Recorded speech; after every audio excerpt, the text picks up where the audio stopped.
Well, it's now been almost, 20 years since the great financial crisis, and we've been told that the financial system and all the players, all the institutions learned their lesson from 2008. And more importantly, we've been told that the ratings agencies had changed their regulations and fixed their conflicts of interest.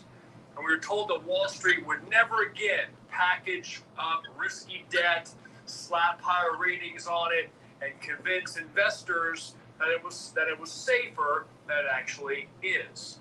So yesterday, Bloomberg published a story about what the ratings agencies are again doing. It's the reason why I gave the thumbnail today that I think it's the final straw. And I would even go one step further, leave your thoughts. I think they're now complicit. So according to Bloomberg, two of the biggest rating agencies in the world, talking about Fitch Ratings and Moody's, are preparing to upgrade the ratings on collateralized loan obligations, known as CLOs. Yes, I did say upgrade. Not because the underlying loans suddenly became healthier, not because the corporation's balance sheets got stronger, but because the ratings agencies are changing the rules on how they evaluate these securities. In essence, they're saying that if the debt won't qualify under the existing rules for a higher rating, then we just change the rules so it will. And the critics are already out saying these changes echo the years leading up to 2008 and the great financial crisis. I'll explain in a couple of minutes why they're comparing it to 2008. And we're not talking about a single CLO or a couple of CLOs here. Bloomberg reports that Fitch's new methodology could upgrade roughly 15% of the securities it rates. They're estimating that the ratings changes would receive upgrades, make upgrades to over 400 of these collateralized loan obligations already in the system. And to give you an idea of the scope, outstanding U.S. CLO assets is right now approximately $2.3 trillion, according to Bloomberg. Don't forget to subscribe to the channel for me, and the link for more information on the Self-Reliance Initiative is in the description below. A lot of you are already signed up and scheduled for Zoom calls. As always, the link to my Risk Map newsletter is also in the description below. So the amount of outstanding CLOs, if you could believe it or not, has almost doubled from just a few years ago. And just to refresh you guys on what a CLO is, imagine hundreds of loans made to different companies. And those are bundled together into one large investment, which the CLO owns. Instead of an investor buying, let's say, a single loan made to a single company, they buy a piece of the entire pool of those loans, and then... All right, we know what that is. That guy is Ox talks.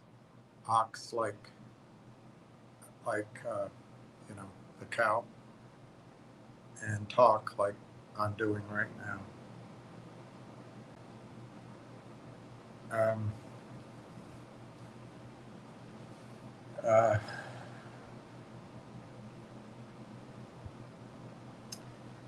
Before we start, let me just go over where you are with the position in Railtown, 23,137,000 shares. So we've got 23,100,000 shares in Railtown. My power structure here is out. So this presentation isn't that good. It's not, I have electricity in my place, but it's an old house. And the guy that owns it, I think, has been doing some work to sell the building. Anyway, I think maybe he blew out a circuit downstairs or maybe next door. It's all just one big chopped up house, but it's not on my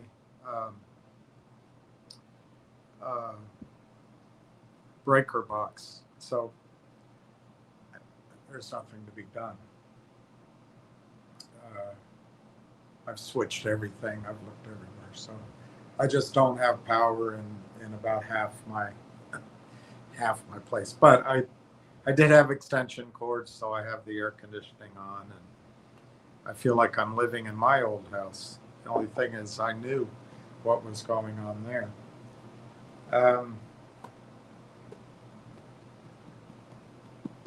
The other day, I got very agitated, and I just said, I'm quitting. No, I'm done, I think was my exact words. And I can't quit while there's a position out. And it's not so much that I want to quit with the good investors who were here that have built this rather impressive 23 million share position in Railtown. And I thought about it. What can I do differently? Can I just do a presentation for an hour and just upload it? The problem with that is I have no method of bringing exhibits up. I thought, well, can I just do it to myself and then mix and match? I don't know how to do that. I have no idea how to do that. I'm not using a desktop or I think it's called iOS.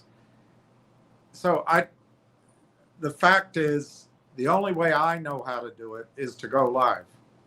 Now, maybe what I could do is to go live and then do shorter versions. I don't even know how to edit them. I don't know. I don't edit them.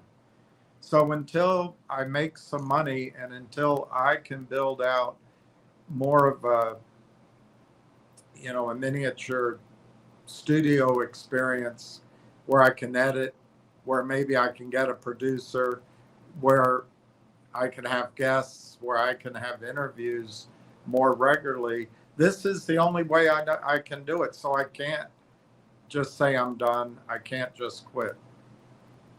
So I'm kind of stuck on the one hand, eating my words.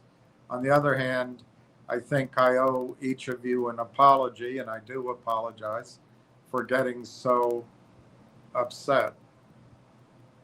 That night, all the power on, like right now, the power on my devices, one was red and one was down to 20% or so by my memory. And the idea of getting through a long, hot night in this particular neighborhood without communications, I think frightened me. And I think that was a big part. And then just the whole thing, how is I going to get power back on? Anyway, I think I overreacted. So I do apologize for that. Probably, if Railtown works, I'm going to stop doing these lives to everybody. For example, if I had a cadre of, I don't know, between 200 and 500 people paying, I don't know, $10 a month, $5 a month, $7.50 a month to just do this more privately. And as I got to know everybody, I wouldn't have to hedge everything I'm saying because I would know I'm talking to a specific audience. That would cover all my costs every month. But I haven't done that. I don't come on here and say, pound the like button, smash whatever and do whatever and click. I don't do any of that. I don't charge. But my return for that is to get attacked by people. Now, I have some sympathy for people who were angry and lost all their money. I really do. Because why? I relied on some people, friends, I thought, both to enter into business over time. And then when, because they, no other word to say it, when they cut me out, when they actively moved assets out of LLCs, which I think is pretty bloody illegal. And then cash flows got interrupted. And obviously, when you don't have cash, you can't pay your mortgage, all of that. And I always looked out for them first. But I guess anyway, when that happens, and then when your house gets to the point where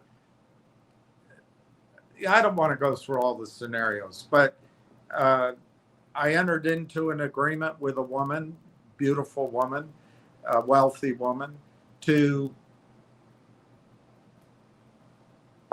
at least take the property out of its legal morass and then to build it. And it was a pretty simple deal. She just wanted 50 grand out of it. I said, well, you can have the first 500,000. Just let me live here while I get rid of everything, but I'll get out. I won't slow down anything. And just also give me the first right to buy it back. Well, she could bring, because she has a bunch of advisors and one guy that's jealous of her attentions, and he's very wealthy, and she gets all befuddled. Or just a simple thing I've noticed with women, they can't understand when you don't have money if you're a man. And she got, the funds were there. She didn't wire the money until after the auction. And so I lost my house. I don't blame her. She's just a woman. You can't blame women. They have it hard. They're both the most talented people on earth, but they also need to be protected, and you don't want to get upset with them. But we had a second chance at it. And a very wealthy friend of mine who's benefited, I believe, greatly from, well, I may be taking too much credit, but I did a lot of work in London and was there 5 years or more, going back, building, we raised a lot of money. But the guy that I worked with, a good friend, I haven't talked to him in a year, but instead of well, anyway, I don't want to go through it all, but he would refer all of the clients which admittedly were almost entirely Arab clients. So those are by definition his introductions. I don't have any say so. But as we worked and I devoted the best years of my career to it, he would refer all those clients to one of the guys we worked with at our old office. He's still there. And when I went to him, because we had a second chance because the guy that bought my house at auction failed to. He's a developer. He's overstretched. He's done hundreds of these, and he's a liar. He's angry. He manipulates. I experienced it all. He showed up with a dozen people, maybe 10, at my door, but he called 2 cops on false pretenses to intimidate me. And he had somebody to change the locks so I wouldn't be able to get in. And I had just gotten home from doing business, which at the end of the day didn't work, but it was, probably the last high-powered trip I went on before my circumstances changed. But meeting a billionaire, probably another billionaire, and a couple of wealthy guys. And luckily I got back before he showed up. and I had to stand them off for I don't know, about 8:30 in the morning till 3 or 4 at night. And of course he's playing all the edges, just just going. He's got relationships with the banks, and he's just trying to make a fast buck. To me, it's my home, so I fought it. Uh, um, I met with the investor. Of course, she's clueless because she's pretty, but she said, "Well, I sent the money." I said, "Yeah, you sent it after the auction, after there was any risk. I really appreciate it, but you didn't. You know, your advisory group are a bunch of dolts. I showed you this house is worth $4 million, actually 4.5, and I did so much due diligence, but you can't get into what's going on. A man is unable to do it, to get on what's going on in a female's brain. I set it up for her. I had no greed. I wanted her to make her money. She had been cheated in a different situation, but her advice, everyone, she had a nitwit, uh, um, really nitwit realtor who would spend hours on the phone trying to work out, pre-arranged with a couple of my creditors deals. And I said, guys, you have to get the house under control. And it's not that hard. Just wire 10 grand, 20 grand. But you have to, no, I'm doing all this hard work. And this is, unfortunately, I've done a lot of deals. This has been my experience with women.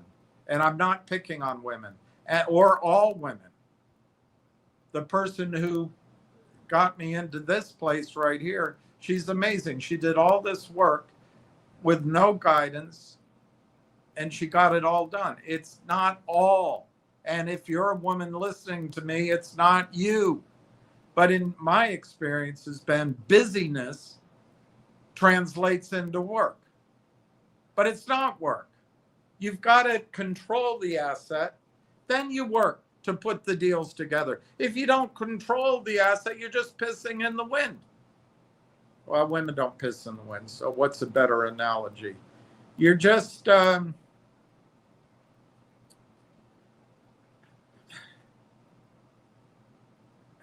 can't think of an analogy. You're just putting lipstick on for the second time. I can't think of an analogy. Or you're just getting ready for a date, taking an hour and a half that you haven't locked down that he's actually going to go out with you. Maybe that's a better example. But anyway, the guy's gaming the system and he doesn't settle. So we had yet another chance. And I went to her because I think, without going through it all, I think my main characteristic over my life has been being loyal to the people I enter into arrangements with. And probably as I've gotten older, looking back on it, being overly concerned with others' situation than mine. But I may or may not come across that way. Doesn't matter. I'm not a shrink. I'm sure God will judge me and let me know when it's all over. But I went back to her, which I probably should have just said, you know what, screw it. But she was upset. She as upset as a woman with options and actively seeking options can be. She gets a lot of attention, a lot of. But I think she really wanted to do the transaction. So I went back to her, and of course it's the same strategy. Call the other side, let them know you're going to be funding it. Call the various parties, the hedge fund, just advertise to the world that you're doing this. And I said, I think it'd be better if you got it under control first. But no. But to her credit, she did a lot of work and did it the best way she knew how to do it. And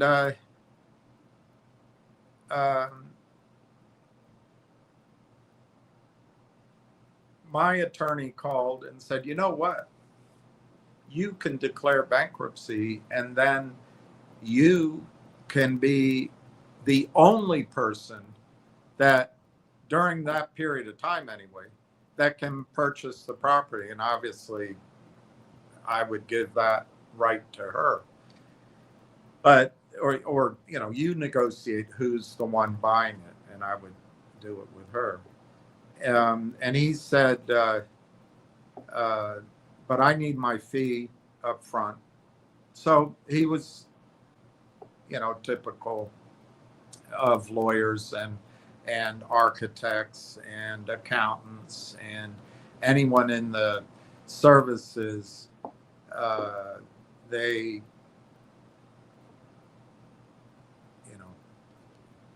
want the money up front. And I said, well, as you know, my dad's in hospice. My biggest client blew me off. The guys I've been working with for 3 years just literally stole the property that the last one that we're working on. I've called everybody. I don't really have sources of funds, as you know. So he wouldn't put it in unless he wanted 15 grand, but he said, I'll do it for 7,500. Well, she had wired 440 grand. And she wanted to do this again. And I said, can we wire to David $7,500? Can you? And, I'm not gonna interfere anyway. If you get it and you wanna just flip it or just get out of it, your money comes out first. I'm not. But anyway, she her argument was, well, the guy didn't settle last time. Why is he going to do it this time? It's the distrust of men not having their own cash. It's the idea, basically, what's mine's, what's yours, we'll negotiate about. This is about men's resources, not about my resources. That's how I see it anyway. So she said, look, I want to think about it over the weekend. Well, that was a Monday. So I went to my friend from Morgan Stanley, my old office. And of course, he was having his drinks, probably doing his one hits. But when you're rich, I guess you can do those things. And he's just focused on whatever sports is on the TV. And we're having a nice evening at the bar. And I said, look, this is a situation. I need to just to summarize that, I went through it all. And it's Huss. Get a job. I'm not going to help you. So at that point, what could I do? I could go stand under the bridge down on 14th Avenue and pick up tricks, but I doubt I'd make more than $50 over 3 days if I could make that. So I didn't have anything to do, so I could only wait and see if in fact the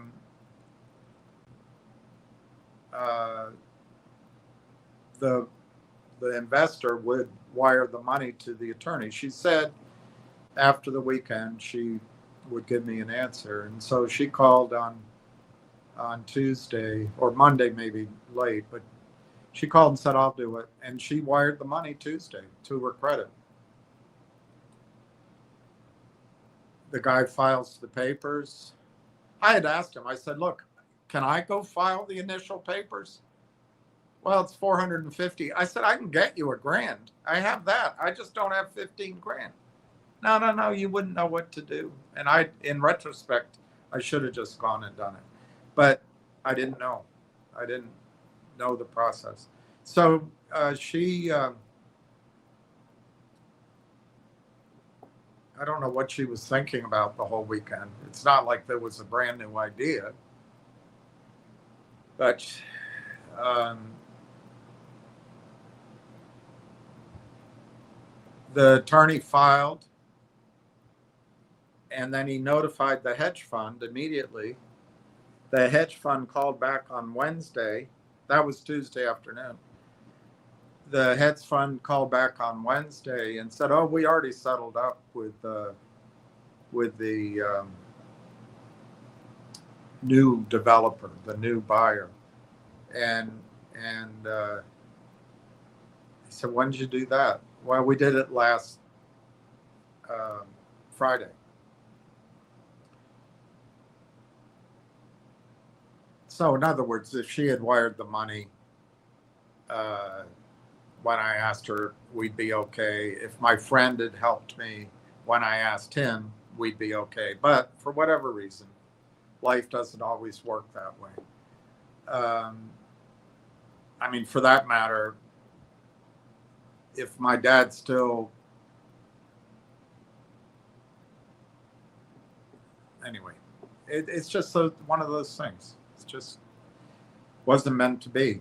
So my attorney called me and said we missed out. We were too late. And I said, "Well, so what happened?" "Well, they settled last Friday." "They settled?" I said. "There's no, I mean, as far as I know, that's not true. Maybe there's something that hasn't been filed." What, did they wire the cash?" "Oh, no, no, no, no." "So they settled, but they didn't pay for it?" "No, no." I said, "When are they going to do that?" "They're going to do that Thursday this week." And I said, "Look, a promise to pay is not settlement in real estate. It's just not settlement. And you're going to and this is where attorneys, he's a good guy, but attorneys are all gentlemen. And they got the developer. I said, "Show me." The developer, who I think's done 400 or 500 houses, got his own, what do you call them?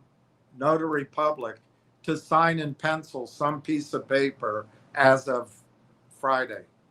And so he got my house at 1.435 million. The identical house immediately next door to me had, in the same state, a little bit better, not as much uh,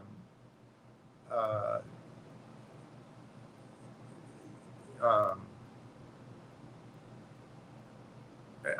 not as much rundownness, perhaps, but a smaller, it's same size, but a smaller basement, and a female surgeon bought it. She was very nice once I met her. But they paid 1.625 2 months earlier, and that was all a matter of public record. But because this guy and my attorney and the courts allowed this to go through, my house went off at the 10-month, 9.5-month previous price at 1.435. So right there was, I think, well, I don't even think, obviously, money that just out of, I don't know, because she was, I don't know, she had to think, it was left on the table. I mean, that would have all been hers. We could have flipped it. Well, anyway, the guy got it at 1.35. Apparently, it's been told to me that he flipped it at 2 million. I didn't have the heart to go look at the numbers. he flipped it at 2 million. So he booked a profit of just under 600,000 minus his cost, call it $500,000. So, hey, I'm not going to help you, Haas. I need the weekend to think about it. $500,000, just who cares? Who needs it? Well, the thing is, I needed it, and that equity took a long time. But then, I don't know if he developed it himself, so he sold it to a new entity, or a new developer came in. They developed it, and the property sold for over $4 million, and that's a few years ago. It's probably worth $4.5 million now. And what got me into that situation, one of the things is I had started a real estate business myself. It was my idea. It was before real estate, anybody was doing it. Nobody was doing it. There were a handful of guys, but nobody was doing it. It wasn't on TV. But I had lived in London. I saw what happened. So I came back, and I set up with a young kid that he was younger than I, but he's an adult, that had no access to capital. And I brought in my attorney, a woman. And I like her. She's a good person. I was very loyal to her. But her scheduling and her priorities baffled me, always baffled me. But I remained loyal to that. But all I asked from her was a document. I need a document so that this young kid I was bringing in, and my friend from Merrill Lynch, wealthy guy, married a wealthy woman, and he always churned through his clients, made a lot of money, but he blew up every account he ever had. But he married well. And there was a trust when his parents died too. I said I needed an agreement. Well, what women as attorneys, particularly, as this is my experience,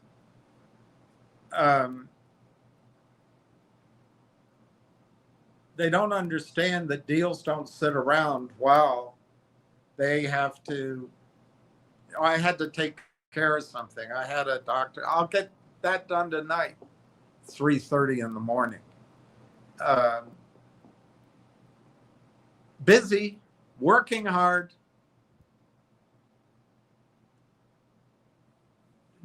not missing any court filing deadlines, but perplexing, because if you don't wire the money, you don't have the property. It goes to somebody else.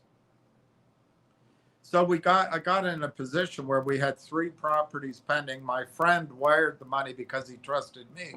The young guy didn't know what he was doing, as was proven later on. But he did know how to get deals. So I shouldn't say he didn't know. He didn't know how to develop a property. He knew how to go find the properties. So we got into the first 2 or 3 properties with no agreement. Well, that was a mistake, as it turns out. Turns out my friend from Merrill Lynch was dishonest and always took advantage of his clients and his partners. I was warned about that. It turns out it was true. But because he has money, he's a smart guy, and he has a family, a wife behind him. He's an honest guy. The young guy got married, had kids. And so I got in this constant loop of, well, of course, he has children. He's going to look out for himself.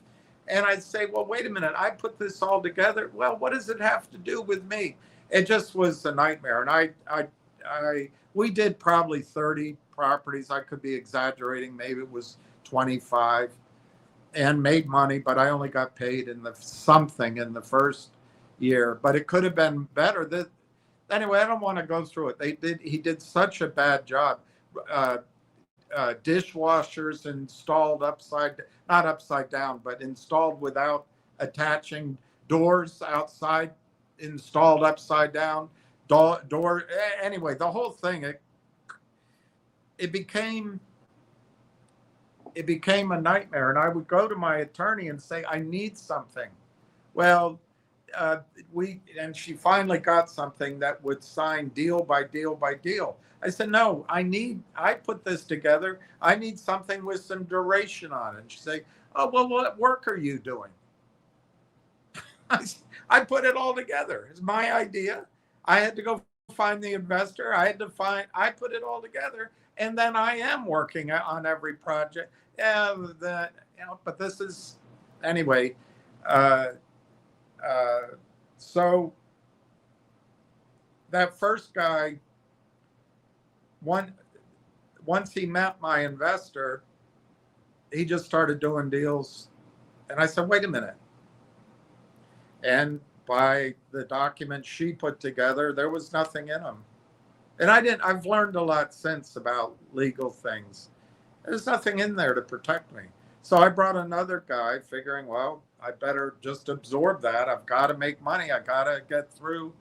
And I brought another developer who had been divorced. He had no access to money. I liked him. He would never have met my investor in 1,000 years. He went to high school here, and he just didn't have access. But I never lorded that over him, ever. But I stupidly went to the same attorney, same thing.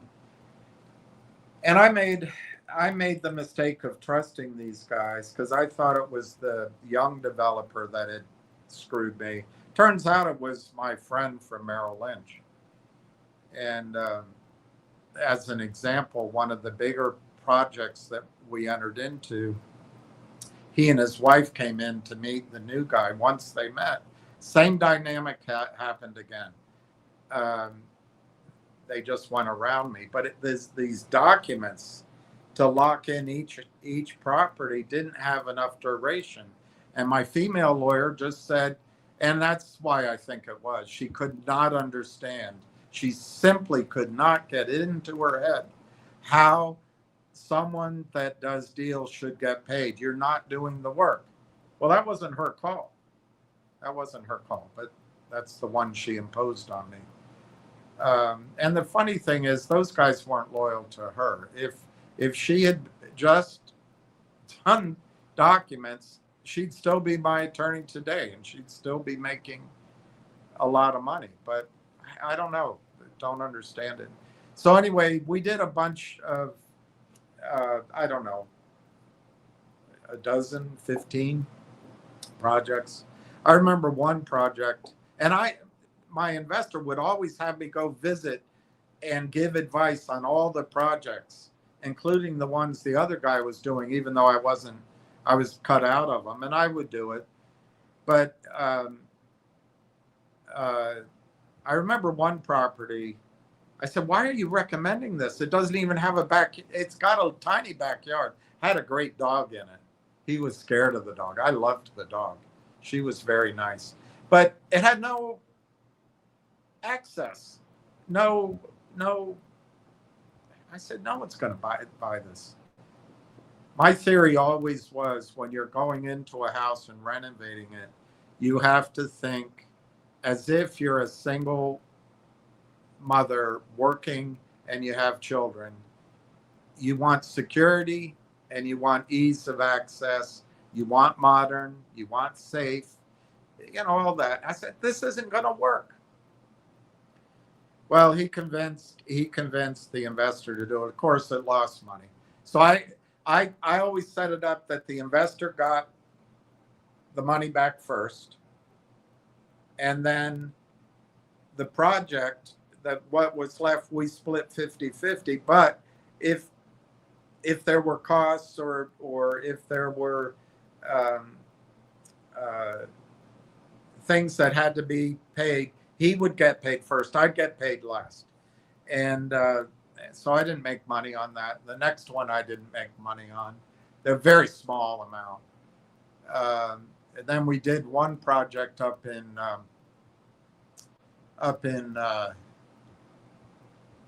I can't remember the name of the neighborhood. It's northwest up by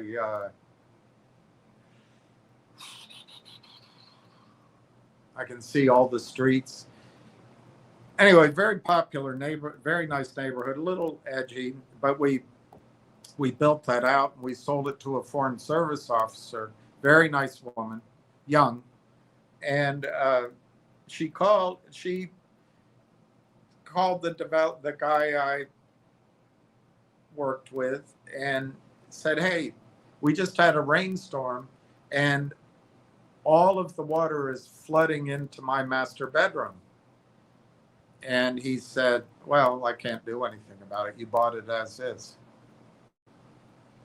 And I called him because we got an email. He says, "No, I can't do anything about it." And the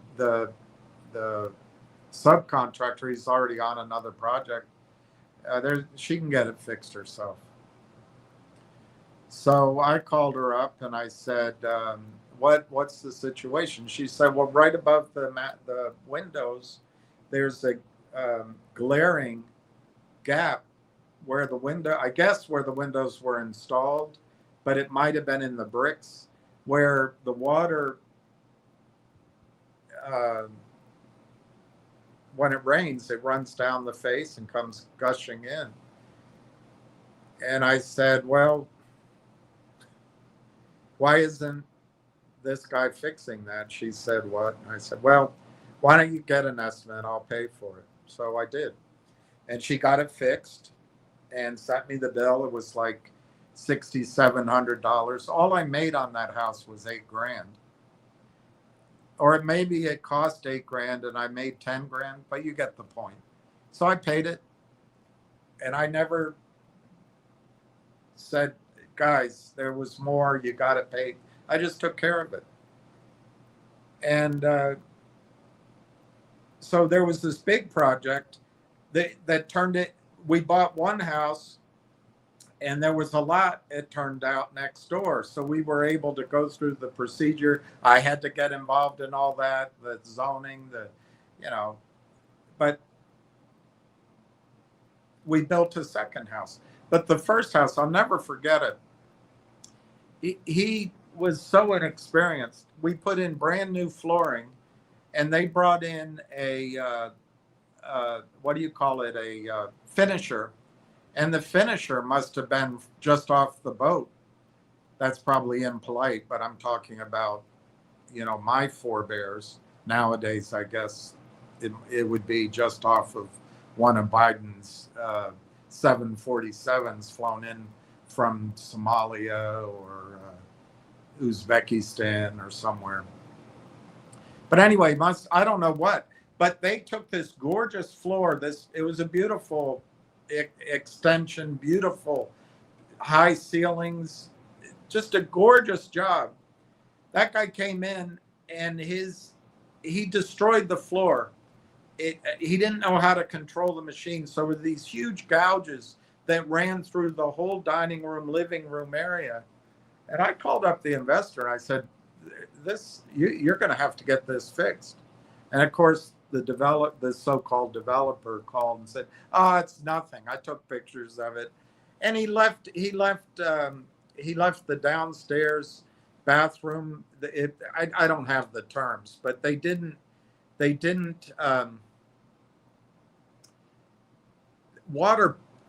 land perks, but I don't know what it does in reverse. But he didn't properly seal or move the water away from the property, and so there were leaks, but he didn't care. There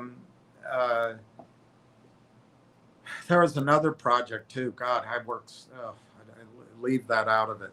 So anyway, they didn't fix it. They just sold it as is. So they probably didn't get as high a price. I had to go to settlement. I met the family. They were nice, but I'm thinking this poor lady, she had the job, not the man. She was, and she had kids. And I thought, man, you're buying something that could have gone to you perfectly. The floor wasn't like that, but I just kept my mouth shut. It made me feel a little guilty, but it's not like she didn't see it. So anyway, we settled that up, but there wasn't a big payday in that, particularly for some of the things and others that I haven't told you. There just wasn't a big margin. But the house next door, my gosh, there was a big margin in that. And that's the one that this guy from Dartmouth, Merrill Lynch, and this guy from here, they went down to the courthouse. Well, he went down to the courthouse and he moved the property out of the LLC into a new one he made. I'm like, how do you do that? So I fought all that. I had to get an attorney. This time I had a male attorney. And he said to me, you know, I'm not going to use her name, but this could have all been avoided if she had just put together a 2-page agreement. And but anyway, we fought it. It took time, of course, and I won. I hadn't done anything wrong. I had to settle. He thought I could get the whole house. I said, no, I don't want to kick somebody out. But it was a nice, of course, a lot of it went to him. And, but you know what? Because of that, I can't remember right now. I'm trying to remember the amount. I think I got $75,000 out of that house. For me, my part. Because of that, what I consider theft, I didn't get that in time. If that had paid, when that paid out, which I didn't know about because they just did it without me, they moved it, I could have saved my house. So my distaste for the excuses and the rationalizations that, in my experience,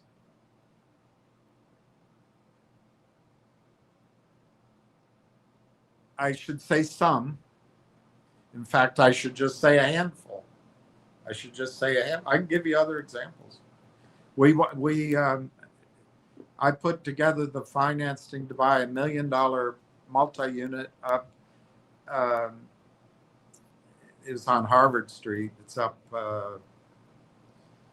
It's called Columbia Heights, and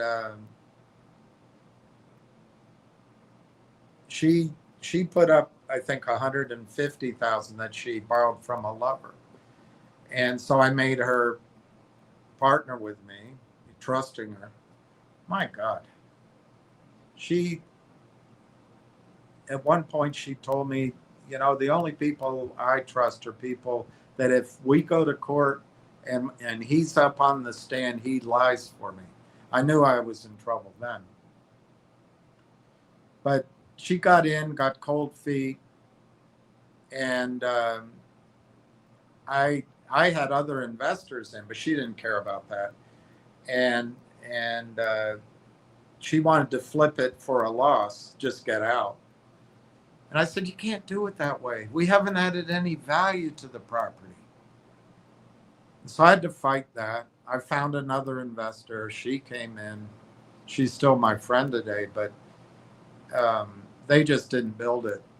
She had her son. She's very wealthy, but she had her son-in-law come in, and they didn't even develop the basement at all.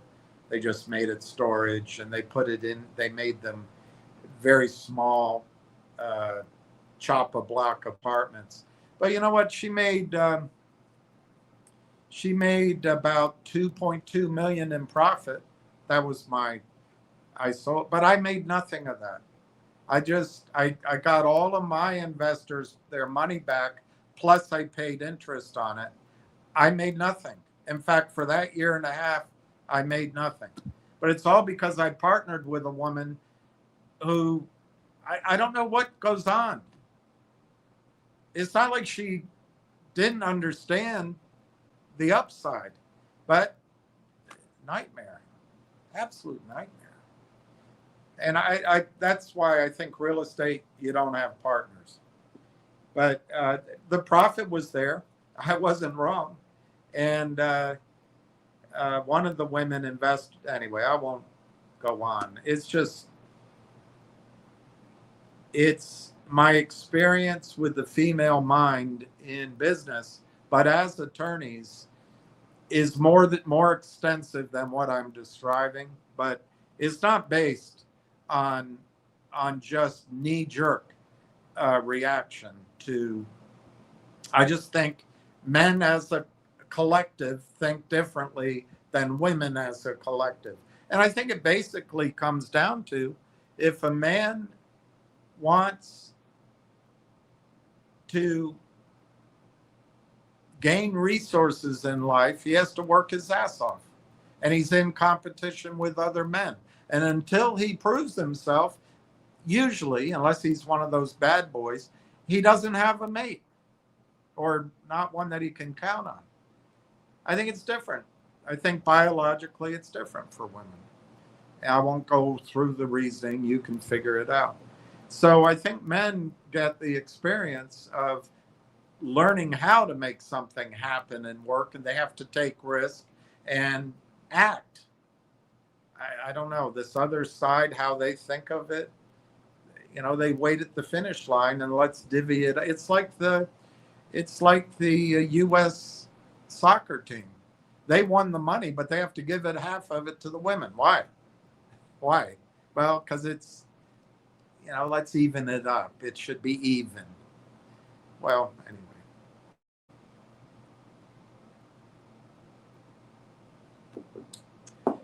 Let's get off of that. That was too much about me. I didn't think I would go there. Let's get back to Railtown. And let's get the stock market's about to close.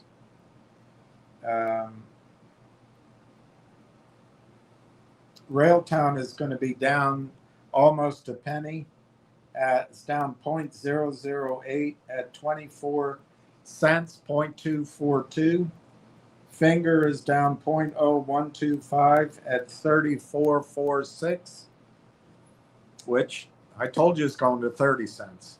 And that might be, I did work on it on the document, that might be a halting point for a little while, but it's going to 20 cents.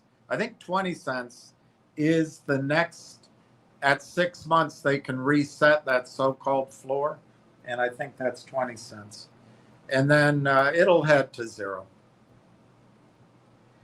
GDC 165, that's well less than a penny. Next strip is down 40 cents. Next strip is down 38.5 at 165.5.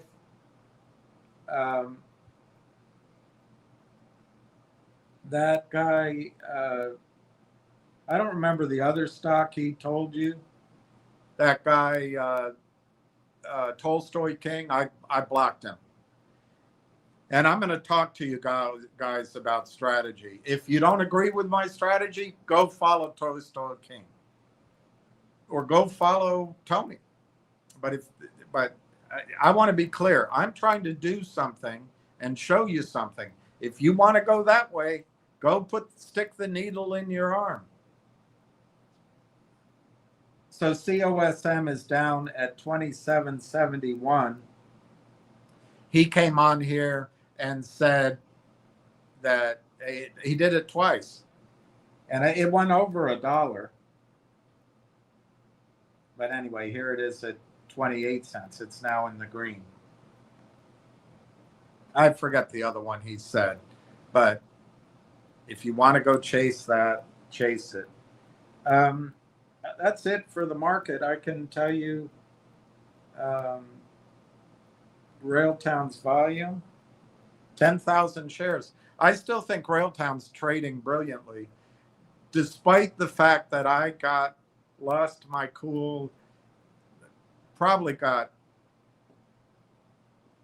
just disgusted. Look, doing this, talking to these kind of people, these kind of scum of the trading markets, that's not how I did my career. And I don't want to be doing it that way. I don't. But despite I said it, they can't get the stock down. So I think it's trading very well.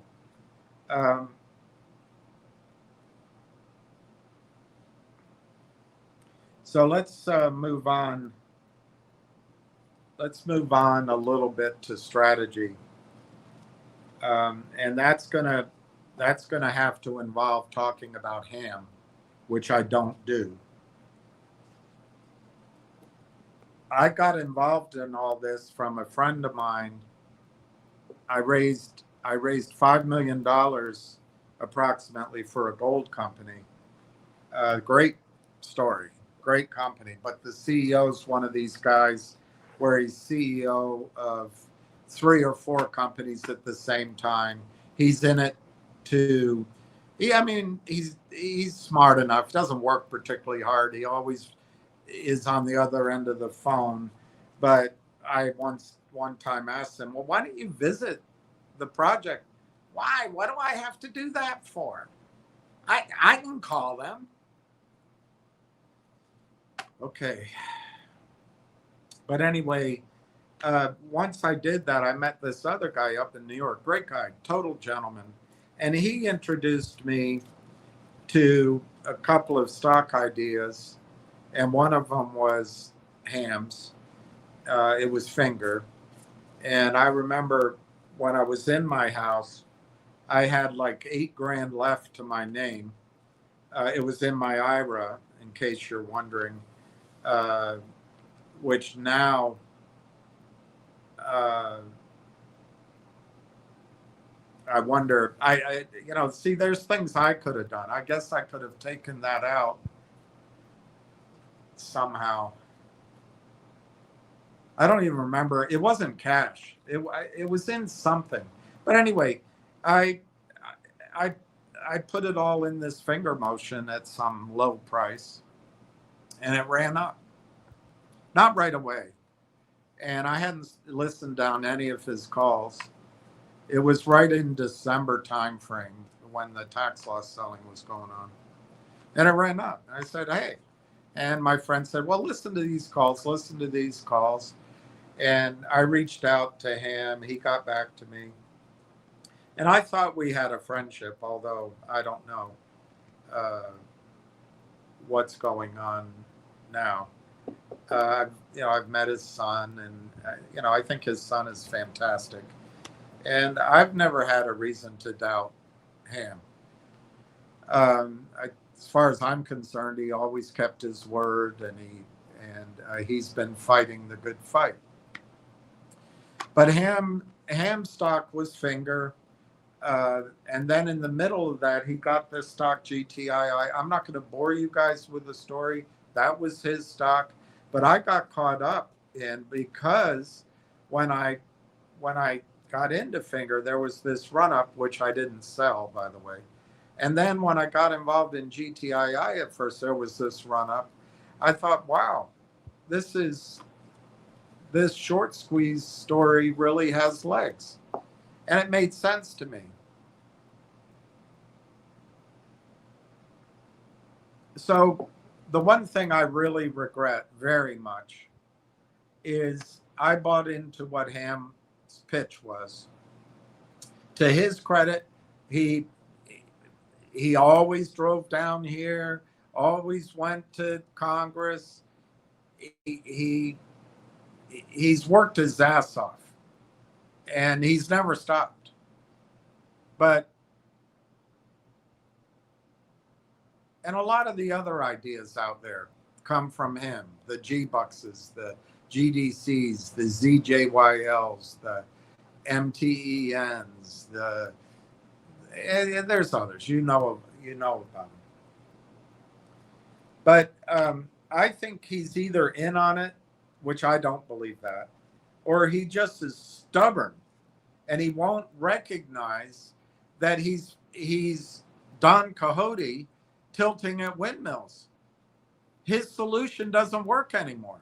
He has had a solution for over 20 years. And I think that's plenty of time for the devious attorneys and the devious guys on Wall Street and the devious bankers to come up with a solution. I think they have. In fact, I think Ham left Wall Street before Bill Clinton's time. Whether Bill Clinton actually pushed through the changes of the UCC Section 8, he was president. And back when we had presidents, the buck stopped at the White House. But Ham left Wall Street before that. And you know what? I was in London at that time. So I would submit that both Ham's and my experience on Wall Street was at a time when compliance mattered, when trading was in-house, when the risk arb was in-house, when the compliance was serious as a heart attack, and when they enforced the rules. But Ham stubbornly will not accept that under Bill Clinton, in North American, well, in European markets too, but in the United States, when you buy a stock, you are buying a security entitlement. Now, it took from 94 all the way until under Obama for them to slowly, it's just like if you think about Israel. Israel started out as some sort of idea, and then they got a haberdasher to get Truman to sign off. And they started with a UN allocated space. They should have been happy with that. But they had some sort of Bill of Rights thing, but no constitution. But once they're in, from the jump, Menachem Begin came in with his tanks and his jeeps and his machine guns, and they tore down the olive groves that had been there for thousands of years, and they drove out the Palestinians, supposedly a land with no people, by the hundreds of thousands. And don't think they didn't kill a lot of them. It's called the catastrophe. But every year, every decade, they keep incrementally adding when people are distracted, add a little more. Even in this complete mistake that Trump has done, in my judgment, they took it as a chance to go after Lebanon and let's go get more of the West Bank. When everyone's distracted, it's ever incrementally more. That's what's happened in the financial markets. And so it starts with the security entitlement in 1994. And by the time Obama, that pusillanimous, milquetoast joke of a president, he didn't do anything about the banking crisis. Well, what they got through then is every account you open, it's a type 2 account. What does that mean? Type 2 means margin. What does that mean? Your shares are held in street name. What does that mean? Security entitlement. And they still use the settlement dates, although it's down to T+1 now, as if they're biking the certificates across town. That's to roll the settlements, roll the failure to deliver, roll the failure to locate. It's organized. And Ham refuses to see that.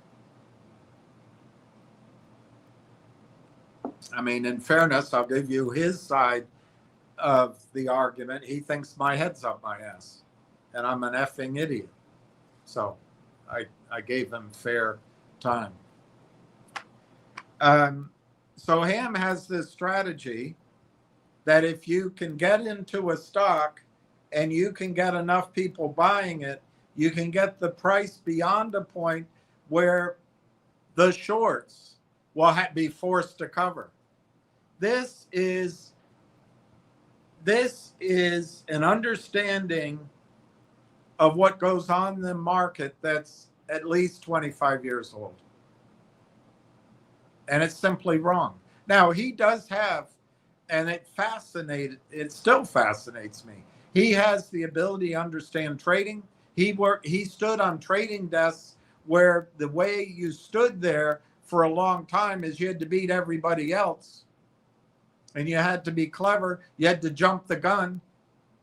And if you said things that were a little bit incomplete, well, it got the ticket and it got that momentum going. So once the stock started running, it had momentum. And guess what? You get out. That's all you're looking for is that movement. You're not in it forever. Or at least you're not in it with all your money forever. And it works when you have trading desks, you have retail, you have in-house research, you have compliance. There's a dividing wall between retail and institutional. And there's a delay still. There wasn't the instantaneous trading. Look, back then you didn't have Kenny G intercepting orders with sophisticated light not satellite, the beams, right there. I forget what they're called, but he'd set up these towers, one tower closer than his competition, so he has that millisecond so he can front run. None of that was there back then. So when Ham got an idea, as he spread it around, talked it around, it would move. But it would move with men and sometimes women who could afford to put 10 million, 20 million, 100 million in a trade. And if it went against them, as long as it went against them with honesty, they're not going to fire you. But if you do it more than once, they're probably not going to take your idea again. Well, now Ham's doing that with you, and you're just a bunch of retail people. And I think he's slaughtering you. Frankly, anybody that tells you that finger motion's going to 5, finger motion's going to 3,000, finger motion has 300, 400,000 shares short is slaughtering you. Why is he doing it? Well, I choose to be charitable. I choose to believe that he's stupid. That might upset him because the only other choice I have is to assume he's complicit, and I refuse to assume that. I'm not saying he's unintelligent, but on this issue, he doesn't know what he's talking about. Why? I don't think he studies anything. I don't think he reads anything. His skills are interpreting what he's hearing on the phone. And those skills were honed over 20 years, probably, 15 anyway, in the highest intensity environment. And he's good at that. He's good at it. But he's not good at reading a prospectus or good at sitting down and making a bunch of phone calls to principals or getting to know a stock story. He couldn't care less about that. So he has this one simple idea, which is the shorts are shorting these stocks. And if we can get enough buying, we can cross the period where a buy-in comes in and you're going to have a squeeze. It's not going to happen, guys and girls. It's not going to happen. Now, it has happened. HKD, TOP And I did a study of a bunch of them, and I'm frankly embarrassed now when I think about it. But you know what? It used to happen. But what's the difference? The more recent ones, you have to have complicity and cheating and breaking the law on the side of the longs to match up with the cheating and complicity and breaking of the law on the side of the shorts. And it becomes a battle between high frequency trading algorithmic computers. Why are you in there? You're just there to be shorn. They always come up, if it's the longs, they always come up with a story that gets you enticed. Nixie's a perfect example. Oh, it's the AI, the build out and the data, Nebraska, agenic AI.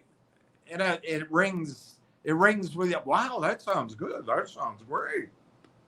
But when you read it and you ask, well, what does that have to do with this specific company? What does that have to do with this company's prospects? Oh, and it's a guy named Gupta. Oh, well, I've heard of guys named Gupta before in India. They have a lot of money. It's all to trigger into your emotions. I better get into it. This one that Tolstoy Kings gives you COSM. They took 35 million from you. Doesn't piss anybody off except me.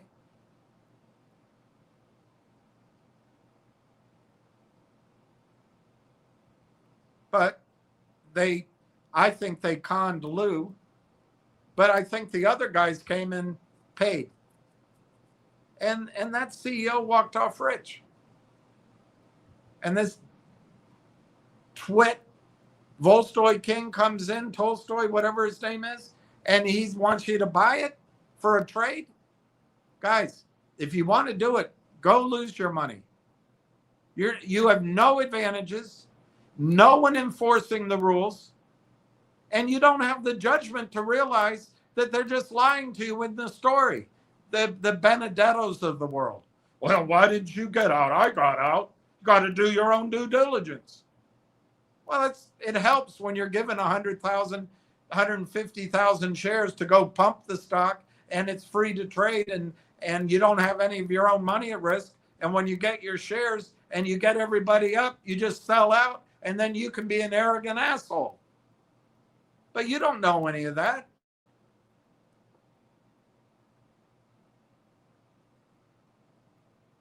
But somehow you think you're getting the deal of the century?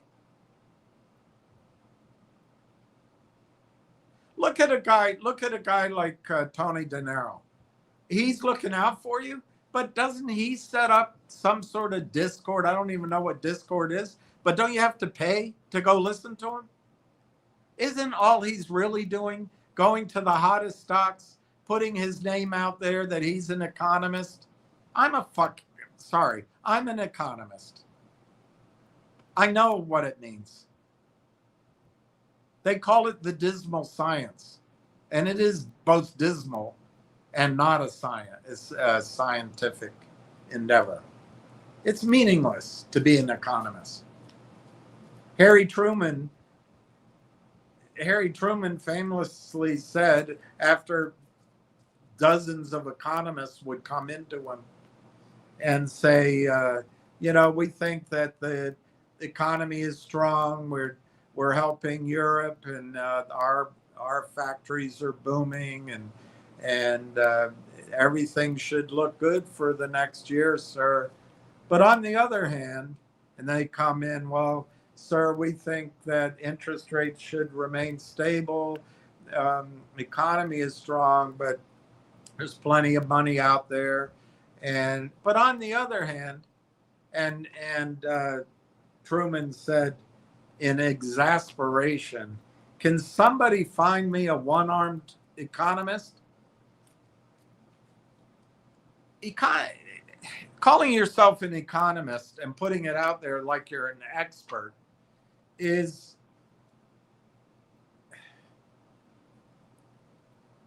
a joke. And I'm an economist, so I can say that. But what's his goal? Just to grow his audience, to get that monthly amount, and his ideas, as best I can tell, always come back to popcorn and AME. And how are you going to make money on that? Have you ever made money with him? And then he ridiculed, and it turns out, I think that he probably was right by accident, but he ridiculed Railtown without knowing anything about it. So why does someone do that? Are they getting paid? And then he buys the stock at 52 or 57 cents. I have it, the screenshot, puts it out that he's the buyer. And then people come on here from Reddit or from his services and tell me, oh no, he's helping us out.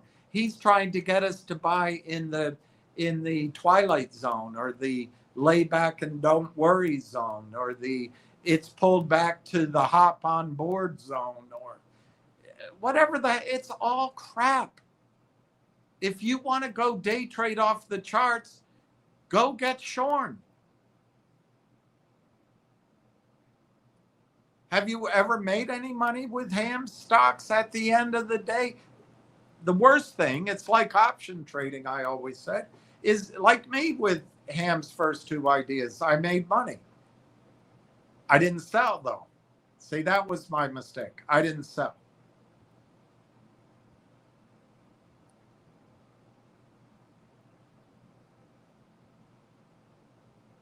So in the long run, if you can walk by the roulette table, as I once did, as I'm leaving, put all my money on red 32. And as I walked to the door, they yelled out red 32, and I went back and I had a big payday and I left. If you can do that, great, go ahead and do it. But you're going to lose your money listening to Ham. Because Ham still thinks that you have the thick skin of an institutional investor. He doesn't have the capacity in general to understand that each one of you is just a human being paying the mortgage, saving for something. Now, if you get to know him, he's got a heart of gold and he can help you one-on-one to trade. And that's maybe what he should do. He's done it. I personally think he has a heart of gold. But I got to call it out. If you're in finger motion thinking it's going to go to 5 or go to 3,000, the premise on which Ham gets you in these stocks is simply wrong. Now, that's my, I suppose you could call that opinion. But what Wall Street does is give you a security entitlement, which allows you a percentage claim on this block of stock they have. But even then, under additional rules that happened, and I think also embodied in that UCC, I'm not an attorney, but it allows your brokerage firm to lend out those shares in derivative contracts and therefore then lend them out in multiplicity. But the little secret Wall Street doesn't tell you is when they do that, when they make money off of it's your shares, but it's really not. You just have a claim. They can lend that collateral out using derivatives. And if the company like MFS Global or if Fidelity goes bankrupt, that collateral can be moved out of the bankruptcy court before the judge even has a chance to rule on it. She'll have no control over it. Wall Street has come up with a way around this so that they can turn your experience on on the on the small markets into a nightmare, and any CEO's experience into a nightmare. They are the Grim Reaper, and Ham can't fight it. He can't fight it, and you can't either. But if you want to go chase it, you go with that Tolstoy King, cocky guy.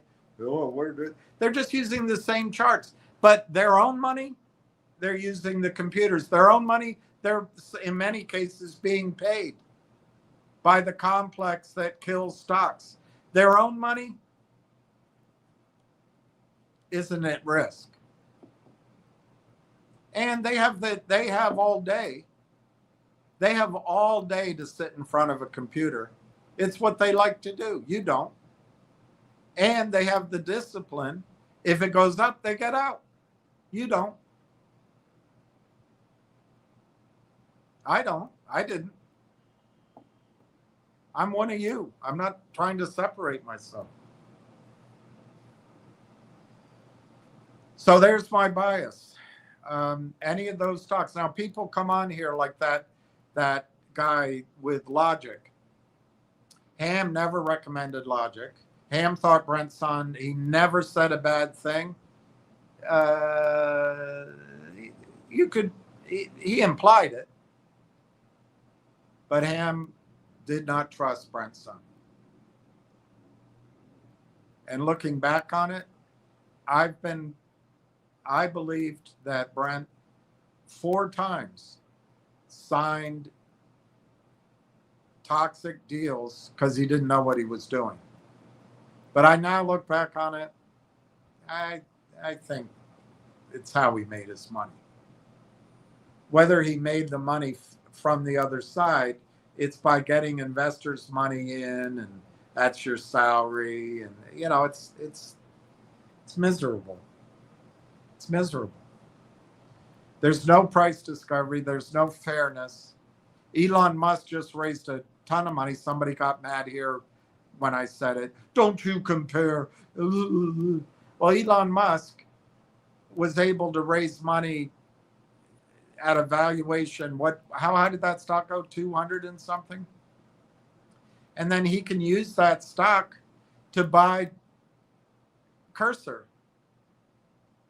Well, if he had been on the open markets like Logic said they were going to buy this and that and merge into that, he could have gotten it done. But I'm mixing it. If Brent were Elon on this big market and he got this big extra value, he could have gotten it all done. Instead, if Elon had been down in the markets that we're in, they would punish him. Oh, you're never going to buy it. You're never going to be able to get it done. And by the time he got to turning around to buy Tesla or Cursor, the stock would be $1. And instead of spending, a few percent of the value of his company to buy Cursor, he'd have to spend 80% of his company to buy Cursor. And it would be a shitty offering. That's what everybody's up against in the over-the-counter markets. And some reason you believe that Ham, look, I'll tell you one thing. If you want to trade with Ham, I think he's got great deal flow. If you trade like Tolstoy King, con a bunch of people to get in, and then you get out. Or like Benedetto, con a bunch of people to get in, then you get out. Or like the guy down in Puerto Rico, get a bunch of people in, then he gets out. They used to have a name for it. Stock pools. And if you want to play that game, the way you do it is you get in early, and as soon as you have a profit, you get your money out. And if you want to let the rest run, as soon as you have it and you get that out. and you learn a lesson from a certain part of well-trained Wall Street people. Never your own money, always other people's money. But you don't have that training. You don't sit at the computer. So my strategy right now, and I can't do anything about logic to that guy. If you want to sit around and get angry at me, suck your thumb, and logic, you liked logic, and therefore Railtown's a bad idea. Well, that's a non sequitur. That's a not for nothing. What the hell does Brent Sun's manipulations and thick-headedness about signing deals and gullibility and addiction to trying to manipulate a stock into a squeeze situation? Look at Nixie. Look at recruiter.com. It's all BS stories. What does that have to do with Railtown? Absolutely nothing.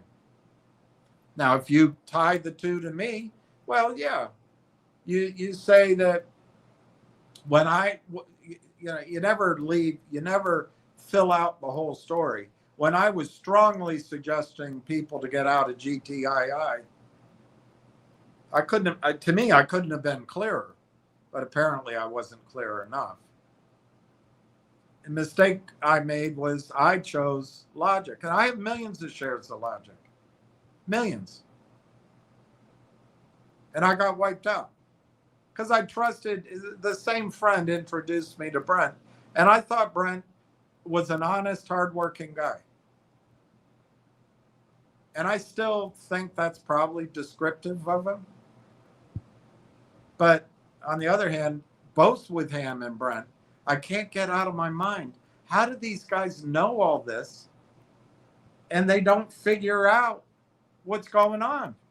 Is it because they're paid not to look? Is it because they can't look too closely? Because then what else would they do with their life?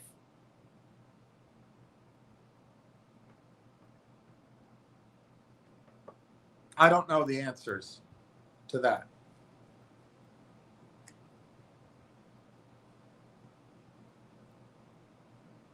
So my strategy has been, for the guy that wants to just get pissed off about Logic, my strategy has been that this stock, Railtown AI Technologies, which was brought to me by somebody I trust, which I first thought was a trade, and I addressed it with the same learned skepticism that I learned over 30, 35 years. Somebody brings you an idea. Oh, yeah, sounds great. Why don't you send me something? Oh, yeah, no, I'll listen. Really? That sounds great.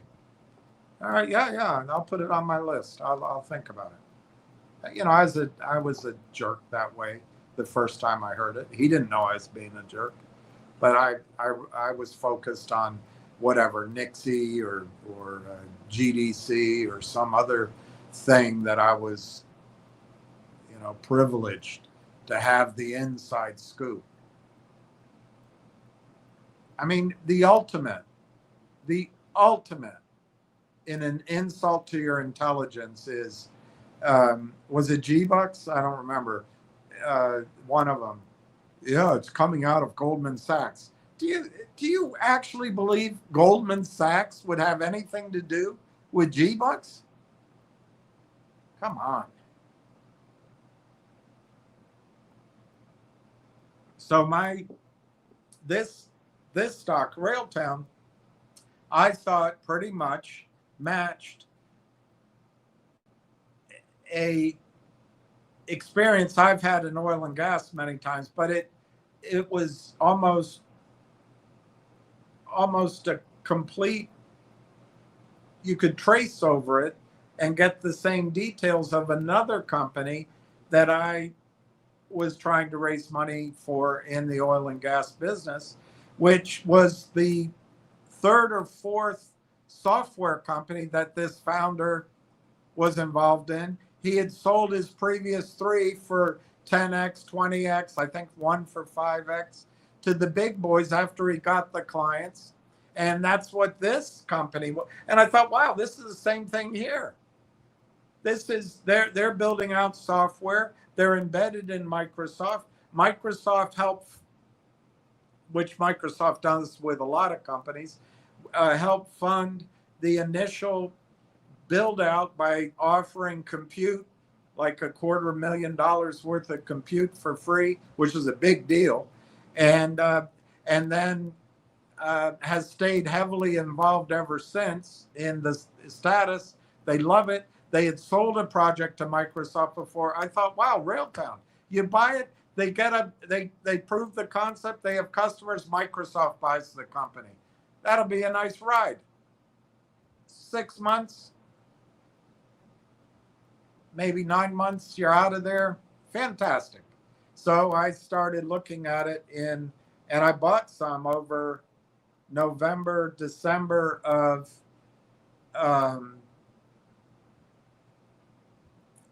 24, and I paid 38 cents range. I don't think I might have paid 40 cents for a bit, but since then, with anyway, since then I've worked it downward by basically taking losses, and then it was basically 2 times I was able to do it. I shifted some of it into my IRA, so I took the loss in the regular account, and then it's in my IRA now. And then the other time was adding a little bit of money. But overall, my average, I think, is 35 cents. It could be 36 cents. And it's not a big account. I don't have what I used to have. I don't want to imply to you that I'm a big swinging, Wall Street type like I used to be. Or at least I thought I was. So anyway, what happened in 25, whilst I was waiting for what I thought was going to be this expanding growth of customers, and then possibly, I mean, there's no guarantees, possibly it would be something that Microsoft just wanted to buy. All of a sudden, nothing's happening. Nothing at all. Nothing at all. And I'm like, wait a minute, what's going on? And nobody knew. Corey and Marwan and the team were going to all of the conferences. They were commercializing it. They were selling it. They had so much excitement. They had different products, and everyone was, but nothing was happening. Well, then February 11th of 2025, Railtown announced that they were going to acquire AIP partnership, network partners, AI network partners, which was a company founded by John Ruffalo, who worked at Omer's. He founded the Omer's Venture Fund, and in that capacity, he was the motivating force behind funding Constellation Software under $1, a stock that went to $5,000 in the SaaS boom. So AIP was John Ruffalo. John Ruffalo since started 2 funds, Mavericks 1 and Mavericks 2, I think collectively about $1 billion. He is one of the prime movers in the Canadian, both political, but in the financial world. He's one of the most highly respected uh, investors and I would assume advisors in the technology space in Canada. The other founder of AIP was a guy named Mike Norbrega, who did run OMERS, the Ontario Municipal Employees Retirement Plan, and he ran it for a decade at least. And he too oversaw the initial investment in Constellation Software. So they founded this company, which is now named AIP, with the idea of doing the same thing Constellation Software did, which was to roll up Constellation Software's idea. This guy, I can almost think Leonard, he noticed that Wall Street wasn't helping small vertical software companies that had limited reach, had sticky as heck revenue and good margins, but they had no access to Wall Street because they were small deals. So his idea is, why don't I go out? I'll help fund those companies. We'll roll them up. In other words, acquire them, consolidate them into this thing called Constellation Software.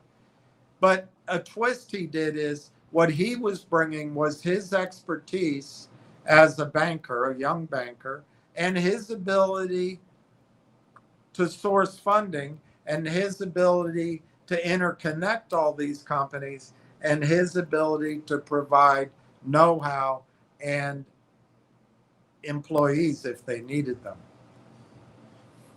So his idea was, well, we in return for acquiring them and providing know-how and ongoing help and money, we're going to get a piece of the action of each company, but we're going to leave the original team in place to run their software company. And with that simple strategy, after he raised the money from John Ruffalo and Mike Norbrega, I think some original funders, either at TD Bank or Bank America, wanted out. So there was some of that money was getting original rounds out, but the rest went in. Since then, Leonard never expanded his equity base, and he built a cash flowing machine. If it were in the United States, you'd know about it. So that was the idea. Mike Norbrega, John Ruffalo, Patrick Horgan at IBM. Patrick Horgan had spent his career at IBM Canada, but finishing it out with a focus on AI, he retired and he co-founded AIP Partners. And the one other person that was a founder was Dr. Thomas Core. And Dr. Core had years of experience himself. He ran the Ontario Center for Excellence, if I recall. He had enormous experience in funding technologies companies, but also in personnel and in training. And so these four men founded AIP Partners. Now, they curated at that time about 164 companies. That their concept was, why don't we take AI technology startups that are doing business, and collectively those 164 companies were doing something like 400 million in revenue, and to my memory they were spending 125 million on hyperscaler spend. So these weren't just non-tech productive companies, but they were, a lot of them, startups. But they didn't have access to capital. As we've already discussed, the junior markets are completely dominated by the grim reapers of Wall Street. So the idea was, we'll do the same thing. We'll roll these up. In other words, acquire and consolidate. We'll use the same model. We'll provide capital. We'll provide know-how. We'll provide cross-selling opportunities. And they went out with that. And they built their company. They raised some money. They got in my opinion, anyway, they got a law firm. And they had success. I think it's pretty successful, getting 164 companies into their network. Well, they met in November of 2024. They met Corey Brandolini and Marwan Haddad, I believe, but certainly Corey, at the British Columbia AI After Dark conference, the biggest, the best, whatever it was. And so there, Railtown was out seeking customers, telling its story, commercializing, but all of a sudden, they run into these powerful guys, and they met. And over the holidays, it was determined by AIP, John Ruffalo, Dr. Tom Core,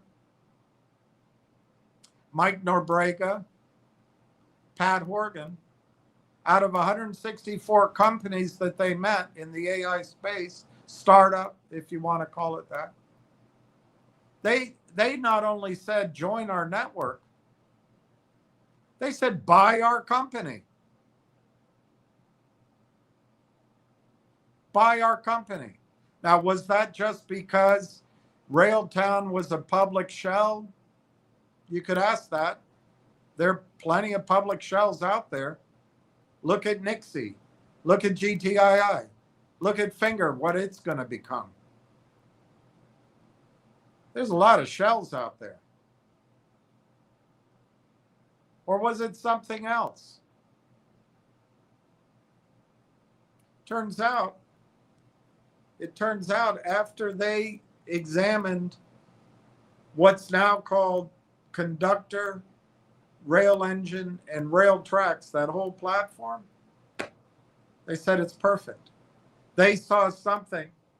This is a guy in John Ruffalo who funded 45 technology companies on behalf of Omer's Ventures in his career.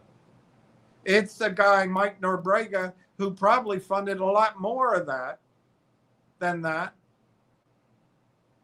outside of the Ventures Fund. It's Dr. Tom Core, who's intimately involved in every technology space in Canada and all the startups.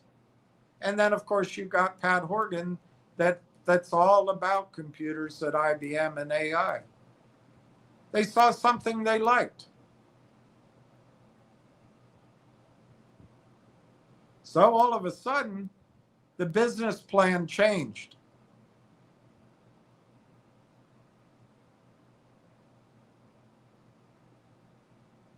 I think it changed for something much, much better. Huge, in fact. Just the AIP idea itself is gigantic. But the Grim Reapers get to work as soon as Railtown makes its public announcement. Why did they do that? Because the SEC is in on the Grim Reaping. They mandate that the CEO has to advertise to the world what the CEO is doing. So an announcement went out February 11th. We are acquiring AIP partners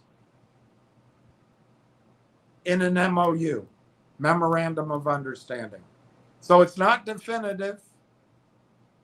It's just an understanding. We've entered into an MOU to buy AIP partners, and we intend to come to a letter of intent over the next few weeks. What on the Grim Reaper side, what happens? These guys don't do any work. They're like Ham. They don't read anything. The computers get turned on every day. They're reading. Bing, up one comes. Here's a little micro cap. It's under $30 million. And they just announced they're buying somebody else with an MOU. MOU. Ding, ding, ding, ding, ding, ding, ding, ding, ding. LOI. Ding, ding, ding, ding, ding, ding, ding. Terms undisclosed, not determined yet. Ding, ding, ding, ding, ding, ding, ding, ding. And then the real kicker. Exclusive advisor, Canaccord Genuity. Bonk, bonk, bonk. It's a foghorn going out. So the Grim Reaper's computers have processed this while your people that come on here, they're sleeping off a hangover or trying to get out of the bed of someone that they shouldn't be in without her noticing, and getting back to their apartment to take a quick shower and show up at their sweatshop. The computer's doing this. And the computers, the Grim Reaper's computers, start selling Railtown immediately. Why? Why? Well, they know they have no money. They know all the facts I keep trying to tell you. There's not going to be any of the thundering herd or the Morgan Stanleys or the UBSs or any brokerage firm. Nobody know how anywhere is ever going to recommend a stock under $5 to their massive trillions of dollars, representing probably 80-90% of all retail wealth in the United States. They're simply not going to recommend the purchase of Railtown. They know that. There's going to be no research. There's going to be no healthy financing. And in all likelihood, there's going to be no revenue to be scared of. So the computers start selling. What's their motive? To make a profit. They want to make it in the day, in the week, and if they can find one, like the idiot Brent Sun and the idiot Martin Shen, destroying their companies by signing toxic convertible notes and at the money financing. Maybe you'll get one of those. And Canaccord, we got buddies at Canaccord. So what are their two paths to destruction then? Well, we can get the toad up in Toronto. As long as we can get the CEO of Railtown to sign this packaging through Canaccord, we'll start selling on behalf of the toad and the behalf of maybe a Stevie Cohen and behalf of a group of investors that know what we do. We'll start selling under the Reg Show exemption, which was put through by your SEC under, I would blame it on George W. Bush, but it may have been finally approved under Obama. We'll start selling stock that doesn't exist. We'll accumulate cash in our prime broker's account, and we'll just move the settlement dates by lying, by working through the system of the reg show exemptions, offshore LLCs, and then truing up trades at the end of the day, the dark pools, and then we'll hire some charm boys like him, like Dan Bornadino and Frank Benedetto and probably Tony De Niro and maybe this guy that comes on here, and we'll get these laughers, we'll get Double D, all the people that they're all in on it, whether they know it or not. And we'll get the stock up a little bit, keep it up, but we'll just keep selling into retail's demand, the suckers. Because what do we know about retail demand? Even if it's a whale, they're going to run out of money. They can only buy it once. But we can just keep doing it. Just keep doing. We'll take that money. We'll take that money. We'll take that money. Because when you pay, it has to be real money. When they give you stock, it's just a securities entitlement. So the computer started selling Railtown.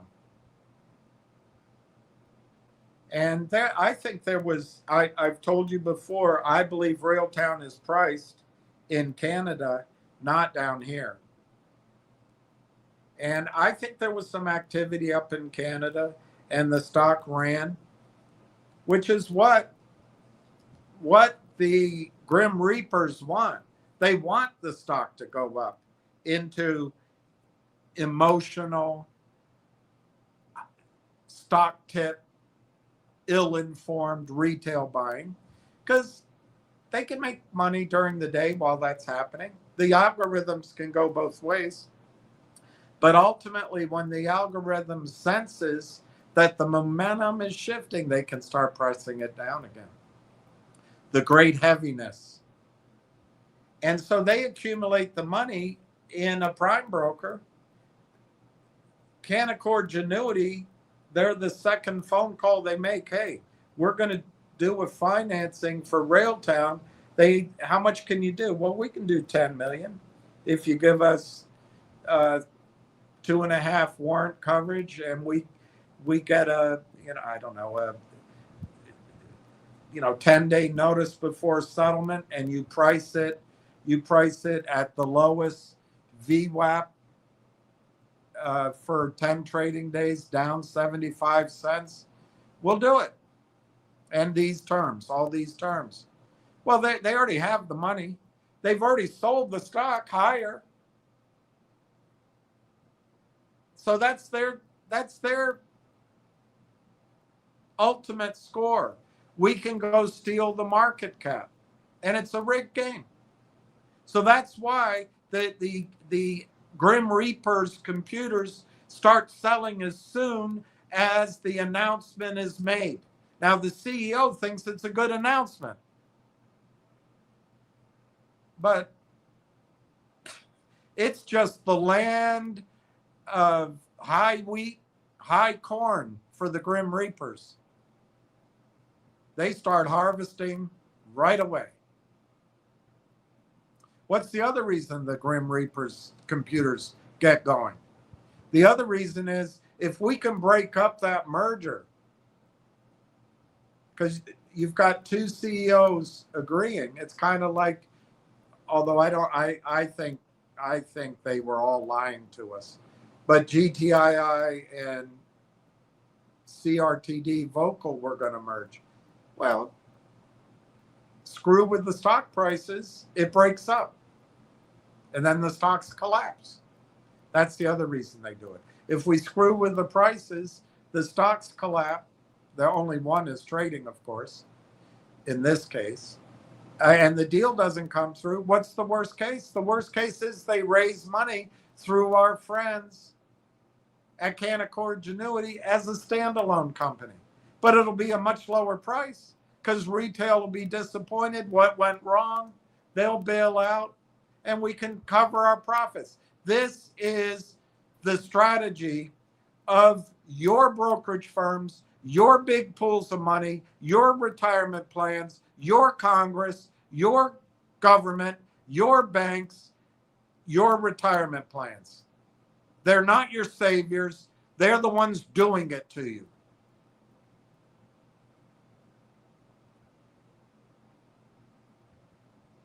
So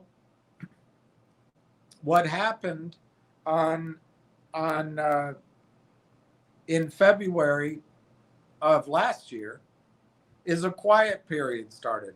Now they want to get you confused about what a quiet period is. Let me tell you, when you look up quiet period, it's got two specific definitions.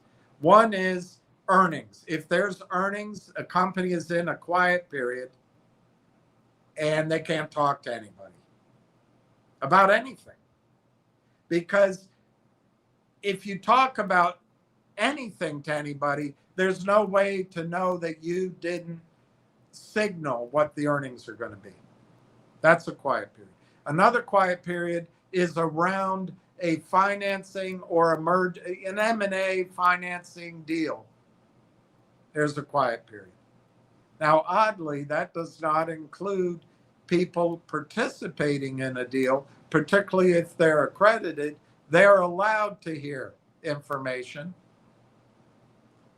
under the assumption that they're sophisticated enough to follow the laws about buying stock in the open market. That's a quiet period. There's a third thing that has something to do about bidding on baseball players. Has nothing, it's not relevant here. Now, people here want to confuse the issue so that you don't believe me that Railtown's in a quiet period, that there's something wrong with the company. Well, what everybody in my career has called a quiet, used that term to expand to the times where companies can't talk. There's something going on. People involved sign an NDA, a non-disclosure agreement, a standstill agreement, a confidentiality agreement. And they actually tell the company, we understand that the information you're giving us is material and it's not public. Therefore, we are bound by security law that we can't buy the stock. Now, these people, they talk to Rebecca Kurzweil, who doesn't really understand all that distinction. And she's on a holiday. And she says, hey, no, we're not in a quiet period. In other words, we're not in an earnings reporting period. And we're not in a, I mean, I don't think she knew what she's talking about, because technically they were in the middle of a financing / acquisition period, but all right. But to her and to her information, they're not in a quiet period. So these people run with that, even if it's a year old information, to get you to think, oh, there's something wrong with the company. It's not in a quiet period. Management's doing something wrong. Major players who understand this space, who have invested in Railtown, who still want to invest in Railtown, who haven't even heard the story and they'll want to invest it, they're not allowed to hear about it. That's a quiet period. And if you're a big institution that already owns the stock, that's been in on the conversation during the AIP time, that's been in on the TELUS conversations, maybe has been in strategy phone calls with John Ruffalo, I'm making it up, you can't buy the stock. That's a quiet period. And I'm not going to argue it anymore. That's shorthand. Using the term quiet period is shorthand for a lot of people out there are locked up by NDAs and the fact that they have material non-public information. So Railtown goes into this long period of quiet.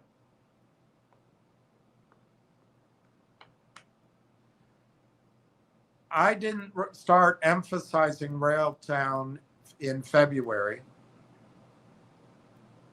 or in March or in April. Why? Because I researched that how long would it take for the Canadian authorities to approve the merger of Railtown with AIP.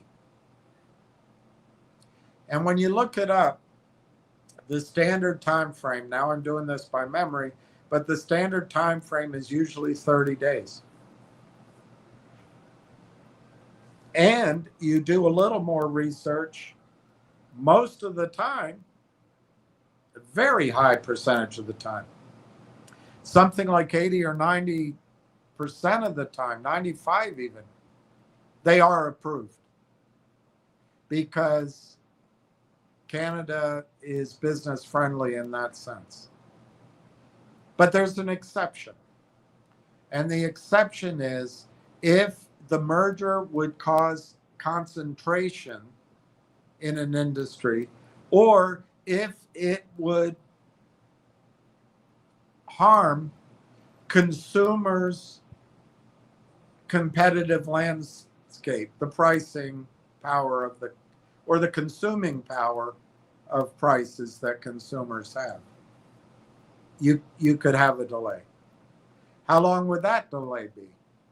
Again, it was typically 30 days, maybe 45 days. So basically another month. So I said to myself, I was in these shitty stocks, like I don't think I was in Finger at that point, but I think I was in GDC, G-Bucks, maybe Nixie, and maybe, by definition, I'm in Logic, but you can't trade that. And it's one or two other, all miniature positions, but all, oh, they're going to run. There's going to be a squeeze. No, there's news coming,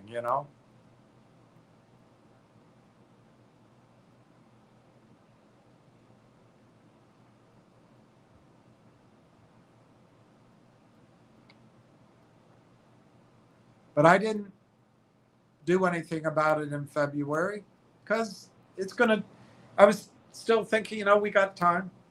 It's going to be 30 days at least. So that's March. And then I thought, it's probably the way things go. It'll be another 30, 45 days. So that's April, maybe May. And by May, I was starting to get just anxious. Because I thought at any day they were going to be able to conclude this deal and talk about it. And it would end the quiet period. They could discuss what they were going to do. They could discuss revenue. They could discuss the fact that the cross-selling was going to, on the 5,000 end users, was going to lead to this much business, the growth in the business. And maybe as the stock price went up, they would start rolling up some of the main companies. I thought the stock would start to move. So we're in May and nothing's happening. And I kept pressing it. I figured, well, they'll probably announce something and you'll still have time to make a switch. You better hang on, Ham's saying Ziggy's going to go up and Twiggy's going to 3,000 and Higglety's going to go to 500. Better stay in those. You'll have time. Well, I don't remember. I think the stock started to go up a bit, but I don't remember the pricing perfectly. But I got into June, that first week in June, and it was bugging me. It was really bugging me. I just said, how much longer can you wait? And so I asked Bob Clayton's question.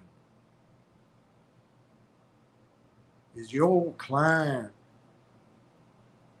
going to regret not owning the stock or regret selling it? The other one. And I thought, I'm going to really regret not being in Railtown when they finally announce that this deal is closed. So on June 5th, that was a Thursday.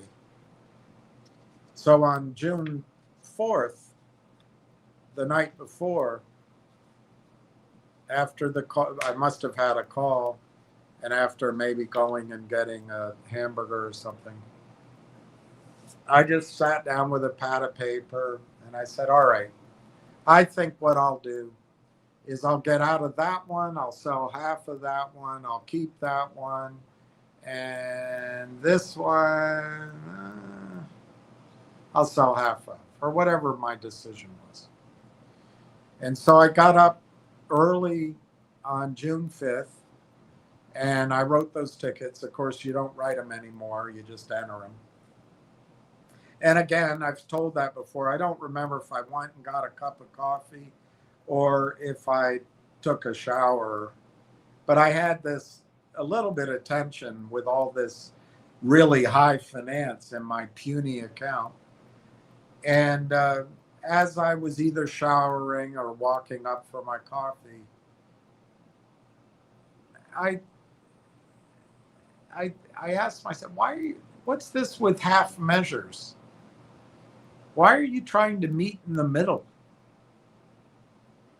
You either believe it or you don't. And so I sat down, opened up my computer, and I put in all the orders just to switch everything to Railtown. And, probably I would have been better off staging my buys over a period of 2 weeks, because quite a few of you bought it at 22 cents. That's when, by the way, Tony was telling you not to touch it, because Tony was saying, YouTubers, you can't believe YouTubers. And he was trashing the company without knowing anything about it. So you can thank him for that. That apparently wasn't a comfortable buying zone for him. 22 cents, 25 cents, 27, 28, 30, 32. None of that was comfortable for him, but he hadn't studied it. But that never stopped an economist from having an opinion.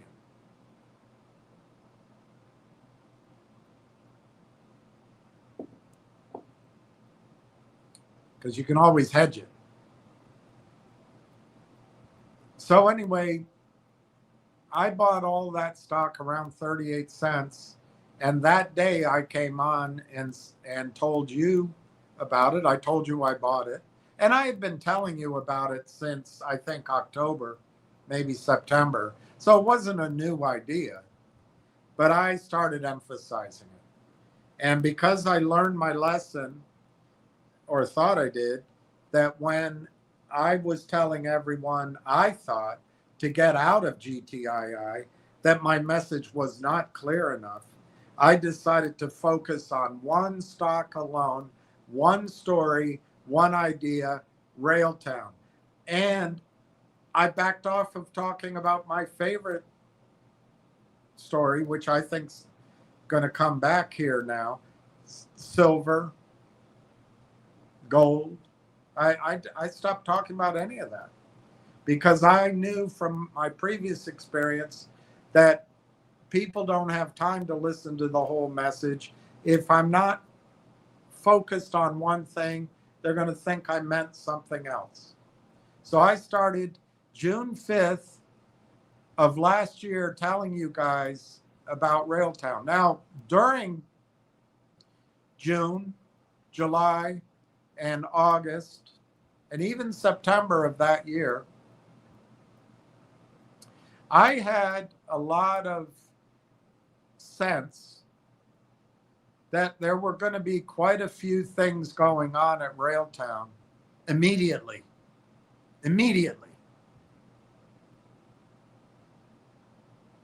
And more than one.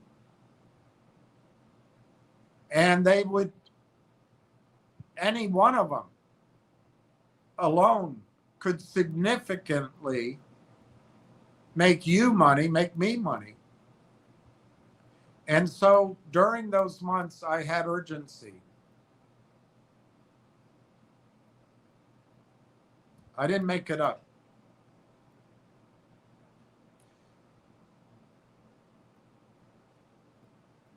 I did warn you about the end of July and August, and therefore the first part of September. I warned you that it's been my experience, nothing happens because everyone who has money goes on vacation worldwide. Worldwide.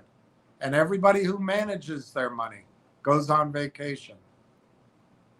And anybody that makes their money attorneying, lawyering for that money goes on vacation. It's just my experience. So I did say that I thought end of July, August, first part of September is going to be really slow. But other than that, I had urgency.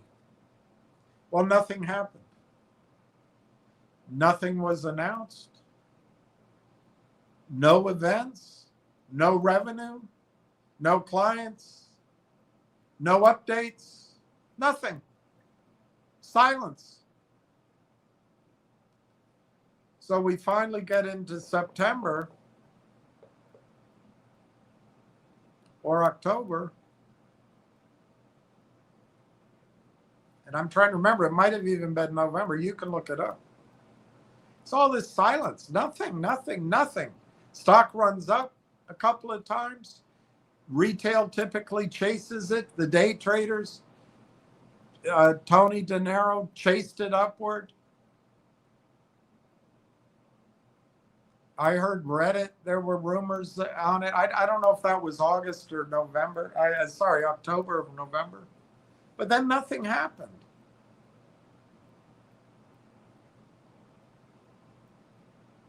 But then two things occurred, and I just can't remember the dates as I'm relaying to you. I would say it was in October, but you'd have to look it up. It might be November.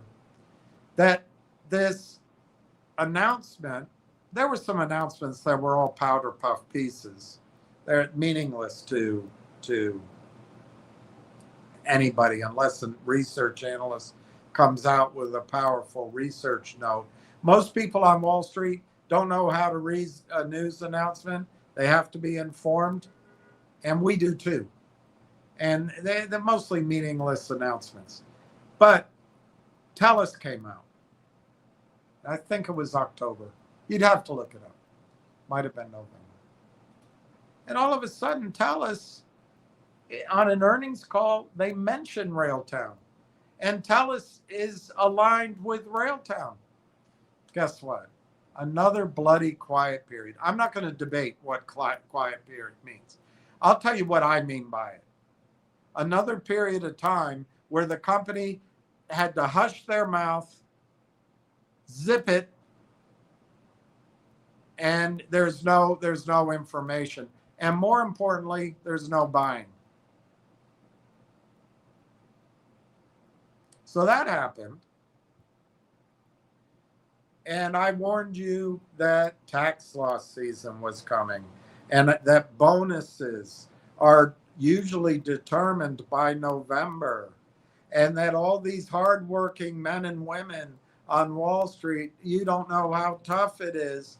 They take their well-deserved breaks to Banff, to Stott, to Tahiti, and they go from the end of November to the middle of January. And functionally, their desks are vacant to new decisions, new positions. And I warned you on that. I also said that could be a great buying opportunity. Of course, during it all, the ridiculers come in, hammering the ridicule. Remember, their goal is short-term profits. They do not care about you. Some of them are paid to do it. Others, they have a position. By that time, they knew they weren't going to be able to steal the whole market cap, a la what they're about to do to finger motion.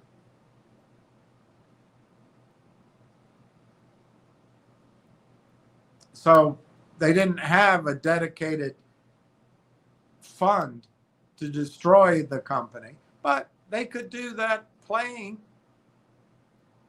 particularly during the season when everyone goes away and tax losses occur. And wealth advisors, because they know so much, they'll go down the portfolio and say, Mrs. Sweeney, why don't you just sell this, this, and this? Because you have losses and it's a good time. You're going to take those losses and we'll put it into the private equity, build a data center with other people's money. So Apollo Leon Black doesn't risk his own capital. We'll put it in through this annuity plus bust trust fund. Oh, that sounds like a good idea. Thanks for calling. Click, and the broker has a $2,000 day. Or a $10,000 day if it's enough money.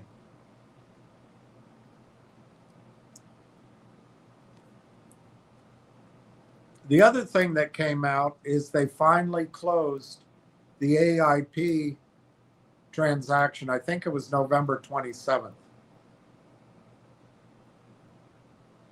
There's no reason that that acquisition should not have closed within 30 to 60 day typical. I'm not going to run down what I think it was in detail. It might be blamed that Dr. Tom Core is a professor type and he didn't know how to collect signatures. But I think that's unfair to Dr. Tom Core. I think the blame lays squarely on the attorneys. 3 out of 4 of them are young women. And the 4th was of questionable gender, and he was also young. I wouldn't call him a he unless he let me.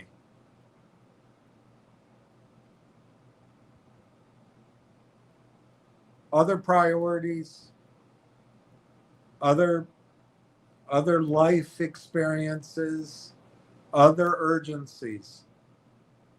Now, it could be that the Grim Reapers have a deal with the regulators and a deal with the law firms to stretch it out. And I wouldn't put it past the Grim Reapers to do that. I really wouldn't. But I have to say that I think it's because the attorneys were young.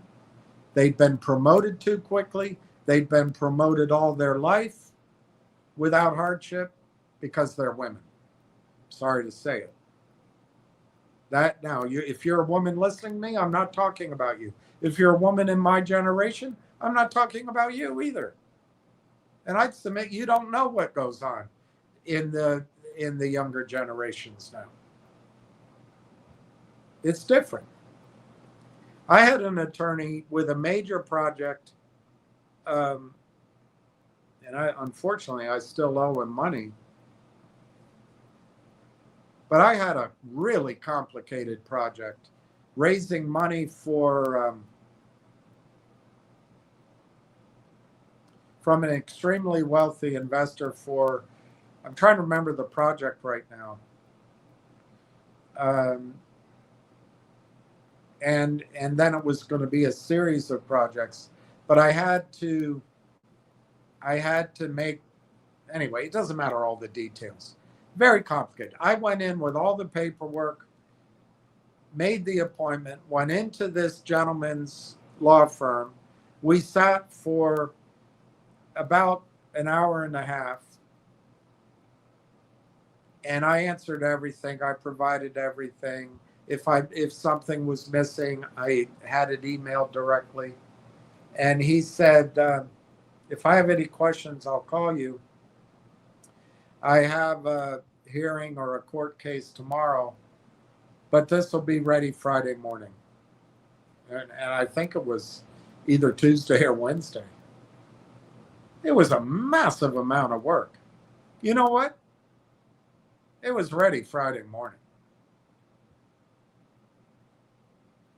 So if I have some sort of misogynist, unfair viewpoint, I've come about it from experience. And maybe one individual and several individuals don't make the whole story. But let me tell you specifically, in the case of Railtown, it is possible that the attorneys took their sweet arse time because they had other priorities and they had never been forced to fight, struggle, and succeed against other aggressive, fighting, struggling, and succeeding. So their job wasn't based on, I better get this out by Friday. I think it's at least plausible that the reason the AIP deal didn't get done on time was the attorneys. But I'll leave that for you to judge. So we got to the end of last year. Nothing, no news, nothing. The grim reaping is continuing and continuing and continuing. Now, I had a pretty good sense that finally, because of TELUS, that things were going to start to flow in the first quarter. Again, nothing. Well, I think, to me, that may be a delay. And I think to you, perhaps I didn't present the investment as,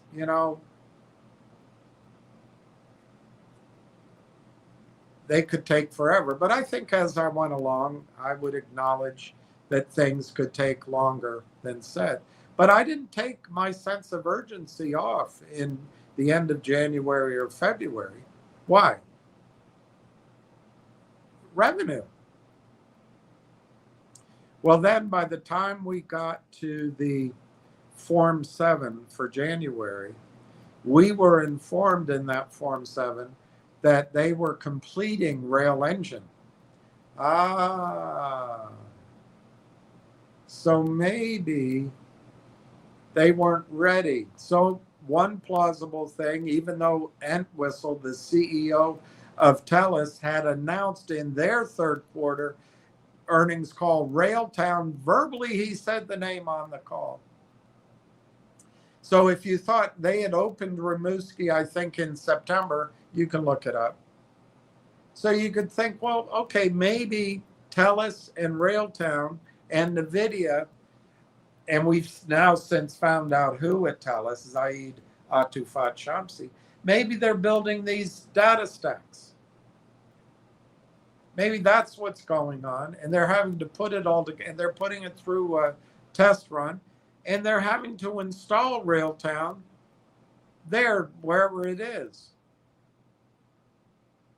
And maybe it took a little while, but almost certainly since they just announced that Rail Engine wasn't completed until January, they hadn't gotten to that part yet.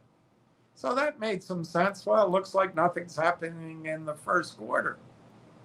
Then we got the February. We got the February Form 7. And it said almost the same thing.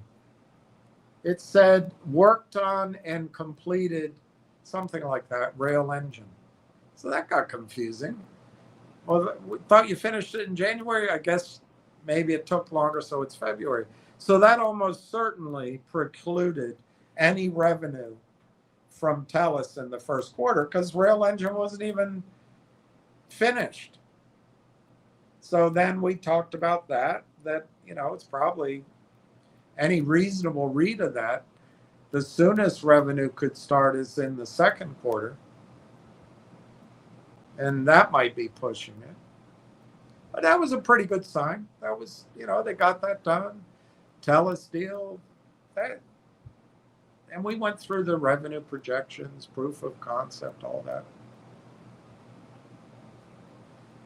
But then, and I don't now remember when we became aware of it, the focus turned to the fact that Entwistle was retiring and TELUS was replacing Entwistle with Victor Dodige from Merrill Lynch and I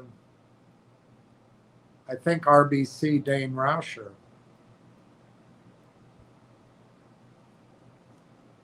And that transition was going to happen July 1. And then it just became logical that to start a new AI campaign might have to wait to the new service, the new leadership. And as you know, up in Canada, there's no such thing as leadership. Everything's done by committee. You got to make sure there's enough women, and enough people that aren't white, which is very hard to do. And I assume people that are confused about their sexual orientation. And you got to get them all in the committee first before you can have a vote. Then you got to make sure they're all comfortable and they're not threatened by toxic male, white male, straight male supremacy. And you got to give them a quiet space they can retire to. Got to give them enough time to gather, write up their report, come back, get some coverage, cover their ass, have it signed a few times, get it over to their their support network. And, by the time the season changes 2 or 3 times, they might be comfortable to actually make a decision. That's how Canada runs. There's no leadership in Canada. None. Look at the last prime ministers. Eh? But anyway, so it kind of became clear that anything happening at TELUS was probably, although I still had hope, was probably delayed until Victor Dodige came in. That's July. That's now. But then something came across, which some of you helped me see, but also it didn't really get a lot of coverage until the last few months. But in November, they had a committee of 28 meeting, and then Carney, after a bunch of committee meetings and a bunch of comfortable get to know each other meetings and a bunch of circle back meetings and a bunch of make sure there's enough women that have been promoted and enough confused velvet chocolate cake sexual identity people in the room will finally announce something type leadership.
Um,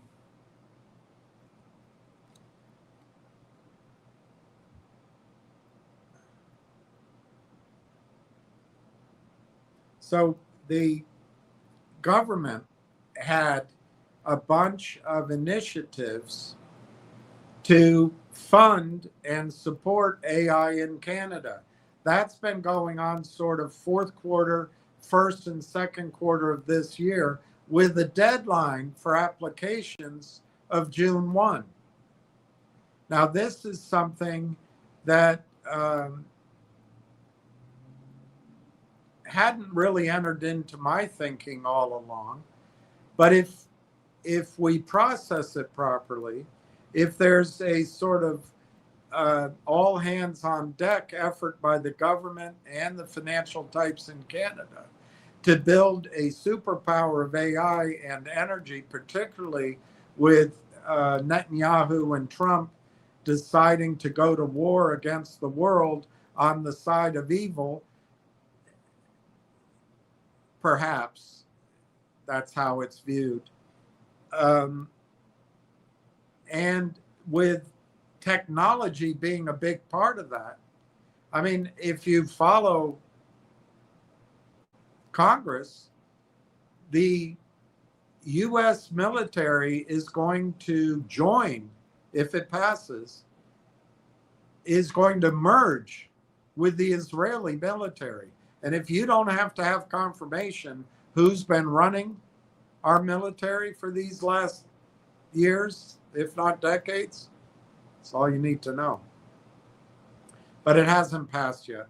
But neither here nor there, there's become a worldwide effort to get away from US hyperscalers, the US Cloud Act, and the arbitrariness of decision making, like the Victoria Nuland decision to sanction Russia and cause Russia to move off, and Iran for that matter, out of the SWIFT system, create new payment systems. We actually stole Russia's $350 billion. I heard today that the Kingdom of Saudi Arabia, the UAE, the other royal families have something like $5 trillion tied up in the United States. This war has shown those royal families that we can't defend them, and I predicted that. How long is it going to take for them to say, well, Russia, China, even India, you've got the soldiers. Let's set up a new payment system in the world.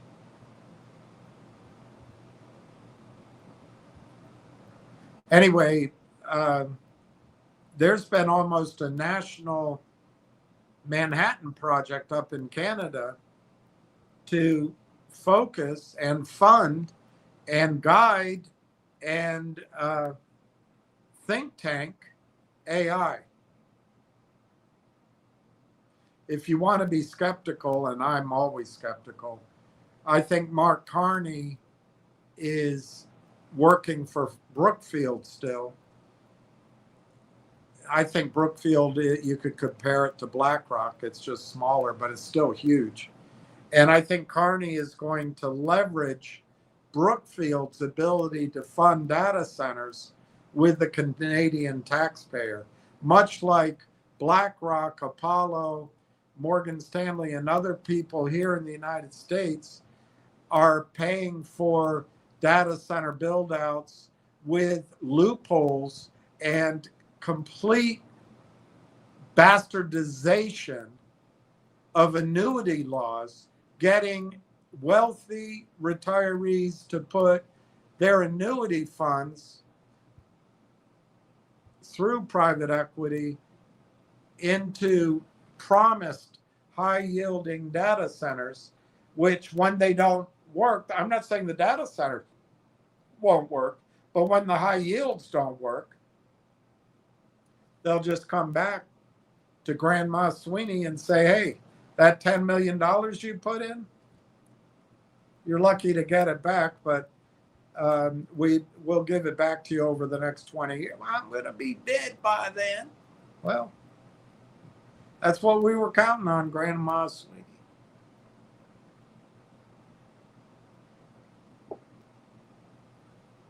So another explanation for what we see as delays could be the government got involved and funding. I would argue they don't see it as delays. I would imagine it's like last year when Railtown first met AIP and all this.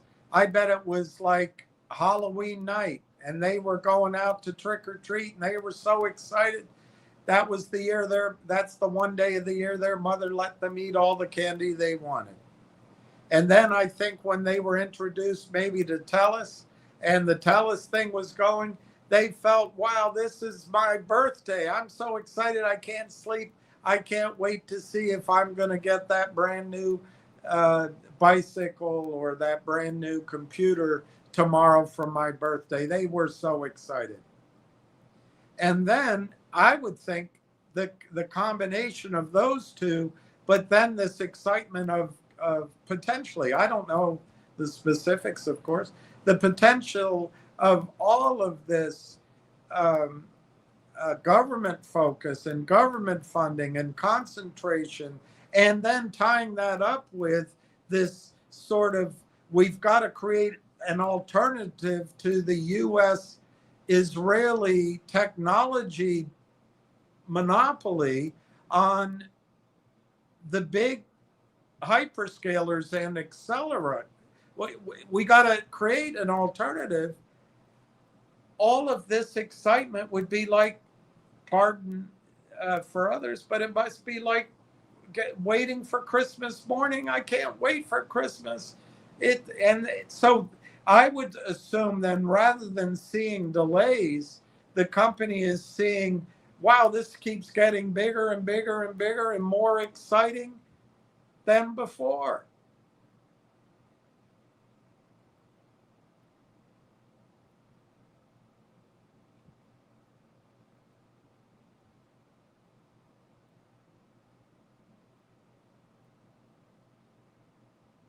But we see it as delays. And certainly the way I felt about it and presented it to you, I wouldn't blame you for feeling like it's delays. But I think the story, although it's speculation on my part, because it's a quiet period, I think the story's just getting better and better and better. So that's something that's gone on, is this June 1 cutoff. How long does it take to process all that? And what if the government says, if you're getting funding, and I don't know if Railtown's getting funding, but what if TELUS is getting funding, which then leads to Railtown? What if Hive Buzz is in fact, from Dr. Tom Corr's post, getting funding, and that, we don't know. And maybe that whole quiet period. It's not a quiet period. Rebecca said it wasn't a year and a half ago, and the people on Reddit are saying it's not a quiet period. And what about logic? Guys, I'm tired of all that.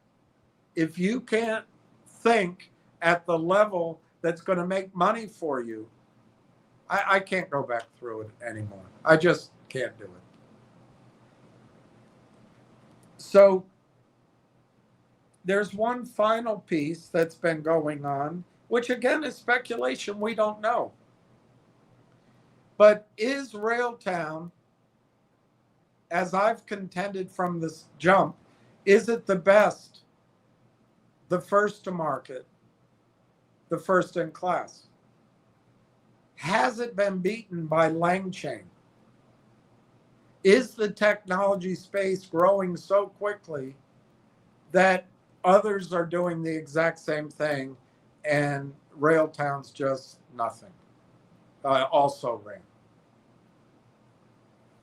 Or has Railtown stumbled into something almost in a perfect storm way that's now called the orchestration layer. Yesterday it's called the inference layer.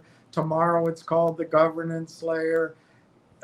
Another day it might be called the AI agentic framework control layer. They don't know what to call it, but it's where Wall Street is focused like a salivating wolf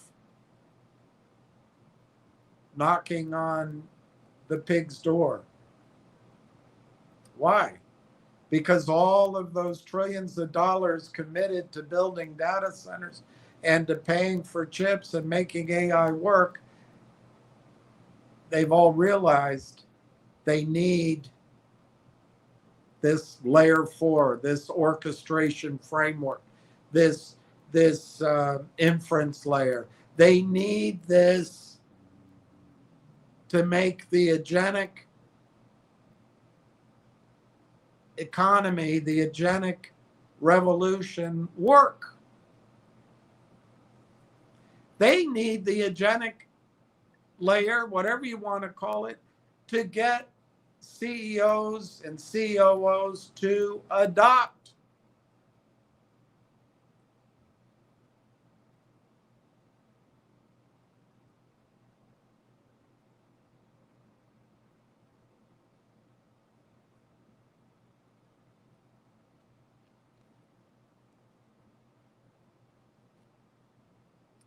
So that's another reason that the story's gotten so much better. And maybe a lot of things are going on we don't know about. And if you tie it all in together, it makes it all that more important for Railtown and its investors and its potential investors to honor, if you don't want me to call it a quiet period, to honor NDAs or CAs that may or may have not been signed but might be implied by all the discussions they're having maybe with the government, in addition to these big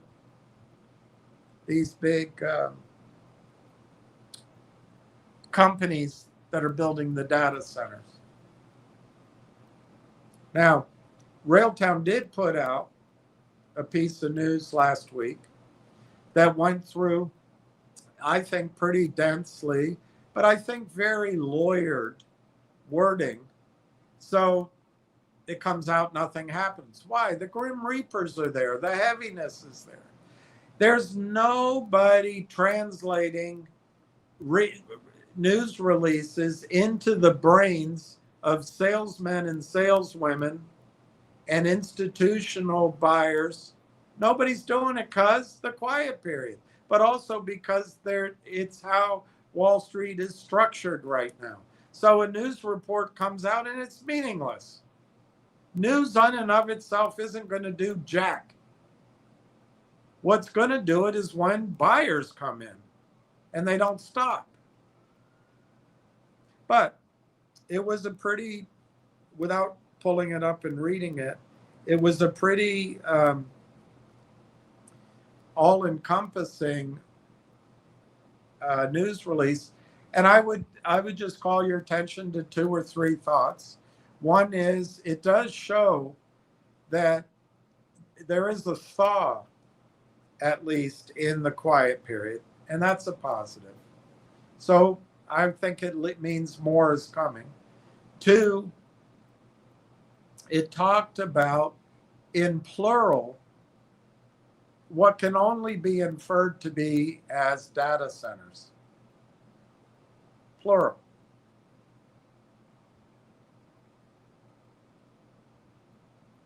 Which makes some sense, by the way. If you're an enterprise looking to move or to initiate placing your company's data on a data center, you're looking at the cost, the security or safety, particularly in this sovereign world, but the security or safety of your data, and you're looking for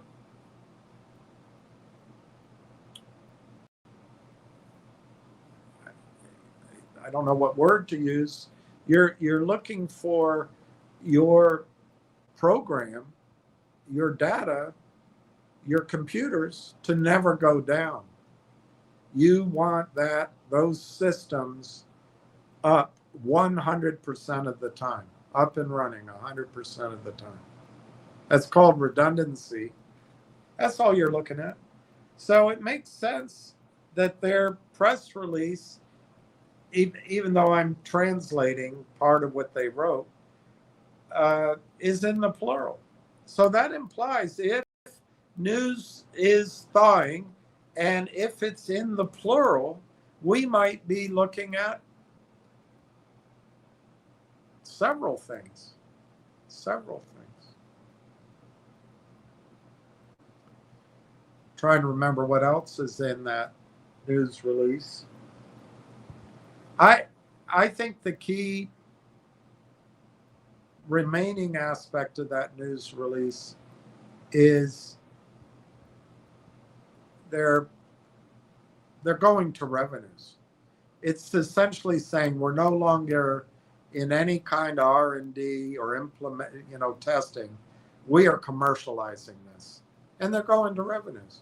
I think they tried to explain that in any transition of a technology, whether it was way back when people were moving from the IBM central computer to personal computers, and so you had to adopt that, or when it was moving to Microsoft Windows, you had to adopt that, or when it was moving from Palm to Apple, you had to adopt that.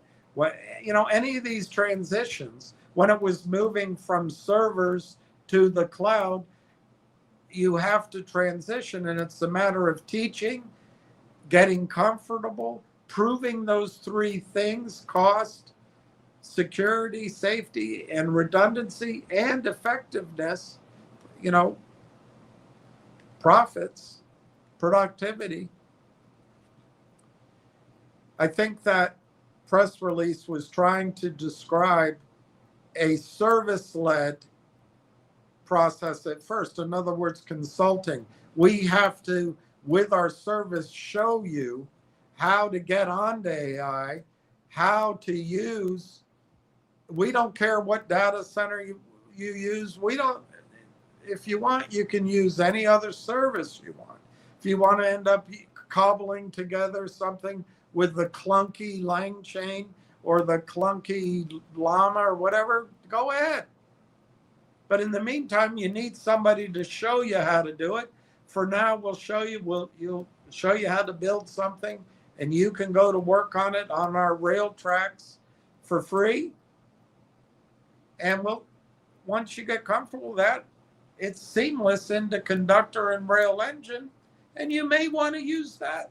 And you can use our platform, but you don't have to use our data center or our designated data center. You can still use whatever you want.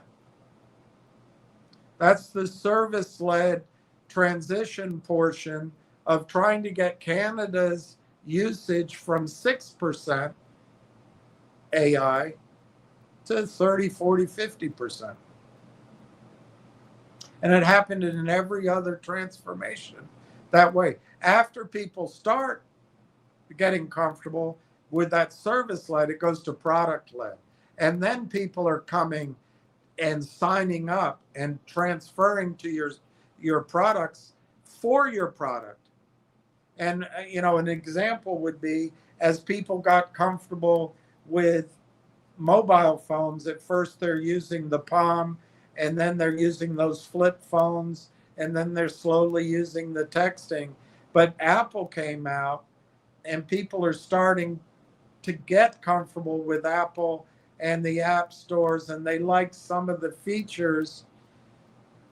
But then later on, when the App Store got big and there were things on the App Store, like I would imagine stock trading, some of the communication services, an easy download of Facebook, an easy download of Instagram, all these products, it became product driven for a while. I don't know about anymore because now there's alternatives. But people would go get an Apple. They didn't have to get comfortable with it. They wanted the product driven. That might not be a great example, but you can think about it in the clouds. People sign up for clouds now for the product, for whatever the photo storage is, or for Dropbox. They have to sign up to the cloud, product driven. But every adoption of a revolutionary technology goes through those two things. And I think that's alluded to anyway in that press release. I also think I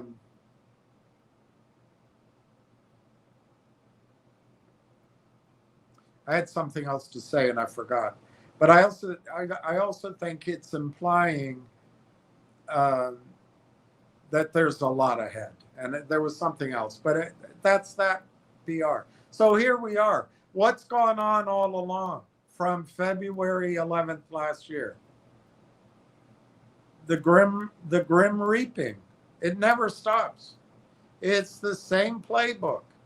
As the stock goes up, they reap. As it goes down, they reap. As it hits low points, they come and make you distrust me, which I'm pretty good at doing that myself when I lose my temper or get impatient. Because they have the short-term goals, the medium-term goals. And it works every bit of the time. And the people that are working with them, they're doing you a disservice. The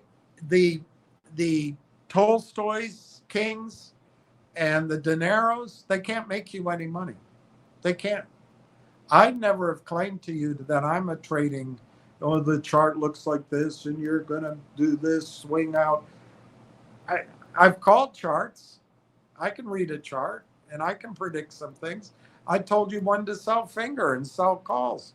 I did it with that GM one, but no one listens because it's hard to do. And you've got to be in front of the screen all the time. So that brings us, I guess, to now with Railtown. And I didn't even look at the stock. I'm sure it's 23 cents or something. Nope, 24 cents. Down 0.008 at 24.2 on 53,000 shares. COSM is down. I don't remember the other one he wanted to suck you into. Finger closed under 35 cents.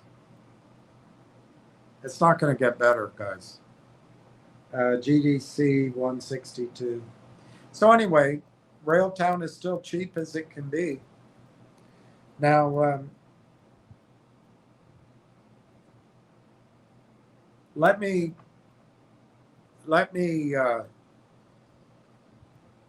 try to answer where we are now with Railtown.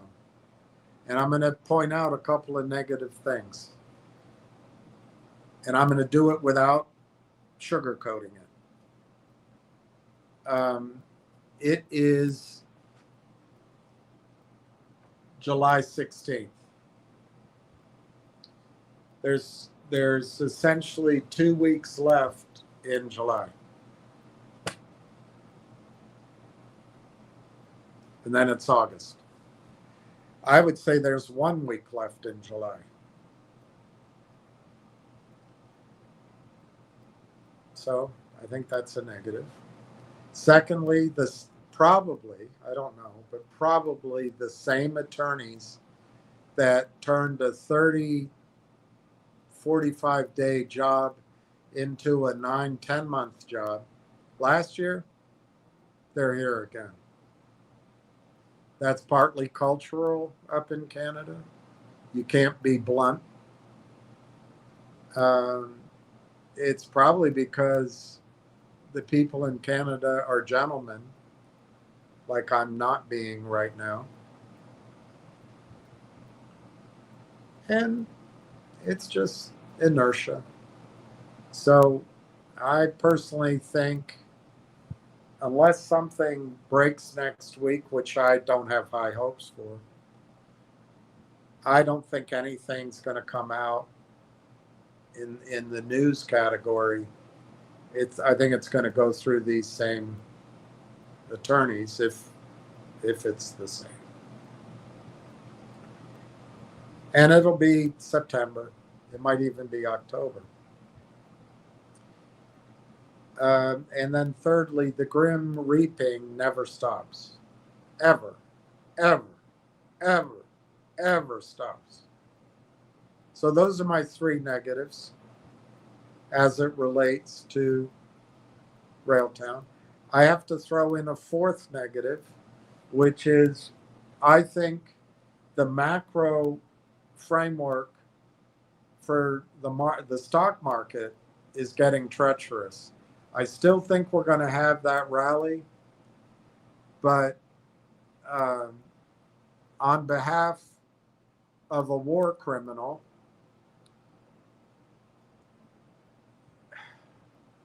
a really misguided guy is ramping it up in the Middle East. That's one explanation. The other explanation is that he's a pretty hard read of he's clear-eyed about things. And he might just be trying to save our banking system, because once the Saudis, the Emiratis, the Kuwaitis, maybe the Iranians move their arms purchases to Russia and China and maybe Pakistan, and they hire the military services of Russia, China, India, Pakistan, maybe others. And by the way, if the world changes like that, don't believe that Israel will remain our ally or the UK. Everybody goes where the money is. But anyway, if they move all that, that's the fast decline of the dollar. If oil's already being priced in other things, but the petrodollar idea, everybody talks about it now. I used to have to explain it. I'm going to assume you understand it. That's really tough on our over-leveraged banking system, and I think criminally over-leveraged banking system. And it's really difficult on the ability of the United States of America to just print dollars to buy oil, print dollars to buy AI, print dollars to buy drones. We can't even keep up. So it becomes a before and after situation that I think history books, this is the Archduke Ferdinand moment of our times, I think. And it could be, I'm trying to think of a financial switch that happens suddenly. I can't think of one. They're all sort of gradual. But with history, I think this is where it'll set, is this decision making. And it's driven by Israel, and it always has been. And I know you got to love Israel. I don't think most Israelis love Israel. Maybe they do. I don't know. I think it's hard to comprehend for any human being to think about the other day, just the other day. Or maybe it was, maybe I read it and maybe it was a different time frame. But, the Israelis went in, there was a young Palestinian boy he was 16, helping his grandmother in the home that had just been blown to smithereens, a grandmother in the basement. And the Israeli soldier found her and shot her dead. It's got to be hard for the human psyche to process all that. It's probably as hard as it was for the Germans to process the killing done in their names by Germany, and that's happening. But anyway, I get off on that. It just breaks my soul thinking about it. But that macro risk is real. It's got two forms. The overall market, if oil goes to $200, $300, $400 a barrel, and I think it's about to. And there's no way to stop it. The Straits of Hormuz used to get at least 20-25% of oil worldwide, and this canard that we're self-sufficient, you're about to find out. But it's also natural gas, and it's fertilizers, and it's other things, naphtha and other things, and it's not coming out. And if oil prices go too high too quickly, the stock market crashes. That's just a fact. The other risk, which is interrelated, these private credit financings, which are ending up in the annuity accounts of Americans in a massive scale, but they're ending up in retirement accounts in general. They're all going to be repriced. And that could set off a panic in trying to liquidate assets.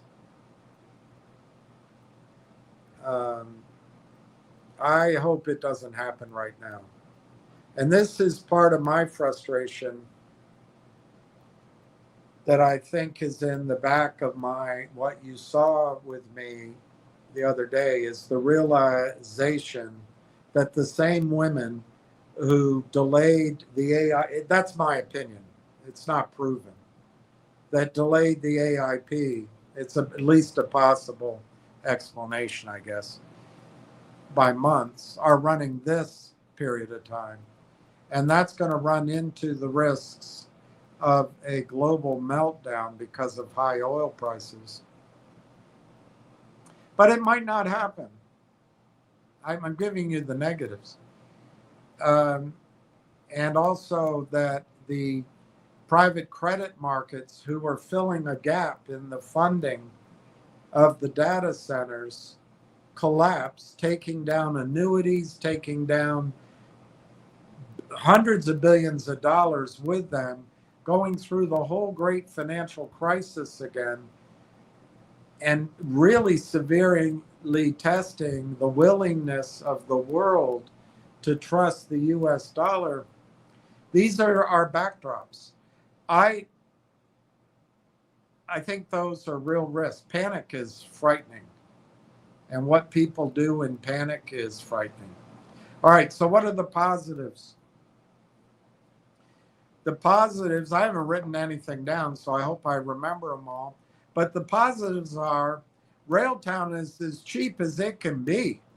You can buy 100,000 shares of Railtown for less than 25 grand. And I think it's entirely plausible over the next 6 months, maybe 9 months, that 25 grand could be worth $2.5 million. It's not a promise, it's a prediction. So it's cheap. That's a plus. I think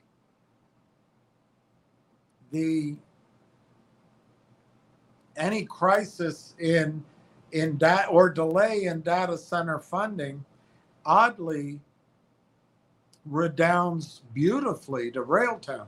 Now, that doesn't mean in a panic that everything gets out of whack, but I think it comes back on Railtown beautifully, because to make those data centers meet their revenue projections and their profit projections and their utilization projections, everybody needs Railtown. Now, are there competitors? Yes. But there's going to be enough room that Railtown can be its own massive revenue multiplier. I also think there is going to be news coming soon, but I don't know. I've given you the offset. And I guess I'm not going to go through the whole story of Railtown again. I am going to read some stuff to you. I'll take a break first, and it'll get into the positives. But I believe one more bullish thing for Railtown, the way the stock is behaving, low volume, it won't go down. I know it's a low price. I think even if the attorneys take a vacation, even if the hedge funds take a vacation, even if the bigger funds take a vacation, I think over September and August this time, as opposed to last time, I think you can see the stock up 50, 100% in a day or a week. And you're going to go, what's going on? Without news, by the way. I think we're now approaching a time when Railtown will go up without press releases, without news. So I think we're getting into an exciting time frame for Railtown.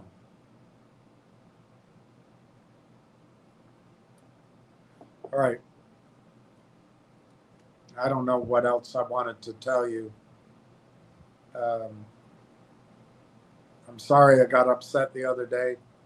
I would have quit if I could have come up with a way to just do like podcasts. But I don't have the equipment to do it that way. My only choice is to do it live. So I can't honor what I said. I can't just be done with it. But I can't quit on all the good people out there just because some negativos press my button. And yes, I may have to create a way to get paid because I'm under a lot of stress that way.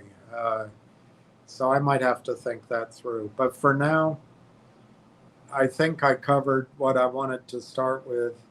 I didn't say, and I guess it's important to say that, and I won't show it to you. I've shown it to you. Well, maybe I need to. I'll just tell you. Look, if you've lost money in Finger, CRTD, Logic, ZJYL, GTII, MMTLP, MMAT, if you've lost money in all these things, you maybe without recognizing it, you walked into, it's not even a casino. You walked into one of those bars up in New York where the girls, you can, nothing's left to imagination.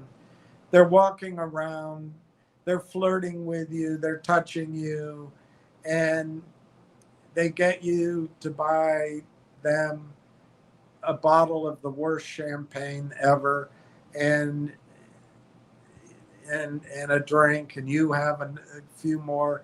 Next thing you know, you're back in some little room and they're getting you to buy another bottle and their friends a drink, and they do some semblance of some dance, and you realize you've had too much to drink, and you leave, and the next month you get your American Express bill, and it's $750 visit, and you're like, what the hell?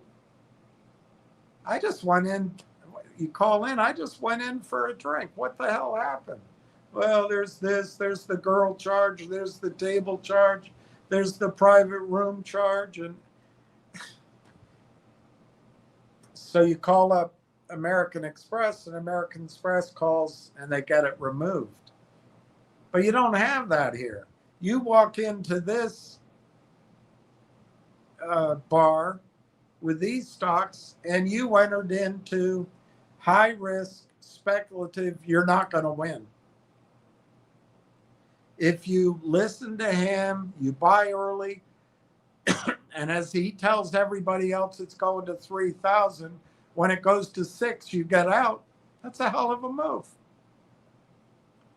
But most of us, you've already had your 2 bottles of champagne, your 3 gin and tonics, and now you're on a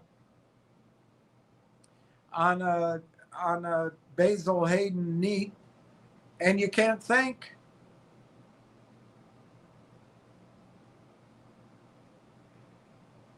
Can't think. So you keep playing it. Well, my whole thing is, if you've lost money in all those stocks, let's say you lost 250,000. Let's say you lost $225,000 and everything, and you come on, you're angry at me. Logic. Finger. What about all the others? Well, maybe you didn't realize it,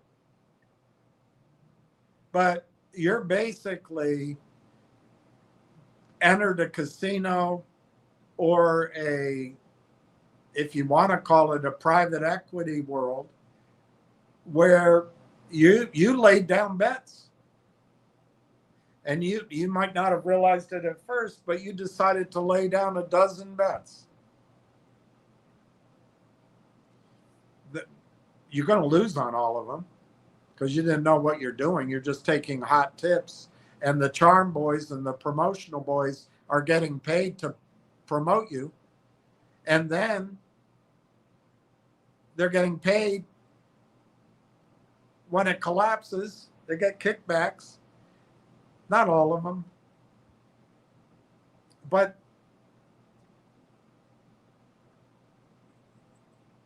you didn't realize it, but your first 11 bets, you weren't going to win because you didn't know Jack Smith, and you didn't know, you had no idea what the company was worth.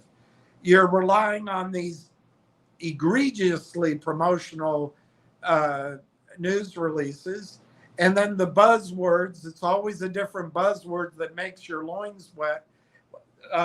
Gold mine, Bitcoin, crypto treasury, blockchain, biotech. It's all but you stop thinking. You stop thinking because someone brought you a buttery nipple and a sex on the beach for everybody, and you've long since stopped reasoning, and you just figure, well, that must be the shorts doing that. That's Gary Gensler doing that. Oh, that's corruption doing that. That's not who's giving us the ideas.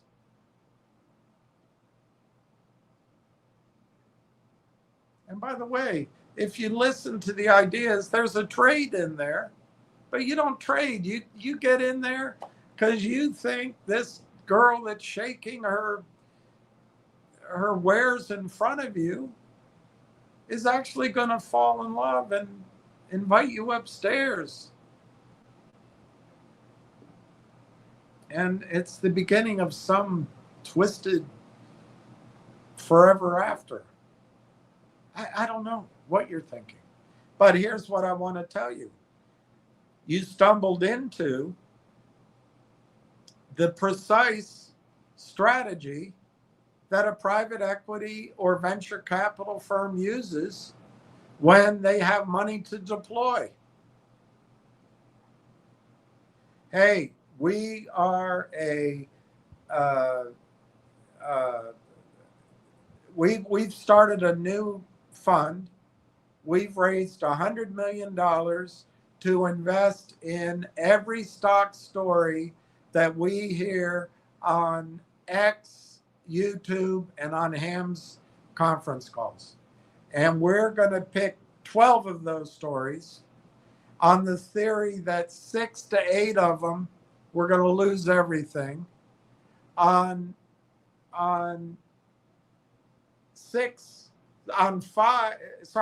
to 5 of them, we're going to do reasonably okay, get our money back, maybe even and do better than we can do elsewhere.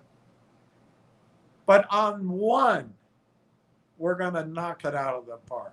And that one is going to make all of our money back. And it's, as Ham will say, it's going to change your life. It's the lifestyle changing thing. That one. Well, that's the strategy without realizing you bought into. And it's a legitimate strategy in private equity. Well, we're going to invest in internet search, and we're buying into 20 companies, Yahoo, GoDaddy, whatever, I can't remember them all, Jeeves, and we're going to put 5% in Google. No one's heard of it, but this guy's giving us a chance to come in. And so we do, let's call it a dozen bets across $120 million, let's say. So we put 10 million in all of them. All of them, of the 120 million, 110 million all went to crap. And now we're going to call up, and we're going to go online, and we're going to say, what about logic? What about finger? In that world, you can't do that. You can, but you're out of business. You'll be doing it over at a bar or with a fishing rod. But you forgot one. You forgot the 12th one is Google before anybody heard about it. Well, Google works. Not only does Google pay back for all the 11 you lost money on, Google makes you richer than you could ever think of. That's the strategy that private equity deploys. It's probably not that blunt, but obviously you do your due diligence on every deal. You study it, but you acknowledge that if we invest our investors' money across 12 deals, 6 of them, they're going to lose everything. 3 of them, be a push, they'll get it back. They might get some back, might lose some. 2 of them, they'll lose half, or they'll make half. But it's not going to change the overall performance of the fund. It'll give us enough to get our fees on. But one of those deals is going to take our 120 million to 2 or 3 billion. And then everybody's going to be happy. We get rich. Well, I submit to you, that's what you're doing with Railtown. If you find yourself in the position that you're still angry about logic and soaking your sorrows away, you have a choice. You can continue to focus on that. Like I have that choice. I just go about losing a couple of $1 million in my house. I can focus on that for the rest of my life. It's not going to change anything. Won't change a thing. Or I can say, you know what? I lost, in my example that I just started, I lost $225,000 in 11 of these stocks. You fill in the blank. I'm on the Twitter.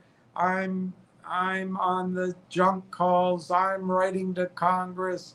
I'm listening to Drew Diligence. I'm doubling down on GDC. I'm adding to Finger because that's diamond hands. And whenever Tony De Niro says we should get back in to AME, look at the money that guy has in Popcorn has in his treasury. I'm at, maybe that's how you figure you're going to get out of it. But I suggest to you what you do instead is write all of that off. You can still do it all, but write it all off. Those are all write-offs. Stop thinking about it. Stop getting angry. It's very difficult to do. You'll wake up in the middle of the night. But you can try some automatic thoughts like, up until now, up until recently, or up until today, I used to get angry about that. You can put it up to God.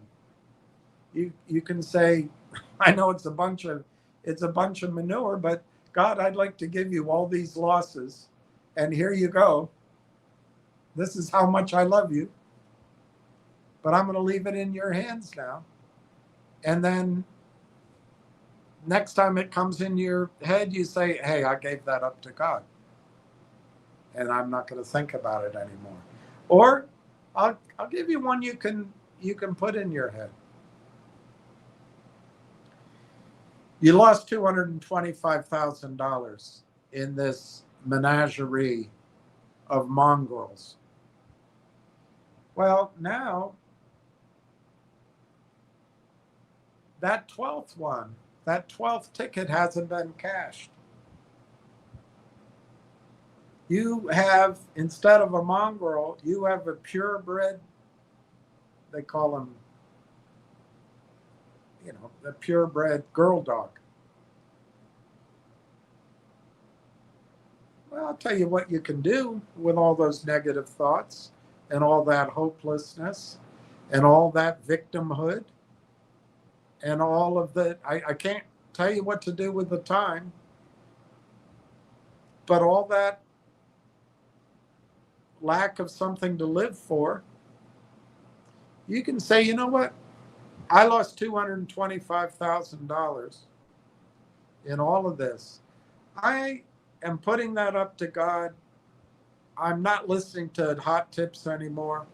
I'm not, for now anyway, I'm not going to do the stocks that are recommended unless I'm just doing a tiny little bit that I can afford to lose. But I'm going to cold turkey it for now because I've got to retrain my electricity and my nervous system. But what I'm going to do is I'm going to buy 100,000 shares of Railtown. I'm going to put $25,000 in Railtown on my 12th dog. But this is a purebred girl instead of all those mongrels. So I'm going to get 100,000 shares of Railtown. And unlike everybody else here, I'm not going to have to wait a year and a month. I might have to wait through this vacation time. So let's say I have to wait 90 days or maybe 6 months. You got to have flexibility. It could be longer, But on this 100,000 shares, if Railtown finally gets out of the quiet period, what does that mean? That means finally, kind of like an on-off switch, but the awareness won't hit all of the markets. The lights will come on, but at first nobody will be home. And then people will slowly see the light. People will come to their desk, go to their computer, get phone calls, and the light will start dawning on people. So once revenue comes, once Railtown goes from being called, even today, go on any website, Yahoo. What's the description of Railtown? It's a software as a solutions company that helps developers find and repair bugs and work as a team. That's not cutting it. It's not going to get, you can find thousands of software as a solutions company with the same message. It's not going to do anything. But as soon as news starts coming out and there's a revenue that projection that can be modeled, and if that news is on Hive, Buzz, or if that news is on TELUS, or what if it's on several data centers, or what if it's on, I don't know, some company we've never heard of, or some government we've never heard of, or what if AIP suddenly gets some funding and they roll up? Well, we don't know. But all we do know is it changes the description of the company, so it gets on a different screen, and then it goes from no revenue to revenue, and it might go from SaaS to orchestration layer. That might happen. But you know the other thing that might change?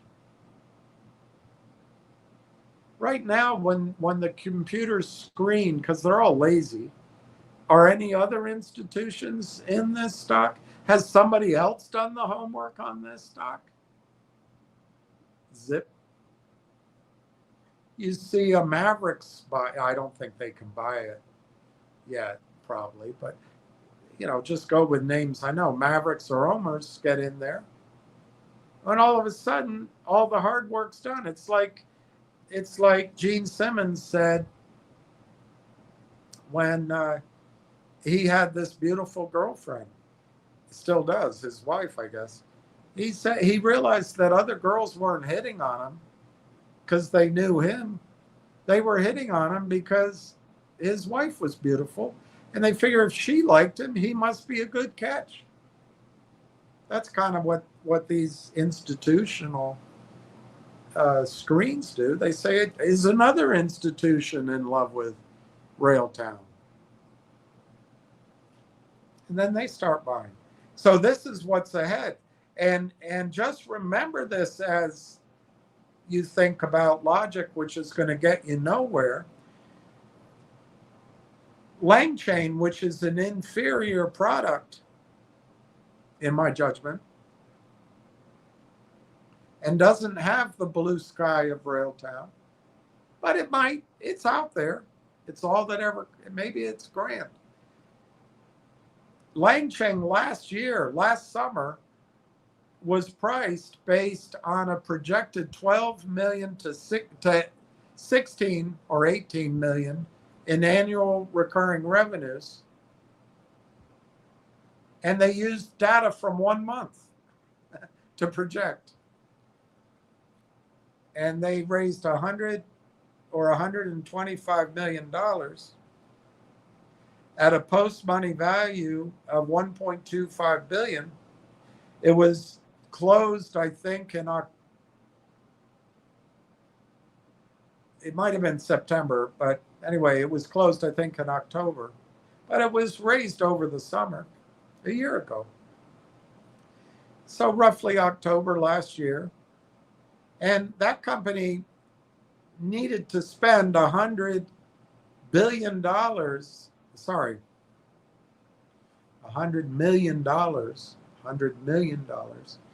to build their product. They had to fake it till they made it. Railtown already built it, but you know, they did get out there. I don't know what Lang Chain's worth today. I would guess as long as the circle jerk of private equity valuation happens, there's no price discovery in our markets anymore, down in these kind of areas. But anyway, if the circle jerk continues, I bet it's worth double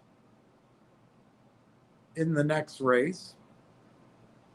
But whatever, just using that last race and that valuation, and assuming once they got the money, because remember, they can raise money with stock on a bunch of promises that CEOs can't do on our over-the-counter markets because of how it's rigged. They're not, they're in the VIP section. They're not, they didn't take a detour into the bar where you get stripped of your credit card by a bunch of beautiful scantily clad girls and promises.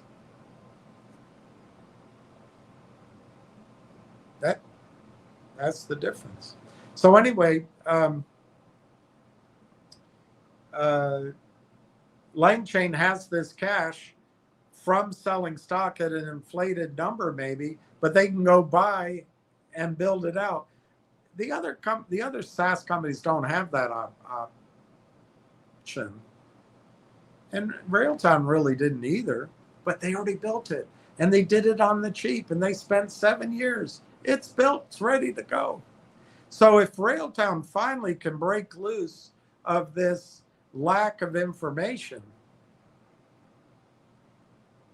and let's just say Railtown goes stutter step to Lang Chain's valuation of a year ago, that's a lot of ifs. That stock, based on today, that $1.25 billion valuation divided by 234 million shares.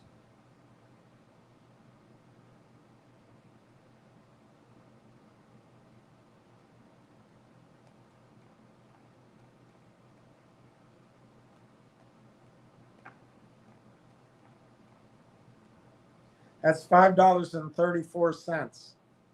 $5.34 USA.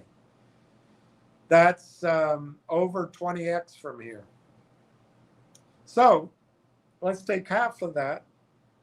If you put 25 grand in, I'm not saying new money, just sell your finger motion, sell your little bit of GDC, sell your G-Bucks, sell your MTEN, sell your ZJYL, sell your whatever it is, all of that high risk, all of that mongrel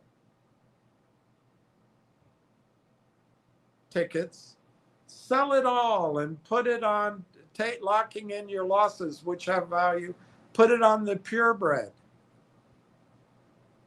put it on the girl. Put 25 grand there. If you buy 100,000,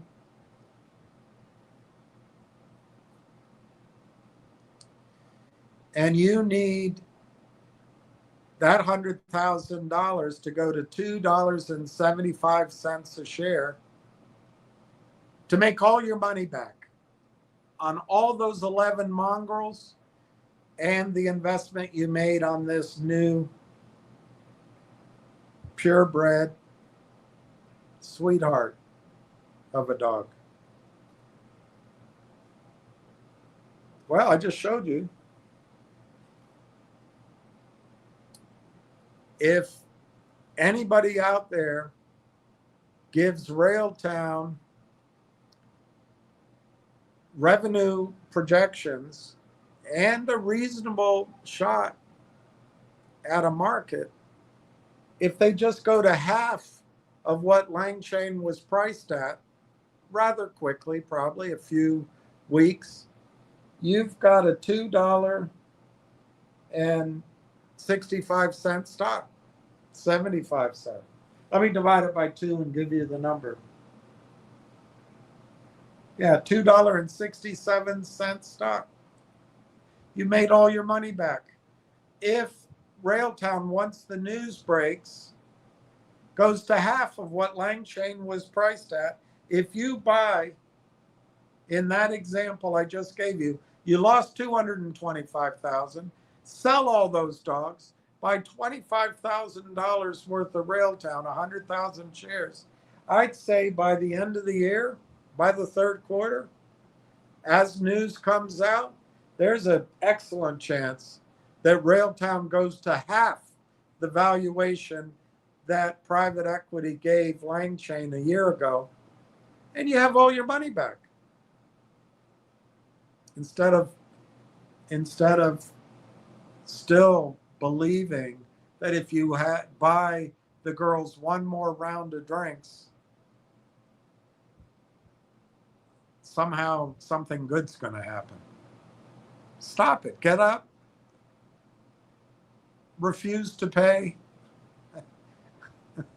Walk out. Try to find a cab. There are no cabs.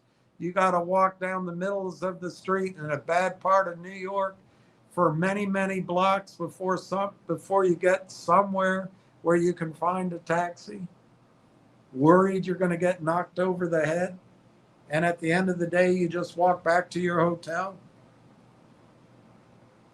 in a fog. Do that. Get away from it. And call American Express and try to get your money back and put it on this purebred sweetheart of a girl. And I think you get your money back. And if I can get you to not listen, these guys come on so they think like Tolstoy, whatever. He came on, he said he owns 50,000 shares. I put it down, I haven't taken it out, but I don't believe it. But if he does own it and it goes to 267, he'll already be gone, or he'll get out then. And he'll tell you, as one of you, that he got out and then he's got another idea. That's all Tone Hun's going to do. I got to teach you not to do that, because you got to promise yourself that you're breaking away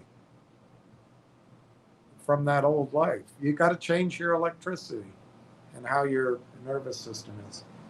All right, I'm going to just take a quick break, and then I'll be back to go through your comments.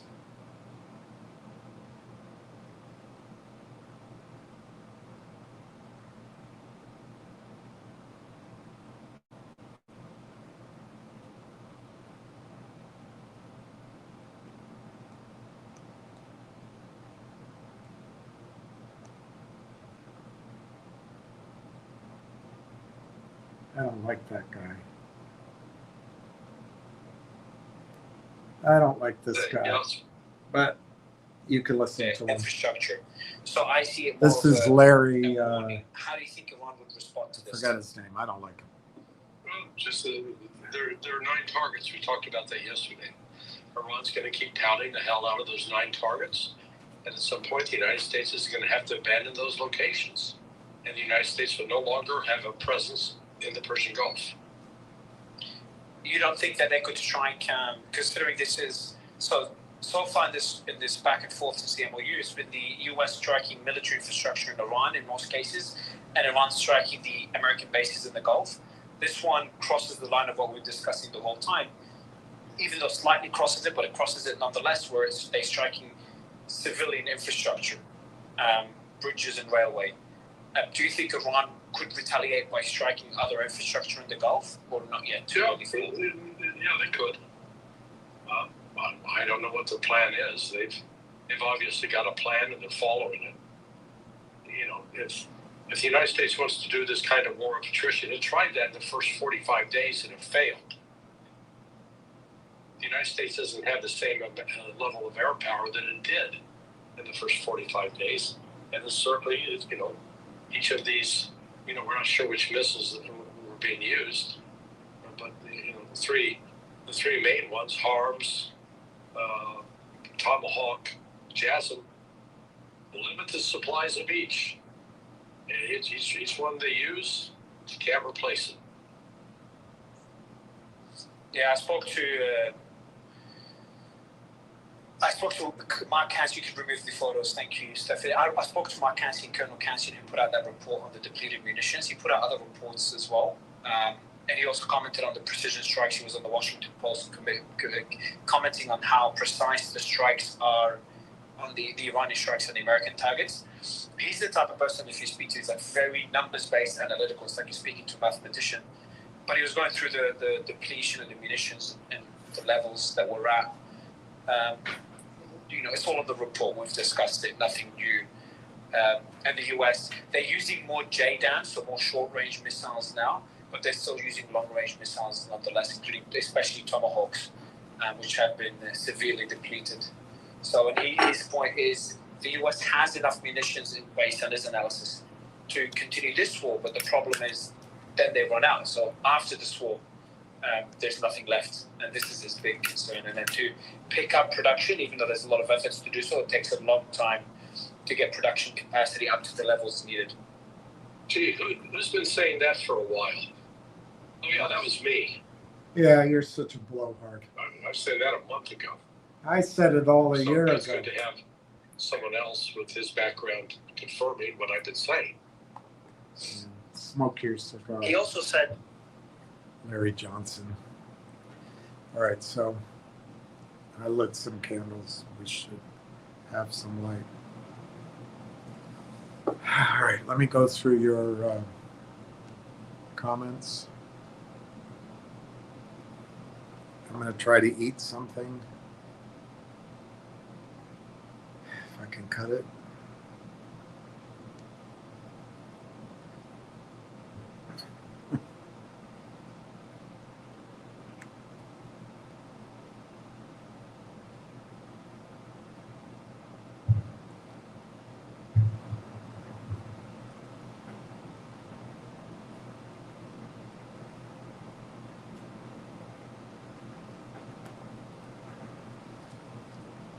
Okay.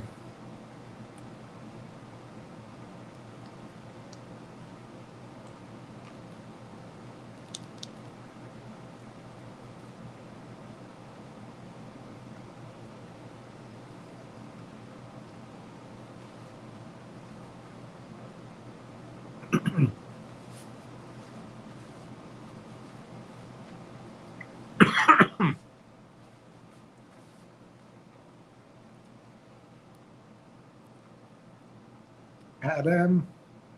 Hi, William. Missed you. Missed you too, Pat. Fast Eddie. There's Dollar Bill.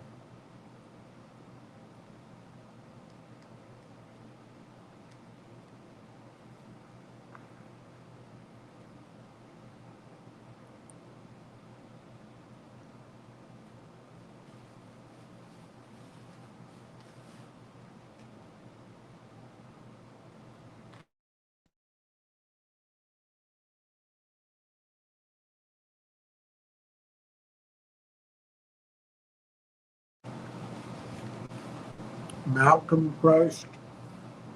Hi, William. Hi, Malcolm. Pat M. Bought 4,000 more.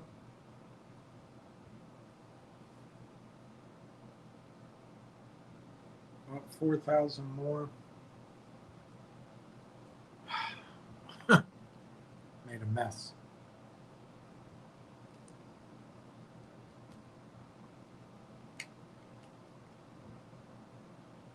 Made a mess.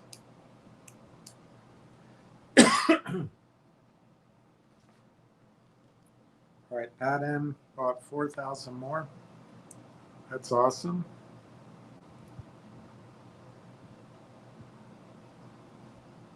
Wow, nice total.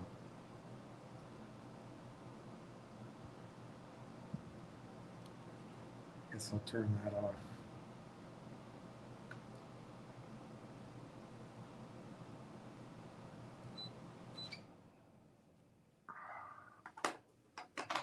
That's a nice total. Congratulations. Pat M, that's great. Bravo. Joe Marty. Wow. Joe Marty, I was going to congratulate you. You bought a lot the other day. That's a great position, Joe Marty.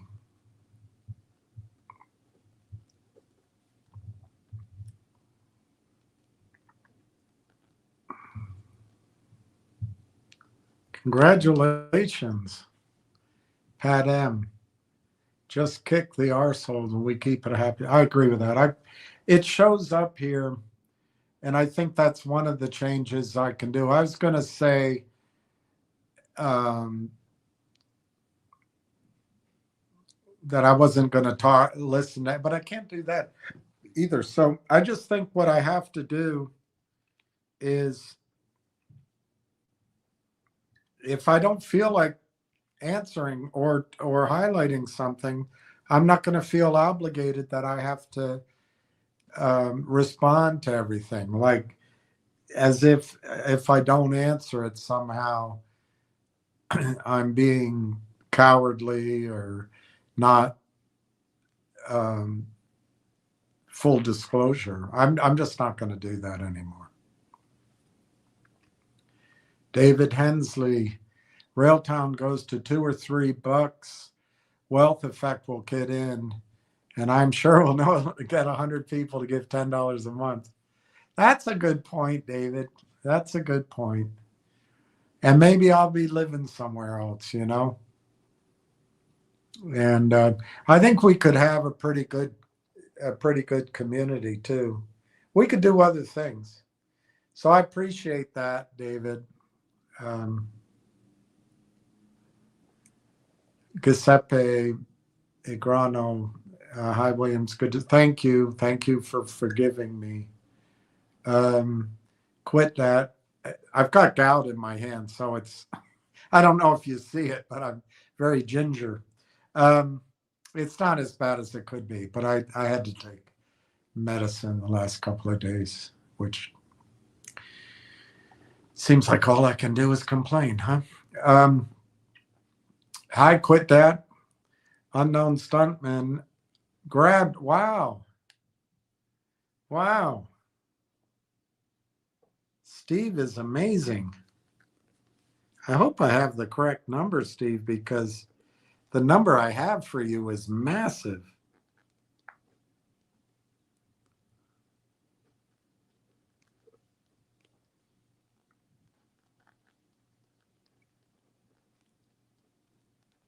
It's amazing.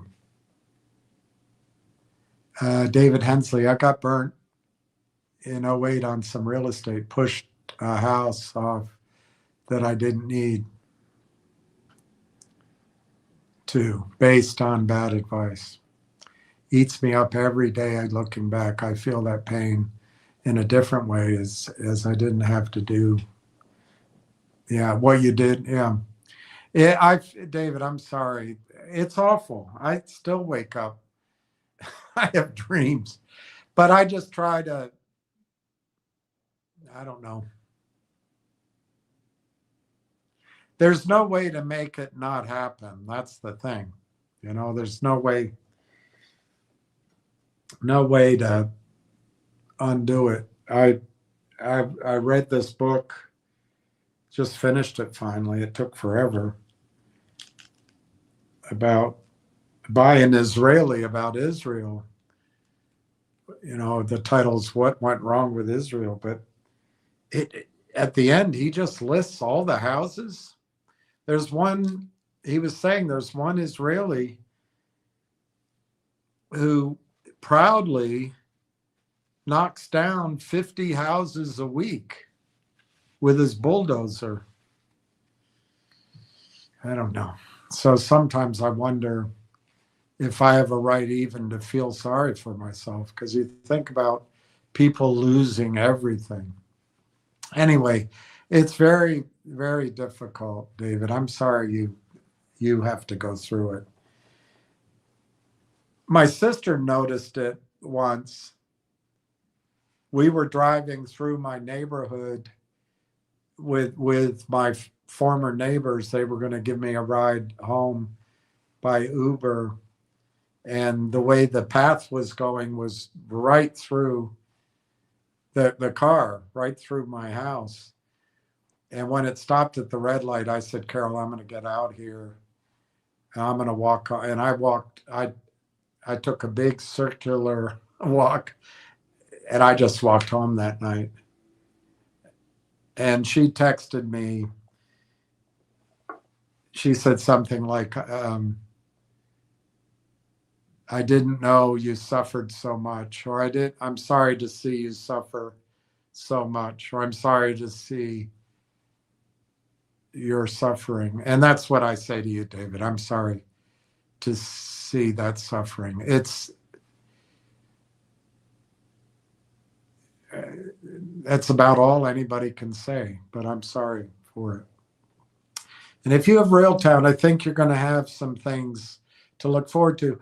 I do think we have to be aware that the market might change. There could be a so-called AI panic. I think, oddly, we're going to be counter trend to any panic. But in any short period of time, things can happen. And the other thing is, we have to be ever adaptive, because I've got some pretty high ideas of what I think the stock can do, but we have to be ready to adapt to how we handle it. I mean, I'll give you an example. If Railtown goes to 25, and I'm saying it's going to go to 50 or 55, and I'm not, I haven't limited. I think it could go higher. But let's say things change.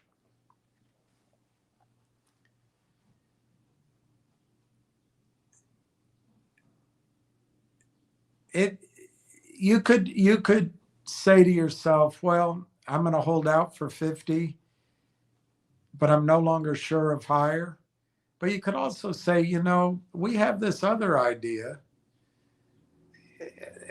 and I think it's time to, I think that idea will give me 100%.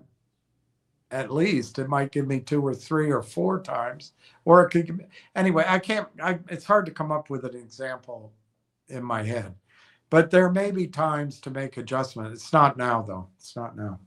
Harbison. Nice job, Pat M, Joe M. Harbison. Wow, unknown. That's the way to do it.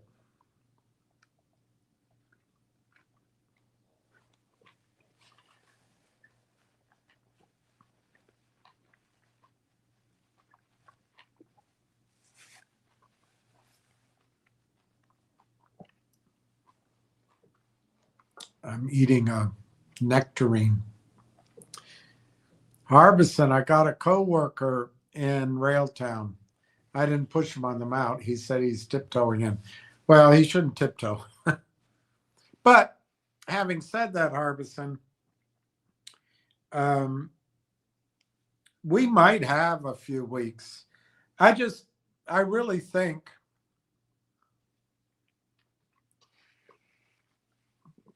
it's an on-off switch. And I don't know what's going to turn the switch on. If I had to guess, what'll do it to the point where where we no longer are experiencing this anymore, I think it'll be when an institution buys into the stock. Up in Canada, I think they have more leeway on smaller institutions. Probably not that many, but I think smaller institutions can buy. But I also think down here, there are some smaller institutions, but there also could be institutional buying in the United States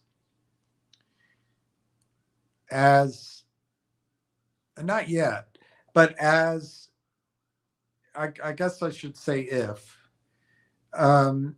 there's some more contractual evidence, revenue type things. Because why do I say that? Because I think there's been money raised where their mandate is to invest in AI. And I think orchestration layer, whatever they're calling it now, has become de rigueur in an AI portfolio. So I think you could start seeing at some point U.S. institutions come out of nowhere buying, small maybe, that haven't signed an NDA, they don't have all that issue with knowing, material non-public information. So anyway, once an institution shows up on computer screens, I think the game changes. That could be one thing. The other thing could be, I suppose, either research or retail buying in Canada that gets the darn thing moving with volume, like to $2 or $3 in Canada. And it becomes momentum then. And,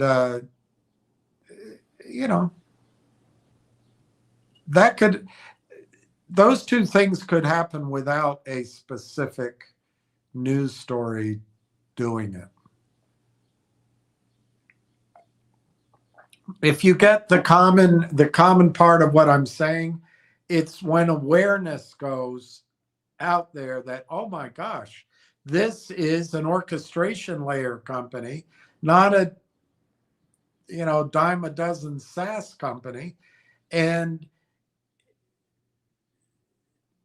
these, if I assume X amount of the market, this amount of that total addressable market, this amount revenue divided by those shares, this stock is mispriced kind of thinking. And what does that is when it's called to somebody's attention. And it hasn't been yet, but it's going to start, I think. I mean, imagine, I don't think it's going to happen, by the way, but just imagine if I think a TELUS deal is going to happen. I just don't think TELUS is going to do anything quickly. And then further, I'm not sure TELUS is going to announce Railtown in the deal. I don't think that matters.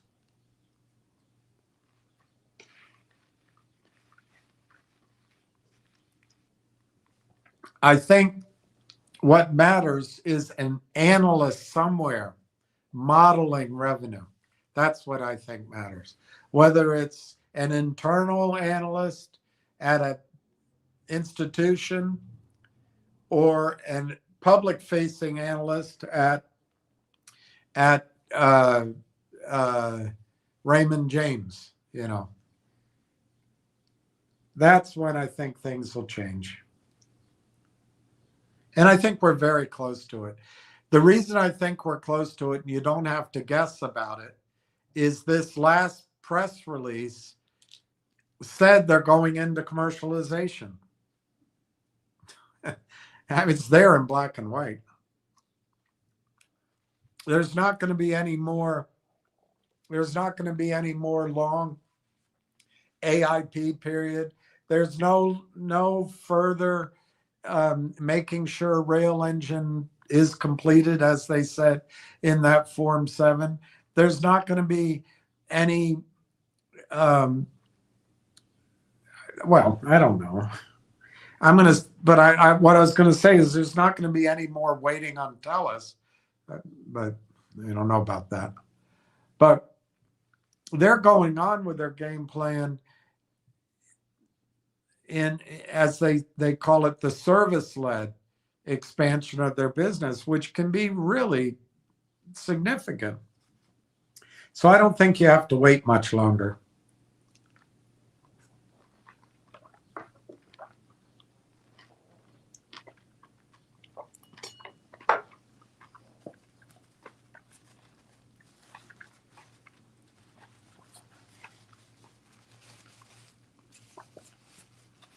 And by not much longer. That was great. That was a farmer's market nectarine. And that's my dinner. Um, um, but nothing's going to happen this week. But if I were Corey, I'd want something out next week. And even as much of a gentleman as Corey is, I think he'll call up his attorneys and say, is there any way we can put something out soon, dear? He won't say dear. And I would never call someone dear unless I was singing a song.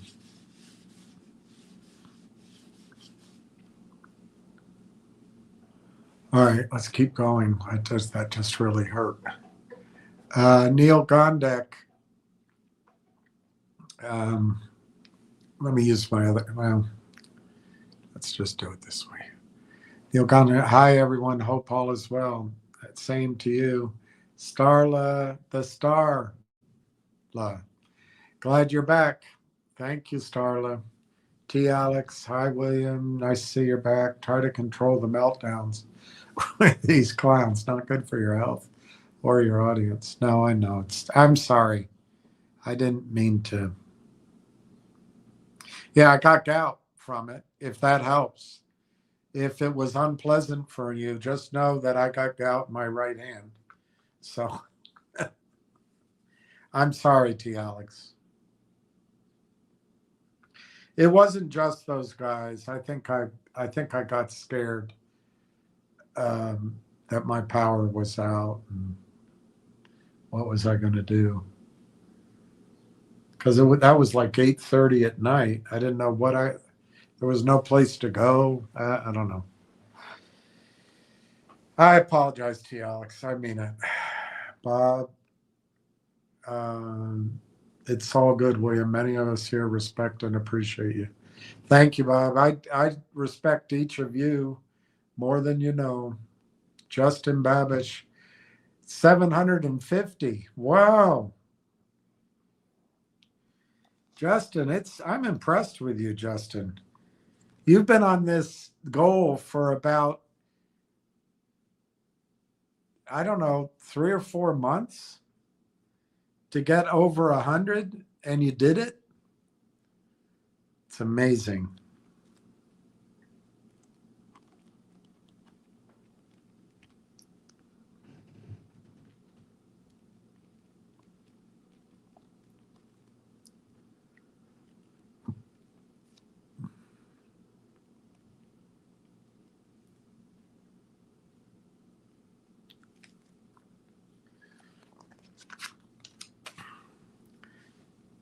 Unknown Stuntsman. Thanks, Harbison. Unknown Stuntsman. I hope Zello is okay. Thank you very much, Steve. I did get that, and I really appreciate it. I don't know how to donate on here. Everyone always likes William's videos, and I can donate when you can. Cheers, RT. Thank you. It's embarrassing.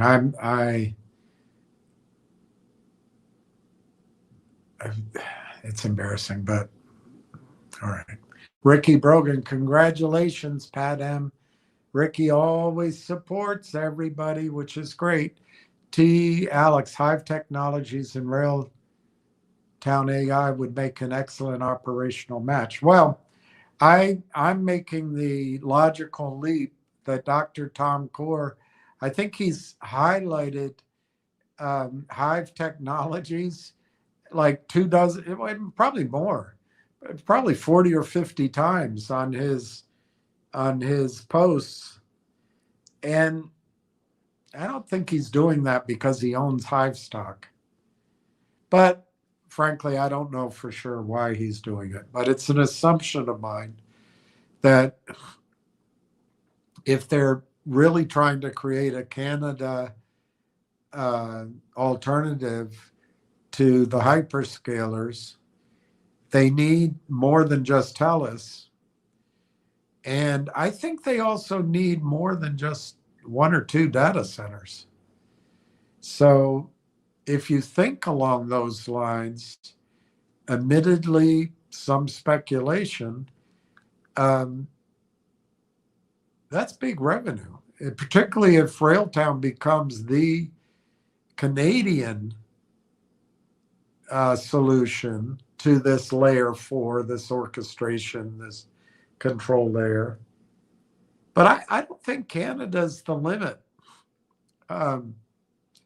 Look, I don't think if you're in Canada and you've got the Canadian mandate that you can even consider AWS or Google or LangChain for that matter. I just don't think you have that choice, particularly if you want to get government funding or government support. So I really think, Alex, that to make the assumption that Railtown is going to be, as you put it, operationally matched with Hive Technologies, I think that's a reasonable assumption. And I think acting on that assumption will be well rewarded.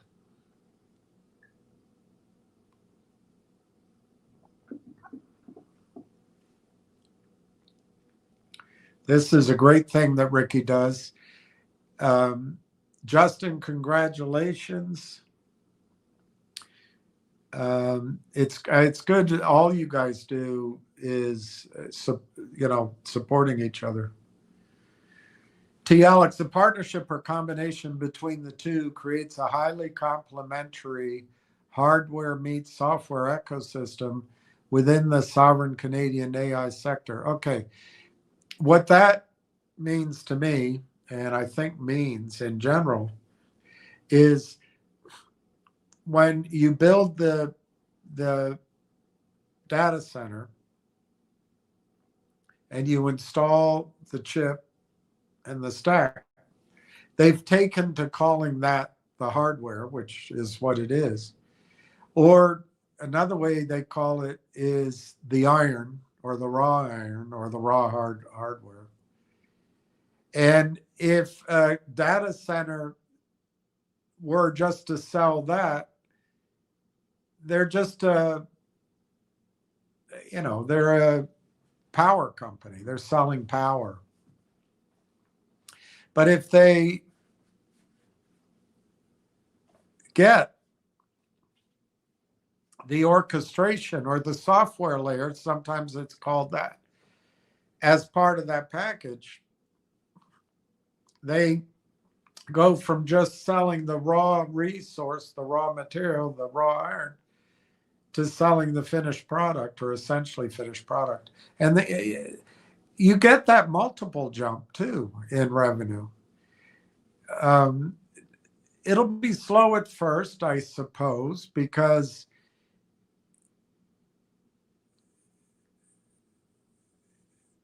I think the number is 12%, but I read that it's actually as low as 6% of the enterprises in Canada use AI now, the way we're talking about. So it might be slow at first, but I think it's going to catch on, particularly if AI becomes the answer to things like bookkeeping or schedule plan. I don't know. You can fill in the blank, but anyway, they need the software to make the hardware productive.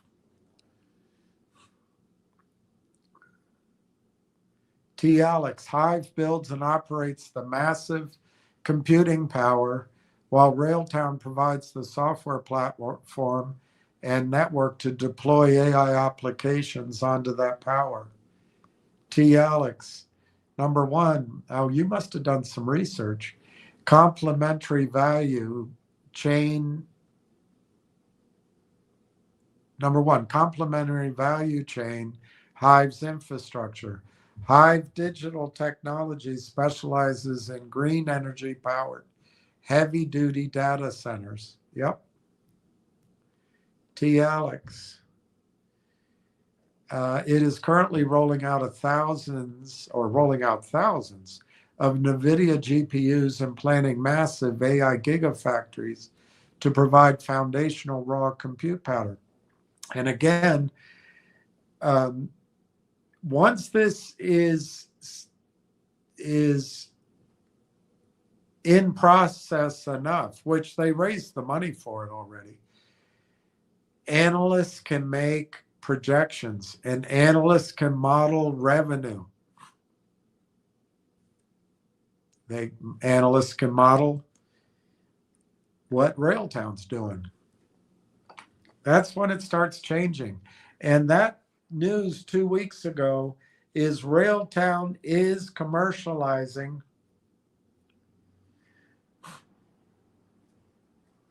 I guess as of 2 weeks ago, they've started it. Alex, Railtown Software. Railtown AI does not own data centers. It builds developer tools, agentic AI engines, and the Conductor platform. That's the big thing. Alex, I think that's the big thing. Alex, Conductor is an infrastructure agnostic deployment layer that allows developers to run AI applications smoothly across multiple data centers. And I think in that context, you could almost call Conductor a cloud itself.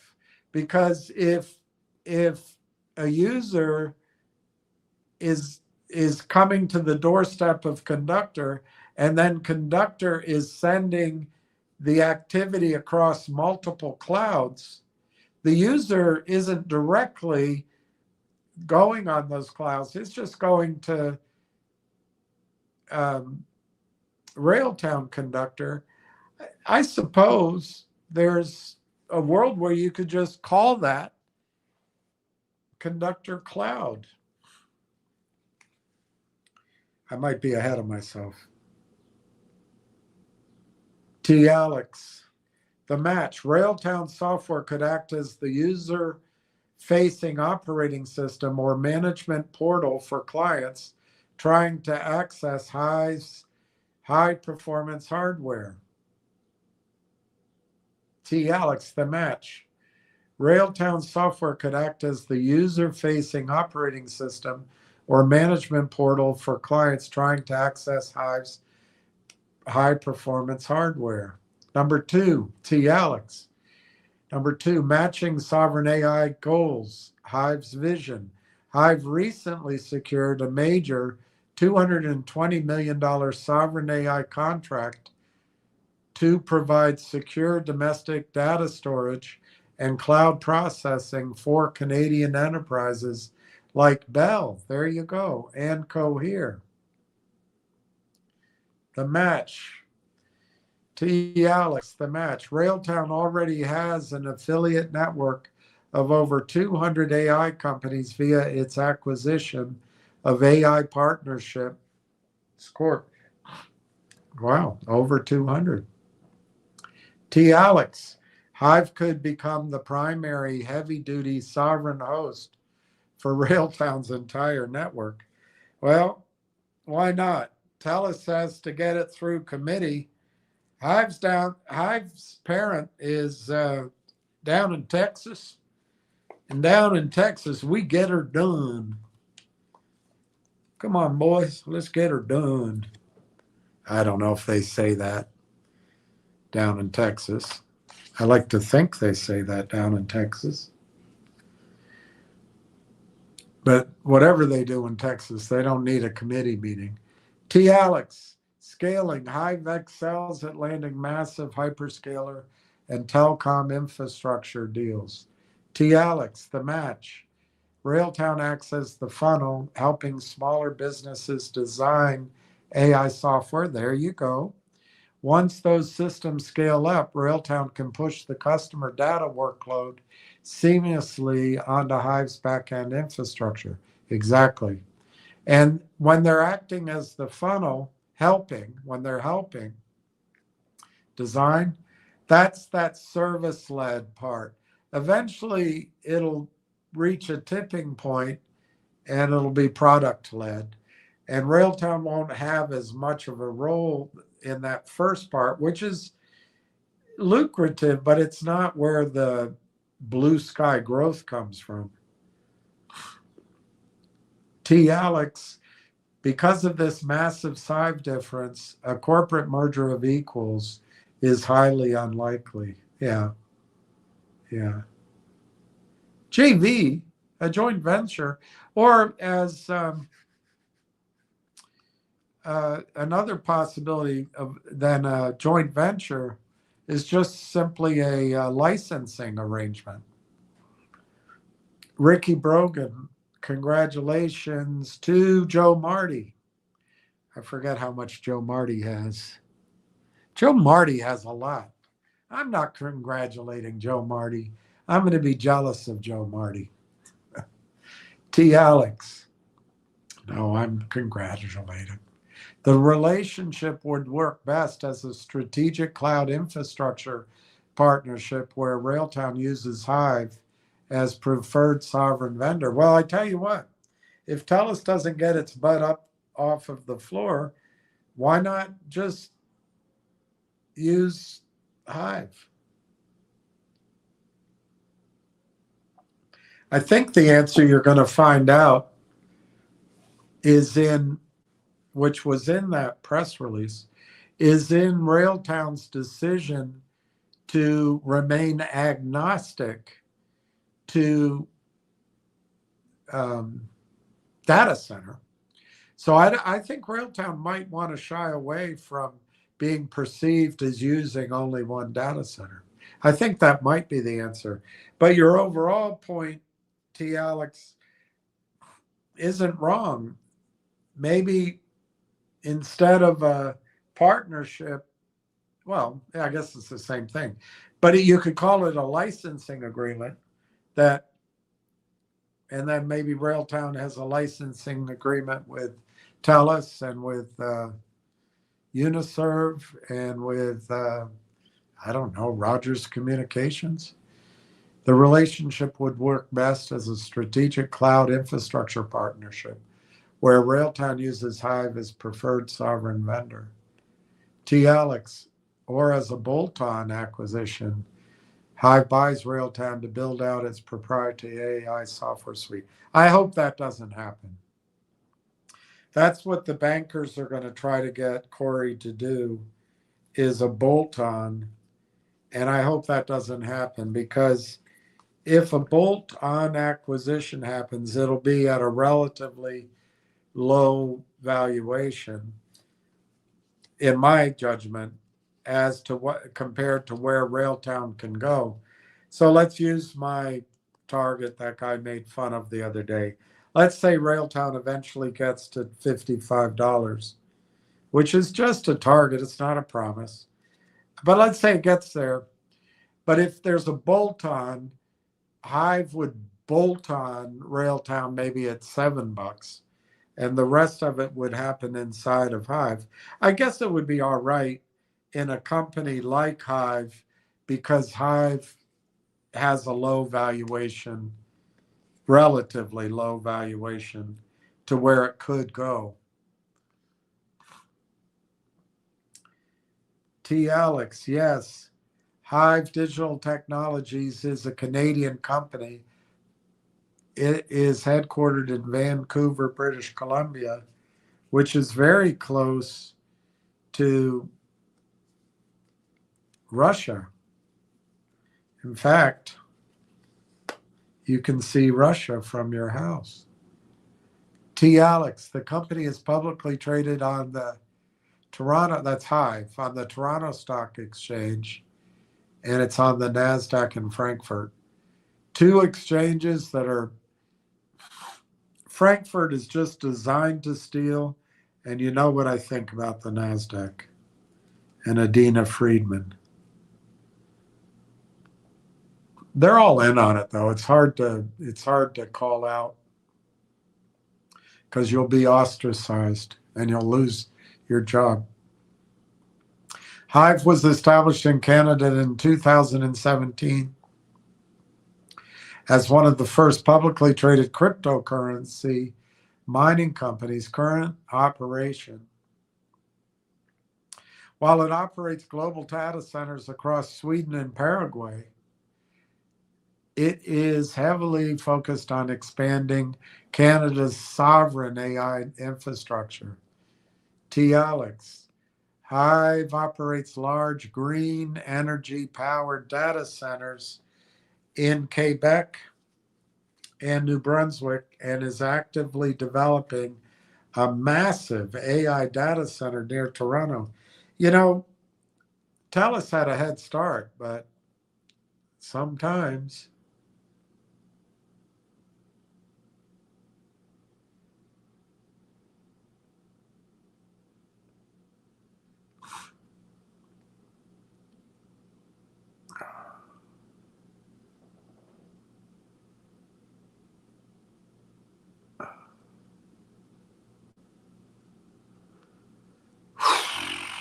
Hive also has a facility in Iceland. Wow. Powered by geothermal. I like that. Cooled by the cool climate air. How many of the following are exemplary? Good afternoon, William. You seem downtrodden in your previous stream. May your spirits be buoyed by the prospects that Railtown is one day closer to the epiphany of price appreciation. Thank you. That's kind of you. Yeah, I'd say I was more than down. I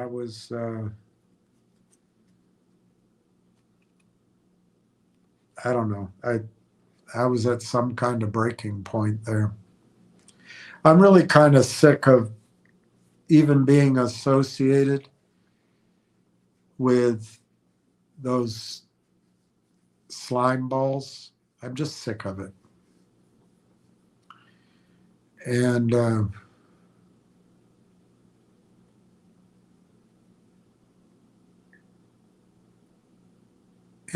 I guess it's on me to just not react to them.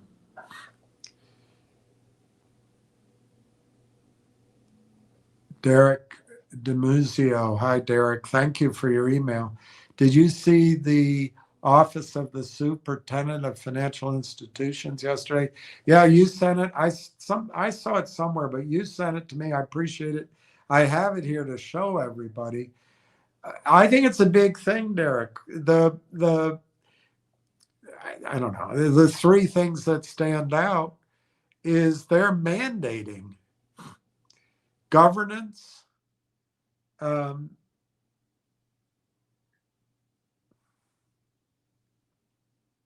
some sort of compliance. I forget what. And then they need it to be, you need a trail. You need it reconcilable. It's pretty powerful what you sent. I'll read it here in a second. Donna M's always supportive. Donna M, hello everyone. Congratulations to those buying Railtown strong. Pat M got some divvy money and repurposed it. That's awesome. That is awesome. Wheelie bad DV logs. Good evening, everyone. Hi. All right, let me see what I have. I have stuff that I was gonna. Too bad the three Lions lost yesterday. But these are your three Lions. They build, feed, and observe the agent.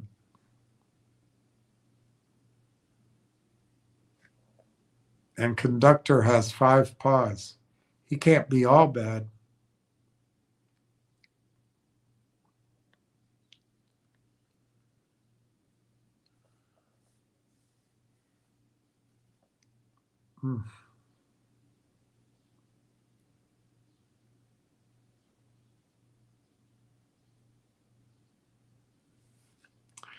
Well,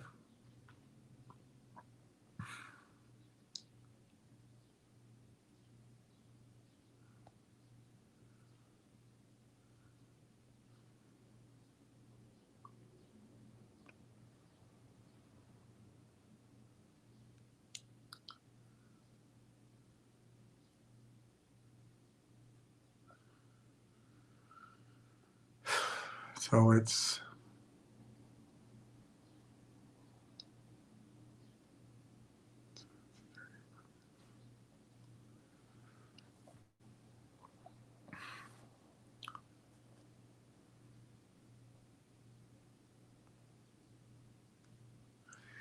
yeah, this is where I saw it.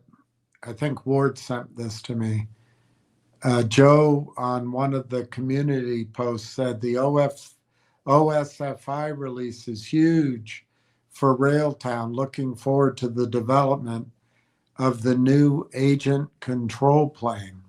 I don't know what all that means, but it sounds good. And then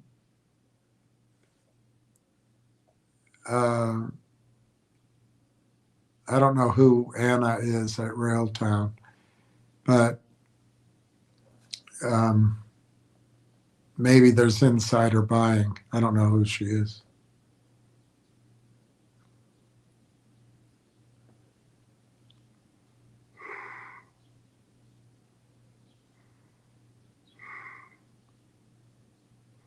Okay, here's your attorneys from last year. I assume it's the same.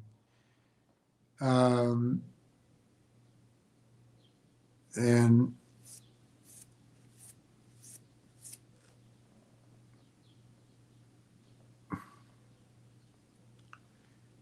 this is the second attorney from last year. I assume they're both partners.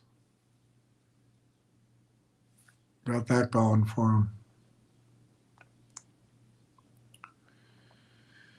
All right. So there was an article, I think I forgot to copy it, that one of you guys that sent me, it might have been Harb, on the connection between Lightworks, Scotiabank, Sun Life, and TELUS launching a consortium. And I asked, is there any connection? This is the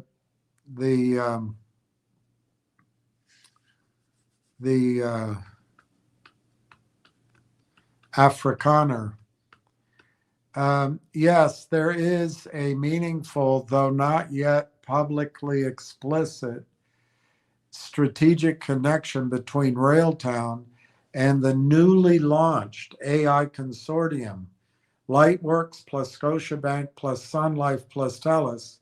It sits at the intersection of Hollywood and Vine. It sits at the intersection of Canadian sovereign AI infrastructure and the emerging agentic control governance layer.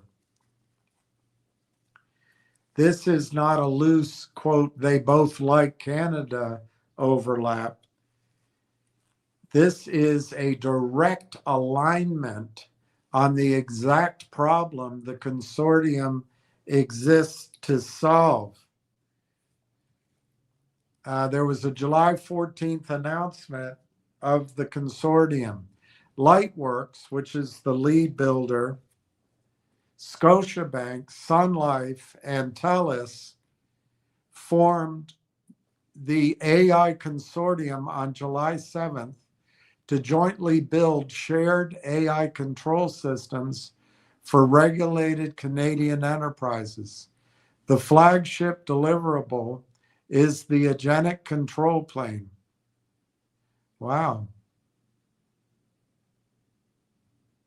Already in production. Wow. And moving greater than 2 trillion with a T tokens per month across members. That's a big number. It provides visibility and control over models, agents, users, and inference pipelines. What if Railtown is in there or on there? Core philosophy: build together, own separately. Members co-develop IP, they each deploy. They didn't announce Railtown, so Railtown isn't in there.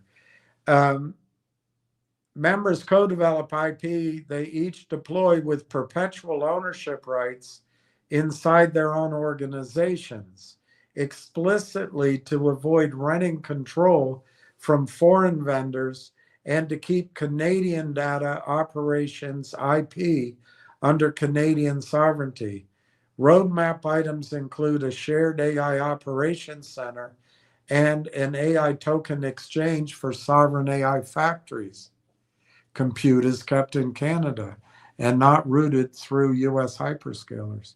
TELUS EVP COO CIO Hesham Fahmy framed it as ending duplicated effort on the same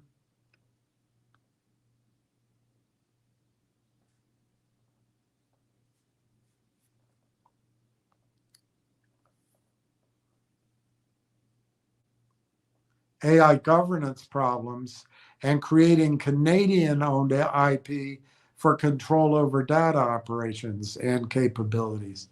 This is macro tailwind territory. This is what the answer is.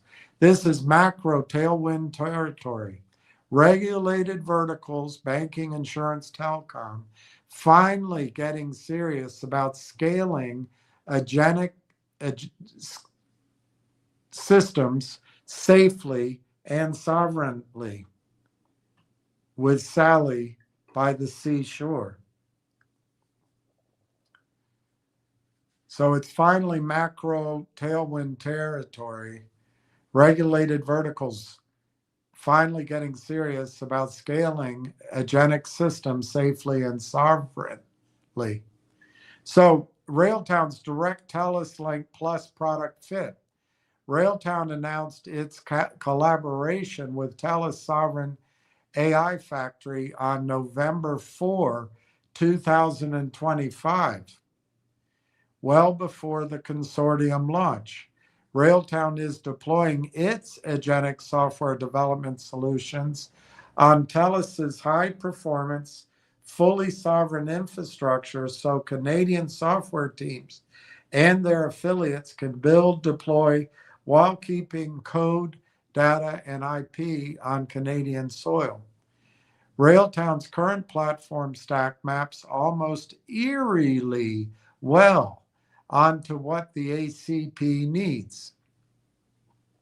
Railtrack's ADK, Agent Development Kit, Python native framework for designing, orchestrating, and deploying autonomous AI agents at real-world scale, 35,000 plus downloads already, community extensionable developers add branches functionality, exactly the kind of customizable foundation regulated enterprises and their partners will need. Meet you downstairs in the bar and heart. Your rolled up sleeves in your skull t-shirt. Railtown's current platform stack maps almost eerily well onto what the ACP needs. First is Railtrack's ADK Agent Development Kit. Second is Rail Engine, launched in January of 2026. That's not that long ago. Real-time event-based ingestion engine moves beyond batch processing so agents can act on streaming data with richer context, critical for production agent workflows.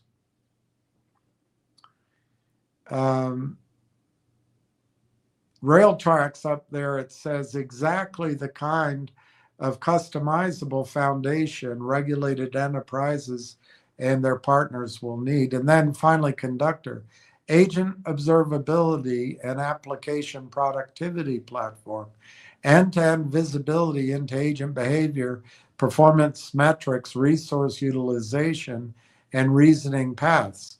This is governance audibility tooling, the exact capability an agentic control plane must have or integrate. So maybe it'll be in it or integrated with it. I wonder why they didn't announce it, though. Connecting the dots that are not yet public. TELUS is the common node. Railtown is already embedded in TELUS's Sovereign AI Factory. TELUS is now a founding member of the consortium that wants sovereign agentic control at scale. The logical next step, not announced but structurally obvious, is that Railtown's observability conductor and real-time capabilities, Rail Engine, become part of or are recommended for the ACP and the broader tooling used by Scotiabank, Sun Life, and other future members. That sounds pretty big. 2, agentic control plane is not just monitoring. It needs developer frameworks that produce observable, governable agents in the first place. Rail tracks and rail engine and conductor is a coherent stack for that. Regulated enterprises won't want to piece this together from generic open source tools when a Canadian sovereign option exists via their own consortium partner. Number 3, the sovereignty flywheel.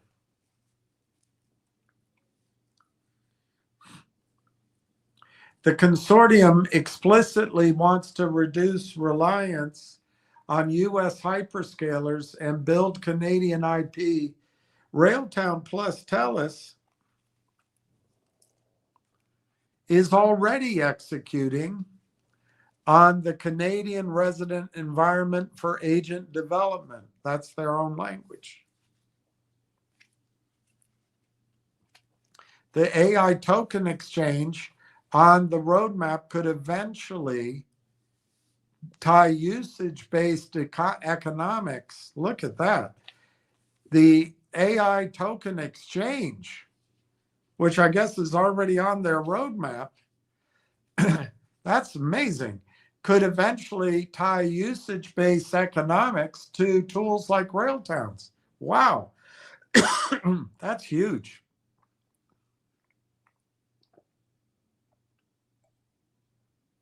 Timing and positioning. Railtown evolved from an AI for efficient software development. That's the 2024 initiation report, to a full agentic platform with real-time ingestion and observability in early 2026. See, this is what is not showing up on all the screens yet. And if the screens, the automatic computerized screening for new investment opportunities that's done by computer for everyone on Wall Street, if those computers start screening Railtown not as, quote, AI for efficient software development, and instead they see a, quote, a full agentic platform with real-time ingestion and observability tools, automatically Railtown gets re-rated, in my opinion. 4, timing and positioning. Railtown evolved from, oh, I just read that, sorry. The consortium launches mid-26, focused exactly on the governance scale problems that observability plus orchestration solve. According to the Afrikaner, this is not coincidence. It is adjacent layer convergence in a policy-supported sovereign AI build-out. So I see a couple of positives. Railtown doesn't get bogged down in an ownership consortium Railtown is an adjacent layer, and so they can sell it around the world, and they collect their own revenue. So disruptive compounder, this is what I asked at the beginning, or consulting also ran. That's what I asked. Is Railtown going to become a disruptive compounder, or is it just entering into a boring consulting business? So the answer is leaning disruptive compounder in the Canadian agenic layer with caveats. You got to execute. And that's what we're waiting on. So the bull case, there are characteristics of a compounder. The macro layer tailwinds are strong. Agenic AI proliferation plus regulatory pressure on visibility / governance in finance / insurance / telecom plus explicit Canadian sovereign push. In other words, data residency, control, IP ownership in Canada. The consortium is evidence this is moving from rhetoric to coordinated action by serious institutions. So if you want to read into it and tell me lay off the attorneys, another reason for what we perceive as delay is this is a huge advancement in the story. This is a huge advancement in progress. And it was only announced just a little while ago, and it was only formed a week ago. So this is huge progress out of TELUS and out of the whole Canadian government system. And so maybe Railtown has had to wait for that. And if this is a new consortium that needs to sign up Railtown to be adjacent, maybe Railtown had to wait for the consortium to be formed before there's somebody that can sign for it. So there's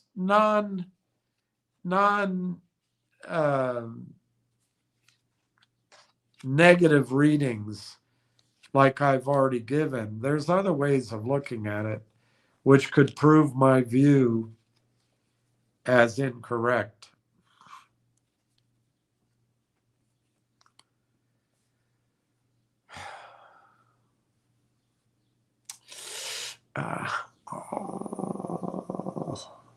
Micro progress, not macro. Micro progress is real and accelerating. Rail tracks developer traction, 35,000 plus downloads. Rail engine launch for real-time agents. Conductor for the observability gap. TELUS Sovereign AI Factory partnership in November of 25. Recent warrant exercises, about $3 million. Shift to service-led commercialization with a dedicated budget and end-to-end platform positioning. Railtown are no longer just, quote, AI code assistant. Railtown are building the rails for agent fleets. That sounds good, doesn't it? Building the rails for agent fleets? That sounds pretty impressive. Moat potential, Canadian sovereign stack, TELUS infrastructure plus Railtown frameworks, observability, plus community-driven extension ability on rail tracks. Once agents are running in regulated environments, switching costs and audit requirements create stickiness. If Conductor or the broader platform gets referenced or integrated into the ACP, it becomes default infrastructure for a large slice of Canadian enterprise agent deployments. The total addressable market expansion, not just SMB dev tools anymore. Enterprise regulatory agent fleets in banking, insurance, and telecom are much larger and stickier. The consortium members alone represent massive potential footprint.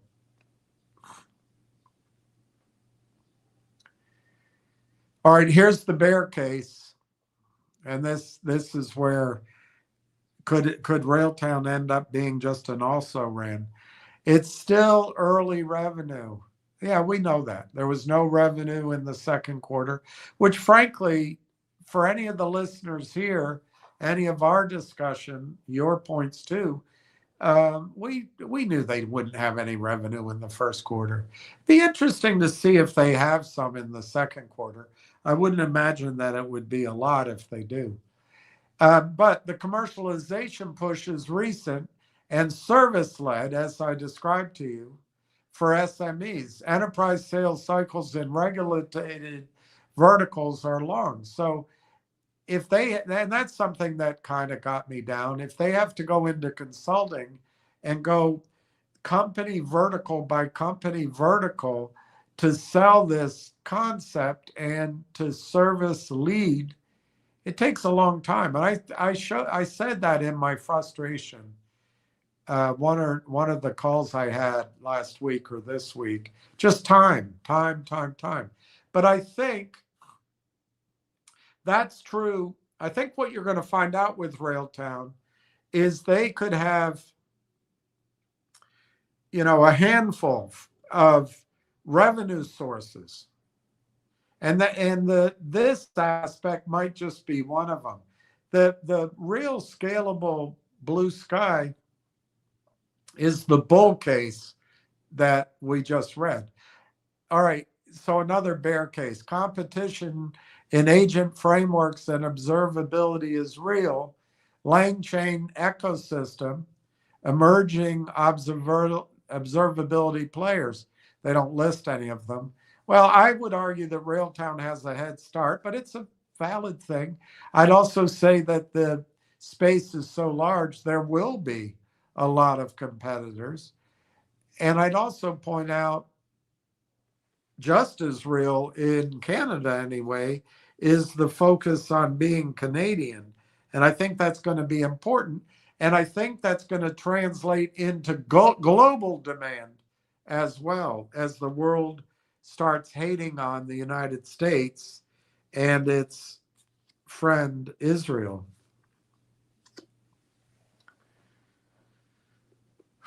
Differentiation rests on sovereign Canadian execution plus TELUS channel plus specific fit to the ACP style control needs.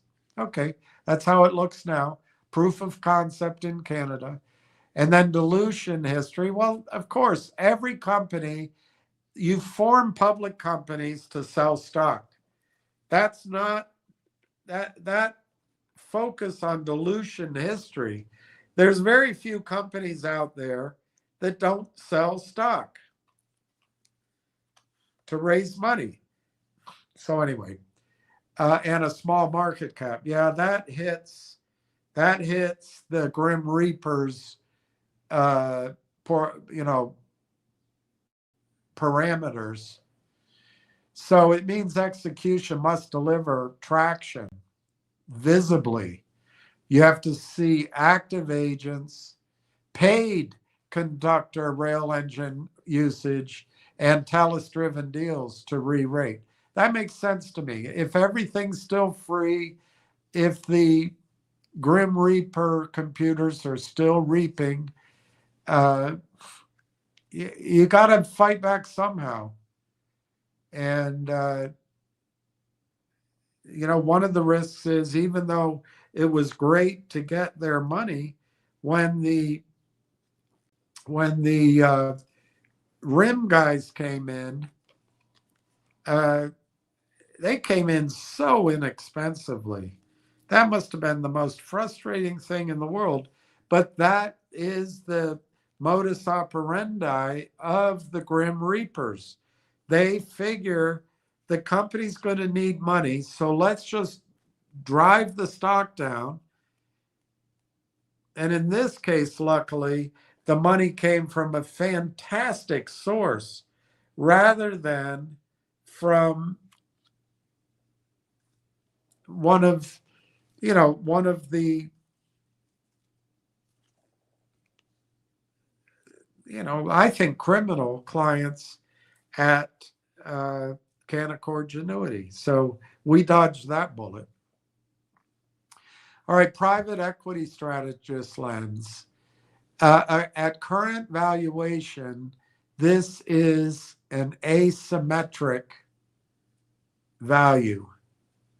The consortium is a de-risking signal for the sovereign agentic thesis that you're underwriting.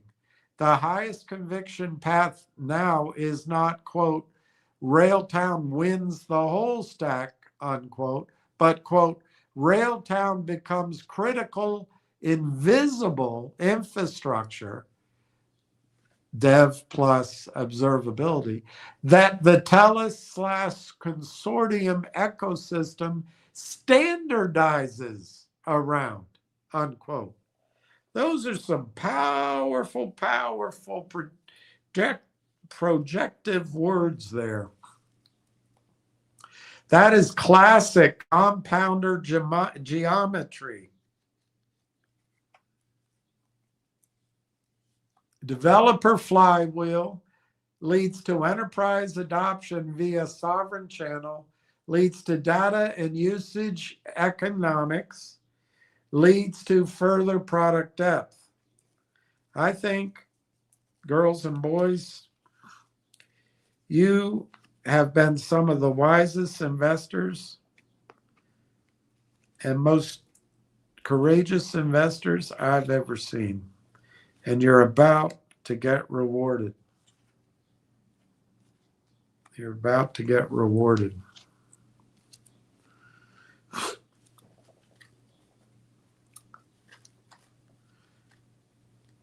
What to watch? You want to watch for any mention of Railtown Conductor Rail Engine in TELUS or consortium communications, okay?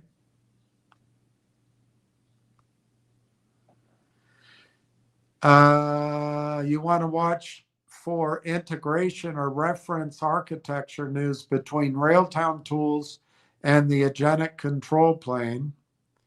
You want to watch expansion of TELUS Sovereign AI Factory offerings, in other words, product-led, that bundle Railtown. They already called it a full-stack solution for agentic AI developers in Canada in related commentary. Wow. You want to watch for revenue inflection or paid enterprise logos in Canadian regulated verticals. You want to watch for further consortium members or the AI token exchange details. Wow. Both would amplify demand for governed observable tooling. This is pretty big. This is really big. Bottom line, this is not a consulting also ran story.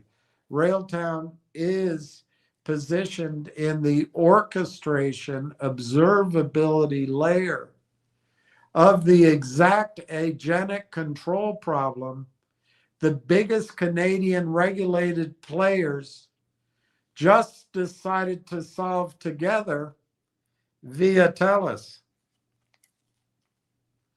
The dots are there in the product architecture, the TELUS partnership timing, and the macro sovereign plus agentic shift.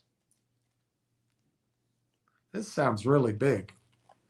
The consortium announcement makes the investment thesis materially more credible. It validates the layer Railtown is building and the channel TELUS they chose. Execution on commercialization remains a variable, but the strategic setup just got stronger. I said define compounder and asymmetric for a child, for a kid. That's for you, not for me. I know everything. That's just for you. I'm just pretending. It's for a kid. No, I'm kidding. Compounder, explained like you're 8 years old. Well, I didn't say you have to do it I didn't say you have to do it for Tony. All right. Imagine you plant a tiny magic seed in the ground. At first, it's just a little sprout. But every year, the plant makes more leaves and more seeds. Those new seeds fall and grow into even bigger plants. Next year, there are way more plants. So they make way more seeds. After a few years, you don't have one plant anymore. You have a whole jungle. That's a compounder. Thank you.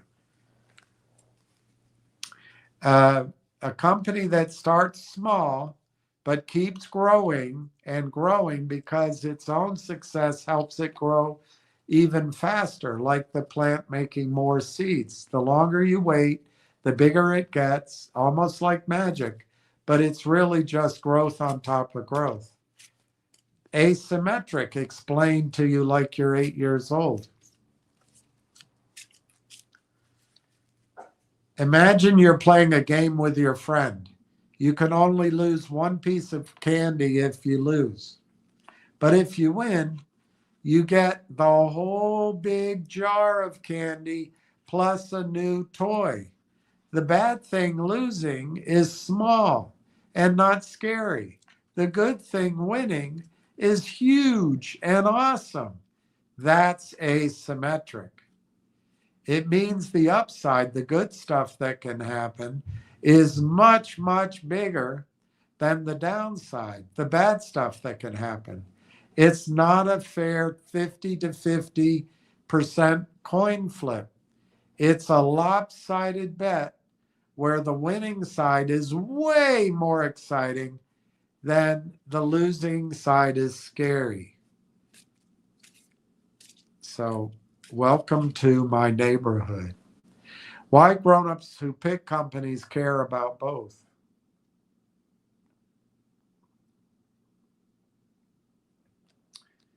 They look for compounder companies because one small investment today can turn into something giant many years later, like your magic jungle, plant jungle. They love asymmetric chances because they want the good outcomes to be huge while the bad outcomes stay small and okay. That's the kind of special company we were talking about with Railtown, something that can grow like a magic plant where the exciting upside feels much bigger than the scary downside. Welcome to my neighborhood. So I said, OSFI and Railtown, what's up? OSFI and Railtown, regulatory rocket fuel for exactly what they're building. Quick explainer, no jargon overload. OSFI, Office of the Superintendent of Financial Institutions. It's Canada's top cop for banks, insurance companies, and other big financial players. Think Scotiabank and Sun Life. The exact two names in these consortium we just talked about.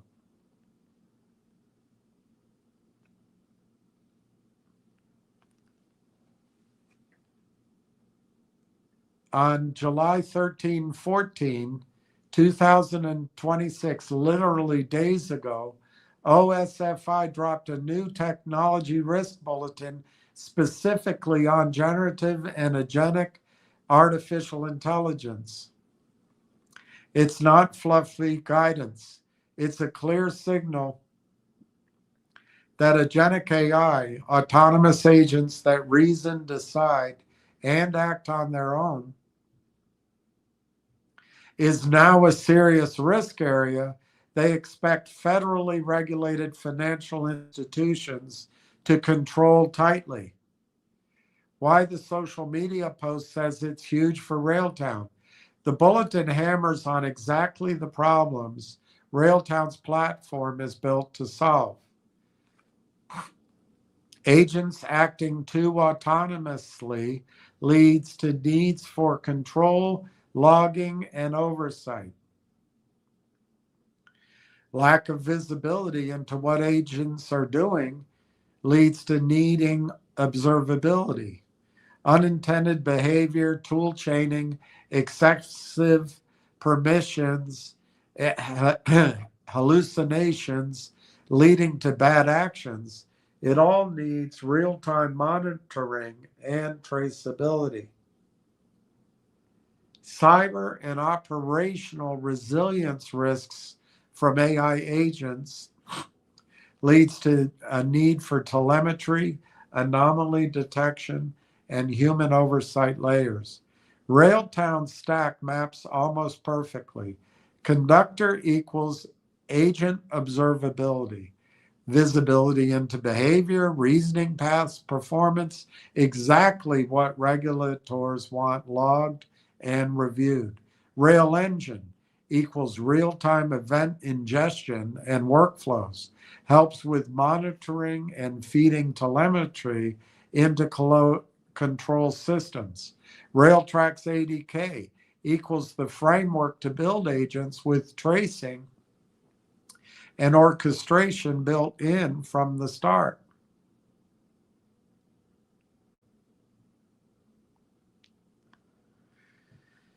The agentic control plane, the consortium, so that's ACP, the consortium is Scotia, Sun Life, Telus, and Lightworks, is already building in production. That's literally the kind of government control layer OSFI is now telling big regulated players they need. The bigger picture, the private equity strategist view. This is not random news.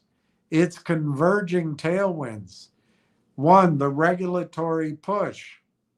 OSFI Bulletin creates mandatory demand from banks and insurers for agent governance / observability tools. That's Railtown. Two, industry consortium announced last week Scotia and Sun Life are already collaborating on the exact solution, ACP, via Telus's sovereign infrastructure. This could explain why Telus has seemed to be slow to us. Three, Railtown plus Telus partnership, November 25, now deepened. They've already positioned on the sovereign Canadian stack to deliver the dev plus observability layer these institutions will need to comply. This turns Railtown from, quote, cool Canadian agent dev tools, unquote, into picks and shovels infrastructure for regulated agentic AI deployment in Canada. That's the difference between a nice story and a compounder setup. Regulator pressure plus big player consortium plus existing infra partnership equals potential acceleration of adoption. Deanna from Railtown, I don't know who that was. Comment on CO. It's just someone trying to check if insiders were buying or selling. Doesn't change anything. Bottom line, the OSFI releases validation, catalyst. It makes the consortium's ACP and tools like Railtown's more relevant and urgent for the exact customers who can move the needle, regulated financial institutions. This is the kind of dot connecting that turns a narrative into a real commercial runaway. Still early days on revenue traction, but the macro plus regulatory plus partnership setup just got another strong tailwind.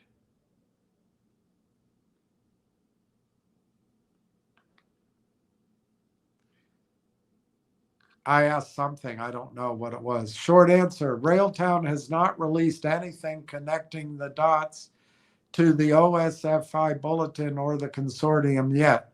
They're probably not waiting on government procedures in any formal blocking sense. This is a normal small cap caution and execution focus. It's heavily Canadian centric right now, and the attorney gender speculation is unsupported noise with zero public evidence. All right. All right. What Railtown has actually said recently, as of today, July 15, their latest press release was July 8, a service-led commercialization push targeting Canadian small and medium-sized enterprises with a $500,000 go-to-market budget and emphasis on expanding conductor plus 35,000 plus rail tracks downloads. No mention of OSFI, Agentic Governance, the consortium, or Agentic Control Plane. Previous notable release, TELUS Sovereign AI Factory Partnership, November 25, Rail Engine launch, January 26, warrant exercise in Capital, June 26. They've been quiet on the big narrative catalysts you're connecting. Why no release yet? Small public companies at Railtown stage, 500 million, still shifting hard into commercialization. Q1 revenue zero, rarely rush out interpretive press releases saying, quote, regulators love our stuff and this consortium validates us on, quote, reasons. Regulatory caution. OSFI regulated institutions, banks, and insurers are sensitive, implying, quote, our tools will help them comply without signed contracts or direct references, can create disclosure headaches or look forward type hype. Forward looking type hype. Also, partnership first approach. Their real channel is TELUS. They're letting the sovereign infra partner and the consortium members drive the big picture story. Railtown supplies the agent dev plus observability layer. They don't need to insert themselves into every regulatory headline.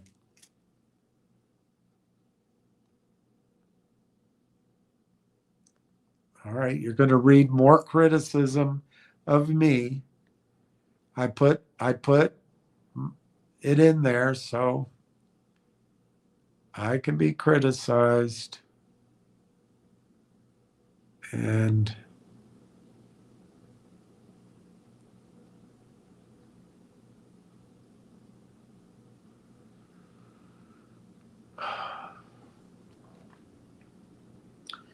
I won't hide it, that I'll be criticized for my Neanderthal.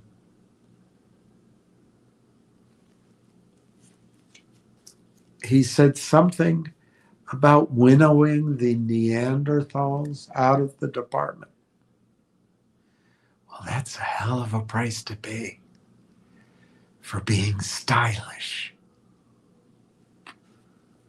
Railtown supplies that. Okay, so execution over narrative. Recent moves, small and medium enterprise commercialization strategy, capital from warrants, advisory board additions, show Railtown prioritizing product traction and go to market over press releases connecting every dot. That's often smarter at this size than over-promising on regulatory tailwinds. They're not obviously blocked by government procedures. All right, you'll start to see the pushback on my Neanderthal views. Is it just Canada? Well, no, they didn't get what I said. Yes, just for now, but the problem is global. OSFI is Canada's financial regulator. The consortium is Canadian institutions, Scotiabank, Sun Life, TELUS, building Canadian-owned IP on sovereign infrastructure. Railtown's positioning TELUS Factory Militized Canadian agent ecosystem in their decks is deliberately Canada first. However, Agentic AI governance is not Canada only. Similar regulatory scrutiny is happening globally. FSB work on responsible AI, model risk expectations elsewhere, etc.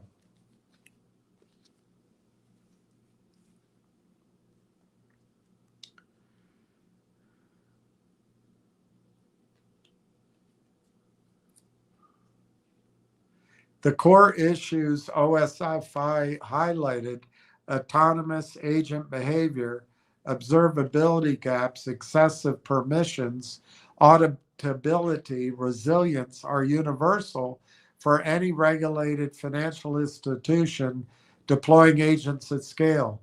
Railtown's tools,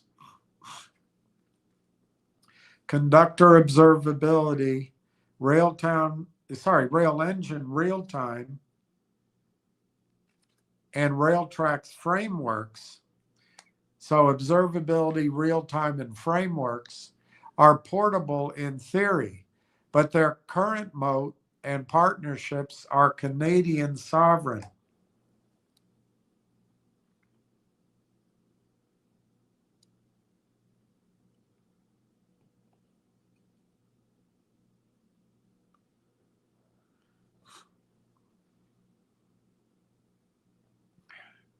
If they execute well here, it becomes a template others can follow,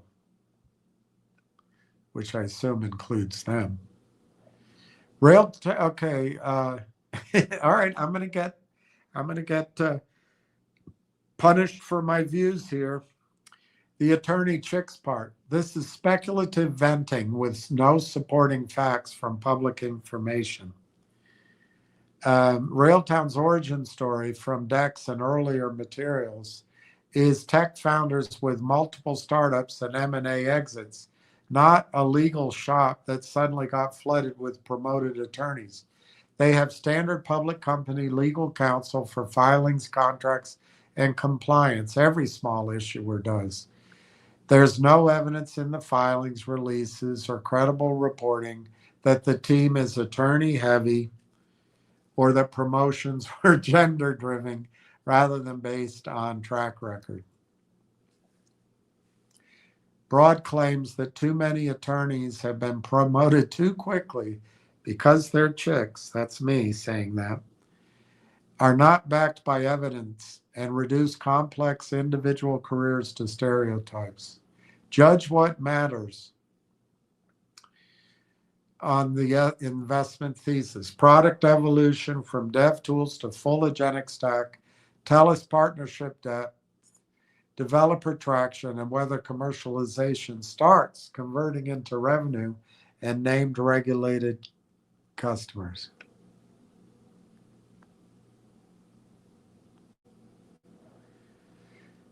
The lack of immediate OSFI Loves Us release is not a red flag. It is consistent with a company that is still early and focused on building the actual rails rather than hyping every external validator.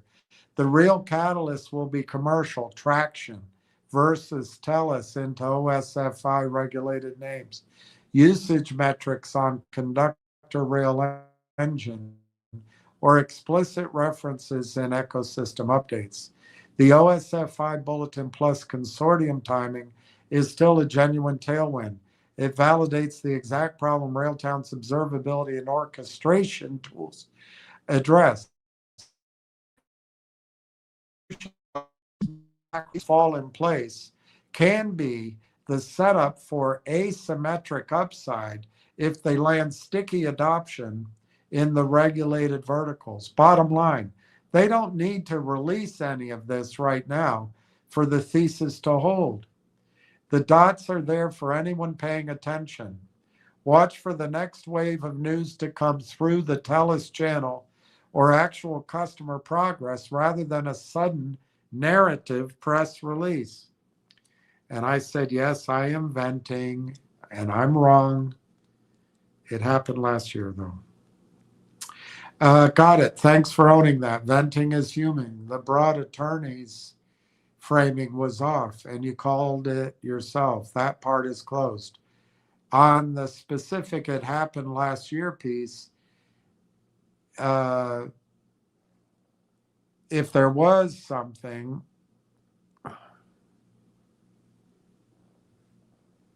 I'm not seeing any red flags. It's just past noise if it happened. What actually matters now for the thesis, the OSFI Agenic AI Bulletin last July and the consortium's Agenic Control Plane work still line up cleanly with Railtown's current stack. Conductor equals the observability, logging, traceability layer OSFI is explicitly calling for. Rail engine plus rail tracks equals real-time ingestion and controlled orchestration needed to manage autonomous agent risks. The TELUS AI Factory Partnership equals Canadian infra channel into the exact regulated institutions, Scotiabank, Sun Life, that sit into the consortium. Railtown didn't need to rush out a press release claiming a regulatory win. That's not how most microcaps in early commercialization operate. Their July 8th release stayed focused on the SME go-to-market push and conductor expansion, execution-oriented, not narrative hype.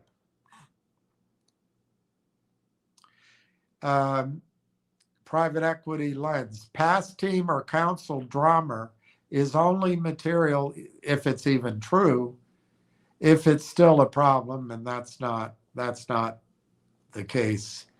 From the outside, the visible trajectory, TELUS tie-up, product evaluation into full Agenic platform, developer traction, and all those downloads, recent capital from warrants, shift to paid commercialization, all of it looks like Railtown is trying to move. The compounder setup doesn't require perfect history. The compounder setup requires a real problem, Agenic governance in regulated Canadian financial institutions that regulators just highlighted.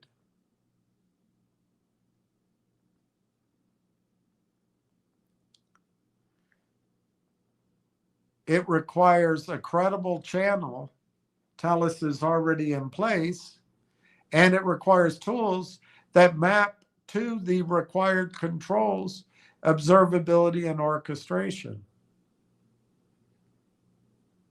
If the investment filter stays the same, watch for concrete traction signals, paid usage, regulated vertical logos, TELUS-driven expansion, rather than waiting for them to issue a "we told you so," the OSFI thing is huge release. I said, what about redundancy? Wouldn't Railtown need to sign up a lot of backup data centers in order for conductor to route millisecond agent and token commands?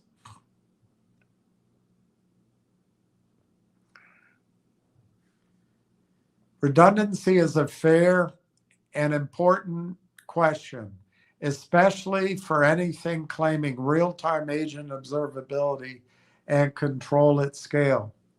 Railtown does not need to personally, quote, sign up a lot of backup data centers themselves in order to make conductor work at millisecond latency. That burden sits primarily with their infrastructure partner, TELUS Sovereign AI, plus smart software architecture. Conductor is mainly the observability and visibility layer, not the ultra-low latency command router itself. How this actually breaks down, what Conductor actually does. It gives visibility into agent behavior, reasoning paths, performance metrics, resource use, and runs. It supports logging, anomaly detection, traceability, and feeding telemetry into security ops tools. This is critical for the OSFI Agentic AI Bulletin, which specifically wants logging, review of agent activity, prompt and output monitoring, and telemetry integration. Observability tools can often tolerate slightly higher latency than the actual agent execution loop. The millisecond sensitive work, routing commands, token handling, real-time decision loops lives more in the rail tracks plus rail engine execution orchestration layer. Do you hear that? Token handling? Token handling? That's just huge to me.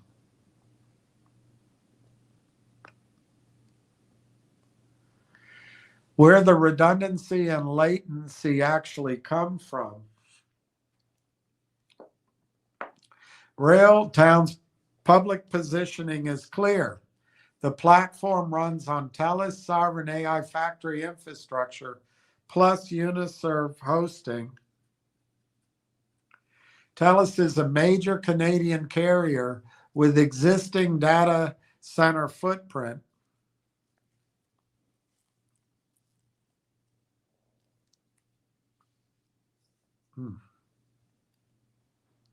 Wow. Network backbone and enterprise-grade redundancy capabilities. For regulated workloads, banks, insurers under OSFI typically get multi A to Z or availability zone, redundancy inside a region, geo redundancy options across Canadian sites, high availability networking with low latency interconnects, and fallover monitoring and resilience features that carriers like TELUS already build for financial and critical infrastructure customers. Railtown doesn't have to replicate this themselves. They ride on top of it. That's the point of the partnership. They supply the agentic software layer, DevKit, real-time engine observability, while TELUS supplies the sovereign, redundant, high-performance compute and networking substrate. This could explain why everything's taking so long. This sounds like a lot of documents, and it sounds pretty intricate, so this could be it. 3, millisecond reality check for agentic systems. True sub 10 MMs or lower end-to-end for complex agent plus token workflows at scale is extremely demanding. It usually requires regional edge proximity, optimized networking, careful architecture, event-driven streaming caching. Rail Engine, their real-time event-based ingestion engine, is explicitly built for moving beyond batch to streaming / real-time data to agent workflows. This suggests they're designing for low latency, but the heavy lifting on physical redundancy and network performance sits with TELUS.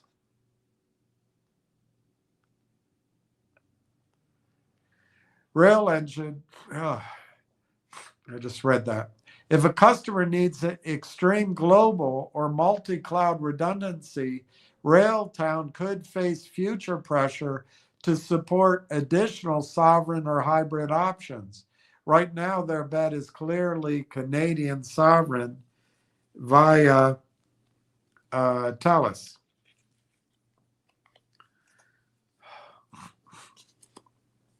Investment compounder angle. This is exactly why the TELUS partnership matters more than it first appears. It de-risks the infrastructure question, redundancy, sovereignty, latency backbone, without Railtown having to become a data center company. It gives them a credible story for OSFI regulated customers who care deeply about resilience, fall or failover, data residency, and operational continuity.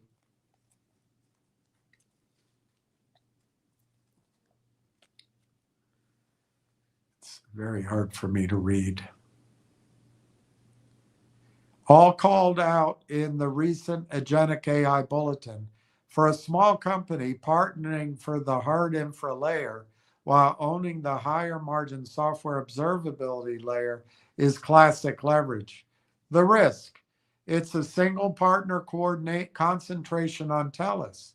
If scale or specific customer requirements demand broader redundancy, like multi-cloud, additional Canadian regions, or international sovereign options, Railtown will eventually need to expand the footprint or show clear multi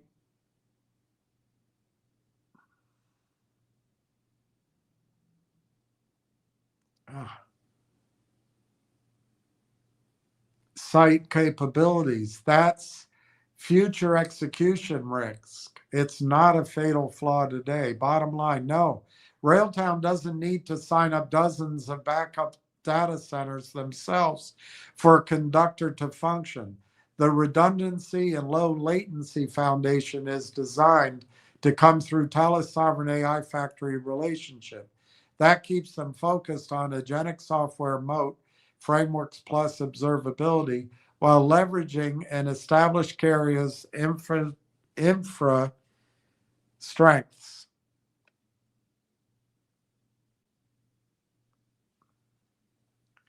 This setup actually strengthens the Canadian sovereign agentic stack narrative we've been tracking with the OSFI Bulletin and Consortium. It's one more reason the TELUS channel could become a real distribution advantage if they execute on commercialization. We've now walked through the regulatory catalyst, OSFI Agentic Bulletin and Consortium, product fit, conductor observability, rail engine, rail tracks, execution, the TELUS Sovereign Infra Partnership, redundancy, latency realities, and current read on the setup. The external pieces, regulatory pressure, and big regulated players collaborating on agentic control line up unusually well with what Railtown actually ships. The TELUS channel gives Railtown a credible path into that demand without having to own the data center redundancy themselves. Still, it is early on revenue and named enterprise traction. The compounder math hinges on whether that channel converts into sticky, high margin usage in regulated verticals.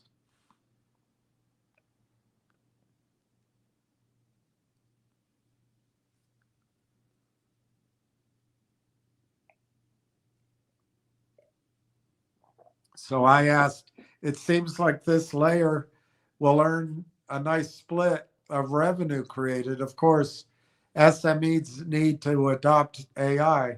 So how quickly revenue? How quickly analysts may model revenue? And how quickly does it show up in the valuation? What will the attorneys need to live their best life and take a full late July, August vacation? And I say I'm not venting, but that sounds like I'm venting. Yes, the orchestration plus observability layer can take a healthy split.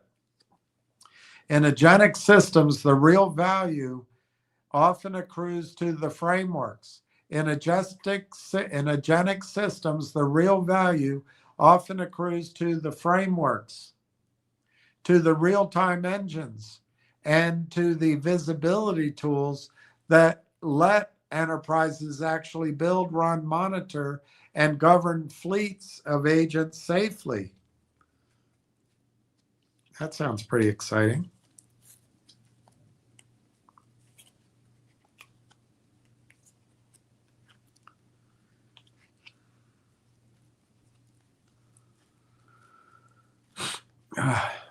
Real-time sits in that layer. Rail tracks for development, orchestration, rail engine for real-time ingestion, conductor for observability, and control plane adjacent telemetry.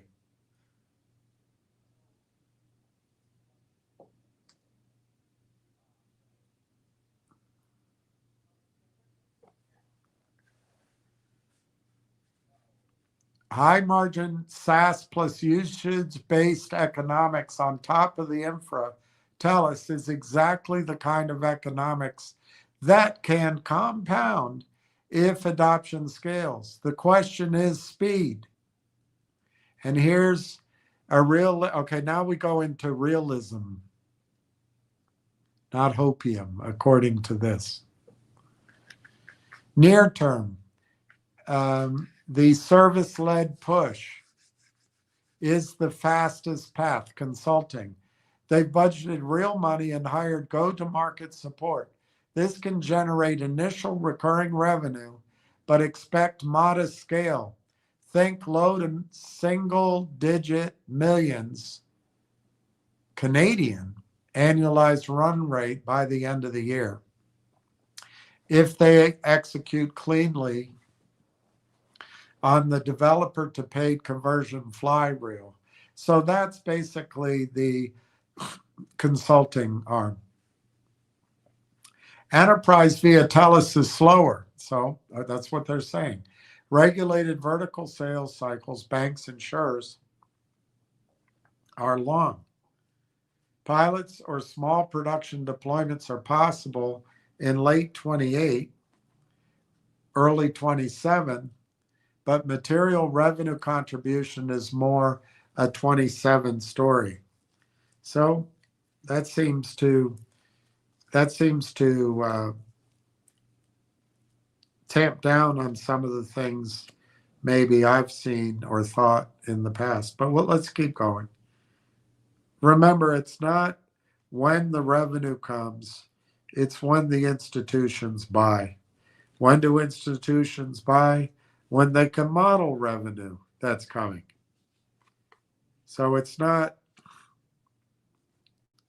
it doesn't mean there's a long, long wait ahead. But there could be. I'm not trying to say there won't be.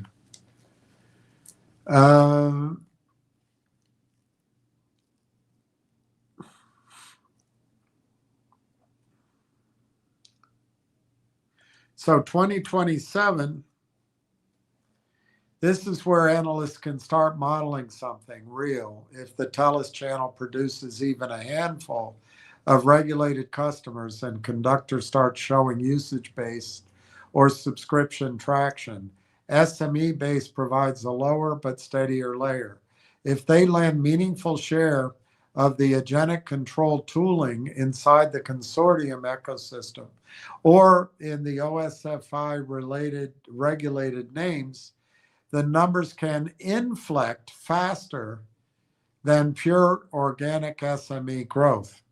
Beyond, compounder math requires the layer to keep taking a larger wallet share as agent fleets, I like that name, agent fleets, grow inside regulated institutions. Trillions of tokens, more agents, higher observability, control spend. That takes time and proof of stickiness.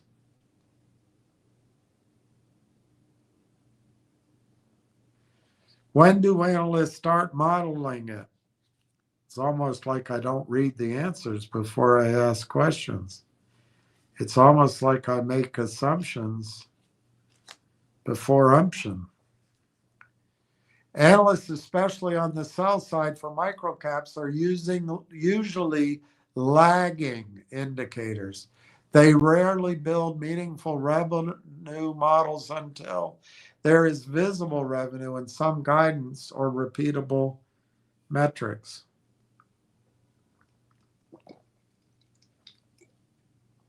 A major contract or partnership expansion is announced. Management gives credible multi-year framing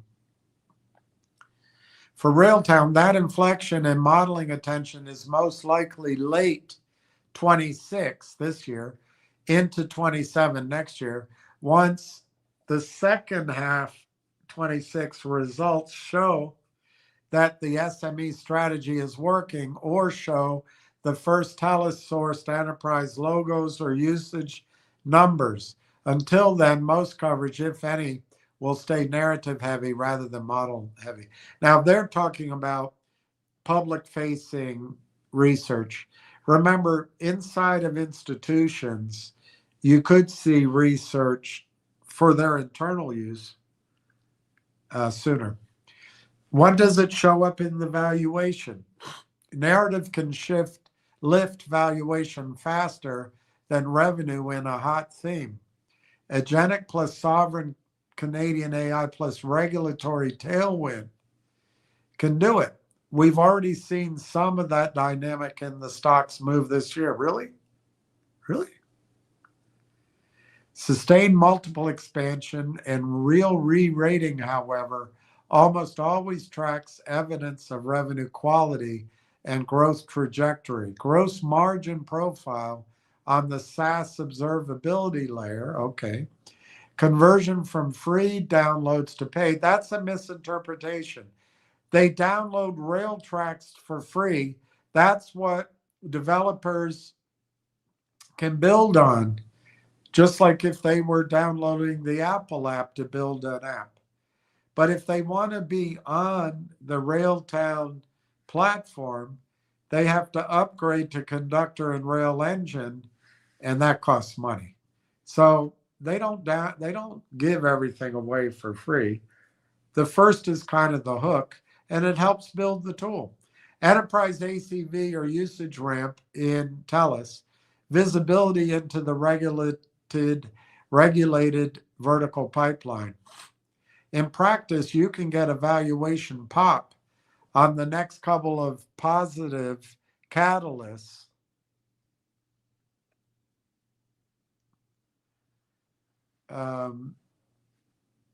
Strong SME traction update, TELUS expansion news, or even just clean execution commentary.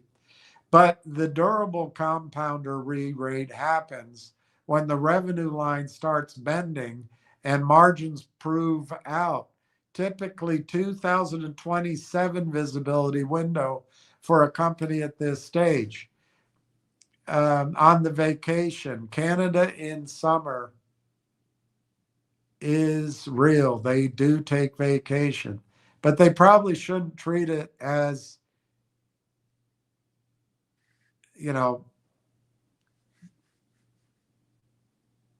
enjoy it. The OSFI bulletin dropped in mid-July. The consortium is already in production with the agentic control plane. Regulated institutions move slowly, but the window to position as the practical tooling layer is open now. Summer slowdowns happen in deal velocity and internal decision making, yet the regulatory and competitive clock doesn't stop. That's a good point. If Railtown wants to convert the tailwind into actual pipeline and early 27 revenue, the team, the legal team included, needs to keep the commercialization and partnership execution moving through the summer rather than fully powering down. The layer can earn a nice split, but the speed of revenue, analyst modeling, and valuation impact is gated by execution on the SME bridge plus TELUS Enterprise channel over the next 6 to 18 months. 2026 is still mostly setup and early traction. 2027 is when the numbers and therefore the modeling and re-rating can start looking material. Do you want some model? Sure, but I said you left out Hive, Buzz, Bell Canada. Of course, I'm just assuming the Canada link is paramount in these names.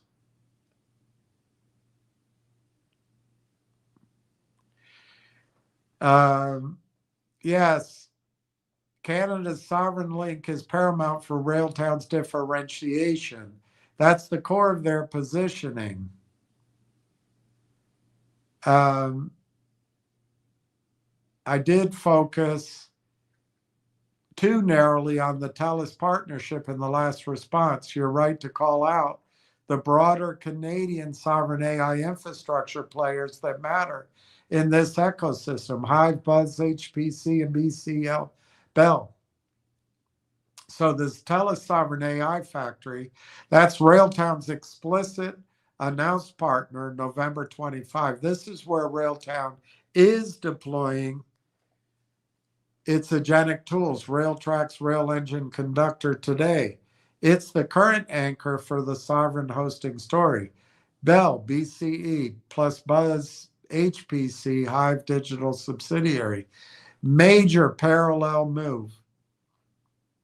In June of 2026, Bell AI Fabric plus Buzz HPC Hive plus Cohere plus Hypertech announced a significant sovereign AI infrastructure collaboration, including a $220 million GPU cloud contract deploying NVIDIA Grace Blackwell GPUs in Canadian facilities. They're building production-grade sovereign AI factories with liquid cooling, renewable power, and focus on Canadian enterprise government workloads. Hive, Buzz, HPC overall, actively scaling Canadian GPU and AI capacity, multiple sites, sovereign factories, cross-time zone operations. They're positioning as one of the key builders of domestic AI compute.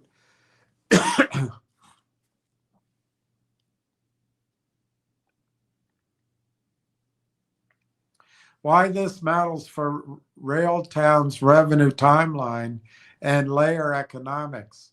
The broader Canadian sovereign build-out, TELUS and Buzz, is a net positive for the thesis. It validates and accelerates the macro demand for agentic systems inside regulated Canadian institutions, especially the OSFI-driven need we discussed. More sovereign GPU compute capacity coming online means more potential homes for Railtown's sovereign layer. Conductor style visibility and control tools become more valuable as fleets of agents actually run on this new Canadian infrastructure. Redundancy angle. Having at least two major Canadian sovereign players, TELUS and Bell, stack gives Railtown optionality over time.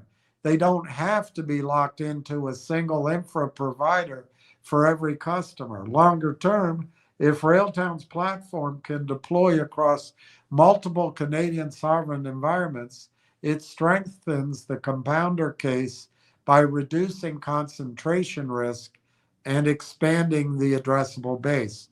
It doesn't magically accelerate near-term revenue dramatically. The bottlenecks remain. The conversion of SMEs, so you need to do that by consulting, service-led. And that's the current July push of Railtown. It's still the fastest but lower ACV path. Enterprise and regulatory sales cycles via TELUS channel and potentially Bell Buzz routes later, these are inherently slower. Well, that's something to be seen, but I'll believe it because I don't know. Analyst modeling and valuation re-rating still track visible traction and revenue quality more than the existence of multiple infra partners. The extra Canadian capacity is a tailwind that makes the overall story more credible and the timing window for enterprise interest wider. But 2026 remains mostly set up early SME revenue, with more material modeling likely kicking in during 2027 as enterprise pilots convert to customers, I assume.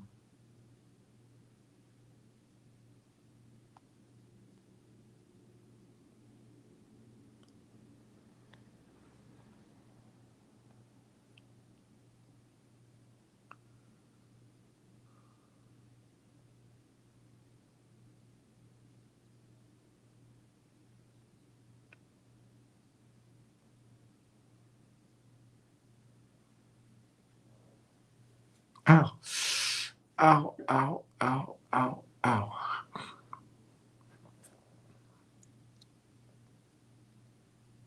Too painful. My prediction, pain.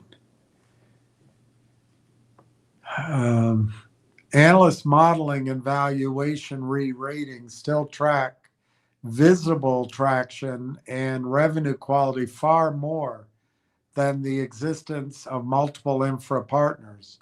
The extra Canadian capacity is a tailwind that makes the overall story more credible and the timing window for enterprise interest wider. But 2026 remains mostly set up early SME revenue, with more material modeling likely kicking in during 27. Railtown is playing the software control layer on top of the Canadian sovereign infra buildout.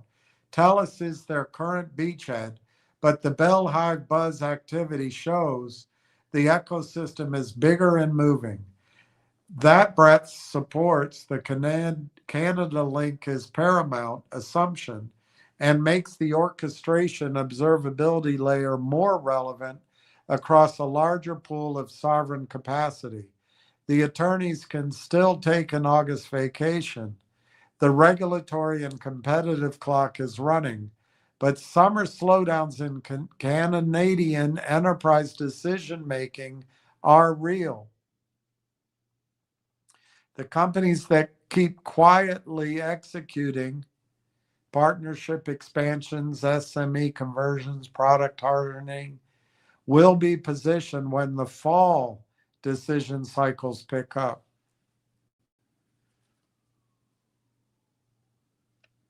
So I'm not making up that there's a slowdown. Maybe I'm just blaming it on the wrong thing. All right, so the current size, TELUS anchored. Railtown's announced partnership is with TELUS, Sovereign AI Factory. This is where they are deploying the full platform today for Canadian developers and enterprises that want sovereign compute. Railtown layer positioning on TELUS, Railtrax ADK, developer framework for building and orchestrating agents directly on TELUS sovereign GPUs, community extensionable. Developers add functionality, access the customizable agent factory kit on top of TELUS Infra, Rail Engine, real-time event ingestion and streaming data pipelines feeding agents running on TELUS, moves workloads beyond batch processing. Conductor, observability and telemetry layer provides the visibility, logging, reasoning, path tracing, anomaly detection, and control signals that regulated customers demand, can feed directly into security operations and the kind of agentic control plane the consortium is building. This is a clean software control layer on sovereign Canadian compute story. TELUS handles the GPU capacity, networking, redundancy, power, and sovereignty guarantees. Railtown owns the agent demand, real-time, and observability intellectual property.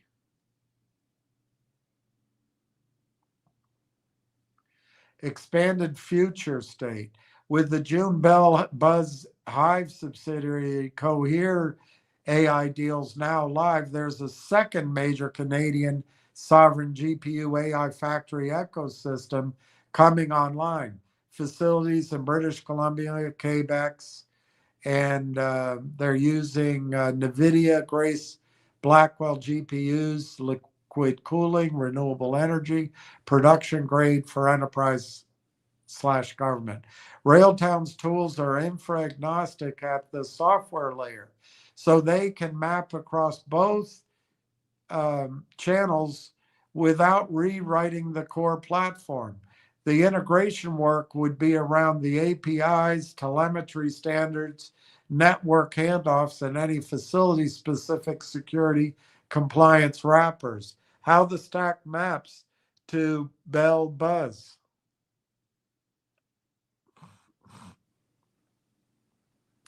So the Railtown product roll on TELUS and Buzz. It's the key integration value added for regulated use. Rail tracks on both. Consistent developer experience across Canadian sovereign factories. Custom agent builds stay portable. And it's all NVIDIA, it looks like. Rail Engine enables low latency event-driven agent workflows regardless of which sovereign factory is used, supports multi-site data flows. Conductor, the biggest lever, provides unified visibility, logging, anomaly detection, and reasoning traceability across either or both sovereign environments. Directly addresses OSI's requirements for agent activity monitoring and auditability, can export telemetry into Bell or TELUS security fabrics.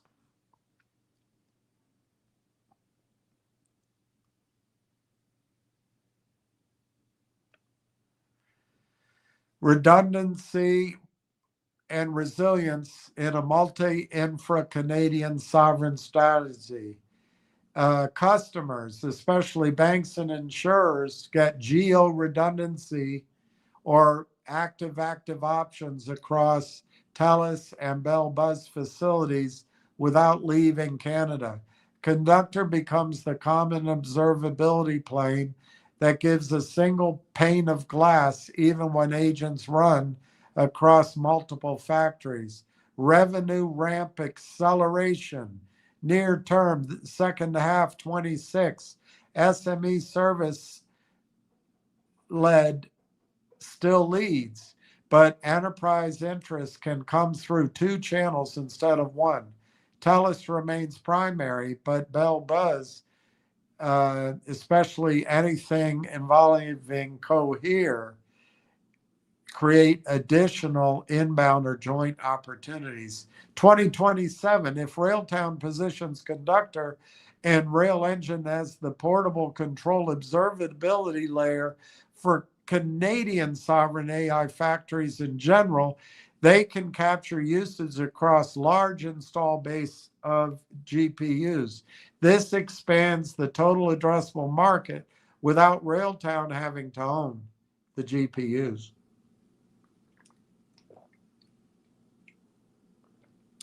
Compounder characteristics.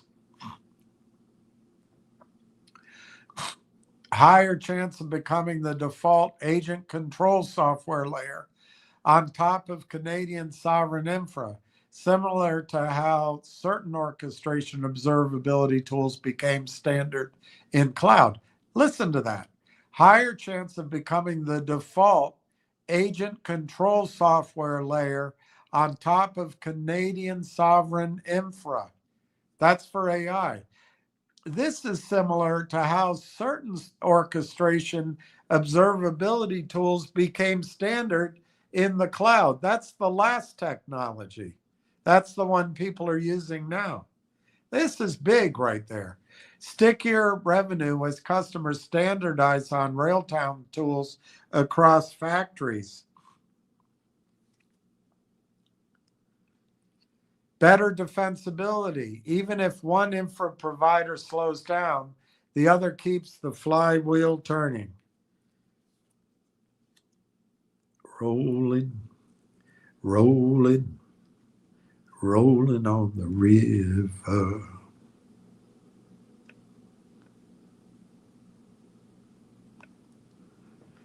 What Railtown would need to execute. lightweight integration certification work with Bell Buzz environments, not trivial, but easier than building their own infra. Go to market coordination, possibly via TELUS first, then expanding to Bell Buzz. Messaging shift from TELUS sovereign to Canadian sovereign, multi-factory, while keeping the strong TELUS relationship intact. Continued focus on Conductor as governance visibility product. This is the piece that travels best across infra providers and the piece that directly solves the OSFI consortium pain. The multi-infra map doesn't change the fundamental 2026 setup early SME revenue reality.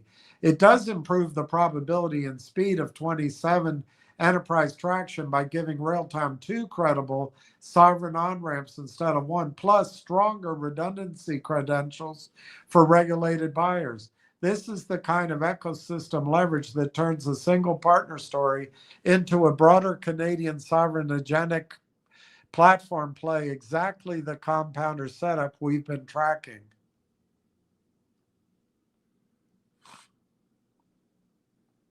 Now we have the fuller map. We just don't have their brush. TELUS remains the current anchor and cleanest near-term channel. Bell Buzz adds a second major sovereign GPU AI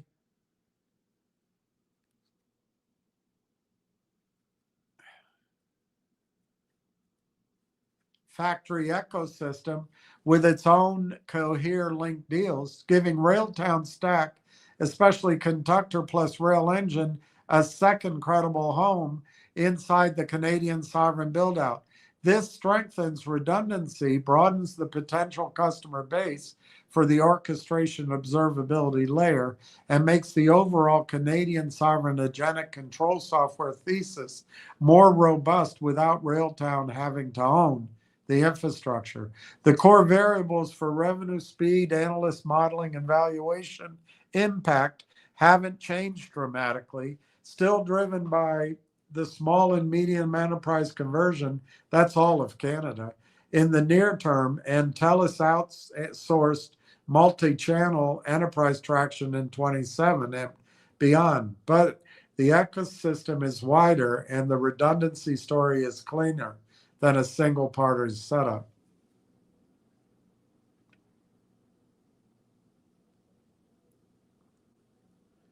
I asked, could it become Conductor Cloud? Yes, it could. And it would be logical. It would be a high value evolution. Conductor Cloud isn't just a branding fluff.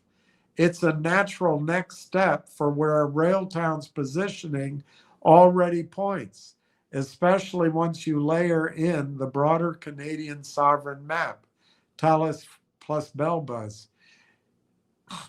Conductor is already the observability and control layer, visibility into agent behavior, reasoning paths, performance, resource use, anomaly detection, and telemetry that can feed security ops systems. This is exactly what the OFSI Agent AI Bulletin and the consortium Agentic Control Plane are demanding for regulated environments. Right now, it lives as part of the on-prem partner-hosted platform deployed on TELUS Sovereign AI Factory. Turning it into Conductor Cloud would mean offering it as a managed multi-tenant SaaS/control plane service that can sit on top of one or more Canadian AI factories. That makes sense to me. How it would map. On TELUS Sovereign AI, Conductor Cloud becomes the hosted observability and governance service for agents running on TELUS GPUs. Single sign-on, managed SLAs, centralized logging, and alerting.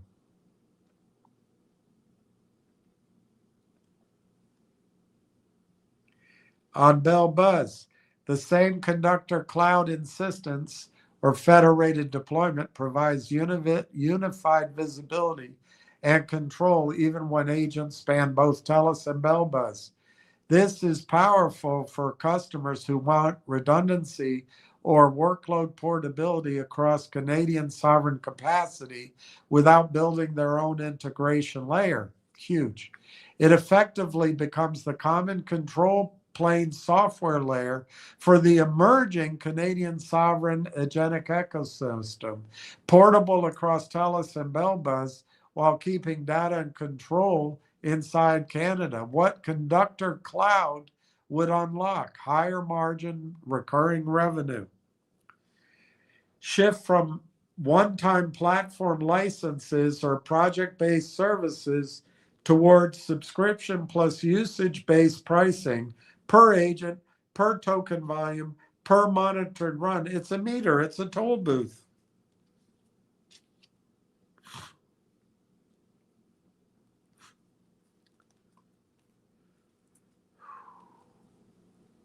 This is classic compounder economics as agent fleets scale.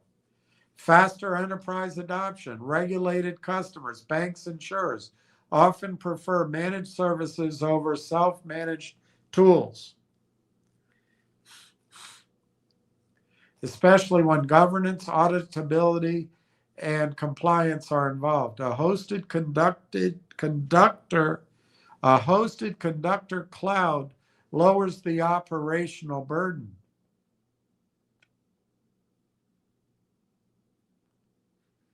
Network effects and data advantage. Anonymized, never heard of that.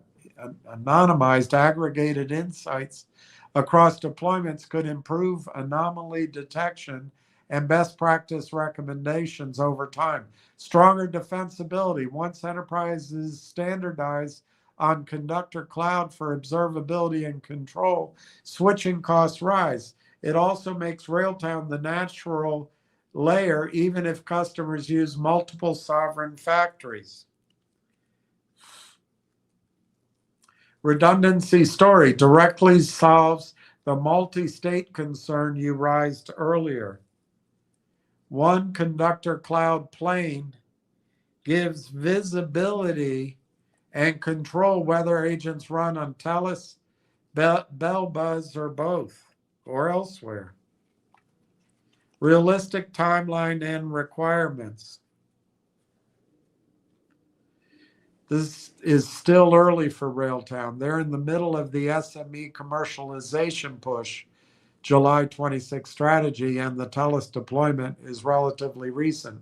Becoming a true cloud offering would require multi-tenancy, security hardening, and enterprise-grade SLAs, deeper integration certifications with both TELUS and BellBuzz environments, a sales motion that can sell managed services into regulated verticals, investment in the platform. They've been raising and using warrant proceeds for growth.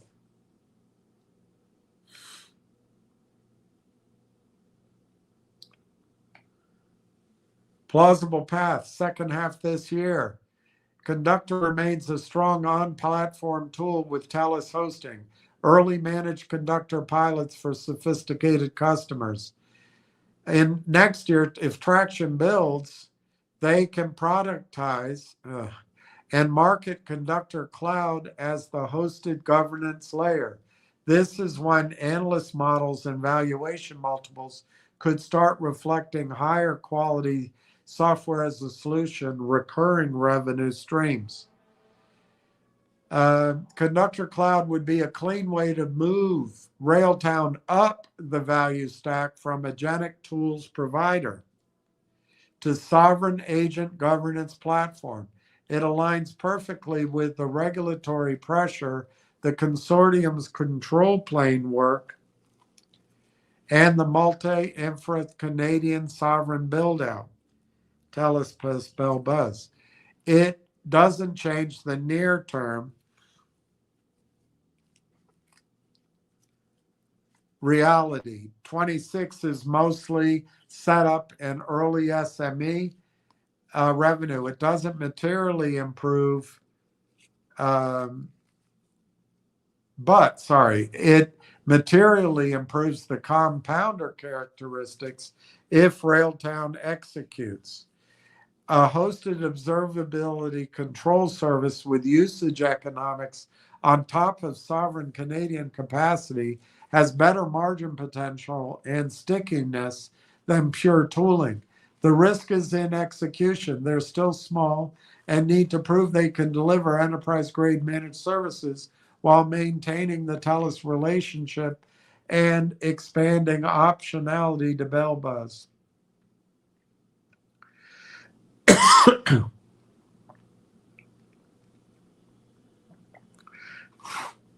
Here's the grounded sketch of what a conductor cloud pricing and revenue model could look like at modest adoption levels.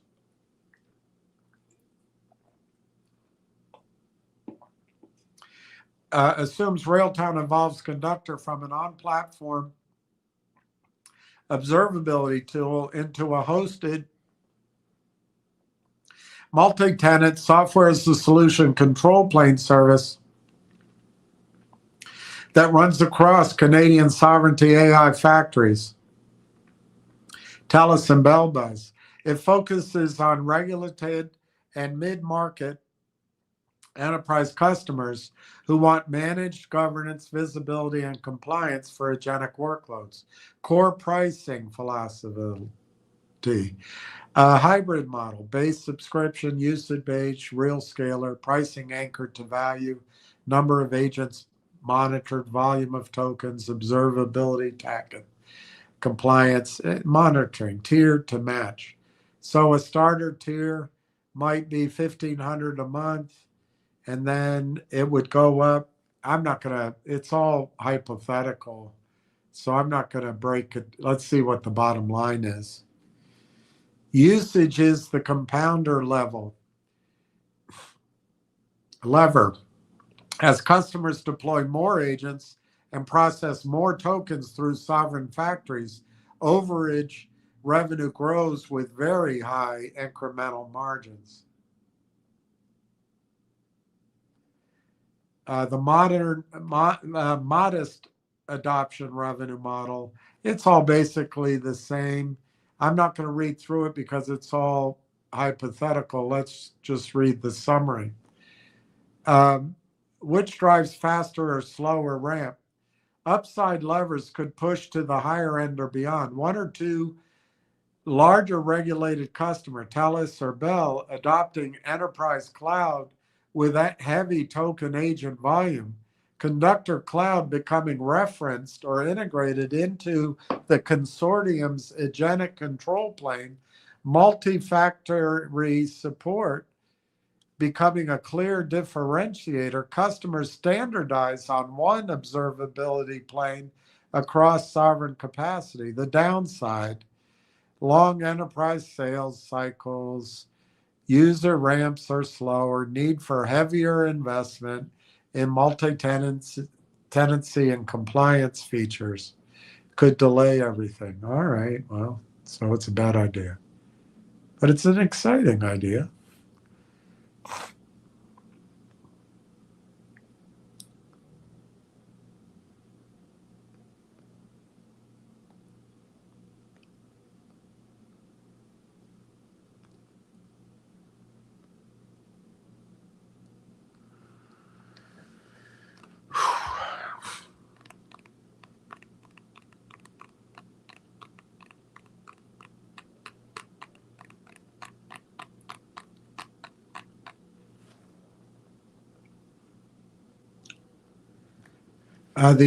This evolution turns Conductor from a supporting product into the primary recurring revenue engine with classic SaaS plus usage economics. Guys, I got to remind you, I asked the question. So there's no evidence of this anywhere. But I think it's very logical. At the modest, because if you're competing, you got to compete. At the modest levels above, even 10 to 15 million revenue from Conductor Cloud alone in 28 would be meaningful for a company currently at 50 million market cap and still early in commercialization. It materially improves the compounder characteristics because high gross margins, revenue grows with customer success, more agents, more observability spending, storage lock-in and switching costs in regulated environments, portable across Canadian sovereign infra environment, a map, widening the total addressable market without owning GPUs. The model is gated by execution, building the hosted service, providing multi-infra capability, and winning the first wave of regulated customers. That sounds big.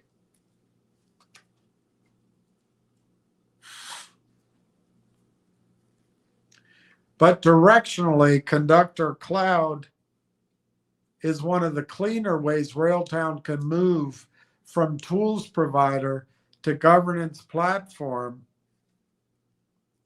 and capture a durable slice of the agentic value chain.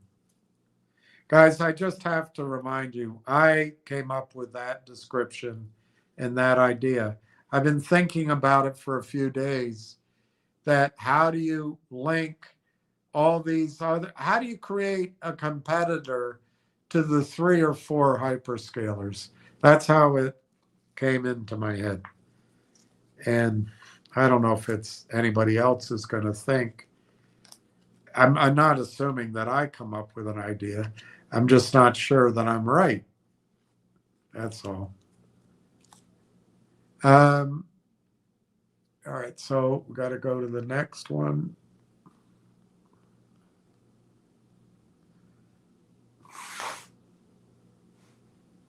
Seems like one's missing. Oh, all right. Just keep going. Oh, I asked, you see all the stocks there.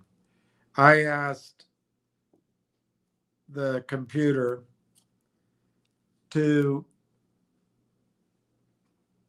whether or not Railtown is different from all the other mongrels out there. And here came the answer. Yes, it's different. But, and it's an important thing to remember, you guys can, on some days, and I do it too, on some days you can realize that this stock is part of the Grim Reaper machinery. And then other days, you get all worried that the stock price is down and it's telling you something. It's frustrating. So we got to remember this part. But Railtown still operates in the same microcap ecosystem where Grim Reaper mechanics can dominate until real scale and liquidity arrive. That's the bottom line here. If you could remember one sentence out of all these months, Railtown still operates in the same microcap ecosystem where Grim Reaper mechanics can dominate until real scale and liquidity arrive. And you don't think they set it up that way? These comparables are mostly development stage stories, if that much.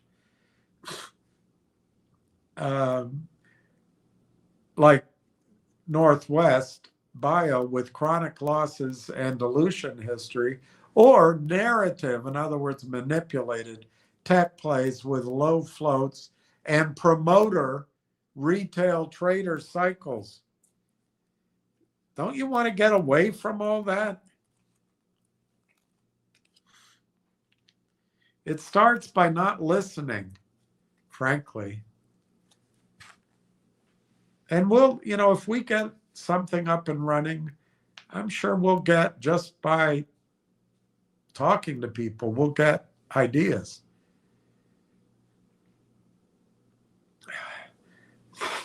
So they're narrative plays with low floats and promoter cycles. Many have histories of reverse splits, toxic convertible financing to fund burn, high frequency trading driven pinning, or selling into strength, reg show threshold issues during volume spikes, and after hour true ups or adjustments that frustrate retail momentum. The relentless pressure often forces companies into dilutive raises precisely when sentiment is weakness. This is classic grim reaping of retail capital via structural supply increases and narrative churn. Short squeeze theories, amplified in post GME AMC eras by voices like Tony De Niro in Dungeons After Dark discussions, provide short-term fuel but rarely durable exits without underlying traction. Railtown is not immune, while small, and OTC microcap listed, but it has more substance than pure also-rans. It's building a real platform play in the exploding agentic AI later, rather than a pure consulting services wrapper or vaporware story. Micro progress as of this year, from February to May 26,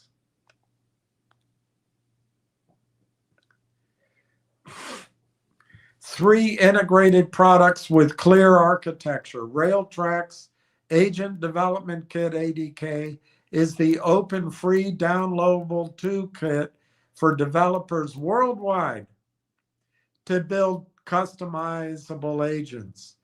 35,000 registrations and downloads by May, up from 11,000 in March.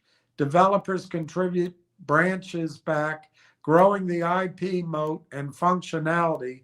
Railtown owns the core but benefits from community augmentation. The goal is to scale to 100 or 500 developers for network effects. Conductor Rail Engine is the closed pay-to-use enterprise layer for ingesting proprietary and legacy data, preparing it and running agents, workflow security on chosen data centers. Observability, security compliance, error tracking, consumption, usage, metering. This is the focus. Exactly the governance layer enterprises need to move beyond ChatGPT style chatbots to production AI on decades of internal data. Transition executed from 85% R&D spend to 70% engineering directly with customers.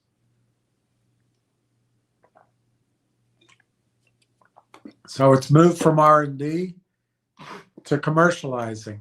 Service-led commercialization underway.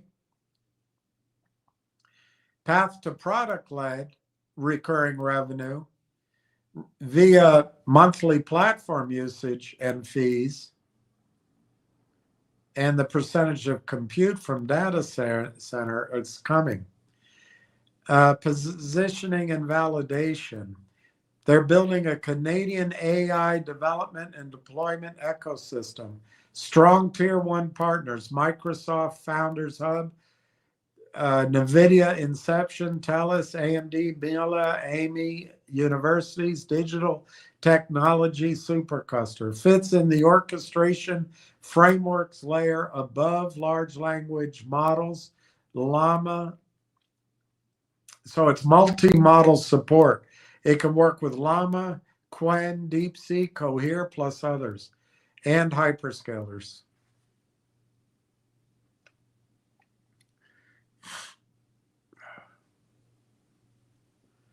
This is a tangible micro progress since the 2024 initiation research report, speculative buy, pre-significant revenue, early functions like root cause analyzer, conductor velocity dashboard, not yet revenue inflection or named enterprise logos in public excerpts, but a clear shift from research and development to hybrid services plus usage model with developer flywheel spinning.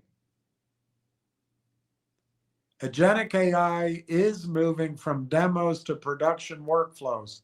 The bottle is no longer just model access. The bottleneck is safe, observable, cost-controlled deployment of multi-agent systems against real enterprise data, legacy systems, security, compliance fears, data residency. Railtown's Rail Engine plus Rail Tax plus consumption usage layer plus data center optionality directly addresses the quote, where is my data going and how do I govern agents running on it question that mirrors the early cloud adoption wave. That's the technology shift last time. So you led with service, the help got you to product led, which led to self-serve like Microsoft Azure. And that's what's going to happen with the AI movement, unless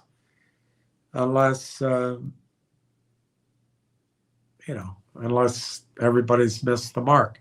Canadian sovereign AI ecosystem angle is underappreciated. With Mila, Amy Depth, TELUS, Bell Ties, and Microsoft NVIDIA validation, Railtown can position as the trusted North American, non-pure US-centric agent infrastructure for regulated sectors, finance, insurance, government, health. As open models proliferate, cheap and powerful options like DeepSeek and Qwen, demand rises for neutral orchestration, government layers. Railtown's multi-large language support and Canadian data center partnerships fit the bill perfectly. Future dots, usage-based plus compute minus share revenue equals natural compounder. As agent fleets, I like the sound of that, scale inside enterprises, more agents, more workflows, higher recurring consumption, and higher hyperscaler percentage take. Developer kit network effects plus enterprise conductor stickiness means a rising moat and lower CAC over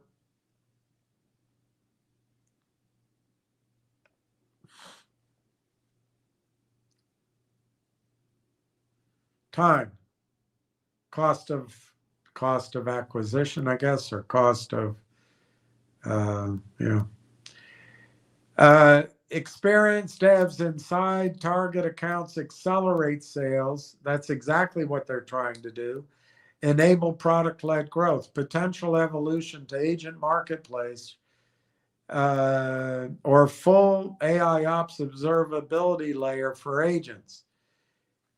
Wow. Strategic optionality could become ecosystem pick for Microsoft or attract PE strategic interest once revenue proof hits.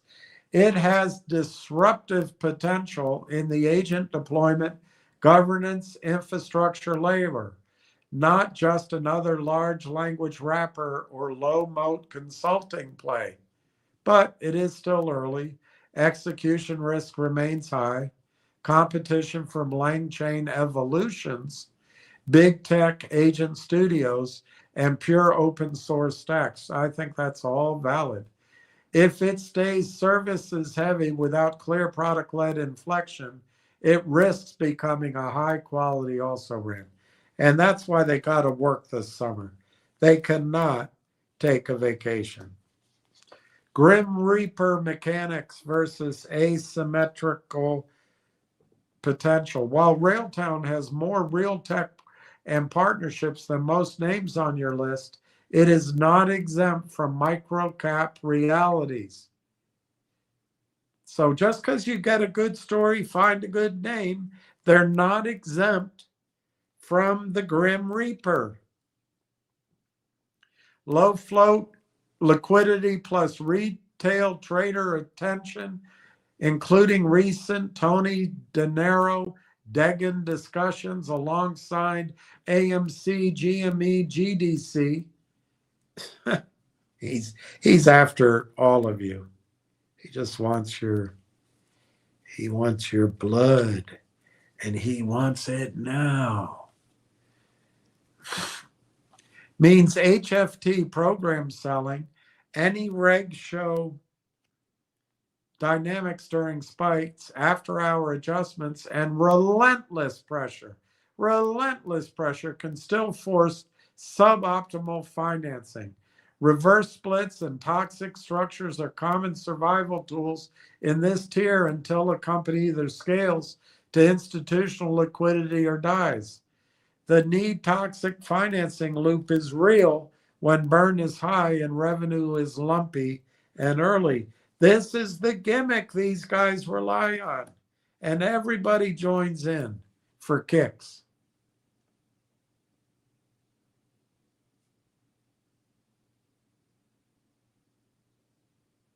Silly rabbit. Kicks are for trids.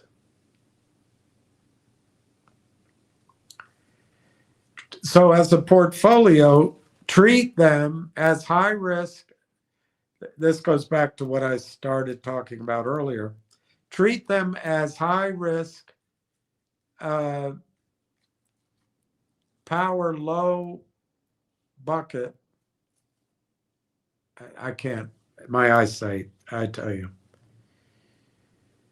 Expect 80 to 90% plus failure or near zero outcomes. Size, total speculative allocation, small, 5 to 10% of the portfolio. Within it, spread it across 10 to 15 names so that one true compounder or 10 to 50x re-rate. Railtown has that profile if execution continues. Mathematically covers the losers. 1 in 12 works with discipline, strict milestone tracking, reverse revenue traction, clean raises, customer conversions, no excessive dilution. We don't have any of that right now on the bad side. And we have it all on the good side, it looks like. It says cut losses fast on thesis breaks. We haven't had a thesis break. We've had stock price go down, but we haven't had a thesis break. Let the winners run. Do not trim. Let them run. Guys, you, without realizing it, built this portfolio, and you thought each deal was a sure thing. So you have 10 or 12 of them already. You didn't know you were doing it. You've already had your 10 or 12 losses. You've already had them. And you can't afford to spread it out again across a bunch of promoted plays again. What you can do is liquidate all the crap and put it all into Railtown, which is the souffle in the oven. It's the purebred, not the mongrels.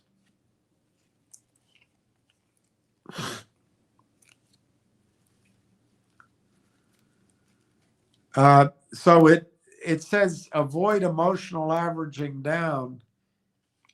That, I think, applies to the mongrels. I do not think it applies here. Why? Because you're not emotionally doing it. The thesis hasn't changed. You know the story. You're taking advantage of the Grim Reaper's endless destruction. It's not emotional. It's calculated. It's professional. Averaging down is professional.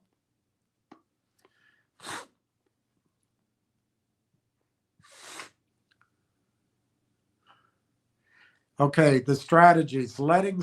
I said, should I just let other people do this? Letting stories told by others on live or spaces while riding short squeeze, try to ride short squeeze theories. In other words, they came up with it. De Niro style or similar. I don't know. Tactical momentum overlay at best, not a reliable core strategies. Narratives can be wrong timed or fade. Shorts adapt, shorts adapt, shorts adapt. Many squeezes reverse hard. You become exit liquidity more often than smart money. You become exit liquidity more often than smart money. Fine as a small tactical sleeve if you have fast execution and independent confirmation, and otherwise somebody's telling you, but dangerous as a primary approach. Day trading or swing trading purely on promoter tips, statistically poor results for most retail. High cost, slippage and low float names, taxes, because you have to pay taxes. Psychology. Promoters often have agendas or bags. Works for a tiny fraction, those who have real edges. Otherwise, it's mostly transferring capital to faster players or to the house. On the other hand, an asymmetric trade on Railtown, specifically for portfolio redemption or profits. I didn't use that word, so other people must think this way. Yes, it has that potential precisely because it has more substance, Railtown. It has real product traction on the developer side. It has credible partners, clear recurring revenue architecture, rather than the pure Grim Reaper stories. If the May 26 news release and the ongoing execution lead to visible customer wins, usage ramp, or clean capital, it can break out of the vortex and re-rate meaningfully. But it is still binary-ish, in other words, on-off, until scale. The size is small. The anchor is on fundamentals such as product-led inflection, dilution, discipline. And I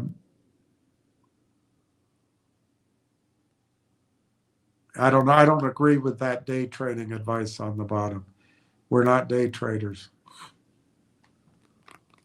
Bottom line, Railtown is not just another consulting also ran. It is building a defensible agent development plus agent, a defensible agent development plus deployment platform with network effects on the toolkit side and high value recurring potential on the enterprise conductor usage compute share side.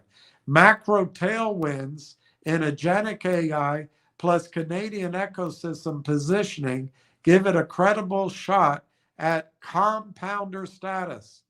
It carries real Grim Reaper risks, which we experience every bloody day, while micro cap early revenue. But it has more escape velocity than most names on your list.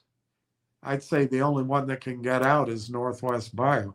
Treat it as a small milestone-driven asymmetric bet in a diversified high-risk sleeve. You already diversified. Your diversification already blew up. Don't do any more diversification. You've had so much of that, you can't stand it anymore. You can't take it. If the micro execution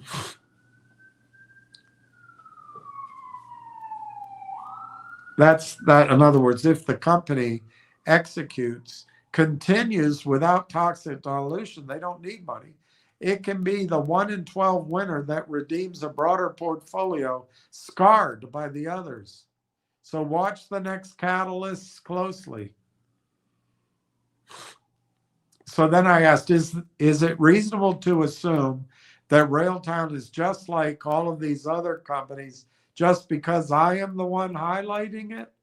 Would Railtown have better odds to succeed if I just let somebody else talk about Railtown? Or, in other words, do I have anything at all to do with Railtown's success or failure? No, it's not reasonable to assume Railtown is just like the other names on your list simply because you are highlighting it. The similarity or difference is driven by the company's actual micro progress, product architecture, partnerships, and path to revenue, not by who is talking about it on Lives, X, or in Degen circles. Railtown already shows differentiation that most of those companies lack.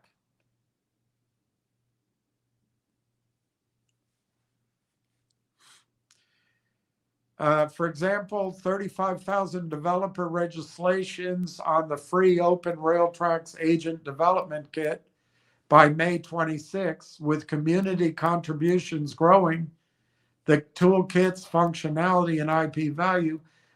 For example, clear shift from R&D to commercialization.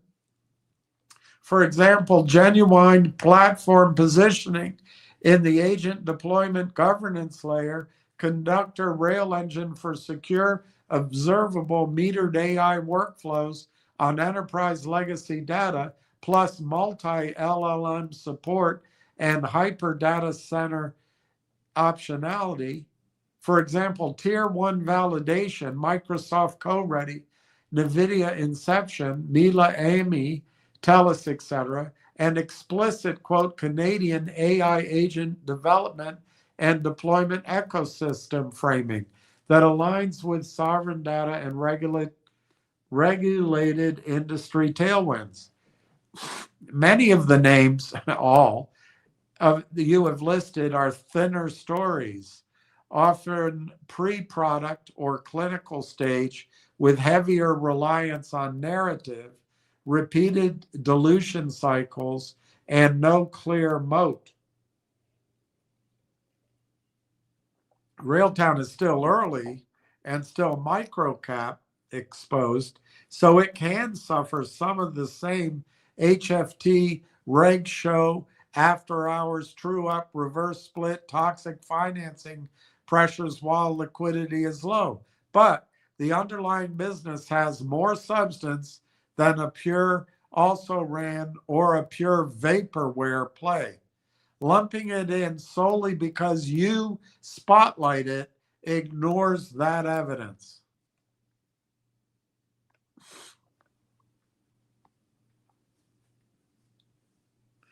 Would Railtown have better odds if you step back and let someone else highlight it? Marginally better for perception and narrative cleanliness in the short to medium term, yes, especially while it remains small and discussed in the same trader circles as AMC, GMC, GDC style names. If you're highlighting it is perceived fairly or not as part of a promoter squeeze narrative loop, it can inadvertently bucket Railtown with the Grim Reaper cohort. The association can attract the wrong time of capital, like Tolstoy King, short-term momentum chasers, rather than longer horizon believers in the agent platform thesis. It could amplify volatility and make clean institutional or strategic interest harder. It could invite extra scrutiny if it starts to look like a coordinated narrative pushing rather than organic research. Stepping back and letting other voices or the company's own news flow carry the story could let a more fact-based, less degent narrative, that's Tony, narrative develop. However, this effect is secondary. Railtown's fundamental odds are overwhelmingly determined by internal execution, converting the 35,000 developer base into enterprise sales service wins, high product-led usage inflection, securing data center compute deals, and raising capital on reasonable, non-toxic terms. They already did that. Your spotlight is noise compared to those variables. Always makes me feel great. Do you have anything at all to do with Railtown's success? Almost nothing. On the operational company success side, Railtown's success or failure will be decided by the team's ability to turn their tool into a product and scale the conductor rail engine layer, by their partnership conversion, Microsoft co-sell NVIDIA TELUS data centers, by actual customer adoption and recurring revenue ramp, by capital discipline, avoiding the classic microcap death spiral that finger motion's in. You are not on the cap table in a controlling way, not running product or sales, and not a strategic partner. Your actions do not move those needles meaningfully. You do have influence on the stock's trading dynamics, liquidity, and short-term narrative, which matters for anyone holding it as an asymmetric investment, thoughtful, fact-based, highlighting, research assistant style, actual downloads, commercialization shift, revenue model, macro-agenic AI tailwinds can increase visibility and liquidity, can help the name escape the pure story stock bucket more quickly, support a re-rate if and when milestones hit. Those sound good, like good things. Hype-driven or squeeze-focused promotion, especially if it drowns out fundamentals, can do the opposite. Keep a stock trapped in the volatile microcap vortex, attract predatory flows, or make management's job harder by creating unrealistic expectations. In that sense, your involvement is a double-edged sword for shareholder outcomes more than the company itself. That doesn't sound good. Not my intention. But I never sugarcoat the answers I get. So treat Railtown as a high conviction but still speculative asymmetric bet inside a small portfolio sleeve. Look, my argument is you already did the other 11. So you already lost that money. Your portfolio is the amount of money you lost plus what little bit you have left in all these shitty stocks and maybe some cash. In that context, you're not betting at all. You're putting it all as an investment as a portion of your portfolio. The other 11 all crapped out, and you should be out of them. There's not a single one that's going to work. Or say it differently, that you're going to be able to successfully trade. Anchor the thesis on the real micro progress and platform potential in the agent development layer, not on who's talking about it this week. If your highlighting has been more of a narrative squeeze oriented than fundamental, it's been the exact opposite. Dialing it back toward disciplined research updates would likely improve the risk reward for holders without harming the company's actual odds. I've never highlighted the squeeze promote part of the story. Sorry to say.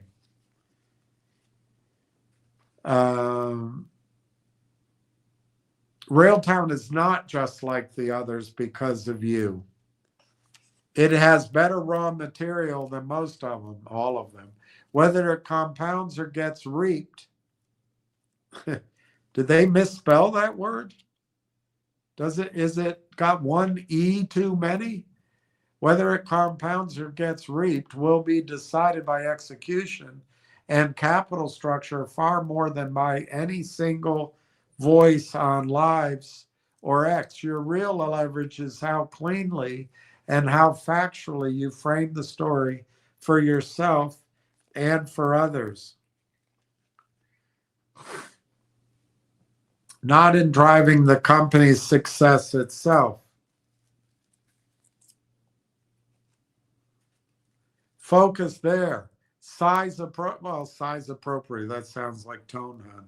Look, my point is you already sized inappropriately. You already sized massively and you got wiped out. What's left is not your portfolio that you should be sizing. You should acknowledge that you already sized your portfolio. You spread your large portfolio over a dozen names and you lost on 11 of them. So this portion should be the same or greater size than those other 11. This is the one that you're going to make your money back on. This is the 1 in 12. Or it has the excellent odds of being. So don't start using the rule of thumb things that you should have used in the beginning when you put it all into I don't know, put it all into ZJYL. All right, let's keep going before it gets hot in here. All right, so they're going to do evaluation, key modeling assumptions. They're doing it with the cloud as an idea. So revenue goes from 2.5 to 4.2 on the consulting side, and on the channels 11 million to 21 million. Long-term growth 40%, then tapering, 70% margin, operating margin reached 30. These are all very low. Using the discount rate, terminal exit. How many years is the terminal exit? 2031. No debt. No debt. It's unbelievable. It's got no debt. Modest base, upside faster. Anyway, let's not go through every number because it's all made up. But using these, and these are the discount rate, you saw it, the 12%. These are the current numbers that would happen in a reasonable amount of time. So everything under $1 to as high as $2.50 in the simple case per share. And this is the downside case, I guess.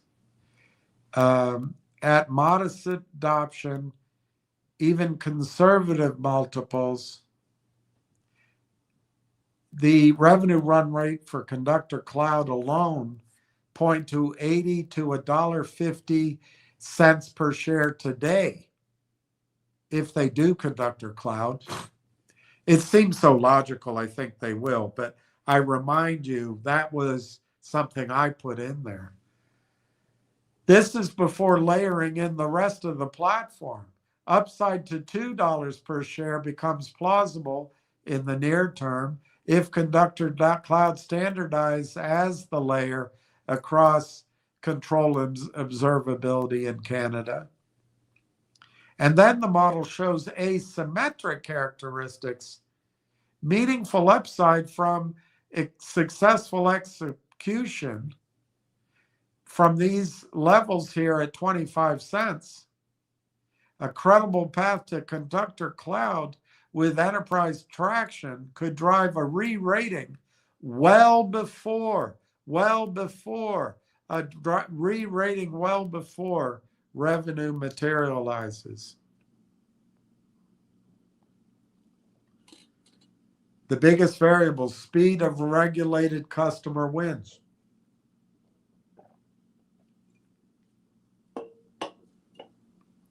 Usage ramp, tokens and agents. This is where the real compounding happens. And that's where agents start working with agents all day long. That's where it happens. Ability to deliver multi-infra support, TELUS BellBuzz, without major delays. This remains early stage execution risks. The model assumes they successfully turn their tools into products and sell the hosted service. Not guaranteed, but directionally aligned with the OSFI tailwind consortium needs and sovereign infra build-out. I said I should think revenues would at least be modeled fairly quickly. And the multiples you use, because they are low, might be shorter term targets for the share price. Yes, you are making a sharp and fair point on both fronts. I'll address it directly.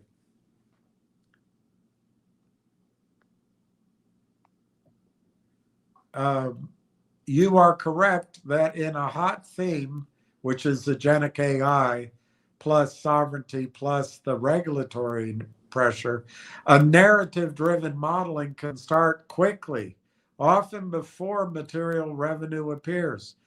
Second half this year, early next year, analysts and sophisticated investors will likely begin building simple models once Railtown shows one, clear enterprise traction from the July 26 commercialization push. Two, any early enterprise signals or usage metrics via TELUS.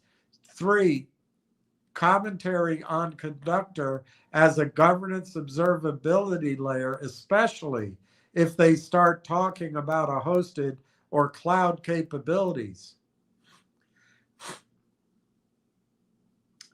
Meaningful, credible modeling with revenue forecast, margins, scenario analysis usually lags until there is one, visible revenue and some repeatability. Two, management guidance or clear pipeline disclosure.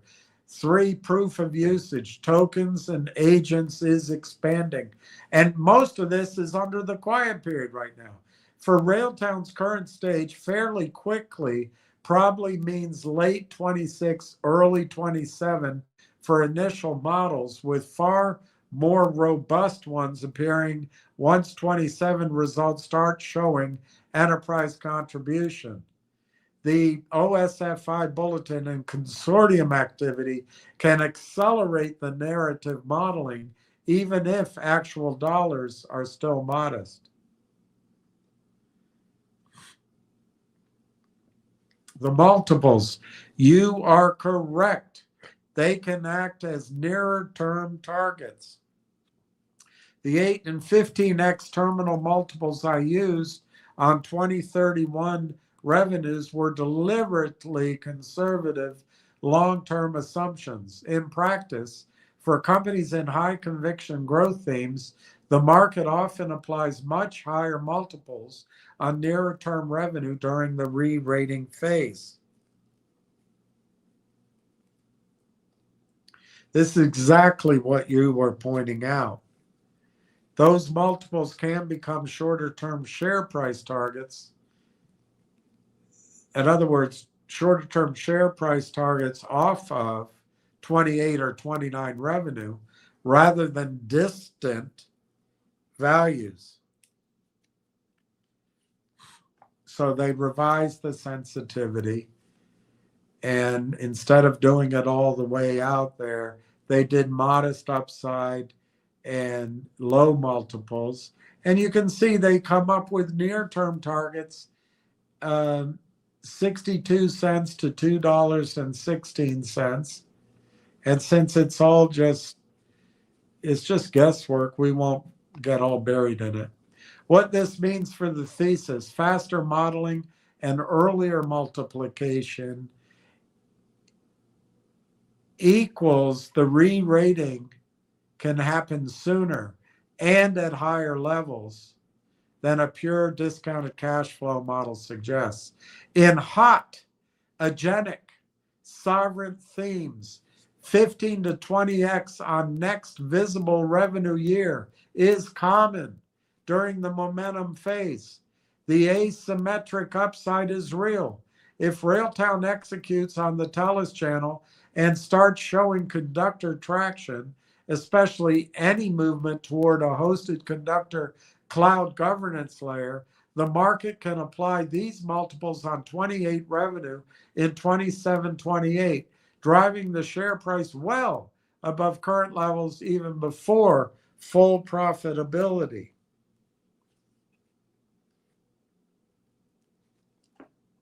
The downside is somewhat protected by the existence of developer traction, those 35,000 users.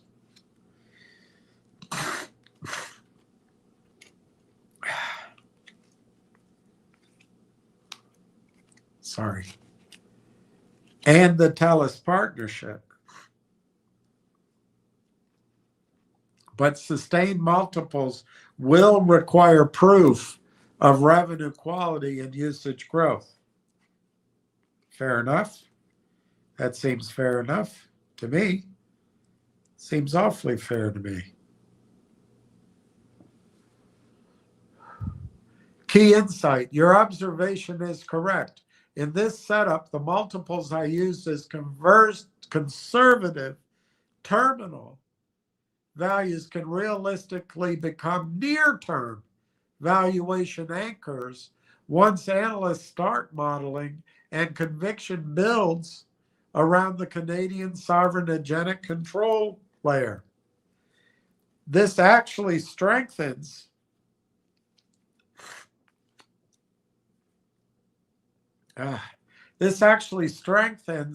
the compounder case.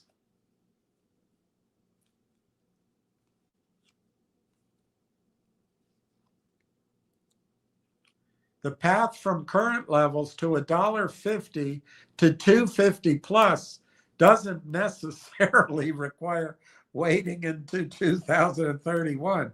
I should hope not. It can compress if the narrative plus early execution align with the OSFI and consortium tailwinds.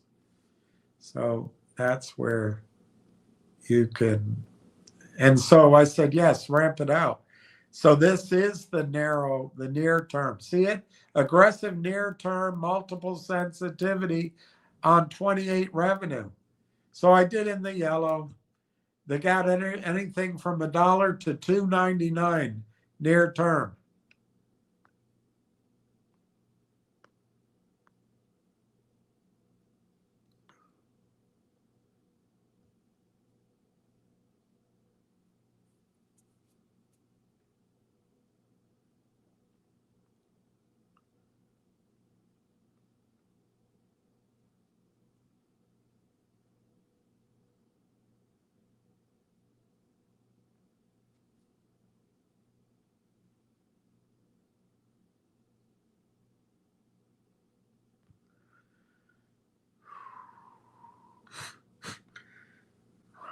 My nose is congested.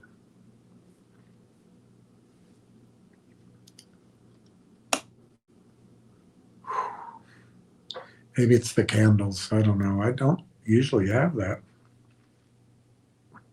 All right.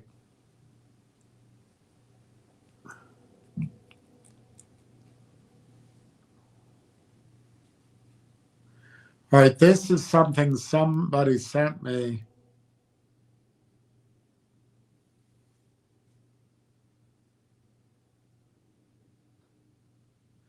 I'll go through it. I think Ward sent this to me, which probably means it's well thought out. Oh, no, this is,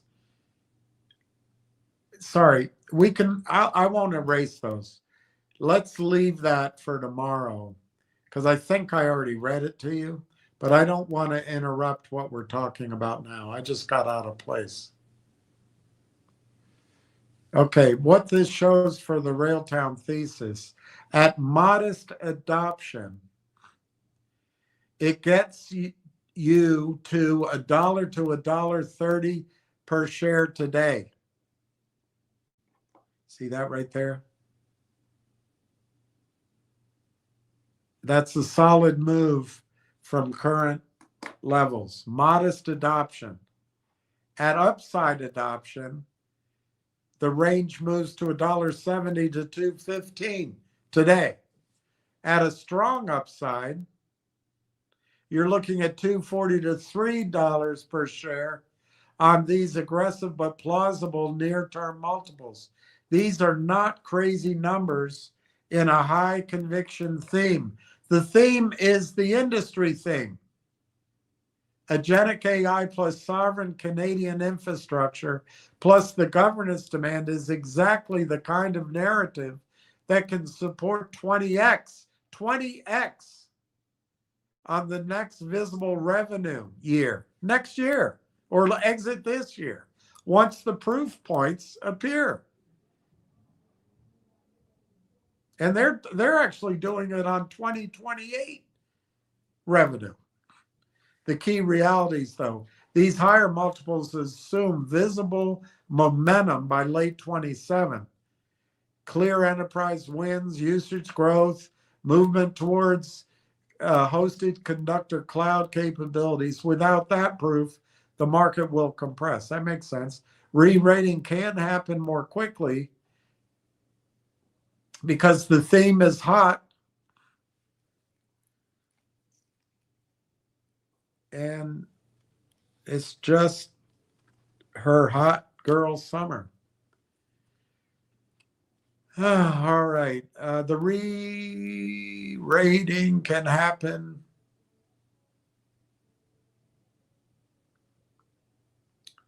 Even at these levels, the model is still driven primarily by Conductor Cloud. The rest of the platform provides additional upside that isn't fully captured here. So there's room even to re-rate the model. This aggressive framing reinforces the asymmetric setup, meaningful upside if execution on the sovereign agentic governance layer lands, with the current valuation embedding relatively low expectations.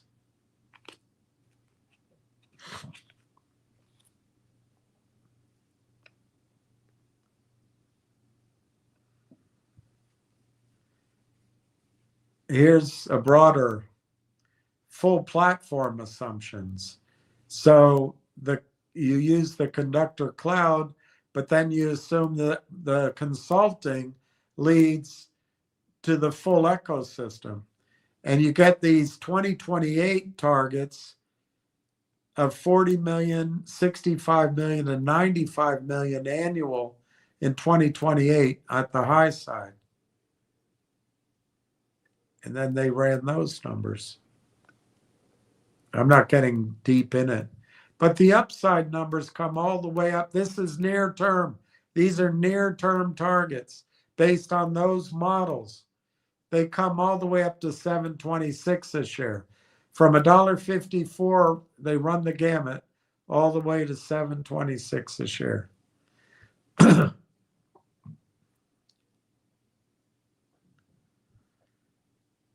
So even at the modest 30 million and 28 revenue, it gives you $1.50 to $2.05 per share today. And upside adoption to 55 million, it moves it to 280 to 470 today.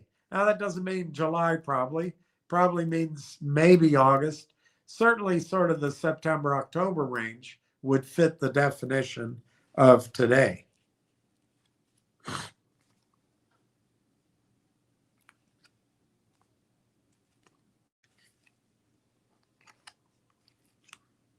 And a stronger upside if you projected 85 million in revenue in 2028. 2028.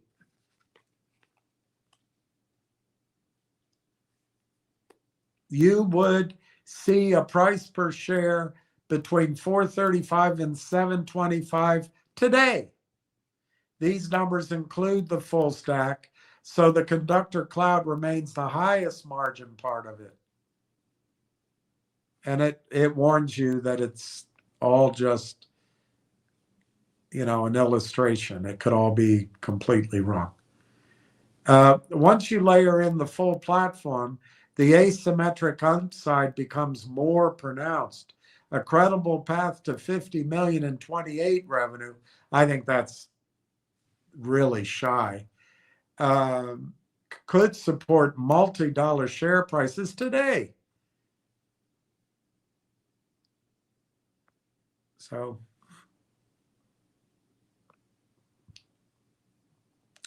I asked the computer to describe something that probably Tony De Niro has forgotten, since he's an economist and deserves, for some reason, to be regarded in high stead because of it.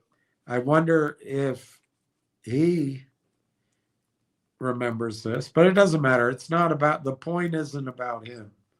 The point isn't about him. Ricardo's theory of comparative advantage is one of the most important ideas in economics. Developed by the British economist David Ricardo in his 1817 book on the principles of political economy and taxation, it explains why countries or individuals, firms, can benefit from specializing in production and trading with one another, even when one party is more efficient at producing everything.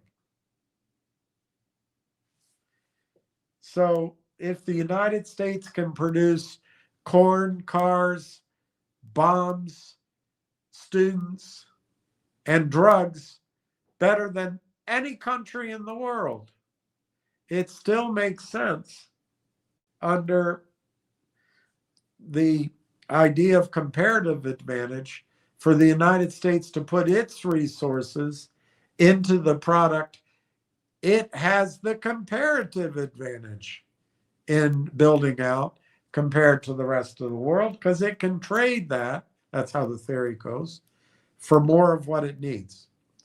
A country has a comparative advantage in producing a good if it can produce that good at a lower opportunity cost. That's the problem. People don't get that either, than another country.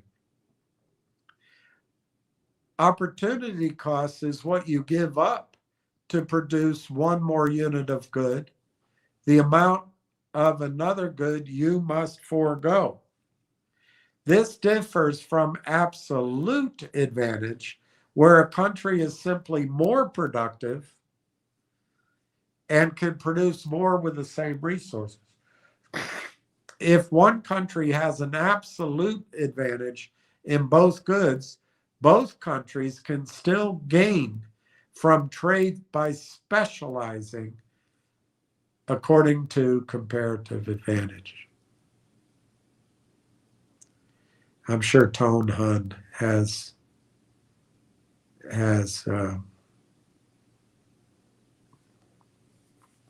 here's an example: England and Portugal.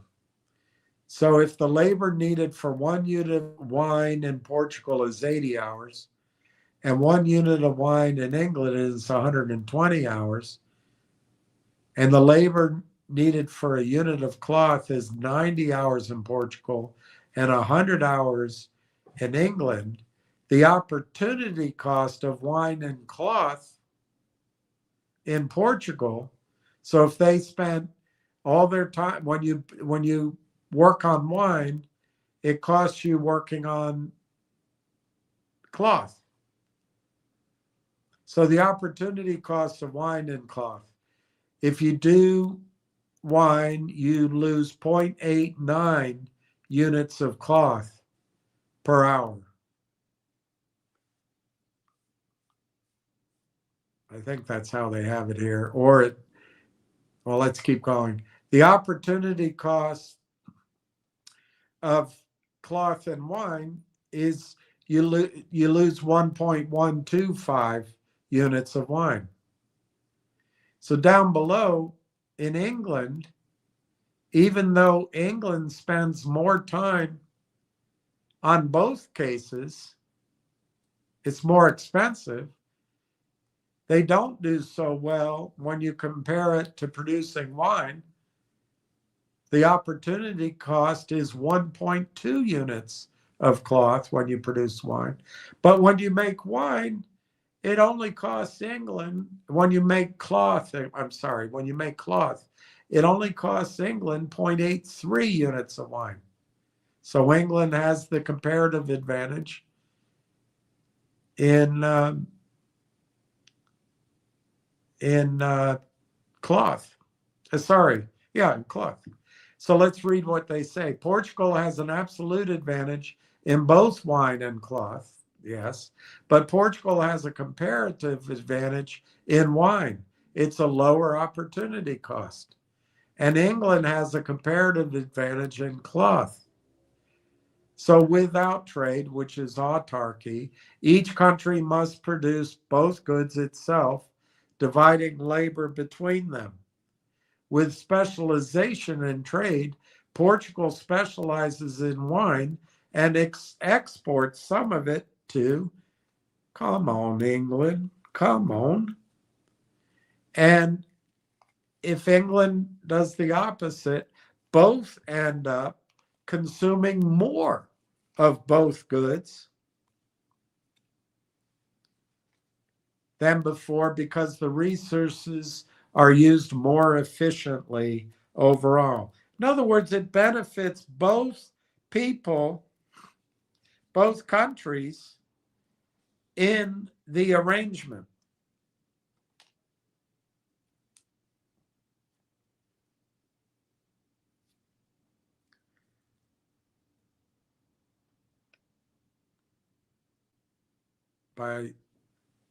Trade is not zero sum. Both sides win when they specialize based on comparative advantage. The gains come from the differences in opportunity costs, not from absolute efficiency. This holds even if one country is technologically superior in every industry. The less efficient country still has a comparative advantage in something. It assumes factors like labor are mobile within a country, but not between countries, and ignores transport costs. Economists refined these assumptions. That's the problem with economists. They always assume things flat, like the ice melting right now in Antarctica that could lead to 2 feet of sea rise anytime that the glacier slides off the land and into the sea. That's going to change the economics of a lot of bank portfolios on mortgages on seaside property. Modern relevance. Ricardo's theory remains the foundational argument for free trade. It underpins why countries export certain goods and import others.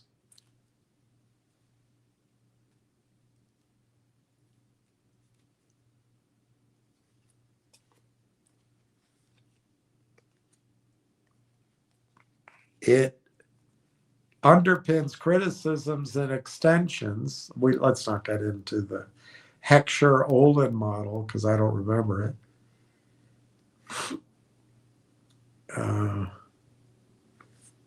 New trade theory, I kind of remember it. Policy debates on globalization, tariffs, and industrial policy. In short, comparative advantage shows that specialization and trade allow the world to produce more with the same resources, raising living standards everywhere. It's a powerful counterintuitive insight that trade can benefit even the weaker participant, quote unquote, weaker. So here's my question. If, as the modern feminist argument assumes, women are better at everything than men, better at anything they wish to do than men, and that a young woman has spent her youth being told that she's great. She has never met with a no, and she makes it to partnership at a law firm, probably to square the DEI ratios, so has had no difficulty in that promotion, and she is now reaching her mid-30s. Is she going to be best served focusing on 60 to 80 to 100 hours work weeks, or should she spend her excellence across child raising, being the breadwinner, living her best life and hobbies? Is it possible, as an explanation other than the patriarchy, that in history life was brutish and short, and an obvious comparative advantage for family units was a division of labor, especially since the man cannot go into labor? Yes, comparative advantage applies at the individual and household level, just as Ricardo described for nations. People and couples maximize well-being by specializing where their opportunity costs are lowest, then trading, sharing resources, income, time. Biology creates real asymmetries, especially around reproduction. Yeah, but women haven't figured that out. At least young women haven't. The scenario in big law, 60, 80 plus hour weeks, often 2,000 plus billable hours per year, are common for equity partnership, unless you get it early, track and maintenance. Data shows high burnout, especially for women juggling the second shift of home responsibilities. Female lawyers with young children bill 200 fewer hours per year than peers without, while men's hours are less effective. Gender gaps in performance and aspirations widen with kids. Well, we better legislate that away. Better do something about it. It's the patriarchy.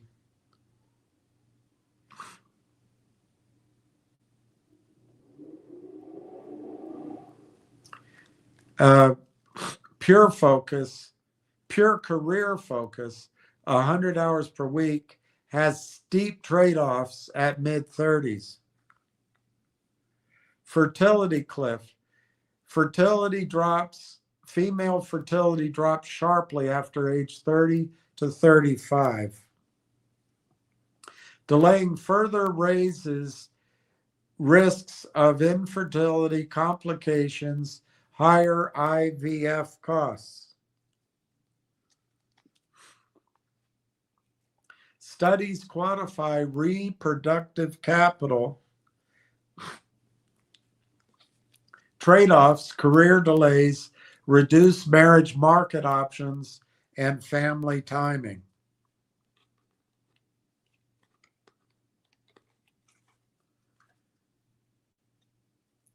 Health, relationships,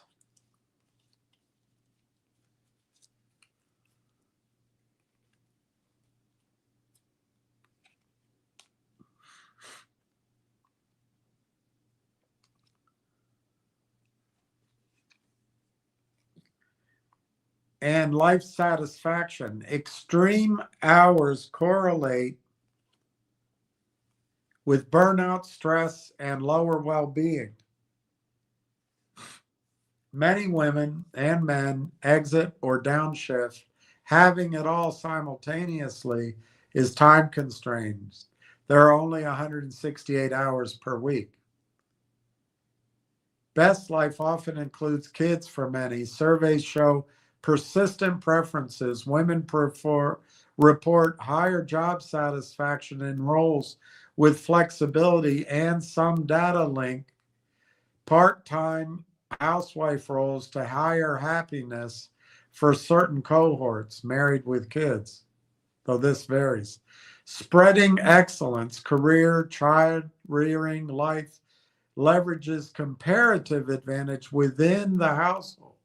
A high earning woman may have an absolute advantage in income, but if her partner has lower opportunity costs in early child care, no pregnancy, recovery, different physiology, specialization can raise total household output, higher combined income, better child outcomes, plus more leisure. This isn't failure, it's efficiency. Many dual earner couples negotiate this. Nanny shared duties or scaling back temporarily. That patriarchy. No one is best served universally. It depends on personal values, kids versus prestige, partners' earning potential and preferences, support systems, family, policy, money for health and energy. Many women successfully, throw that in, combine high achievement with family by choosing flexible paths post-partnership, in-house roles or reduced hours. There it is, reduced hours. DEI promotions don't change biology or physics of time.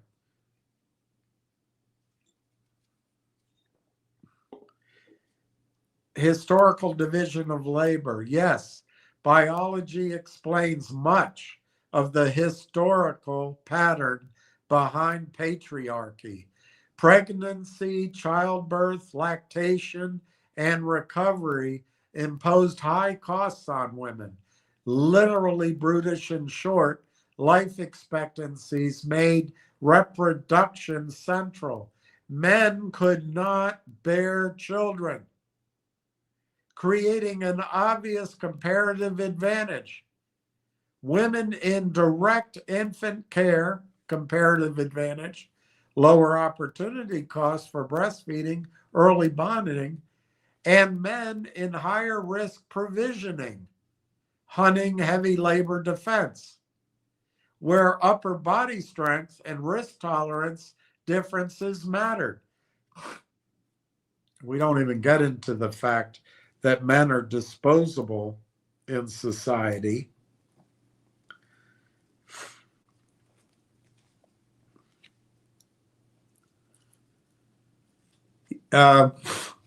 This wasn't unique to the West. Cross-cultural studies show task divisions often aligned with child rearing compatibility. Modern evidence, twin adoption studies, cross-country data, evolutionary psychology show average sex differences in interests, time allocation, and work family preferences persist even in egalitarian societies with strong policies. Men, on average, devote more time to competitive careers, women to family flexibility.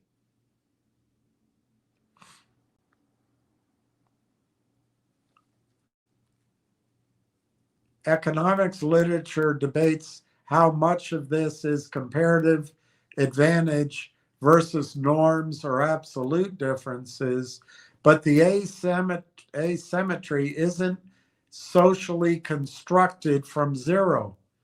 Reproduction is female specific. Industrialization and contraception reduced these constraints, enabling massive female labor force gains, but it didn't eliminate them. Fertility, career interruptions, and preferences still drive gaps in hours, pay, and leadership. The modern feminist argument of women being unambiguously better at everything overstates averages and ignores variance, trade-offs, and biology. individuals should assess their strengths, costs, and goals. For many high achieving women in demanding fields, leaning into comparative advantage, excelling at high value work while partnering for family has produced better outcomes than trying to maximize every domain at peak intensity simultaneously. Ignoring opportunity cost, time, fertility, and health doesn't liberate, it constrains choices. Data shows real constraints. Pretending otherwise leads to regret for some. Optimal paths vary by person, evidence supports. And it's too bad that women don't allow men as partners to not be successful, since women are taking the men's jobs, but they all want to marry up. But if they would allow the man to stay home, take care of the children, that might be comparative advantage. They don't allow it though. They think less of that man. They divorce that man.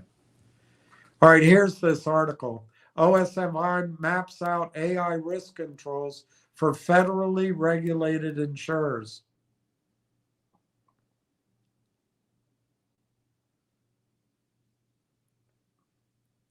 Canada's financial regulators wants insurers to keep their controls in step with AI systems that can now reason and act on their own.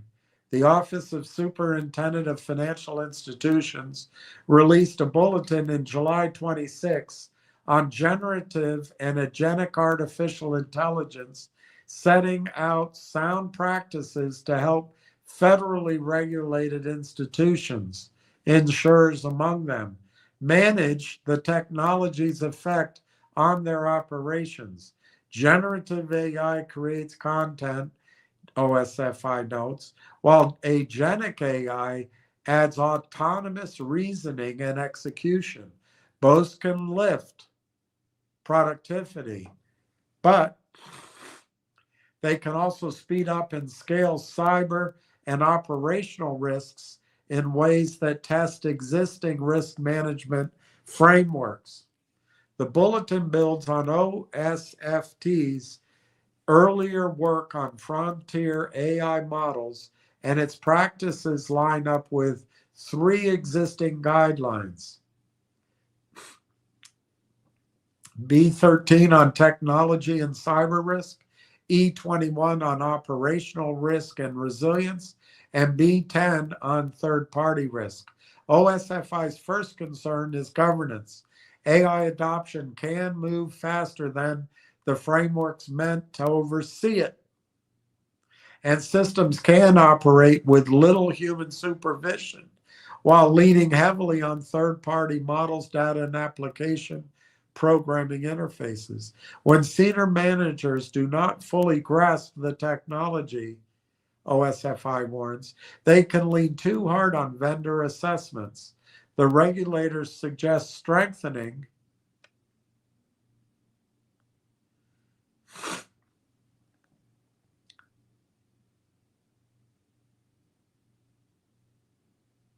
that sentence didn't finish. OSI's first concern is governance.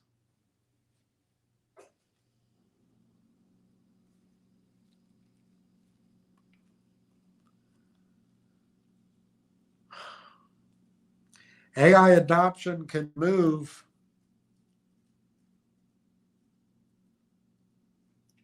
faster than the frameworks meant to oversee it, and systems can operate with little human supervision while leaning heavily on third-party models, data, and application programming interfaces.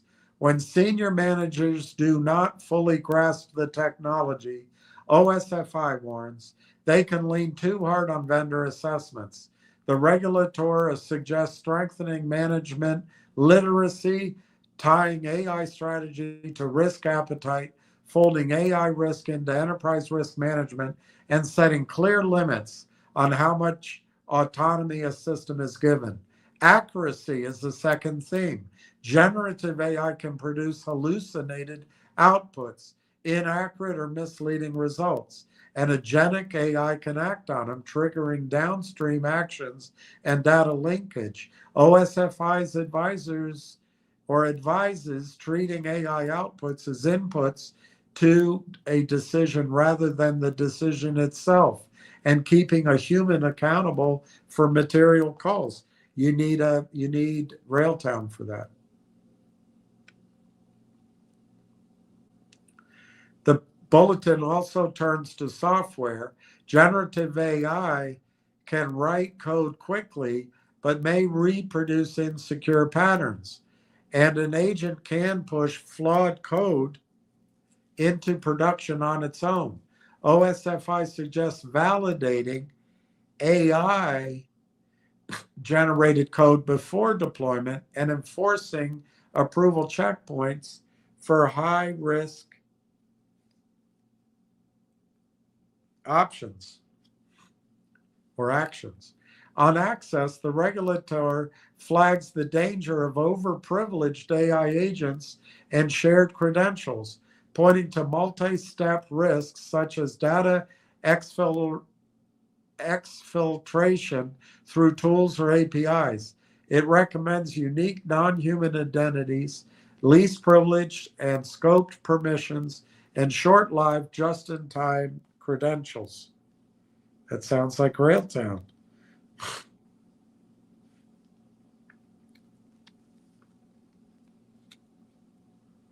AI cuts both ways in security.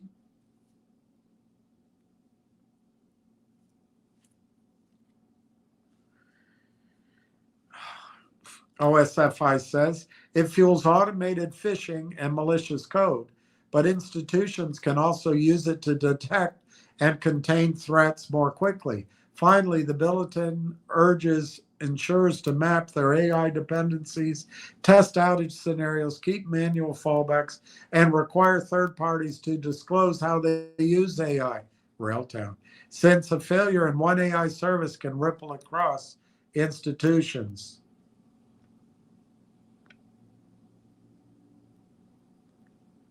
Finally, this is an article from John Ruffalo.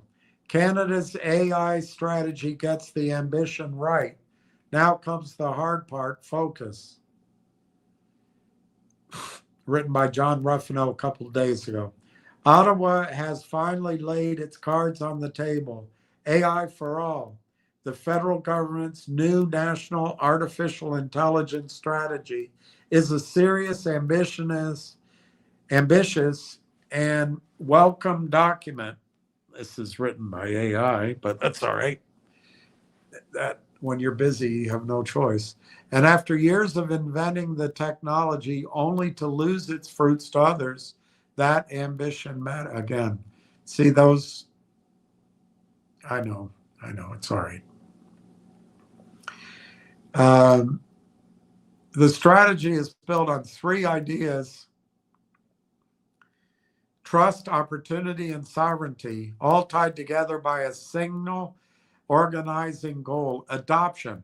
In other words, they want Canadians to adopt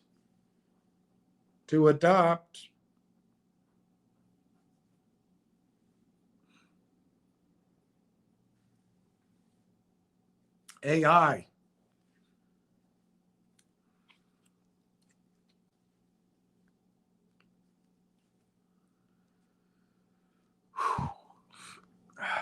I lost my page. Sorry, my eyes are a little bit off. I just got to get back in sync. I can't find it. Adoption. That framing is exactly right. We are the country of Hinton, Bengio, and Sutton, and of the next generation they trained. The Ilya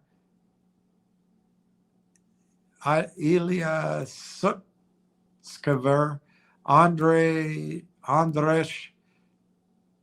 Karpathy, Sonia Feldler, and Jimmy Ba. We are home to a deep bench of AI firms building here, yet only about 12% of Canadian businesses have meaningfully integrated AI into their work. Among small and medium-sized enterprises, it's closer to 8%. We rank near the bottom of the developed world on AI literacy and trust. We are a world class at invention and middling at use. That's because you got too many committees. You got to promote too many people. You got too much making sure everybody's okay. Let's circle back. It's just too much of it, Canada. It's just too much. Take the thumb off the scale. Quote, AI for all stares at that gap. It sets a bold target of 60% business adoption by 2034. It promises free AI literacy for 1 million students, a public supercomputer, and 200 million in health mission and sovereign compute. There is a great deal to like here, and the government deserves credit for both the scope of its vision and the candor about the risks to jobs, privacy, democracy, our children that come with it. One blind spot: the strategy speaks almost entirely of digital AI when the next wave is physical AI, which is what we started. That's one of the things that got me recommending it, is Morgan Stanley's report on physical AI, robotics, autonomous systems, and machines acting in the real world. But is 2034 ambitious enough? The target is measured against today's laggards, not tomorrow's leaders. Among small and medium-sized enterprises, the Nordic frontrunners already sit at 29 to 42%, Germany at 26, and France at 18, against Canada's 8. Well, like I say, you just have too many meetings. In a technology that advances in months, 8 years to reach 60% risks codifying our lag, not closing it. We should aim higher sooner. This is all good for Reeltown.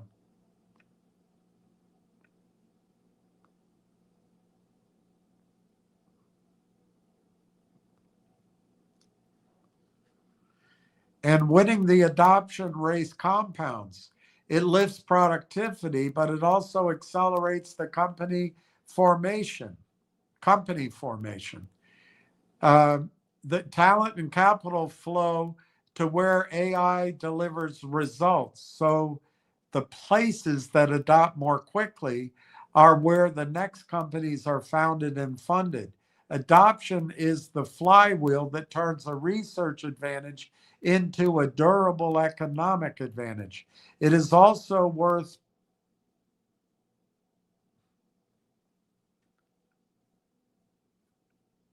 noting how hard this file is. AI policy is not a single lever. It's privacy law, labor transition, cultural and linguistic protections, indigenous data sovereignty, energy and security, getting rid of white male, straight, toxic behavior, colluding at once and moving faster than government is built to handle. The real measure is not the headline numbers, but whether the benefits reach all Canadians in every region, every community, the small firm and the worker mid-career, and not merely the companies and cities already positioned to capture them. Shared prosperity must mean that, or the social license for this transformation will not hold. So this is what we should do. First, the strategy may be trying to do too much. 6 pillars and dozens of initiatives signals comprehensiveness, but comprehensiveness can shade into a lack of focus. Let's gather for a meeting. Let's have another meeting. Why don't we set up another committee? Why don't we put somebody in charge of it? I know. Capital and attention are finite, and a plan that promises everything risks delivering nothing at scale. What gets sequenced first, and who owns the trade-offs? A strategy is as much about what you decline to do as what you announced. That sounds so logical. It sounds like a man having done things before rather than just learning something in a book or a theory in a magazine. Second, do we really need another fund? Between the new Tech Growth Fund, LIFT, and regional AI initiatives, the Compute Access Fund, and assorted commercialization envelopes, Ottawa is accumulating a lot of committees that can be run by people that haven't had a chance over history. Ottawa is accumulating an impressive number of vehicles. More funds are not the same as more outcomes. Each adds its own application process, bureaucracy, and reporting burden for entrepreneurs that we claim to help. Before creating the next one, we should ask whether we are consolidating the alphabet soup or simply adding another award to someone's shelf. And consolidation is only half the problem. Too few of these vehicles reach the companies that should be Canada's canonical AI investment targets.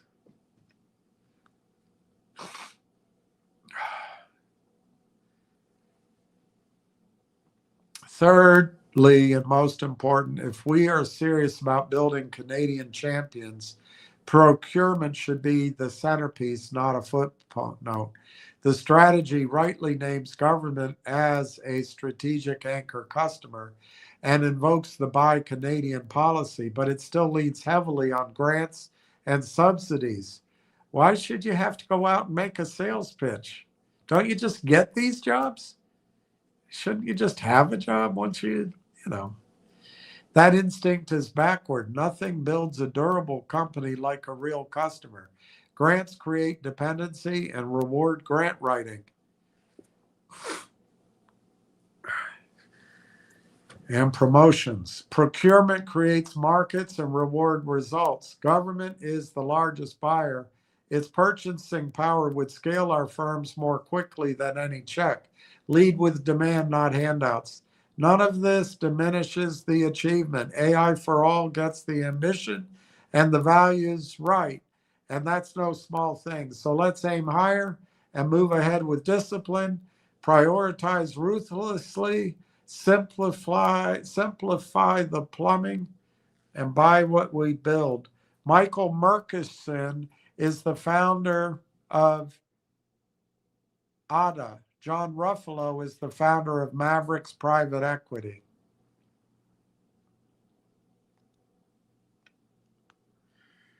And that's my effort tonight. And I'm all congested. It's 10:47. I'll check. There looks like 2 comments, not very much. Hotel AV. Can you at least say something about the little gold company to keep us thinking, even if there isn't a current? Sure. I have investors ready to invest. The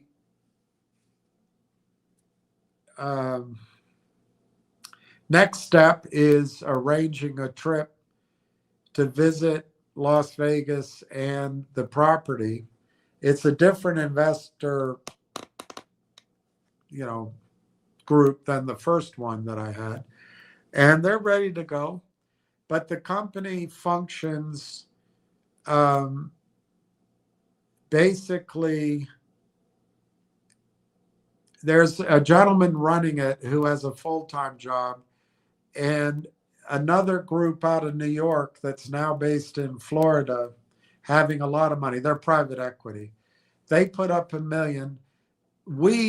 All of us here have put up about 600,000, maybe a little more than 600,000. I was promised a board seat, but I was never given one by this guy. This group, because of chutzpah and I guess general impressiveness, they put up $1 million, and they got 2 board seats. So effectively, the company now is controlled by this private equity group because there's only 3 board members. The 1 board member left over, and these 2 guys. They run Ireland. It is my impression, although it's not been confirmed, which I think is good news in general, is that they are seeking alternative methods of processing the gold. And I think that's great for resale value and for JV partnerships. I think it's terrific. It's fantastic. But it runs the risk that they're going to squeeze all of us out, squeeze of us down. Now, the other power source in the company is the founder and the largest shareholder and the gentleman that came up with the methodologies over years. And as he told me, he is God in this space. I don't think he's trying to do what John Lennon. I just think he's trying to explain to me. No one knows the space the way he does.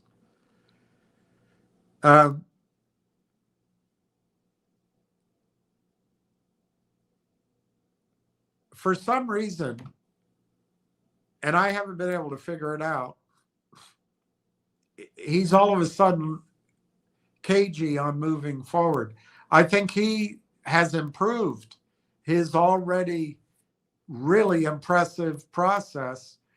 And without going through those numbers, I believe that project, as long as he can get to the commercial scale, I believe that project is worth 100 to 200 million ounces of gold proven as they produce. And probably it could go as high as, I mean, it could go 5 to 10 times that big. It's massive.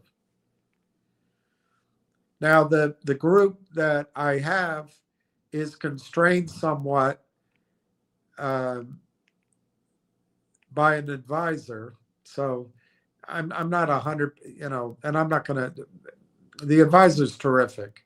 And I was very impressed. But to take a stab at talk about asymmetric, to take a stab at that kind of investment takes a instinct or a desire or a willingness that you're not going to find at an advisor level. Although I've done a lot of advising in my life, and I have ways to advise to make that essentially a well hedged, well, hedged is the wrong word, but to ameliorate the risk by a large shot. The good news is, I think the gold is there. The bad news, it's also dysfunctional. I don't know what's going on. I'm still awaiting a return of phone call.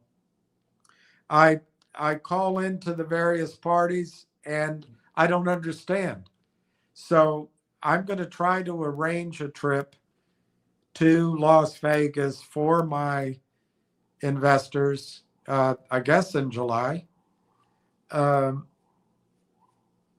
But I think what might have to happen is we might just have to give up and let the private equity firm have the company.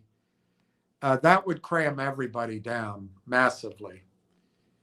But there might be a chance if we work with them to invest alongside of them. I don't know. But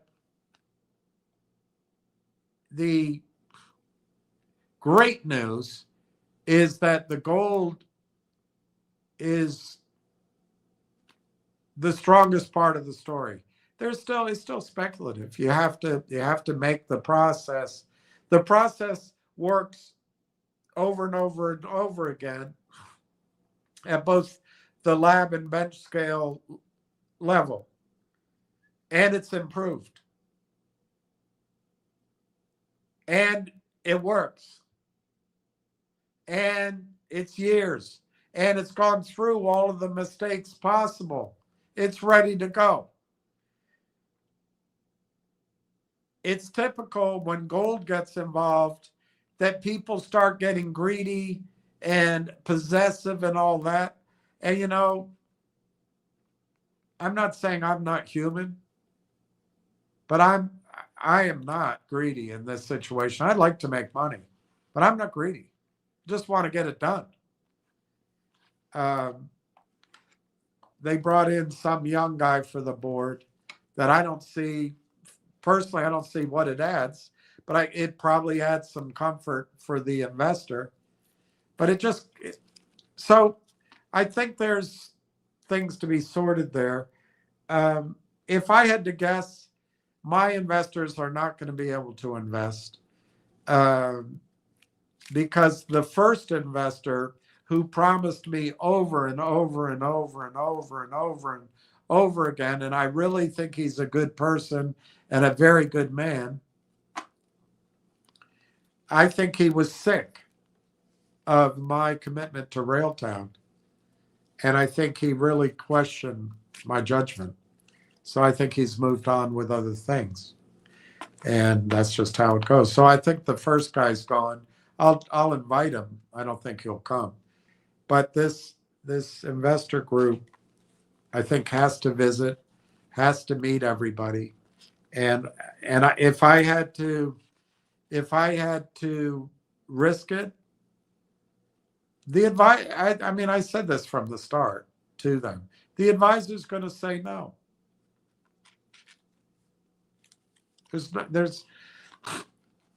Unless the advisor is given massive incentive up front, and I would guess it would have to be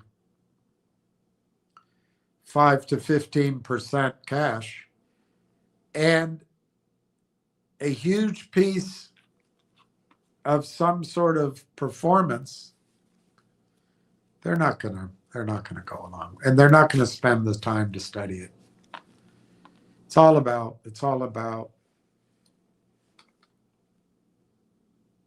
and the advisor's not gonna want to take the risk of recommendation, which is fair enough, by the way, because if something goes wrong, the deep pockets are going to be the advisor's firm.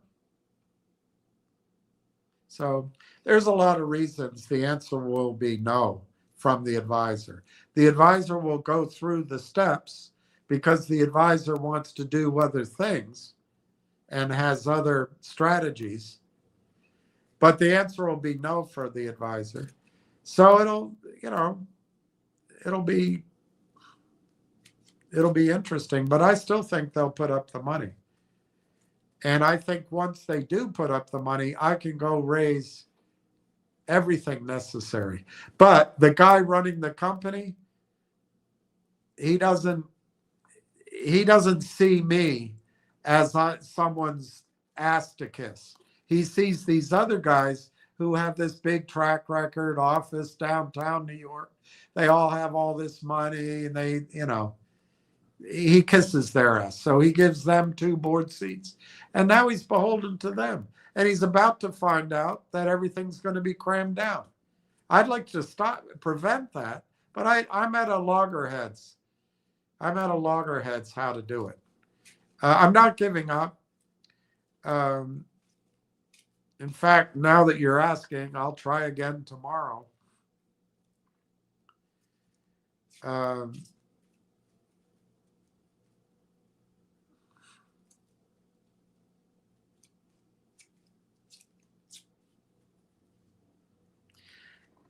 I would say one other thing. I don't think we need that much money to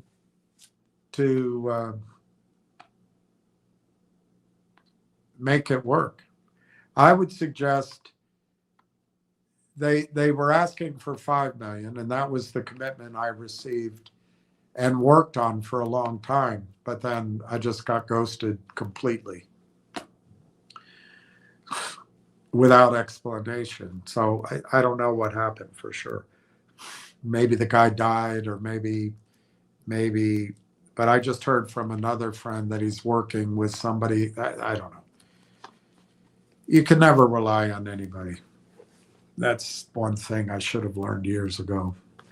But I think the progress can actually be done for half of what they're asking for.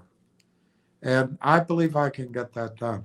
But I've got to have somebody return the phone call, somebody to meet, somebody to draw up the documents.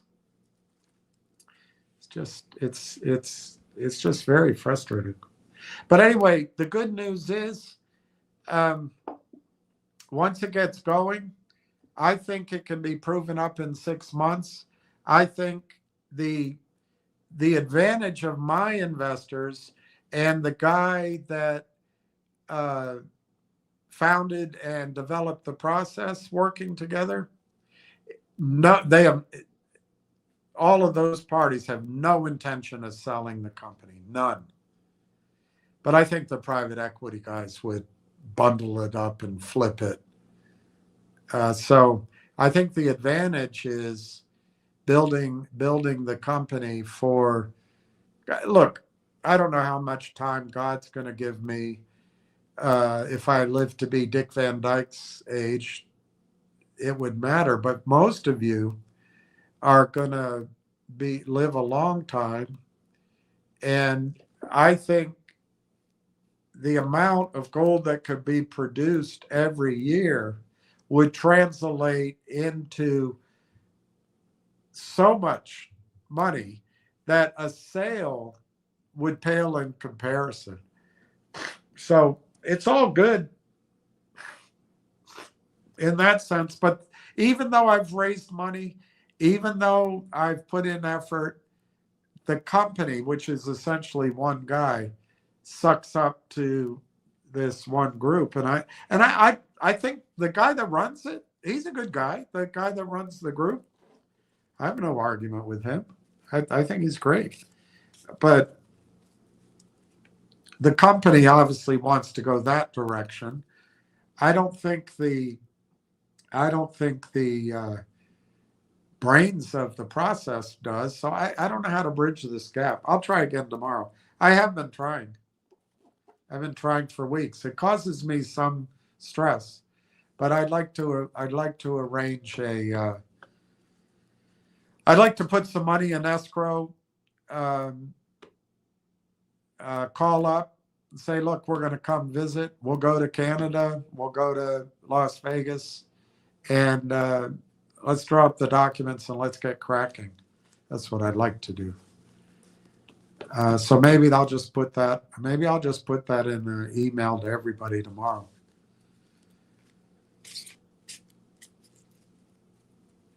The good news, Hotel AV, is the fundamentals, and there's money there. I can raise it.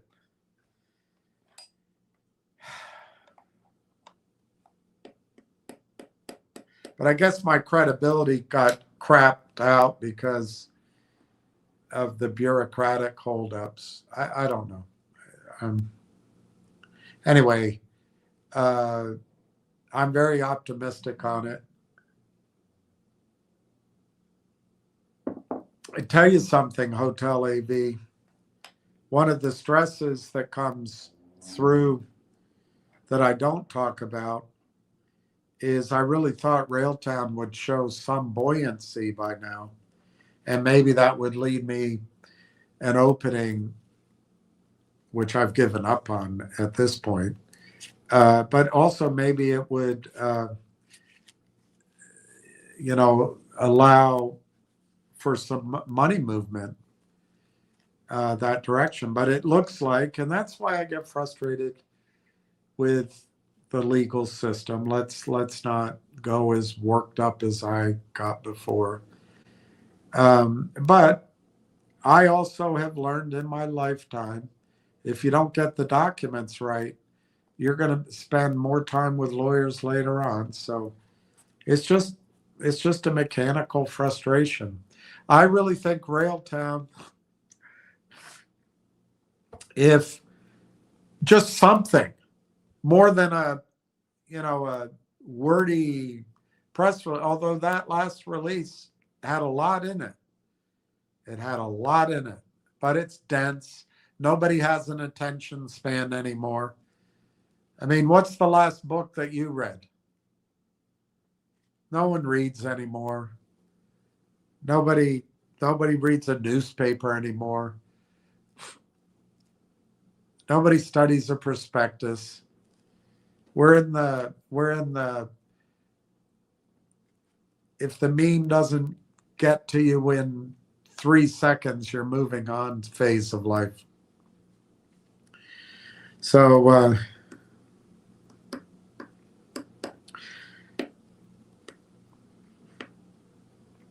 as far as I know, the company is not funded. No one's talking to me. I don't know why. So maybe I'll try to change that tomorrow. I'll shake it up tomorrow. I've been being polite to hear back. I'll just shake it up tomorrow. But it might force the cram down. That's the hard thing. If I go in too hard, the cram down comes. And I don't think it's fair, frankly.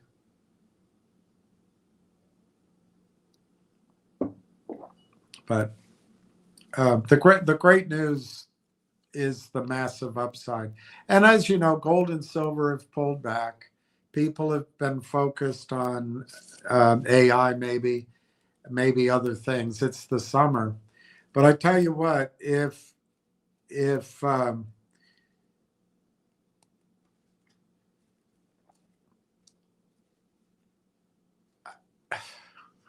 we really are at a turning point. I stick by the idea that the market has this one last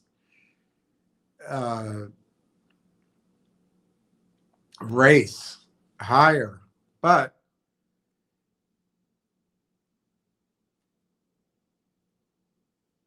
if Iran were to attack Israel's ports, airport, hospitals, power grid, water, sewer, which Israel has no problem recommending that we do.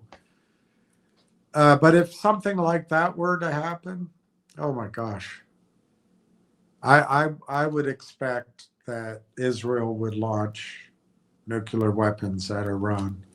But I'm not so sure Trump won't do that. So this gamemanship, and I hope it's just gamemanship, could lead to disastrous consequences. And I think war typically is good for the markets, believe it or not. It's good for the banksters. But it might not be so good on interest rates. Have to try to think out the variables.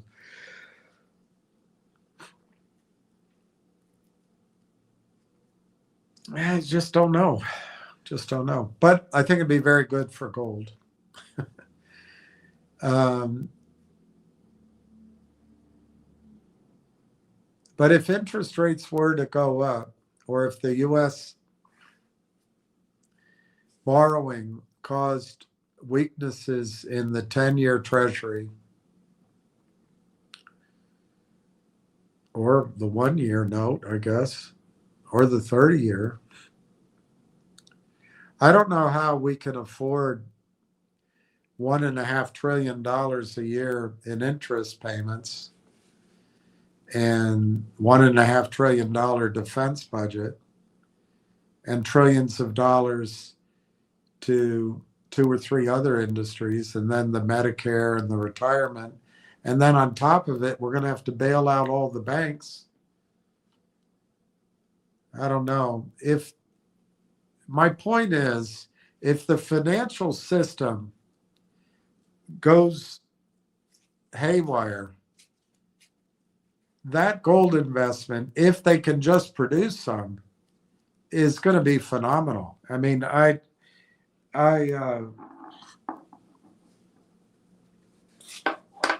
think it's lucky it doesn't trade, but they don't know that. They all want it to trade. I think it's crazy. Just leave it as is. But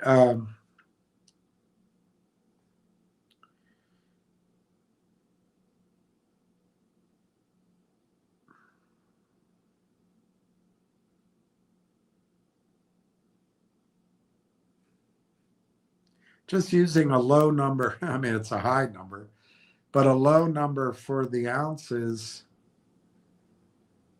If gold were to go to Jim Rickard's target, he's not the only one.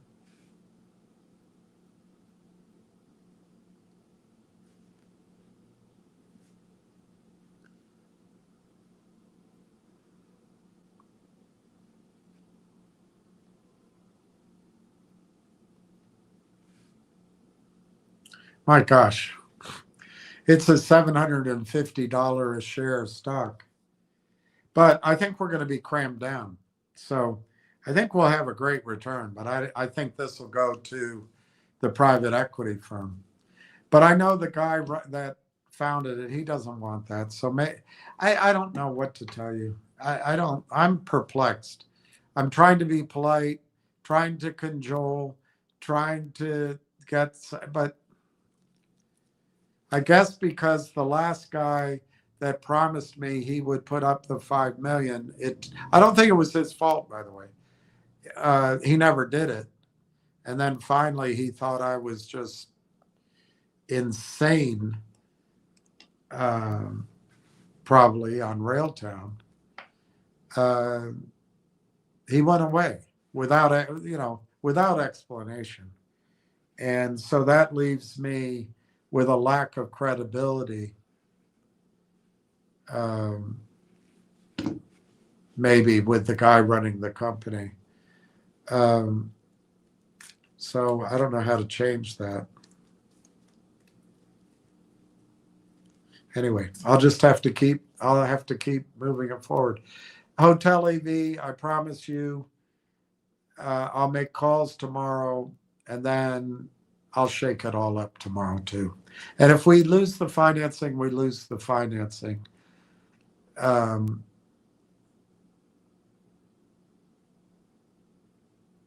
But I don't want the cram down to come, you know. Ward Richardson, Conductor Cloud, very interesting. See, Ward? It's not that I don't listen to you. It's that I pretend not to. No. I process things and put them together. I come up with ideas. I think Conductor Cloud is the way, Ward, because then you're the interface. You run the billing and the splits. And it's what you're doing anyway. And you're agnostic then. You can go anywhere. And you have the reputation of being Switzerland. And you become an alternative to Azure Cloud or AWS Cloud or Oracle Cloud or get off of my cloud. Anyway, I think it's a pretty good idea. Maybe I should patent it.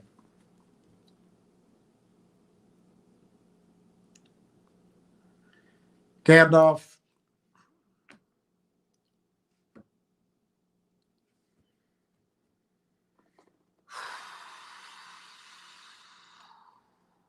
All right, let's go, Gandalf. I'm sure you're here to help people, and I'm sure you're an investor. William, why is the AI telling you the complete opposite of what you're saying all the time about RT in terms of expected revenue timeline, and because the AI doesn't have any information. It's all guesswork, Gandalf. I don't know. Are you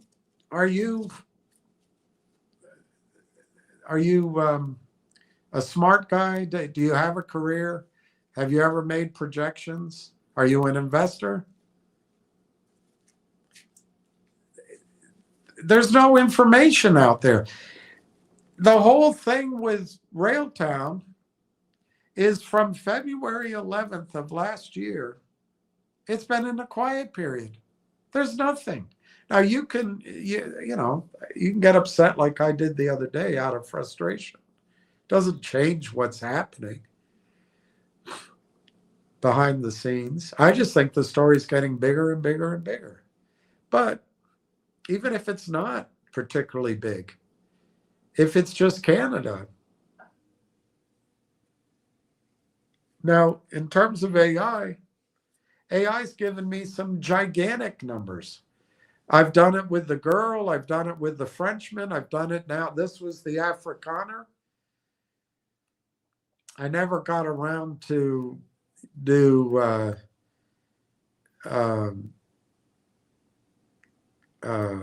whatever. I haven't used it, so I don't know its personality.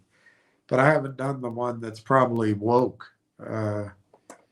Altman's. And I've used Perplexity too. And you know what? You're wrong. Your statement is wrong, but that's because you haven't listened. The numbers that I've seen on the projections of Railtown's revenue and the share price, they're massive. But I think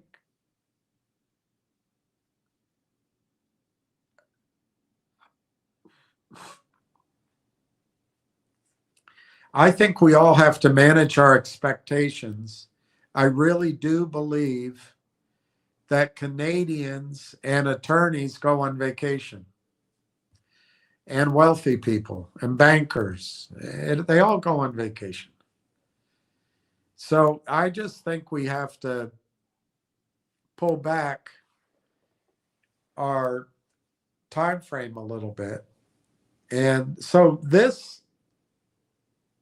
Afrikaner that I just asked all that AI of, I intentionally, I didn't try to prime the pump at all. I didn't try to emphasize. I never once asked him, do you know that Entwistle is projecting $2 billion in revenue from AI-enabled technology by 2028? I never once asked him. I never put in the multi-billion dollars in projected revenue from the Buzz Hive data center clusters. I never put it in. I did that on purpose. I didn't want a high number. I wanted it to be as cautious and as low key as possible. But you make a complete, number one, you pretend to be a smart guy. You're obviously not. And number two, you pretend to be trying to be critical on everyone's behalf. And I don't think you're unbiased, but maybe I'm wrong. But by now, you should know that AI is not a brain. AI is not thinking. AI, there's two different types of AI. I can't explain it to you exactly, but one of them is predictive. They take all the data and they predict what it leads to. And if their data set is incomplete, they can't really give you that valuable a prediction. The other one is more, I don't know, it's got more probabilistic theory in it. And but equally, it's got to have the data. So to give AI some credence like it just because it said it, it's right. That is a massive uh, forfeiture of one's own responsibility and one's own brain power. So your question is just, I find it intentionally provocative and unnecessarily negative. When I've put the numbers in and different scenarios, I wanted to start with the Afrikaner, Musk. I wanted to start with him, trying to have as little input of enthusiasm as possible. I don't have that problem with the Frenchman. He's like a waiter at a French restaurant. He's like an attorney that didn't take his kaopectate or whatever. I don't even know what kaopectate does, but he's one constipated attorney, the Frenchman, and the girl, she's good. I think she has a lot of evidence, and she's really given some high targets on Railtown and some quick time frames. But she also is the one that told me out of the blue that she hallucinated everything. I waited about 48 hours and went back to her, and she was back to her cheery, optimistic self. And so with this guy, I never entered any of the revenue projections. But I think AI is like a sewer. You get out of it what you put in it. That's what I think. You just get it much more quickly. So I think you have to ask the right questions. You have to think. You have to guide it. And I did very little of that on purpose. I like the numbers. To be able to say that in this near term, you could get between 150 and 750 based on just conservative parameters that we have out there right now, Bell and Telus and leaving out a whole lot. I'm happy with that. That's very exciting. That leaves out all the upside of AIP partners.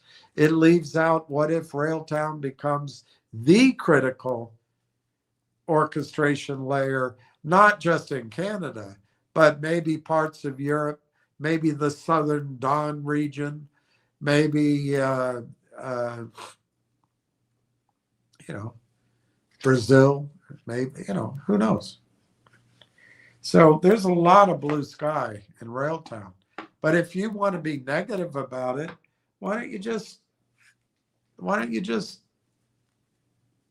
go day trade?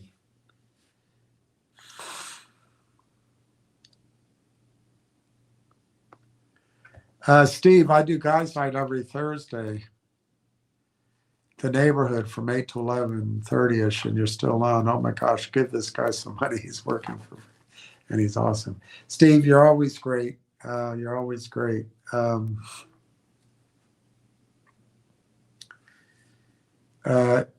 Especially with the expected share price. Again, it's the parameters you put in and the question you ask.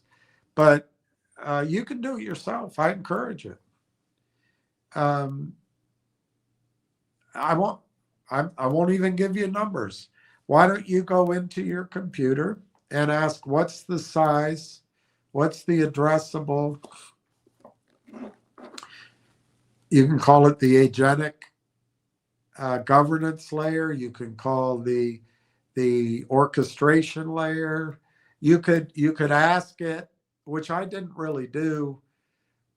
I did give it some links to websites and that, but I just let it do its research. You could do that.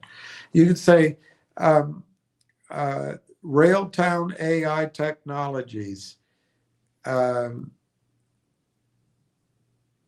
What do they do? Now the problem is it's going to come up by saying, and it's going to confuse you.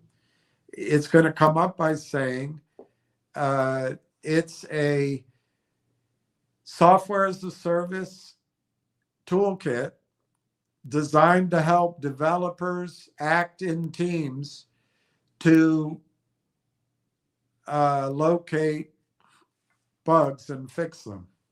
And then it might, if you ask correctly, and I tend to think Gemini and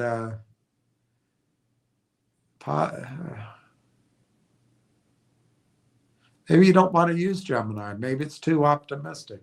But I think that Google, they figured out some of it. I think they get information. But if you don't understand the story and you just want to bottom line it, you're going to get confused. If you do understand the story and you go through various scenarios, you could still get very confused, but at least your confidence level will be high. That, well,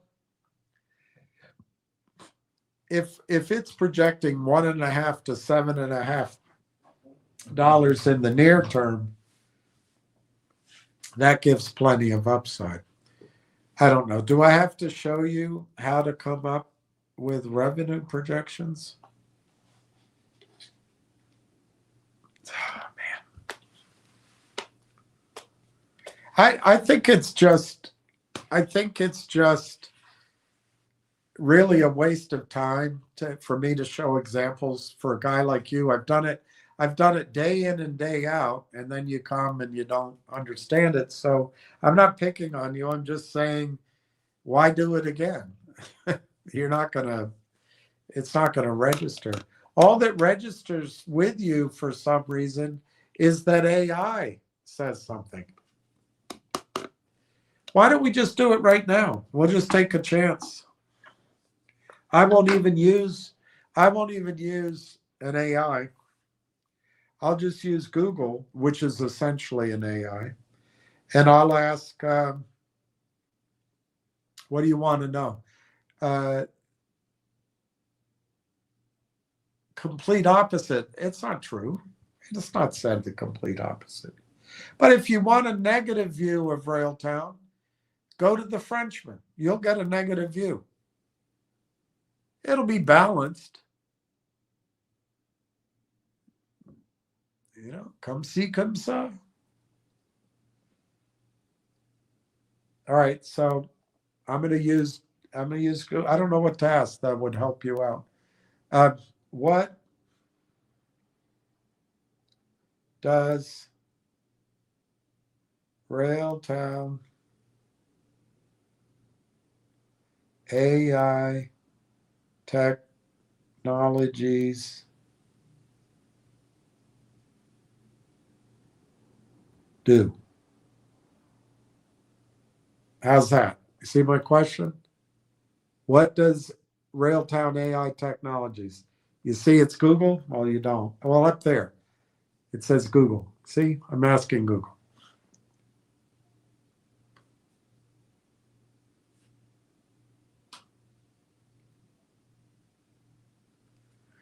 Here's the answer. Railtown AI Technologies is a Canadian-based software and artificial intelligence company that develops advanced AI developer tools, agentic frameworks, and observability platforms. Their technology is primarily designed to help software development teams and enterprises build, deploy, and manage intelligent, autonomous AI agents and AI-driven solutions. Dime a dozen. But that's what you get. So let's see, business model.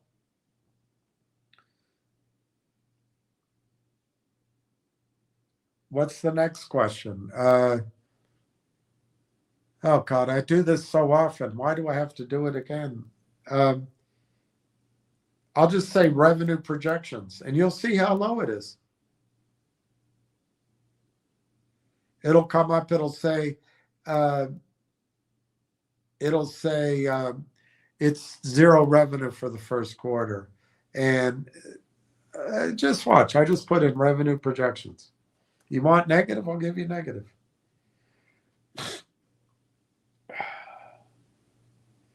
Railtown AI Technologies is currently a pre-revenue company and has not published formal long-term revenue projections or guidance. That's a surprise. Is it in a quiet period? Financial filings for the period ended March, 0.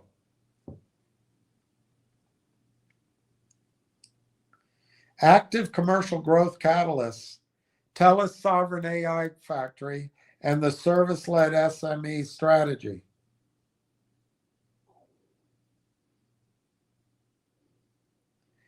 Railtown's primary revenue generation thesis relies on its strategic infrastructure partnership with telecom giant TELUS. Revenue share from this hyperscaler facility is expected to begin flowing in the upcoming quarters. Service-led SME strategy launched July 26 to provide custom AI app development, consulting, and architecture to small and medium enterprises.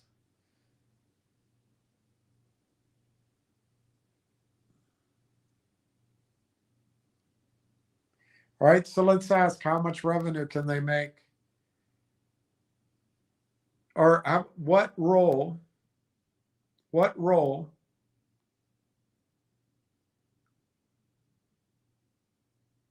does Railtown play on the TELUS TELUS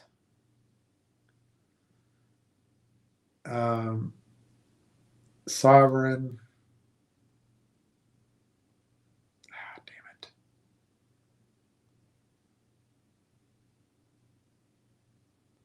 data center stack?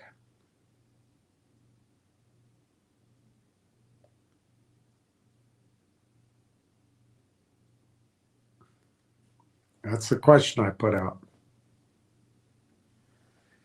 TELUS operates as a preferred software and agentic application layer, while TELUS builds and operates the massive physical infrastructure housing the secure data centers, sovereign GPU compute clusters, and private fiber networks. Railtown provides the specialized ecosystem and software tools that developers use to actually build on top of that layer. And then it goes down the agentic AI software layer, guarding Canadian sovereignty, ecosystem hub, and on-ramp for partners. From a business standpoint, Railtown acts as a monetization catalyst for the stack. Under their commercial agreement, every time a third-party developer or affiliate builds and runs an AI agent using Railtown's framework on the TELUS infrastructure, a percentage of that compute spend kicks back to Railtown as recurring revenue. How much revenue does TELUS expect from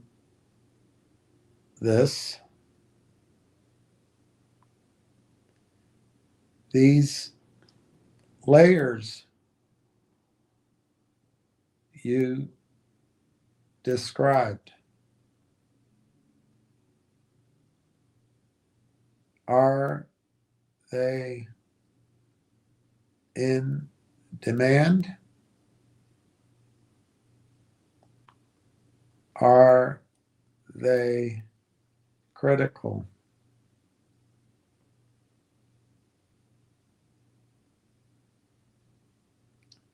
Are they valuable?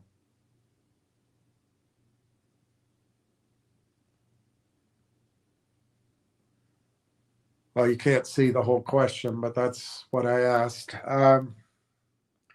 TELUS has not publicly isolated a dollar-denominated revenue forecast specifically for its partnership with Railtown. However, the broader Sovereign AI Factory initiative is a key driver within TELUS's multi-year $66 billion network and AI infrastructure investment. TELUS's data center commercialization is already yielding financial results. In its Q1 26 financial release, TELUS confirmed that its first sovereign AI factory in Rimouski, Quebec is entirely sold out. Rapid physical scaling. To meet unfulfilled demand, TELUS is immediately launching its second factory in Kamloops, BC. Now, the AI here made a mistake. Rimouski is sold out. The chips they have, the stacks they have, but the capacity to put more nodes in Rimouski exists. So if you knew that, you know that AI is making a mistake. But if you're just going to go, oh, the god of AI, AI is so smart, you're going to get hurt. But anyway, it does consolidate a lot of information at lightning speed. So anyway, they start in Kamloops to get it to over 150 megawatts. The broader goal, TELUS intends for these large-scale AI hubs to heavily diversify revenue. The 5-layer stack, demand and criticality of the 5-layer. So you've got this layer, sovereign, that's where TELUS is. I guess that's the first. That's called the market demand for sovereign infrastructure layer. TELUS hardware and GPUs, extremely high demand. And then you've got the agentic AI and software layer, rail tracks, hypergrowth, purpose-built AI software spending skyrocket to over in 206 billion. Are they in demand? Yes. Global industry forecasts indicate that 2026 is the year sovereign AI strategies have gone completely mainstream because companies are actively pushing past basic chatbots and deploying highly complex autonomous agents. Spending on purpose-built AI agent software is projected by Gartner to nearly double again next year to 376 billion.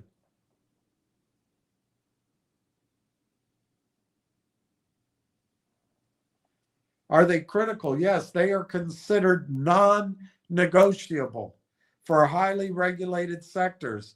Enterprise entities in Canada cannot legally use baseline foreign cloud platforms like OpenAI or AWS for sensitive data because it violates intellectual property and national privacy concerns. Are they valuable? The financial value is massive.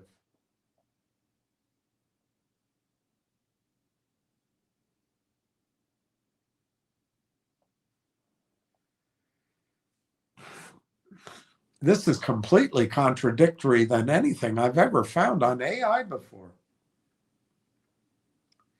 For software layer partners like Railtown, the value lies in scalable, and it's massively scalable, compute-driven revenue share models.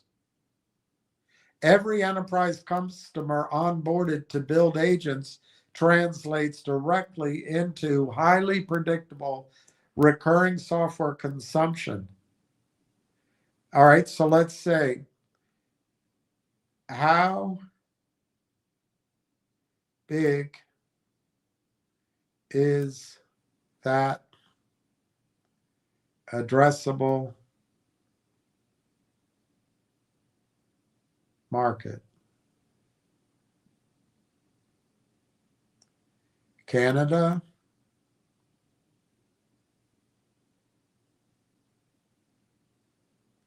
elsewhere?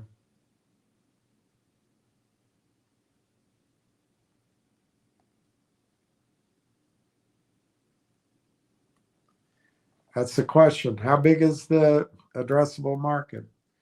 The total addressable market spans two overlapping sectors: sovereign AI infrastructure and agentic AI software. Both are shifting from exploratory pilots. So that's one reason nobody knows. It's a brand new frontier. They're changing the names of everything. Both are shifting from exploratory pilots to massive regulated deployments. The Canadian market. Sovereign infrastructure commitments. The Canadian government launched its AI sovereign compute infrastructure program, injecting over $1 billion, if you've been here, you know that, to build the megawatts. Cloud reshoring opportunity. Currently, 3 US hyperscalers control 85% of Canada's public cloud infrastructure. The immediate addressable market for domestic players like TELUS and Railtown is recapturing this market share from Canadian and for Canadian enterprises, particularly in healthcare, finance, defense, and government. AI governance and software growth.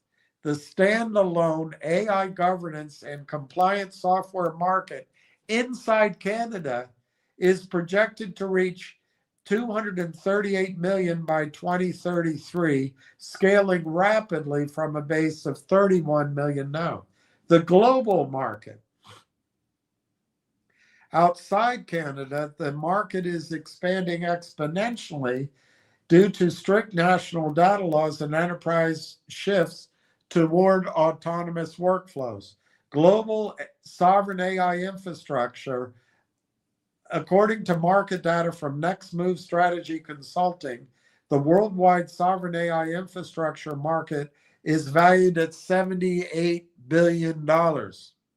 It is projected to experience 28% compound annual growth rate, exploding to $726 billion by 2035.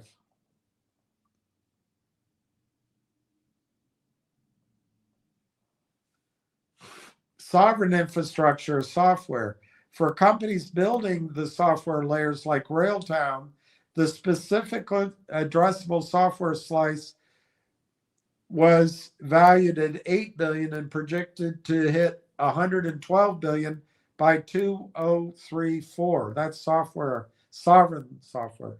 The agentic wave, broad enterprise adoption of autonomous agents is driving a hyper-growth cycle.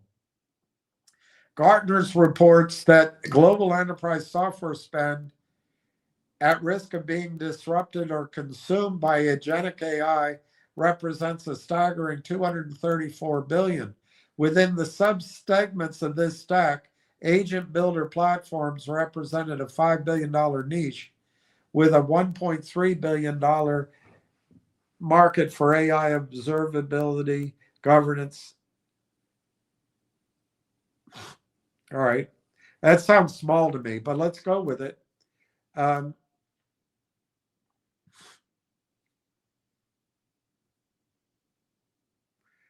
What? I don't know. See, I don't know what question to ask that you're going to judge me for being too rosy. So what percentage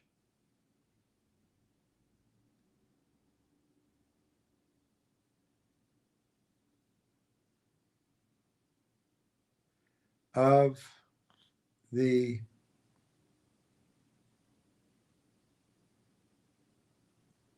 let's just ask it so it can be negative. It will be negative because there's not enough information unless you put it in.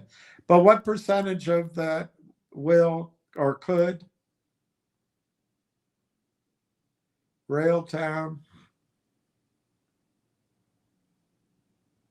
achieve?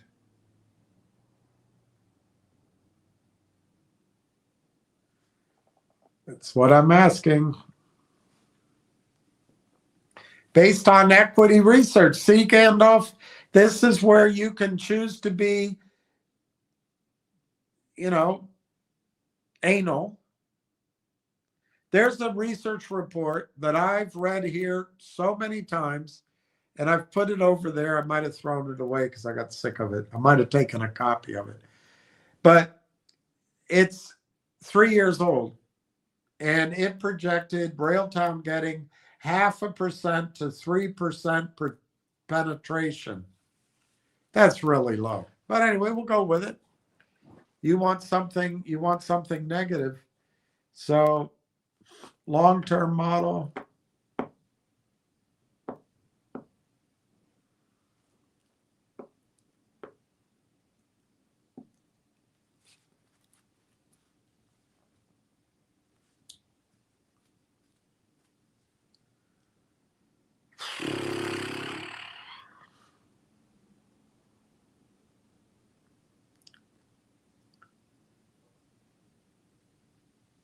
So break that down into revenue.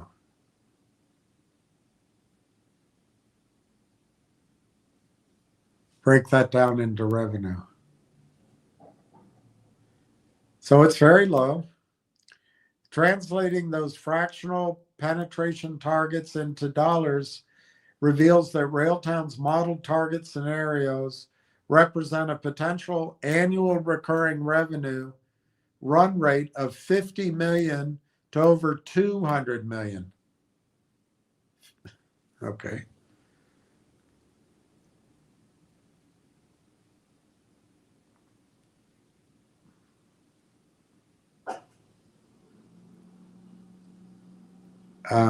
I'm not going to say I think you're low. I'm not going to say that. What multiple would the market assign to those revenues for enterprise value? Here's the question I asked. Valuation multiples are highly stratified depending on which layer of the revenue model Railtown is executing. That information isn't out there. So they're going to use 12x, which is low, but let's go with it. The SaaS multiples, Gandalf, right now. SaaS, you don't even understand what SaaS is. Software as a solution. All of the software created from Microsoft onward or before was built with software development kits, SDKs. This transformation, all of that software has to be replaced or certainly upgraded by software created by ADKs. So the software as a solution stocks and the model is being heavily punished. And the multiples given to software as a solution companies is low. And that's what it says. Traditional B2B software as a solution multiples contracted heavily, with the median hovering at 3.3x times revenue.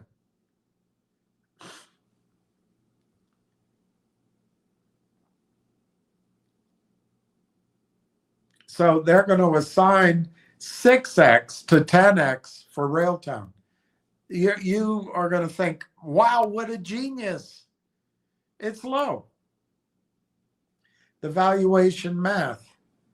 If they realize their moderate target scenario of 99 million in ARR, it would give you an enterprise value between 596 million and 993 million.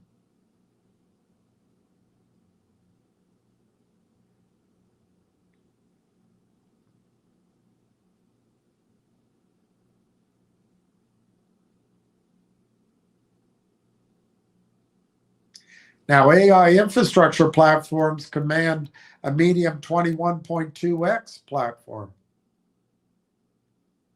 So they give a summary blend. Summary blend. It's something you can do, Gandalf. You don't have to rely on me. Global development platforms, they would be valued at 800 million. Canadian SME subscriptions, 600 million. TELUS compute royalties, 500 million. Total blended model, do you see at the bottom? 1.9 billion. This is the exact opposite, isn't it, Gandalf? It's pre-revenue.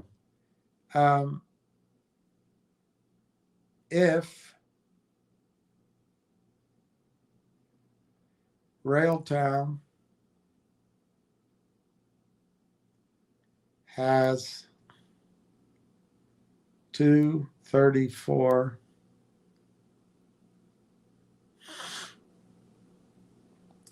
shares, FD,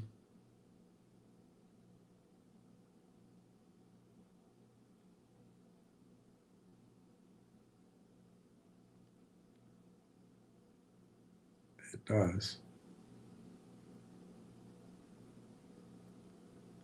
Translate to per share numbers. Here's the question I asked. Translate to per share numbers. Applying your fully diluted share count of 234, here's your per share numbers. Segment by segment breakdown. Here's the segment by segment breakdown. Global development, $3 a share. Canadian, $3 a share. TELUS, also looks like $3. Now, global developers 3.39, Canadian SME 2.71, and TELUS 2.14. Target valuation, the full combined target value 8.24.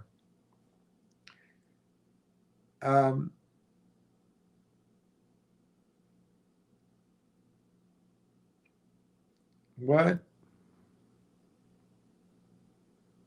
if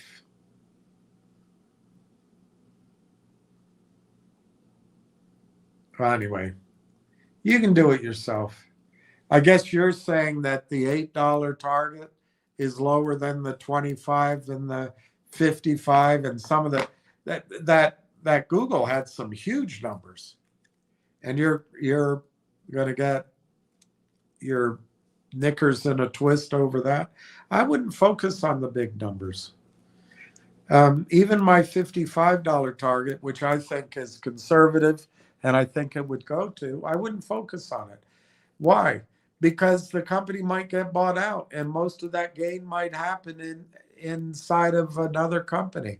Secondly, we don't have enough information, Gandalf. And so we're asking for an answer the AI can't give us. The company has not disclosed revenue. It hasn't disclosed contracts. It hasn't disclosed even if their product is better than Lang Chains. It hasn't disclosed anything. So what you put into AI, whatever comes out is meaningless anyway. But I don't agree with your premise that it's the exact opposite. I've put in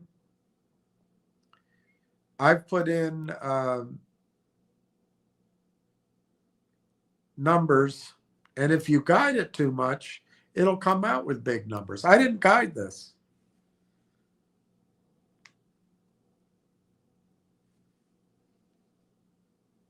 There's going to be, Gandalf, probably 4 or 5 different sources of income for Railtown.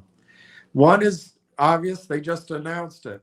They're going into the consulting business. Why? Not because they love consulting, but because consulting is how you service lead and train developers on your platform.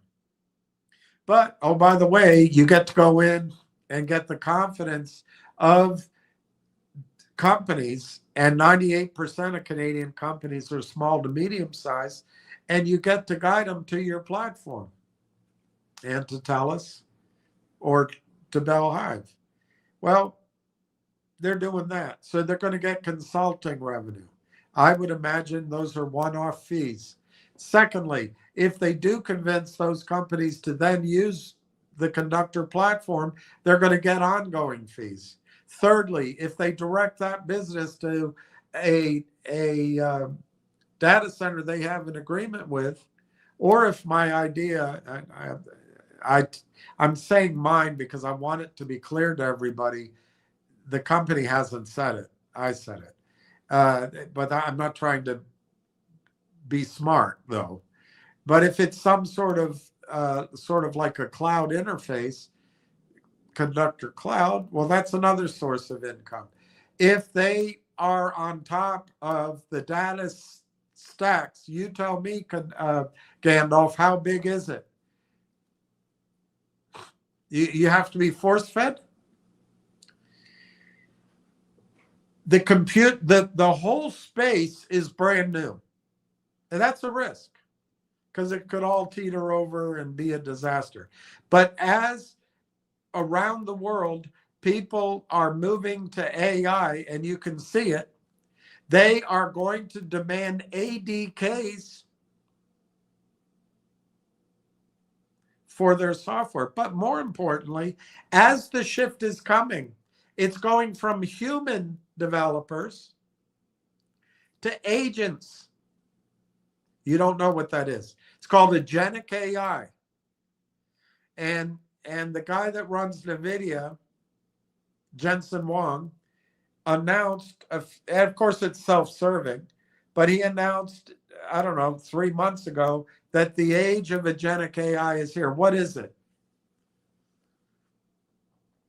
Agentic AI is when agents on your behalf go out and work for you, and they interact with other agents.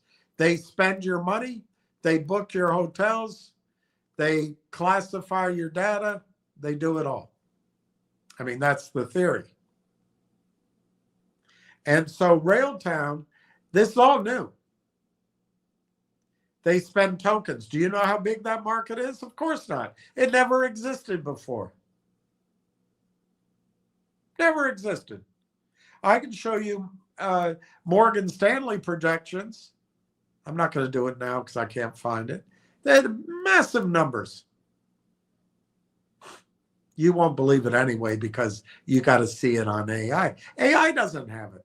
I'm too tired right now to go through it. I could guide this answer and get those numbers up or down, depending on the questions I asked. I try to ask neutral questions. And it gave a good answer. 1.5 to 7.5, the stock's 25 cents. You want more than that in the short run?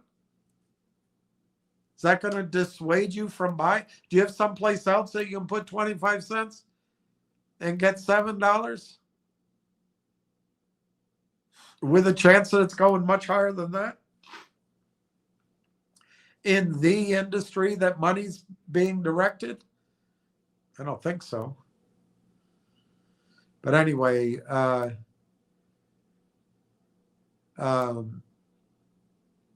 every scenario I can come up with that's negative, the stock still goes much higher than this. But Gandalf, you have to ask yourself, what is Railtown's total addressable market? Right now, it's being visualized as a simple software, as a software development, one of a dime of a dozen companies. It gets very little value. But as soon as it's re-rated and it's showing as an orchestration layer or whatever they're going to call it, it's all brand new. And it's on TELUS, it's on Hive, and maybe it's on, I don't know, Rogers Communications. And maybe it's on Verizon or something down in Georgia. Who knows? All of a sudden, it's on a whole different category.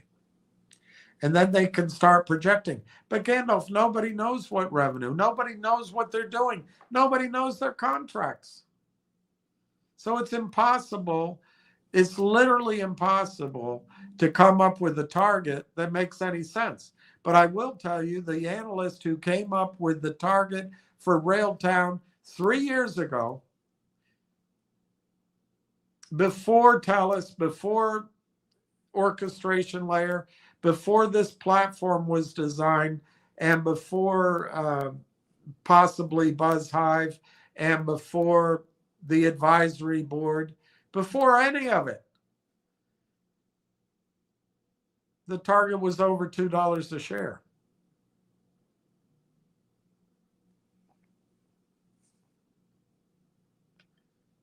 Gandalf, I'm not saying RT lacks potential. I'm invested. I don't believe you are. But I don't understand you keep harboring such exaggerated expectations when management hasn't disclosed any significant information. Management has disclosed a lot of information. That last news release was enormous, but you didn't read it because the stock didn't go up. But if you want, go print it out and break it down by paragraph. There's a lot of information there.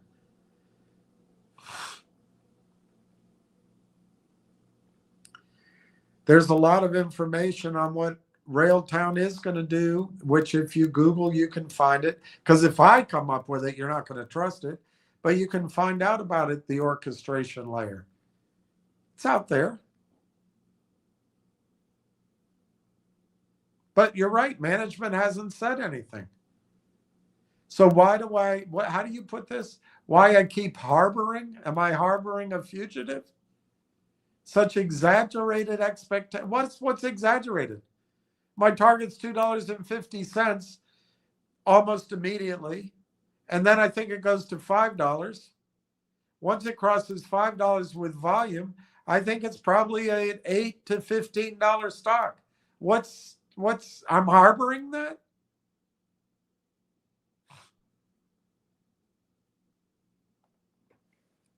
Well, you're not capable of doing arithmetic? Look, I'm not going to waste time with you on it. But here's what I suggest you do. You can go from the assumption that Railtown sucks, and then that's easy. You just move on. Sell your stock if you actually own any. Or you can make an assumption that Railtown's conductor, rail engine, and rail tracks, which, according to a news release, is partnered in the Telus data center built by Zaid Atufat Shamsi, who joined Railtown's board, you can say, all right, it's a pretty good deal, pretty good product. Now, then the question is, how quickly does Telus develop revenue? I figure, probably by the time your grandchildren are out of graduate school. But anyway, Telus will have projectable revenues from its data centers. As far as we know, they're not really up and running completely yet. But Gandalf, you're being oblong because you do not want to understand that the data centers provide the raw capacity, but without what Railtown does and others, there's competition and there's other layers. It's a multifaceted thing that's being done, but they need Railtown.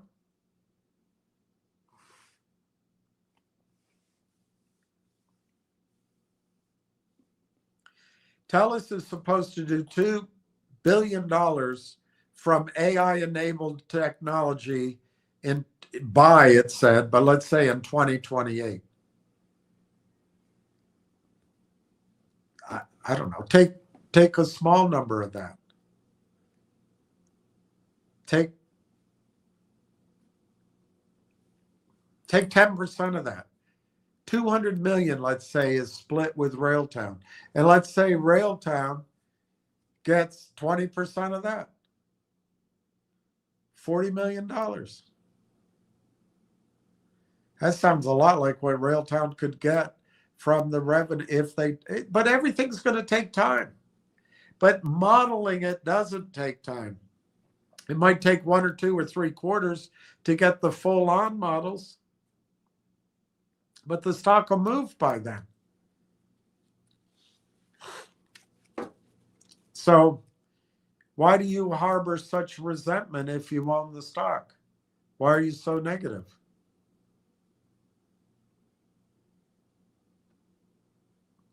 Yes, you say it. There's no information out there. My question, Gandalf, is not unnecessarily negative, William. Please call it more realistic. There is good upside potential for sure.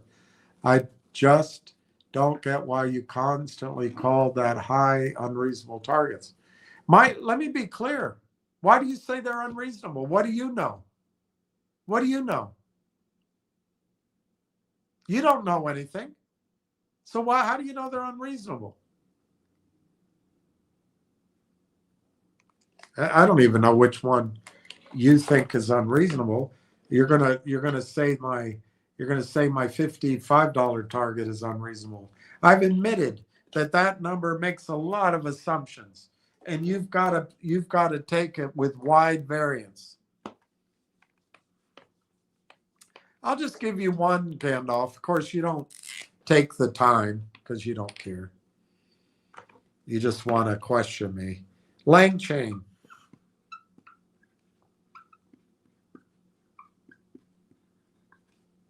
Lang chain. Look it up. Google it. You'll find out it's the bee's knees. It's everywhere. A year ago, they priced it. It got announced, I think, in October. But let's just call it a year ago. They raised $125 million.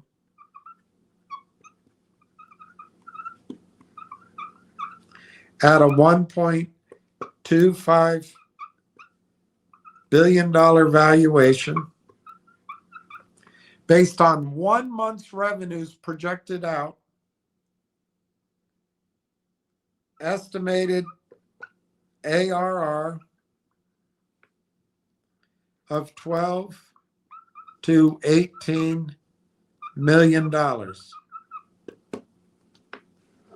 Lang chain, which at the time had a far inferior product to Railtown, but I'm sure they've caught up. They're everywhere now, but they had the money. Lang chain is comparable to Railtown.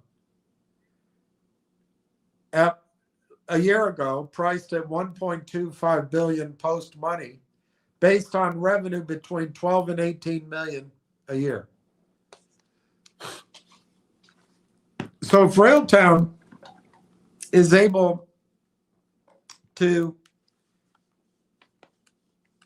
project some revenue, modest revenue, and get some news out, it's got some upside. Well, what could Railtown get as revenue? Again, not right away. It might take a year or two for it to be projectable. But Railtown with TELUS, the guy said 2 billion in AI. Well, I have no idea. I always use a billion. I have no, let's not use a billion. Let's use 500 million. But here's the assumptions you have to make, Gandalf. And of course, you're going to criticize those. But you have to assume that Canada is building out Canada first products. So they're not going to hire LangChain, even if they wanted to. And they're not going to hire Amazon or Google's orchestration layer. And I'm trying to think of others. There's 2 or 3 others. They're not going to hire them. But we already know that TELUS has engaged Railtown. We already know that Zaid Atufat Shamsi built TELUS's data set. And we know that Zaid joined Railtown's advisory board. So let's use half a billion in shared compute revenue. And let's not use 2028. Let's say it's 2030. And let's say the split to Railtown is 20%. And it's essentially 100% margin. So it's a high multiple. So 20% of 500 million. Maybe you can figure that out for me. It might be hard for you because you want to be stubborn. That's 100 million in high margin revenue by the end of the decade. 100 million from TELUS. I'm not saying they're going to do that right out of the gate. I'm saying assuming Railtown is the critical interface, that gives what, 3-4 years to get there? It just has to be projectable. Now, I think the Buzz Hive is much bigger. Let's leave it off. I think the opportunities inside of the AIP network will get to these kind of numbers. Let's leave that off. I think the consulting and the cross-selling and all that will lead to numbers. Let's leave that. Let's only look as the only source of income and revenue that we project for Railtown as 20% of $500 million of shared revenue, compute revenue at Rimouski and Kamloops. Is it high? Probably not, but you could argue it's high because you don't know. But if Railtown is the critical interface between the user and the raw data, and it's Canadian, I don't know why that's a bad assumption. Now, of course, AI has to be adopted. AI has to be used. The world has to exist. There's many assumptions in it. But Entwistle put it out there at 2 billion. We don't know exactly what he means. Let's not use a billion. I always use a billion. Let's use 500 million. That's the shared part. And let's put it out 3 or 4 years. At 20%, Railtown gets 100 million. What's that worth today? Let's say, what's that worth in the third quarter? If an analyst, not you, because you're dumber than a brick, but if an analyst understands AI and makes a total addressable market, is able to make the logical leap. Hey, this is Canadian, Railtown's Canadian, they have a deal with TELUS, it's a campaign, this is sovereign, it could be offshore. What could that be worth later, 4 or 5 years? And that's only one source of income, by the way. The reason I'm leaving all the others off is in case this is too high. Let's just use that one though, 100. All you need is one enterprise analyst saying, you know what? Let's say right now, this is the hottest area. People are paying 25, 35, 40x for this. By the way, line chains multiple, just so you know, 85. 85. But that's probably promoted because it's in the private circle jerk. Take half of it, it's 40. So let's just take, instead of that, let's take 25x to start with. You'll say, oh no, that's too high. But look it up.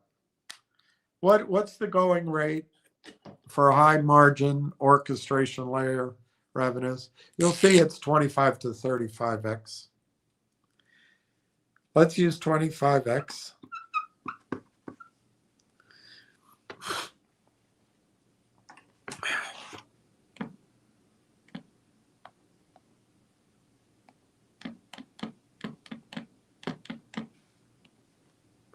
That gives a target valuation of $2.5 billion.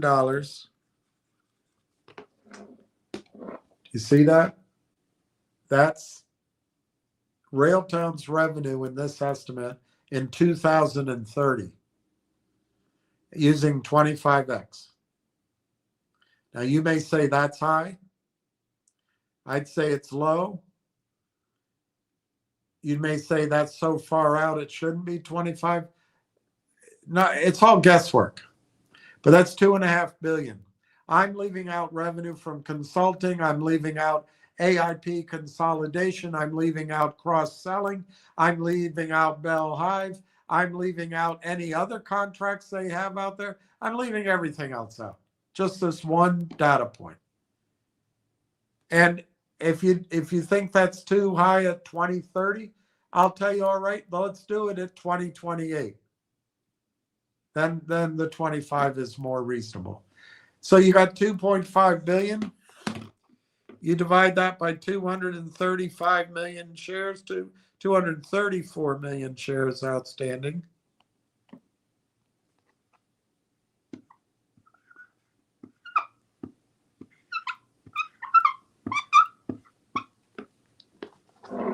It's $10.68 a share. Now, do you think I'm harboring that? And that's a high unreasonable target? No, you're going at it from a mindset of a day trader. How is it possible a stock at 25 cents could be worth that much? The market knows. No, it doesn't. The market's not aware of anything. They're just screening, and all they see is this, I'm repeating myself, a software as a solution crap company. When they start screening it and it shows up as an orchestration framework, and it has the ability to earn 100 million, 200 million, 300 million a year, they're going to put a multiple on it, and it's going to be a high per share price. By the way, let me show you. If Railtown, instead of doing 100 million, grows to 500 million, you got a $50 stock price. What's unreasonable about that? Just because it's a 25-cent stock, it's unreasonable? Are you really an investor?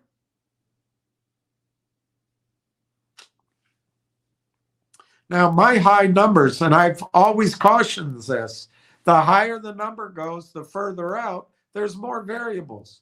let's just focus on the $2.50 and the $5. That's 20x. And then the $7.50, $10, $12.50. I think you might be surprised, though. It could gain momentum beyond your limited understanding of investing. It could gain. Look, I frankly, the reason I'm saying all this, I don't think you're an investor. I think you work with the shorts. So that's why I'm big sarcastic. And why is it realistic to assume that after you guys are done punishing the stock, that's the correct price? Why is that reasonable? I think you're the one being unreasonable.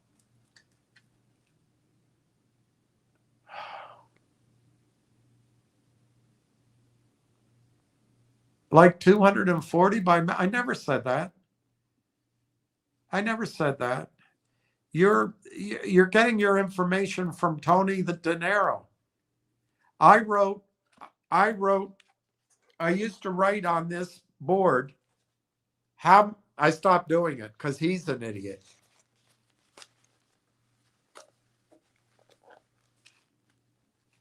But I used to write on this board things like, we have 11 million shares.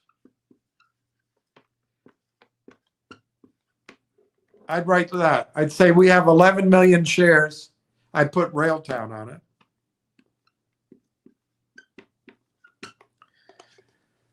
And we have 250 people in the stock. I'd do that.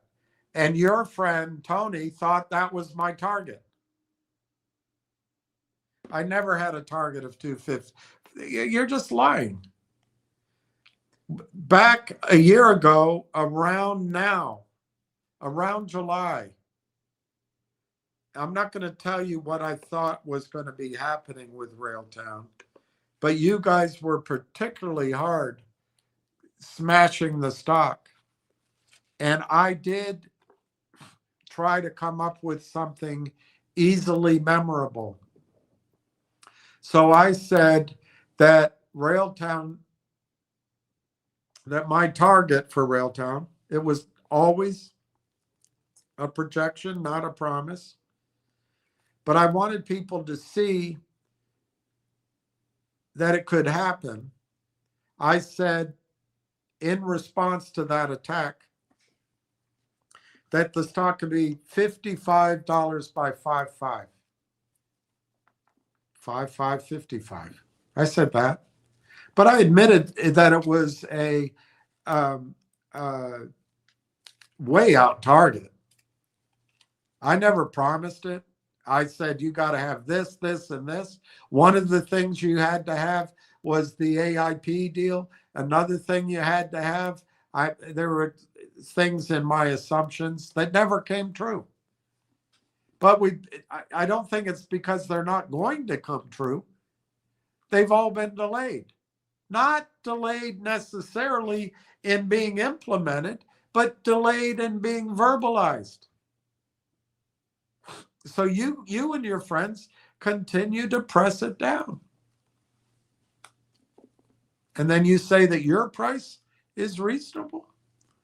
But no, my target, my reasonable targets, because I would say $55 is, I think it's going to get there eventually. But I think it might get there inside of another company. But I don't think that's a realistic one to focus on. I think the ones to focus on are the next ones. And of course, if you and Tony have your way, as soon as that's at $1, you'll have everybody out of it and over in some other crap company. But my job, at least as I see it right now, is to get people to hold through that. And I think I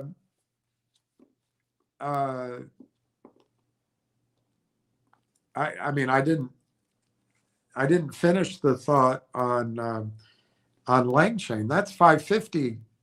If it just goes to Langchain's values, I didn't come back and finish it. If it got that 100 million, that's a lot more than Langchain was producing. If it just goes to that value, that's $5.50 a share. It's not unreasonable. And anyway, I never said 240 by May. So you can put it out there, but I never said it. So it shows me who you are. Gandalf, 250 immediately and $5. I would love to see those targets for sure. But this will probably not happen immediately. Good Lord.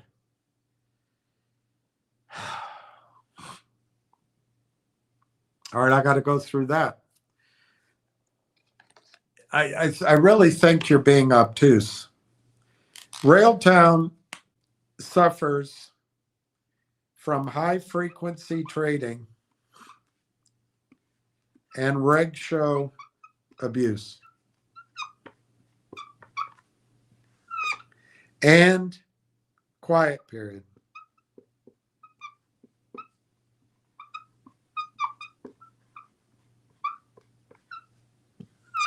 Railtown's valued at approximately $50 million.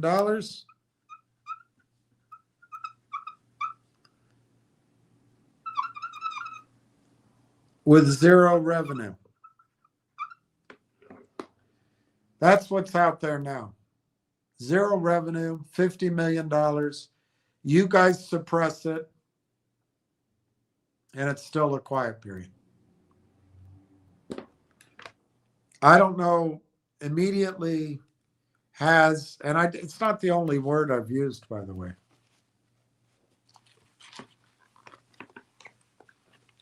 And I've gone back and forth on Railtown. Of course, you just joined in. But I've talked about how Railtown from 25 cents, if not, it's not so much news, it's just a breaking in the availability of the information so that people can start buying it based on research, whether it's retail research or it's internal institutional research at a fund, for example.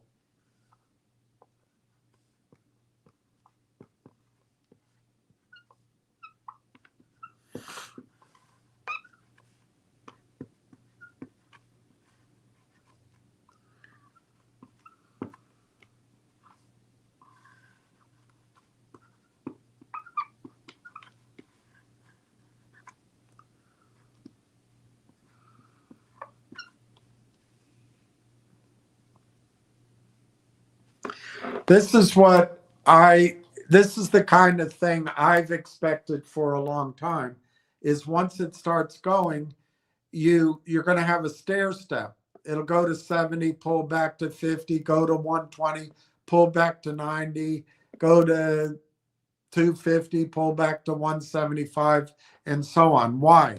Because based on what you guys are going to do with the high frequency trading, you're going to fight. It's going to be a fight back and forth. And to get to $5, which is where some institutions can start buying, it might be $10. You guys have a playing ground where you can attack the stock. And so I've thought for a long time, the hardest part is going to get it from 25 cents to $1 to $2 to $3. You guys know that. It's part of your strategy. However, if, and I'm starting to think it's a big if, by the way, but if TELUS finally pulls the switch, or a Buzz Hive pulls the switch, the projected revenues could change the story very quickly, and you guys will back off. I'm starting to think that the revenue out of TELUS might not be right away. And I've talked about it. I don't think there's enough redundancy to bring everybody over. So it's going to be more proof of concept at Uniserve and TELUS, and maybe at Hive, that gets the projections going. But anyway, that's one path up. It's stair step. While you guys are shorting, that's not even an accurate term. while you're cheating, high frequency trading and lying and putting it off into the dark pools and then truing up, whatever you want to call that game. It could go up in a stair step and be difficult and take a while, take weeks. On the other hand, what I'm starting to feel like, because so much time has gone by and because the story has gotten bigger, I still think it's going to be difficult to get it without something retail understands. Because if this last news announcement leaves you befuddled, Gandalf, you're not going to understand most news announcements. But if a clear news announcement came out that said, I don't expect it, by the way, I don't expect it. But if it came out and said that Railtown has been chosen as the sovereign Canadian AI data center layer for Bell Atlantic, Hive, TELUS, Rogers, and Uniserve, you would understand that. You probably would need to see revenues because you wouldn't want to do any work. If it came out with that and said, we expect combined revenues, the split revenues to approach 2 billion within 5 years, not giving out their split or something like that, some dramatic piece like that, the stock would obviously move. But I don't expect any news stories like that. I think it's going to be slow, incremental information that people who understand the space are going to understand what it is. You won't, because you're just looking at charts and shorting and you're going to say, no, I'm not a short. I got it. But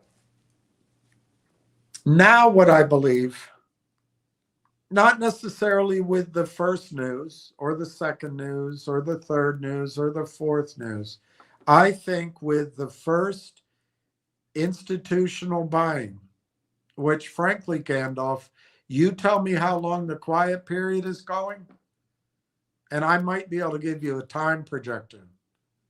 I had no clue a year ago that we'd still be in a quiet period today. None. Did you?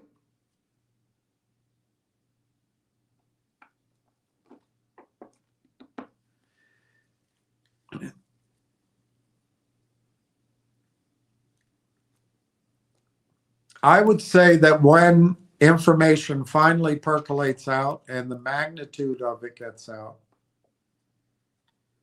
the stock could be 250 immediately. What do I mean by that?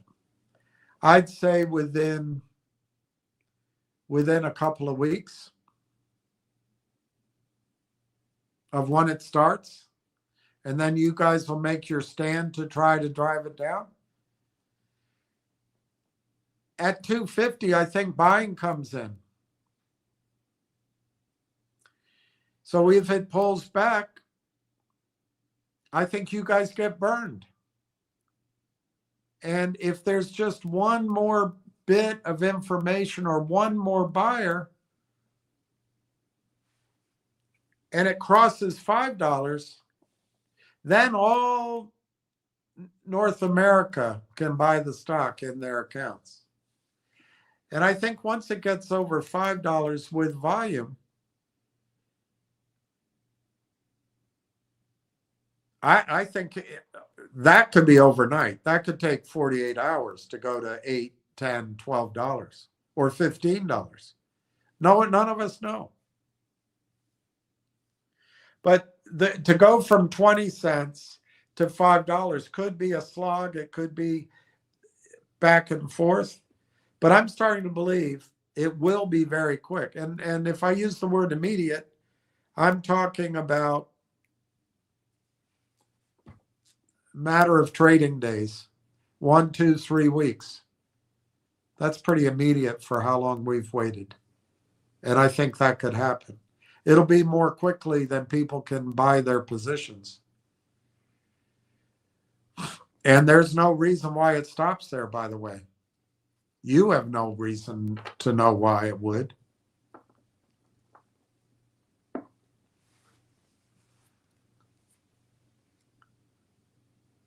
Oh, God. Now you said it's going to take time. Doesn't match with immediately. All right, I give up on you. Ricky Brogan, U.S. is taking out bridges, airports, and power in Iran tonight. Damn it.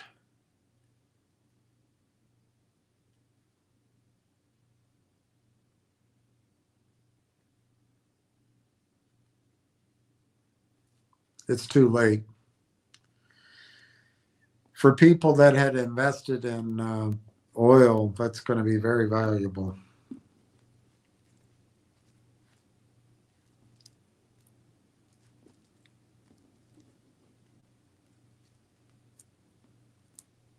It's a forever war, Ricky. That's a forever war.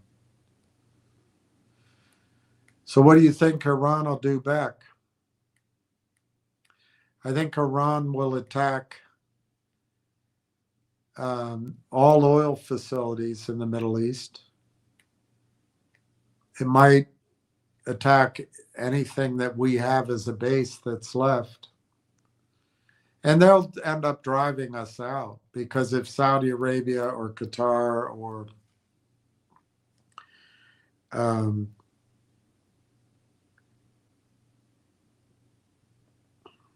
one of the other countries feels that we can't keep them safe, we're gone.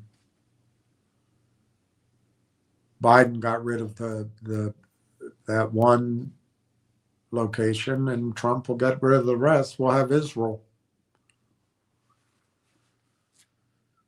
The question is, what will Israel do? I'm sure they'll join in tonight. I'm sure they're in it. I don't know. But if Iran has missiles that reach Tel Aviv, I would, it's kind of a prediction. I hope not, but I would imagine Iran would attack Israel's power, bridges, airports in retaliation. And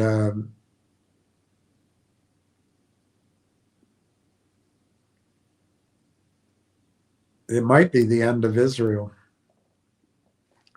It's pretty scary stuff.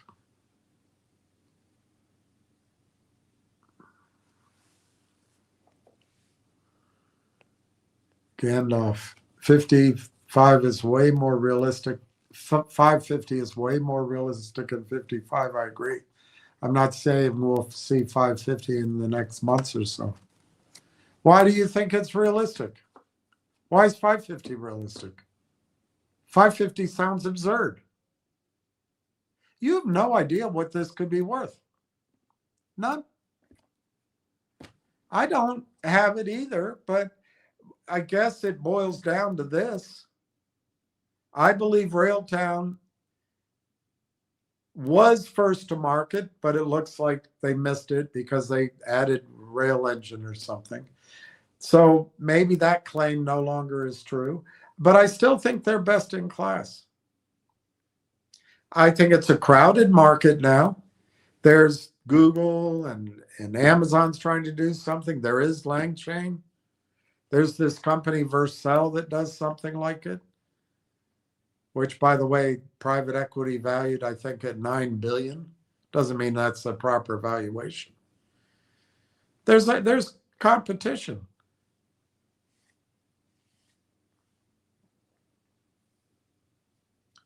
But the addressable market, Gandalf, is gigantic. And the computers don't know it yet. So you're going to be one of the ones that waits for that. But if you don't know the projectable market or the revenues, how do you know that 55 sounds realistic? 550. Sorry. Way more real. Why is that way more realistic? It's just as stupid if you don't know anything to say a 25-cent stock's going to be 550 is just as stupid as saying it's 55. If you don't know what it projects to be, if you don't know what the comps are. And I admit we don't have all the information. I get frustrated. I'm tired of having to guess. But I do know the market is huge. And I do know that without Railtown or similar items, all of the hundreds of billions of dollars invested in data centers ain't going to work. But you can't even define the difference between SDK and ADK. And why is it important that it's going to go to agentic AI? So you don't even know what it's worth. I'm not Gandalf. I am not pulling stock prices out of my ass. I'm trying to come up with what is the projectable addressable market and how much of that market could Railtown get. And I try to chop it and chop it and chop it and chop it because I don't know things. But even if I chop it, I get to these numbers.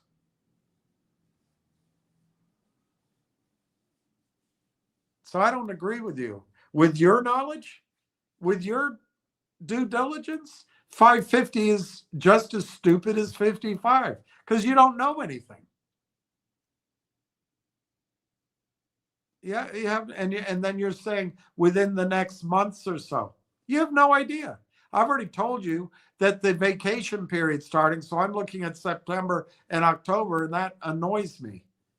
But that's life. We got to get over it. But you don't know what you're talking about. What's reasonable? You have no concept of what Railtown is worth or could be worth. You don't even know what it does. How do you know what's reasonable?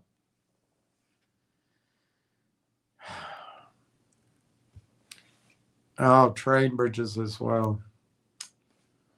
Ricky, it's just terrible.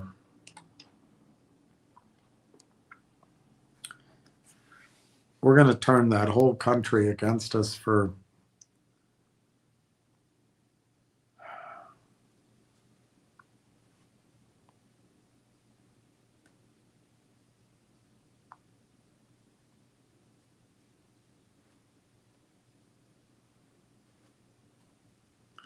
I'll just see if something comes up, Ricky, and then I'll sign off. I'm not trying to.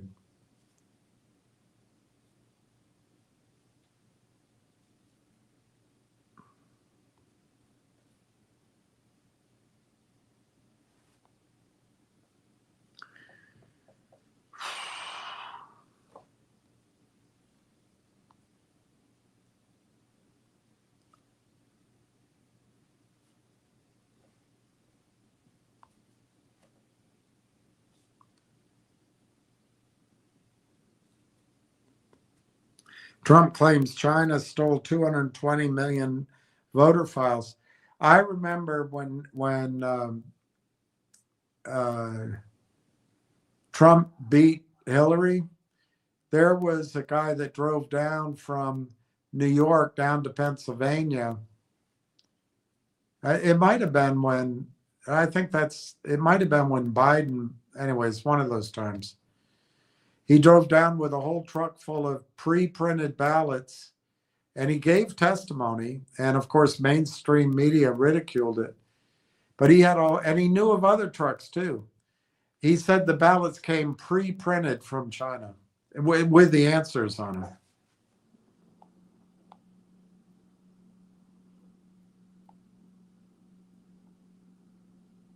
I don't see this news.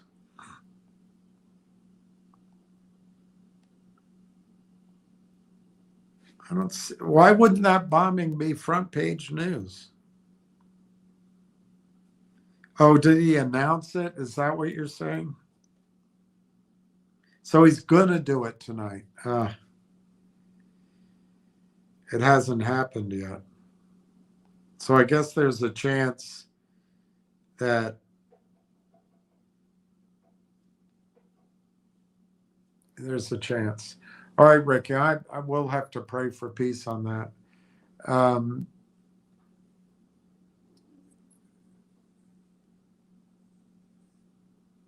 The numbers I've come up with, the stock price, are reductive. They're trying to do what you should do, which, what is the company's product? Who are the competition? What is the competition worth? But what is the competition's threat as well?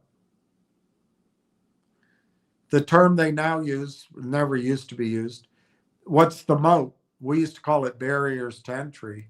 But I think the problem is when you use that term, it confuses the audience because they want software with low barriers to entry to usage. So I think they changed it that way.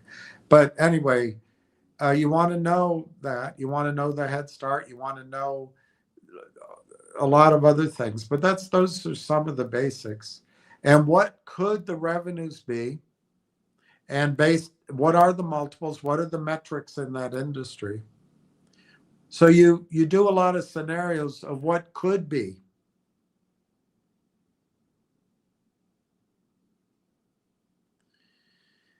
And the software market is huge. But no one has any examples of this space right now. Everybody's all thinking. And so when you Google it, they come up with low numbers because they don't have the numbers. But I think, and I'm not gonna explain it to you because I'm just too tired, but I think Railtown will go from 0 to a projectable $150 million a year in revenue. And I've never said it would happen in the first month. I've never said it happened in the first 6 months. What I'm saying, it's going to get to a point they can project $150 million in revenue to Railtown for a forward 12-month period. And I think that could happen as soon as, now we're already halfway through this year. So I'd say as soon as, I think it's tough to say exiting 26 anymore, but maybe as soon as 9 months from now, a projection of that could happen. The stock's not going to wait. But once it's at 150 and growing and 100% margin, if you got 150 million in revenue times 25, you got a $3.75 billion company.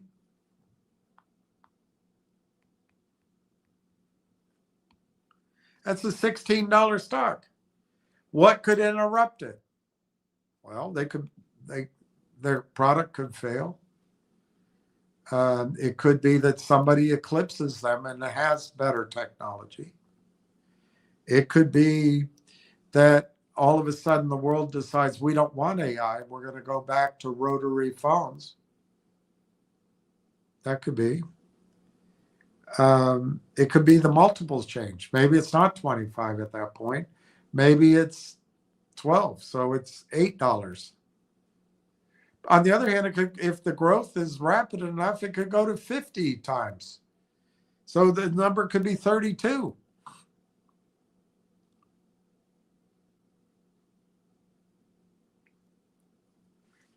But I come up with that number not because I'm pulling the number $16. I come up with it 150 million in revenue from all sources, projectable for 12 months. I think it's completely justifiable. But if you don't study it, you just come on and you flit and fleet, and it's like you're going to go, that's crazy. But anyway, I try to get the numbers by reverse calculation, not by just already happening. It started 5 hours ago. Why isn't it?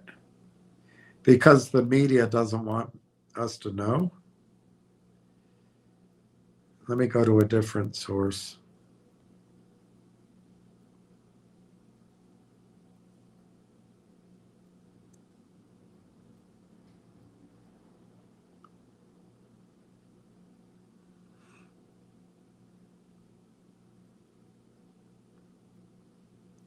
So there's no, Ricky, there's no coverage.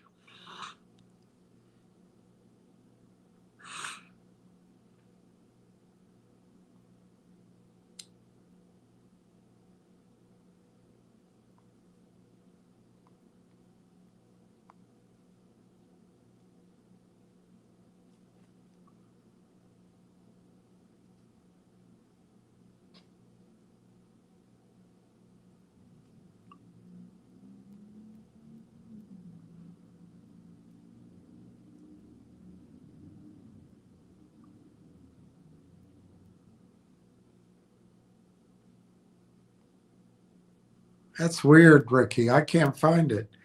Where else can I look? Pravda? I'll look at Pravda.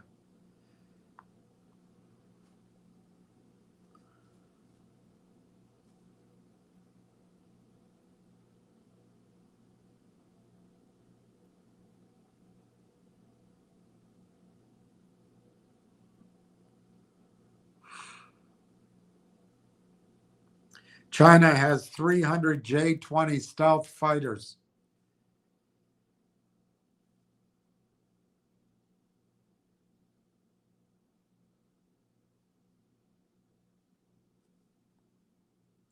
Explosions reported in Dubai.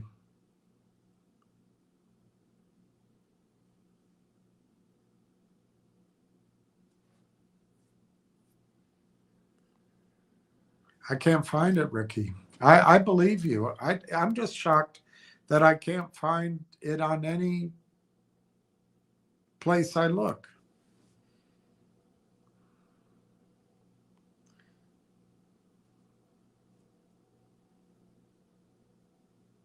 There. U.S. strikes creep toward Tehran while talks continue.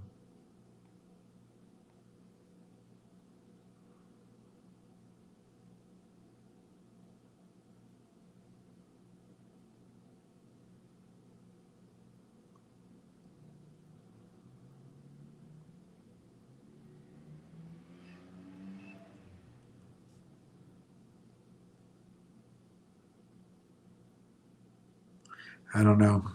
Anyway, I appreciate it. Well, let's pray for peace. And you know,